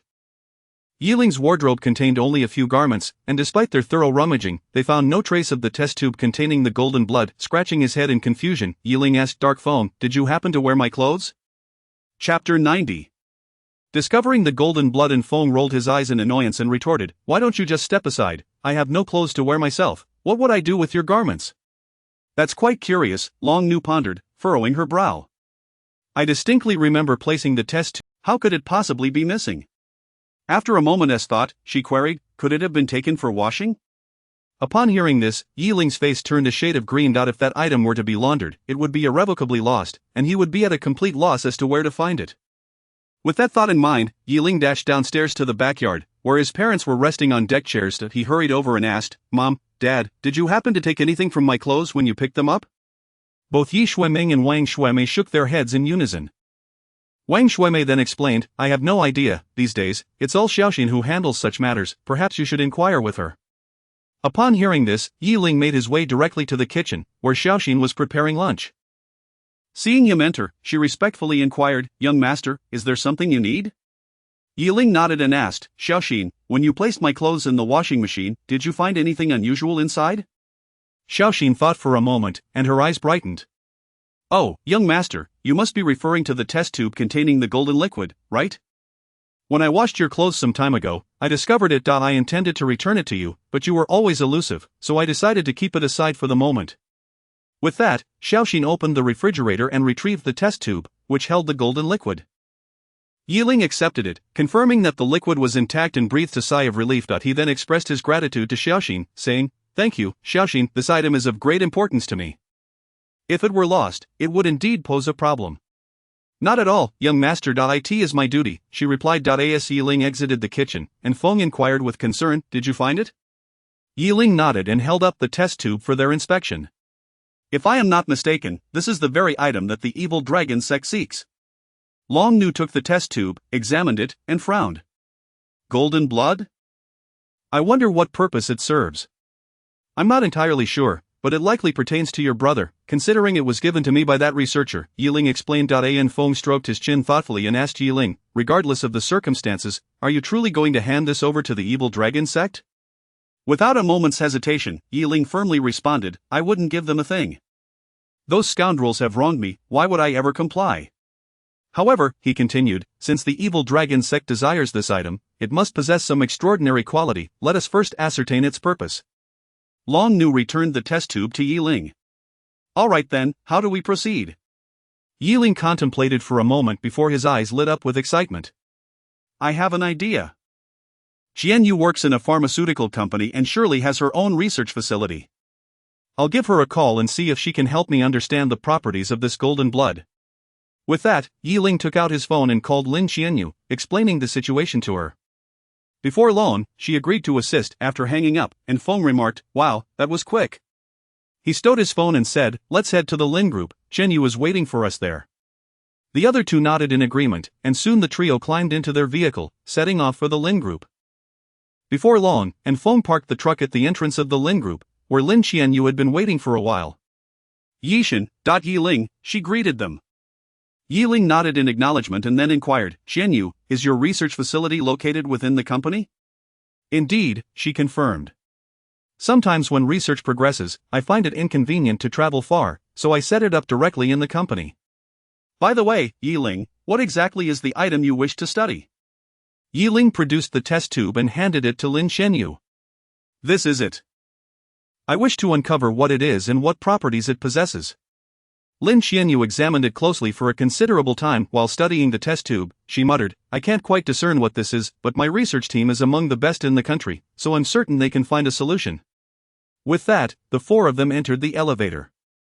Lin Xianyu presented her ID badge at the slot and pressed the button for the 47th floor. Observing this, Long Nu couldn't help but ask curiously, "Your company is quite advanced, requiring an ID card even for the elevator?"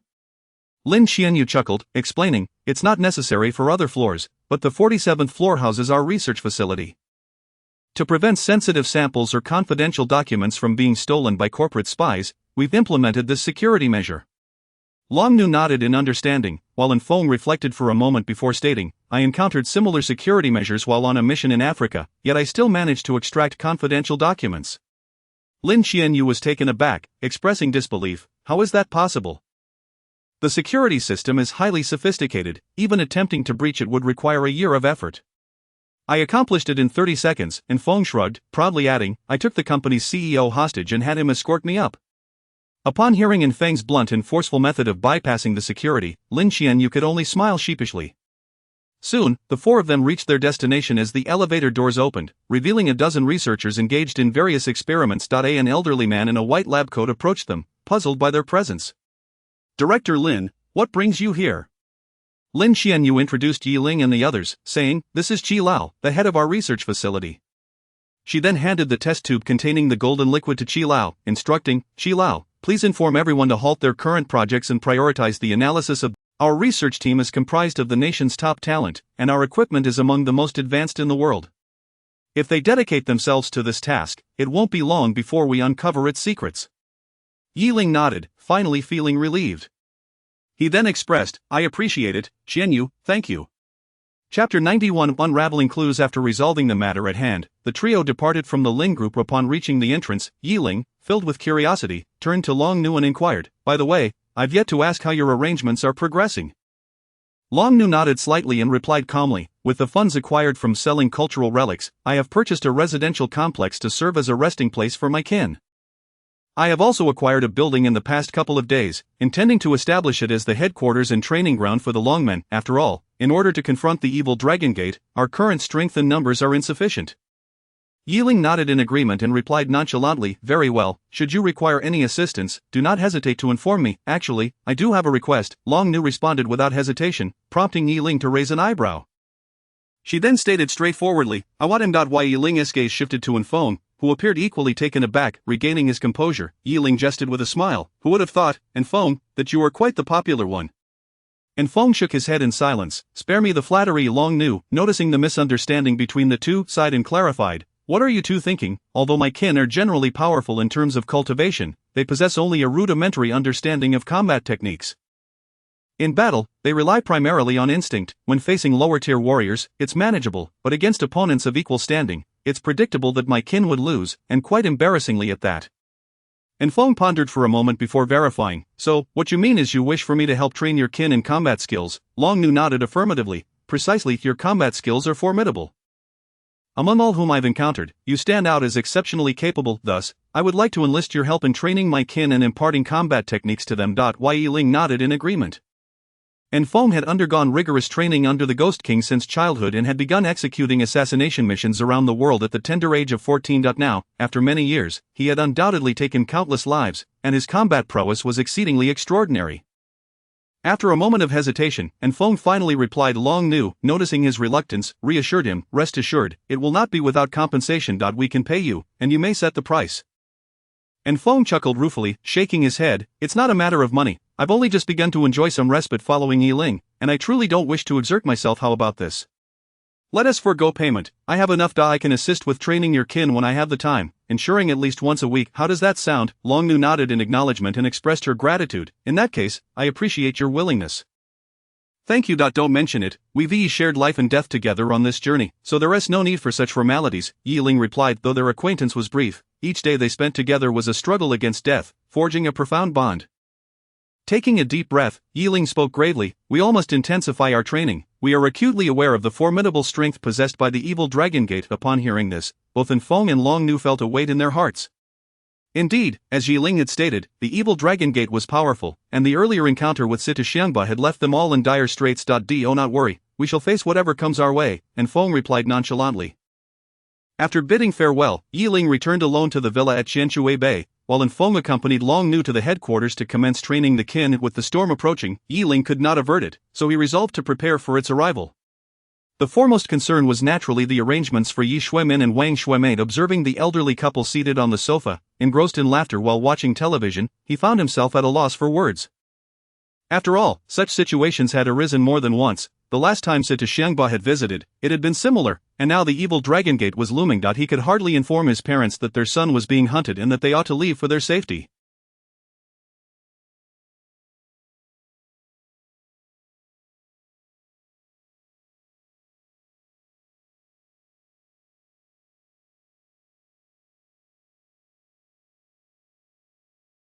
Just as Yi Ling grappled with how to broach the subject, his parents seemed to sense something amiss. Yi Xuemin switched off the television and, smiling at Yi Ling, asked, "Son, is there something on your mind you wish to share with us?"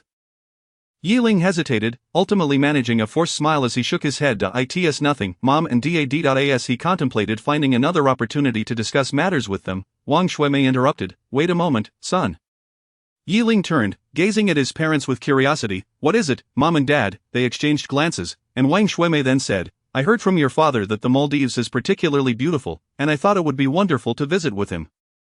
Yi Xuemin, somewhat perplexed, mumbled, "When did I say that?" Before he could finish, Wang Xuemei stepped on his foot, causing him to wince in silence. Upon hearing their conversation, Yi Ling was taken aback, then smiled. "If you both wish to travel, by all means, go ahead, Mom and Dad. I will ask Xiao Xian to accompany you. By the way, when do you plan to go? I'll buy you tickets." However, Wang Xuemei shook her head. "There is no need. Focus on your career for now. We can manage these arrangements ourselves. As for when we'll leave, we aim to depart either today or tomorrow. The sooner the better." Yi Ling was momentarily stunned, and Wang Xuemei added, "Son, pursue your ambitions boldly. We may not be able to assist you, but we certainly won't hinder you." Yi Ling stood in silence for a moment before nodding resolutely as he ascended to the second floor. His parents had undoubtedly sensed something was amiss. In truth, they had already gleaned clues following their abduction by Li Qingyuan, yet they chose not to press further, prioritizing Yi Ling's safety above all else. That evening, his parents, along with Xiao Xian, left the villa for the airport, while Yi Ling remained behind, lost in thought. As for Zhao Lei, Yi Ling informed him of the impending developments. After listening, Zhao Lei promptly inquired if he could offer assistance. Upon confirming that none was needed, he returned to the countryside. At last, Ling found himself unburdened by worries. Standing on the balcony of his room, he gazed at the bright full moon, feeling a stirring within his heart. Chapter 92, A Monumental Discovery, The Evil Dragon Sect. Bring it on. Ling's gaze sharpened, and he felt an absence of concern. As the impending arrival of the evil dragon sect loomed, his anxieties significantly diminished. In the ensuing days, Ling and his companions devoted themselves entirely to their training, spending each day either honing their skills or journeying towards their practice. With the evil dragon sect approaching, any opportunity to enhance their strength was seized. Meanwhile, the training of the Dragon Maiden clan by Dark Blade continued in an orderly fashion. Although Lin Lei was situated in the capital, he remained vigilant regarding the situation in Jiang City, almost daily reaching out to Ling to inquire about developments. Ding ding ding, the sound of Ling's phone interrupted his training. Reluctantly, he picked up the device, and as expected, it was Lin Lei on the line. Exasperated, Ling answered the call, promptly chastising, "If you're genuinely concerned about things here, why not just come to Jiang City directly? You call me every day, I'm starting to find it tiresome." On the other end, Lin Lei's voice resonated with a hint of helplessness. "Boss, do you think I don't want to come? I'm currently in a crucial period here." "A crucial period?" Ling queried, perplexed. "What critical phase could you possibly be in? Are you about to give birth? Can you refrain from spewing nonsense? Regardless, I can't come over right now. How are things on your end?" Noticing Lin Lei's reluctance to elaborate, Ling merely replied, "Rest assured, all is calm. We still have a few days until the deadline set by the evil dragon sect." "Good, then I can relax. If anything arises, just call me. I'll come over as soon as I'm able," Lin Lei concluded before hanging up. Ling glanced at the phone screen, muttering to himself, "What on earth is that guy up to?" However, he paid little mind to it, but just as he intended to resume his training, another call came through. Rolling his eyes, Ling answered and discovered it was Lin Xianyue. Upon picking up the phone, Lin Xianyue's excited voice burst forth, "Ling, there's a monumental discovery in the experiment. You simply must see this." Intrigued by her fervor, Ling inquired, "What groundbreaking revelation could the golden blood possibly hold to elicit such excitement from you?" "It's I can't quite articulate it over the phone." "Are you at the villa?" "Yes," he replied. "Then wait for me. I'll come to pick you up and bring you to the laboratory," Lin Xianyue stated before abruptly ending the call. Ling, seeing this, ceased his training, tidied up, and made his way to the villa entrance. After waiting for a while, he finally spotted Lin Xianyue arriving in her Rolls-Royce. Once she parked, she excitedly leaned out of the window and urged, "Mr. Yi, hurry and get in, the results of the experiment are astonishing. They completely overturn everyone's understanding." Ling, now even more curious, climbed into the car. Once seated, Lin Xianyue promptly started the vehicle and sped towards the Lin Corporation. Along the way, she animatedly explained, "The research team spent half a day studying the golden blood, and ultimately determined it to be fused blood. Both samples have now been separated. One drop is modern human blood, and the other is ancient blood from a century ago. By analyzing the genes, we discovered that these two drops share a common origin, indicating a familial relationship." Pondering this, Ling deduced that the modern blood likely belonged to that child, Long Shan, while the ancient blood unmistakably belonged to the divine dragon sovereign. "Is there anything else?" Ling asked, maintaining a calm demeanor, as he suspected that such a finding alone would not warrant Lin Xianyue's excitement. Indeed, Lin Xianyue's next revelation was the crucial news. "Subsequently, we used the golden blood, which is a combination of the two samples, for a clinical trial. We injected it into a laboratory mouse, but Ling, do you know what happened to that mouse?" Ling shook his head, his curiosity piqued. "What transpired?" At that pivotal moment, however, Lin Xianyue teased him by withholding further information. I won't tell you just yet. You'll find out when we arrive." Seeing Lin Xianyue playfully tease him, Ling chuckled and shook his head. "Xianyue, I didn't realize you could be so mischievous." Before long, they arrived at the Lin Corporation, exited the car, and made their way into the building, heading straight for the elevator that led to the research facility. The elevator soon stopped, and they entered the laboratory. Lin Xianyue swiftly guided Ling deeper into the research area. Upon entering, Ling's eyes were immediately drawn to a glass enclosure housing a laboratory mouse. However, this mouse exhibited an alarming degree of ferocity. Its muscles were unnaturally pronounced, and it had learned to walk upright, its size having increased several fold. At a glance, it resembled a small white cat. Moreover, within the glass enclosure lay numerous severed limbs and bloody remnants, a gruesome sight that made Ling's stomach turn. Upon entering the research room, old Qi, who had been observing the mouse, approached them eagerly. Mr. Yi, the golden blood you provided is truly extraordinary. It represents a monumental breakthrough in genetics. After injecting a regular mouse with the golden blood, its strength, speed, and size have all increased by several dozen times. Moreover, through our instruments, we've detected that its vital signs have grown increasingly robust, and our research indicates that it now possesses a lifespan extending well over 100 years, far surpassing that of ordinary humans.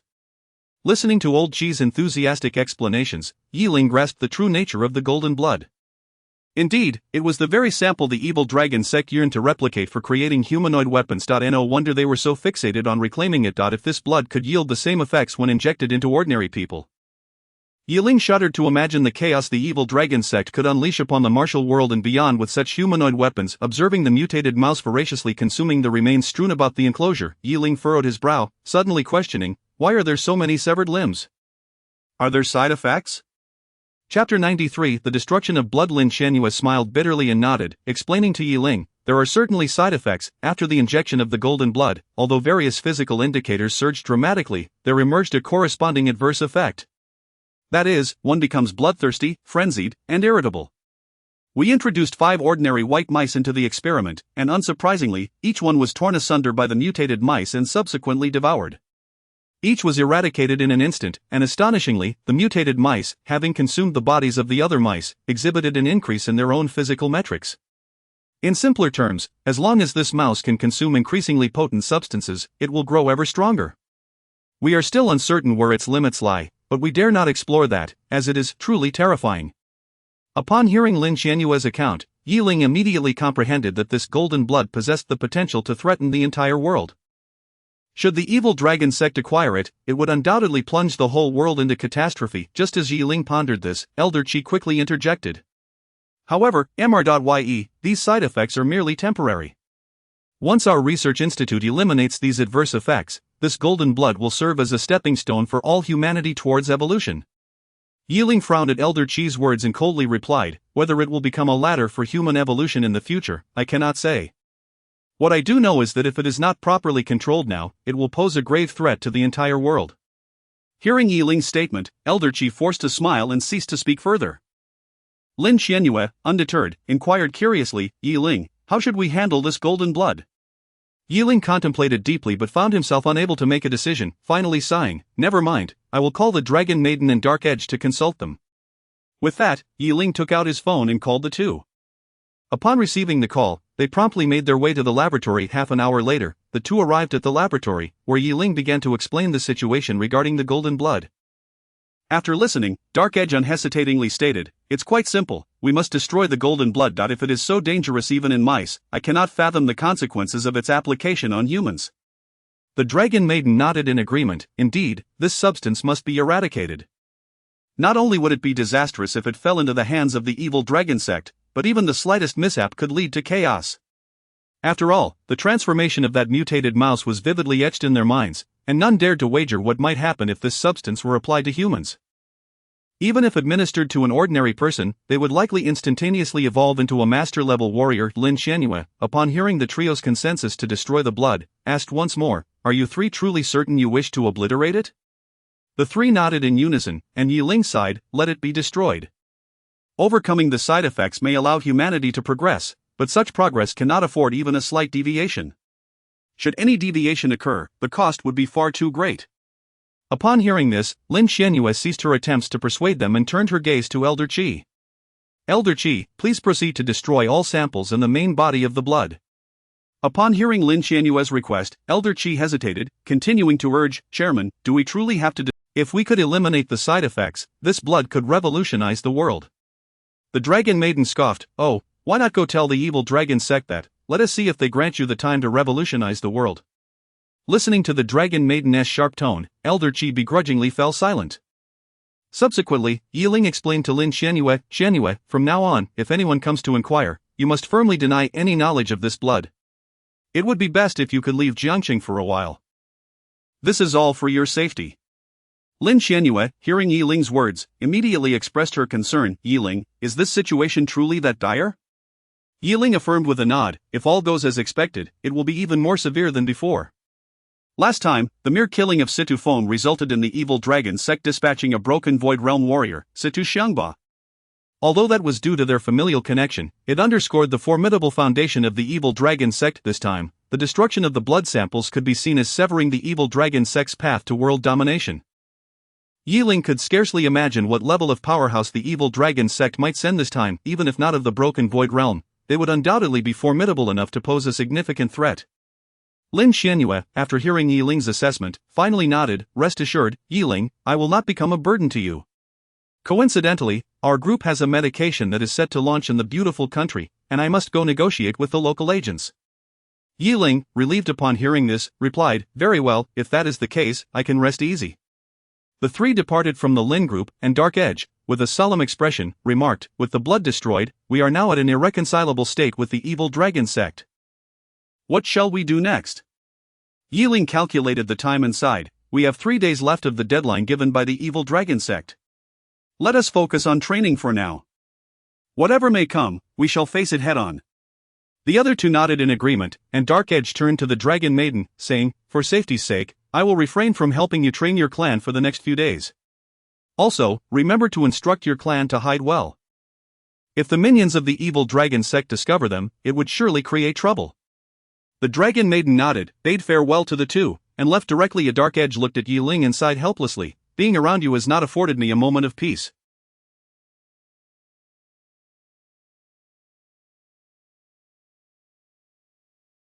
Why are you still dawdling? We should savor every day we have. Ling merely curled his lips in response, and the two returned to the villa at Shallow Water Bay. 5 days passed, and they had already exceeded the final deadline imposed by the evil dragon sect by 2 whole days. Yet, in those 2 days, an airy calm prevailed, nothing had transpired. Nonetheless, Ling and the others remained vigilant, for the evil dragon sect had declared their intent to act, and they would undoubtedly not relent.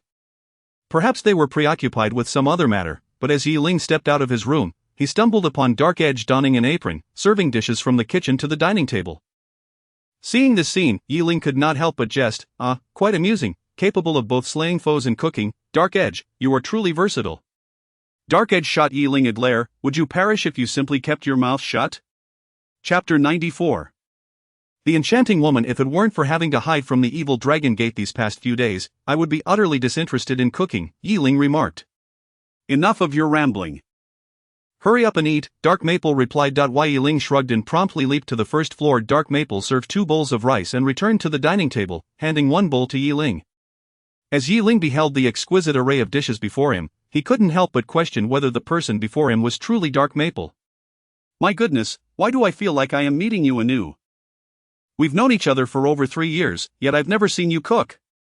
Ling exclaimed, astonished. In response to Ling's surprise, Dark Maple let out a smug hum and explained, of course.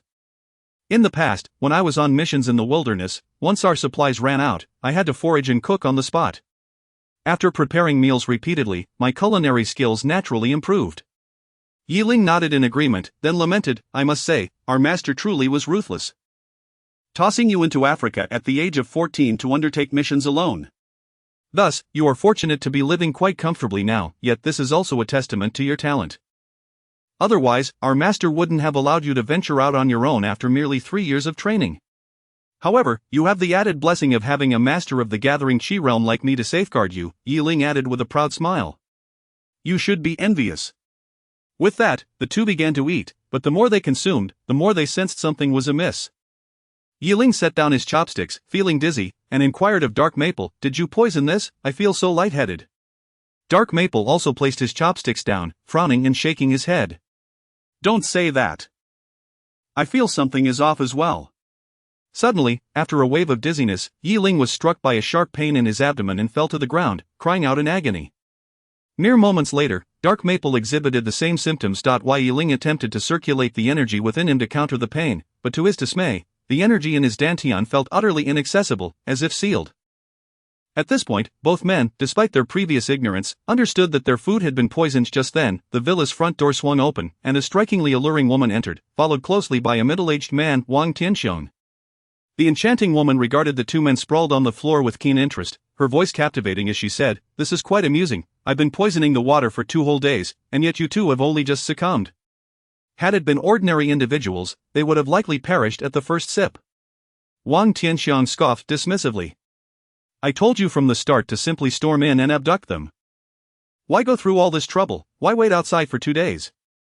The enchanting woman rolled her eyes in response, retorting, That's precisely why someone as crude as you, despite becoming the president of the Martial Arts Alliance, will always be reduced to your true self.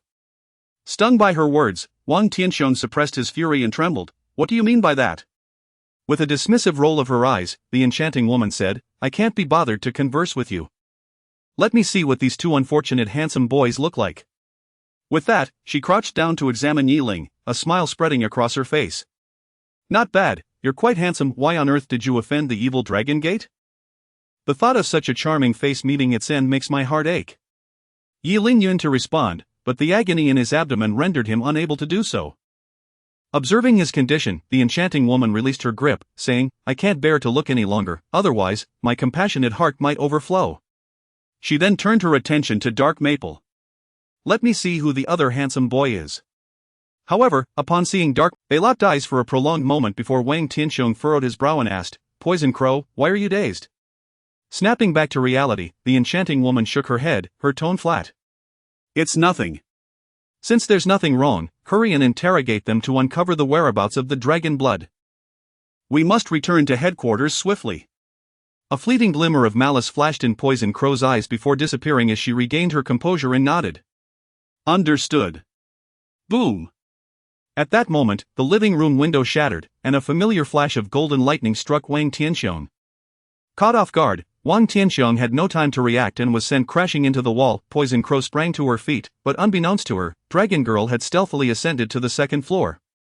She leaped down, delivering a powerful kick to Poison Crow, sending her sprawling. Lin Lei climbed through the window, noticing that Wang Tianxiang was attempting to rise. He brandished the Wind Thunder Sword and unleashed another bolt of lightning.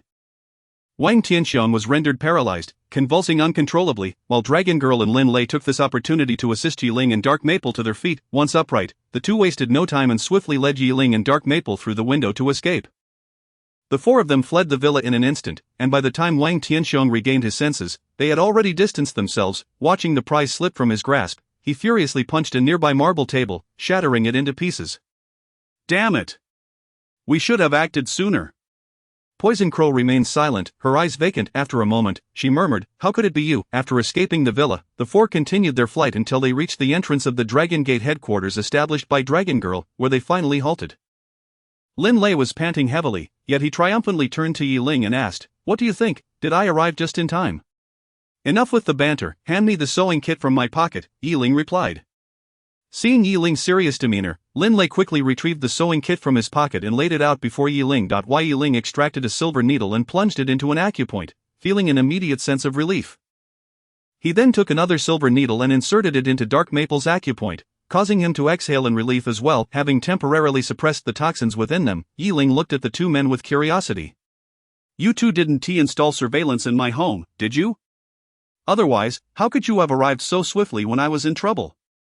In response, Lin Lei explained, Don't mention it, I tried calling you last night, but your phone was unreachable, so I rushed to Jiangchang. On my way to your house, I coincidentally ran into... Without a second thought, we both knew you were in danger, so we came to find you. Dragon Girl nodded in agreement, adding, I also came to check on you after finding your phone unreachable. Chapter 95. Residual toxins. Yi Ling suddenly recalled that his mobile phone had been left unattended after running out of battery yesterday afternoon. He let out a bitter laugh, never expecting that a momentary lapse in charging would ultimately save his life. At that moment, and Feng felt another surge of excruciating pain. Upon seeing this, Long Nu swiftly assisted Lin Lei in helping both Yi Ling and Feng into the headquarters of Longmen. Once inside, a middle-aged man preparing to head out approached them with curiosity, inquiring, Long Nu, what has transpired? Long Nu did not respond directly but instructed the middle-aged man, Uncle Jian, please send someone to secure the headquarters. From now on, no one is allowed entry without my permission. Uncle Jian nodded and promptly rushed to assemble a team at the entrance, while Yi Ling and Feng were escorted to the medical room.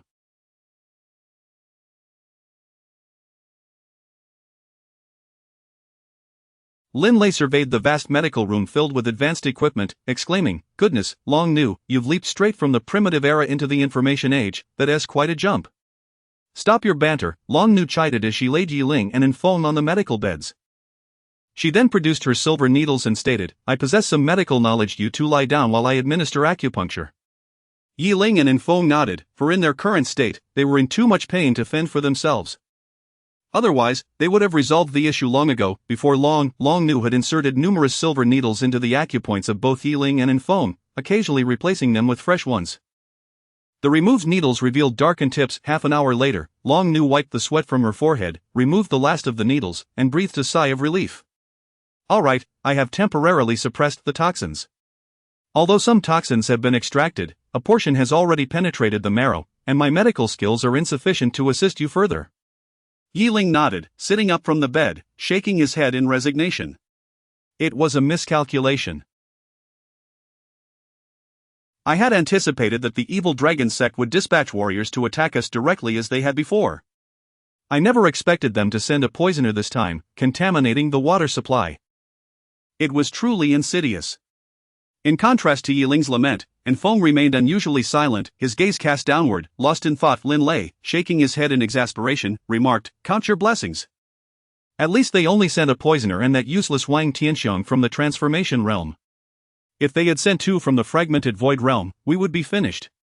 Long Nu rolled her eyes at this. "Come now, do you think the fragmented void realm is as common as cabbages? Sending two at once is improbable." Yi Ling pondered for a moment before stating firmly, "Now that the enemy has come to us, there's no escaping Dai. In my opinion, we should strike back directly." Lin Lei and Long Nu nodded in agreement. In recent days, all their strengths had seen varying degrees of enhancement. Together as a united front, they might just stand a chance. Noticing Feng's continued silence, Yi Ling furrowed his brow and called out, "Feng? Feng?" At the sound of Yi Ling's voice, Feng snapped back to reality. Why? Yi Ling asked, "What's wrong? Is the toxin inside you not being suppressed?"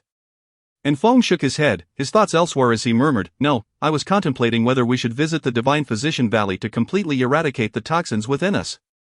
"There's no rush on that front. Even if we do go to the Divine Physician Valley, we must first deal with the assassins sent by the evil dragon sect," Yi Ling replied calmly. The residual toxins were not immediately life-threatening, granting them some time. Lin Lei hissed softly, then analyzed, "That Wang Tianxiong is just a pure warrior, there's not much to discuss about him. However, the woman skilled in poison seems quite formidable. As the saying goes, know thyself and know thy enemy, and you will never be defeated. Shouldn't we gather more intelligence before taking action?" Long Nu scoffed, "While that sounds reasonable, we don't know anyone from the evil dragon sect to inquire about." Upon hearing this, Yi Ling's expression brightened as he recalled something, a smile spreading across his face. "Who says we don't know anyone? Isn't there someone residing in Jiang City?" Song Ming hummed a tune, leisurely swimming in the hotel pool, appearing to be in excellent spirits. Ever since he had followed Yi Ling back to Jiang City, Yi Ling had arranged for him to stay at the hotel, pampering him with abundant. Gazing at the sky beyond the railing, Song Ming sighed, if only such days could continue indefinitely. However, just as Song Ming finished speaking, Yi Ling unexpectedly emerged from the edge of the pool. "Your good companion has returned to find you." Upon hearing this, Song Ming immediately tensed. "Has that group from the evil dragon sect come?" Once ashore, Yi Ling recounted the tale of the golden blood and the perilous situation they had just faced. After a moment of contemplation, Song Ming spoke up, "My lord, I believe the best course of action right now is to return the golden blood to the evil dragon sect. They place immense importance on the humanoid weapon project, even shifting the focus of their entire faction towards it. If we return it now, they may treat it as though nothing has occurred. But if we don't return it, even if we eliminate this batch of if only we could have spoken of it before the golden blood was destroyed." "What, you destroyed the blood of the divine dragon?" Song Ming exclaimed, utterly astonished, unable to fathom Yi Ling's audacity. Meanwhile, Lin Lei muttered, "Blood of the divine dragon, that name sounds rather grand. I was just thinking of calling it golden blood." Yi Ling nodded helplessly. "Indeed, it has been destroyed, so spare us the irrelevant chatter and quickly provide us with information about that woman known as Poison Crow." Feeling somewhat dejected, Song Ming nevertheless replied, "Poison Crow is a specially dispatched combat operative for our evil dragon sect. Her strength." Wait. Before Song Ming could finish, Yi Ling interrupted. "First, explain to us what you mean by a specially dispatched combat operative."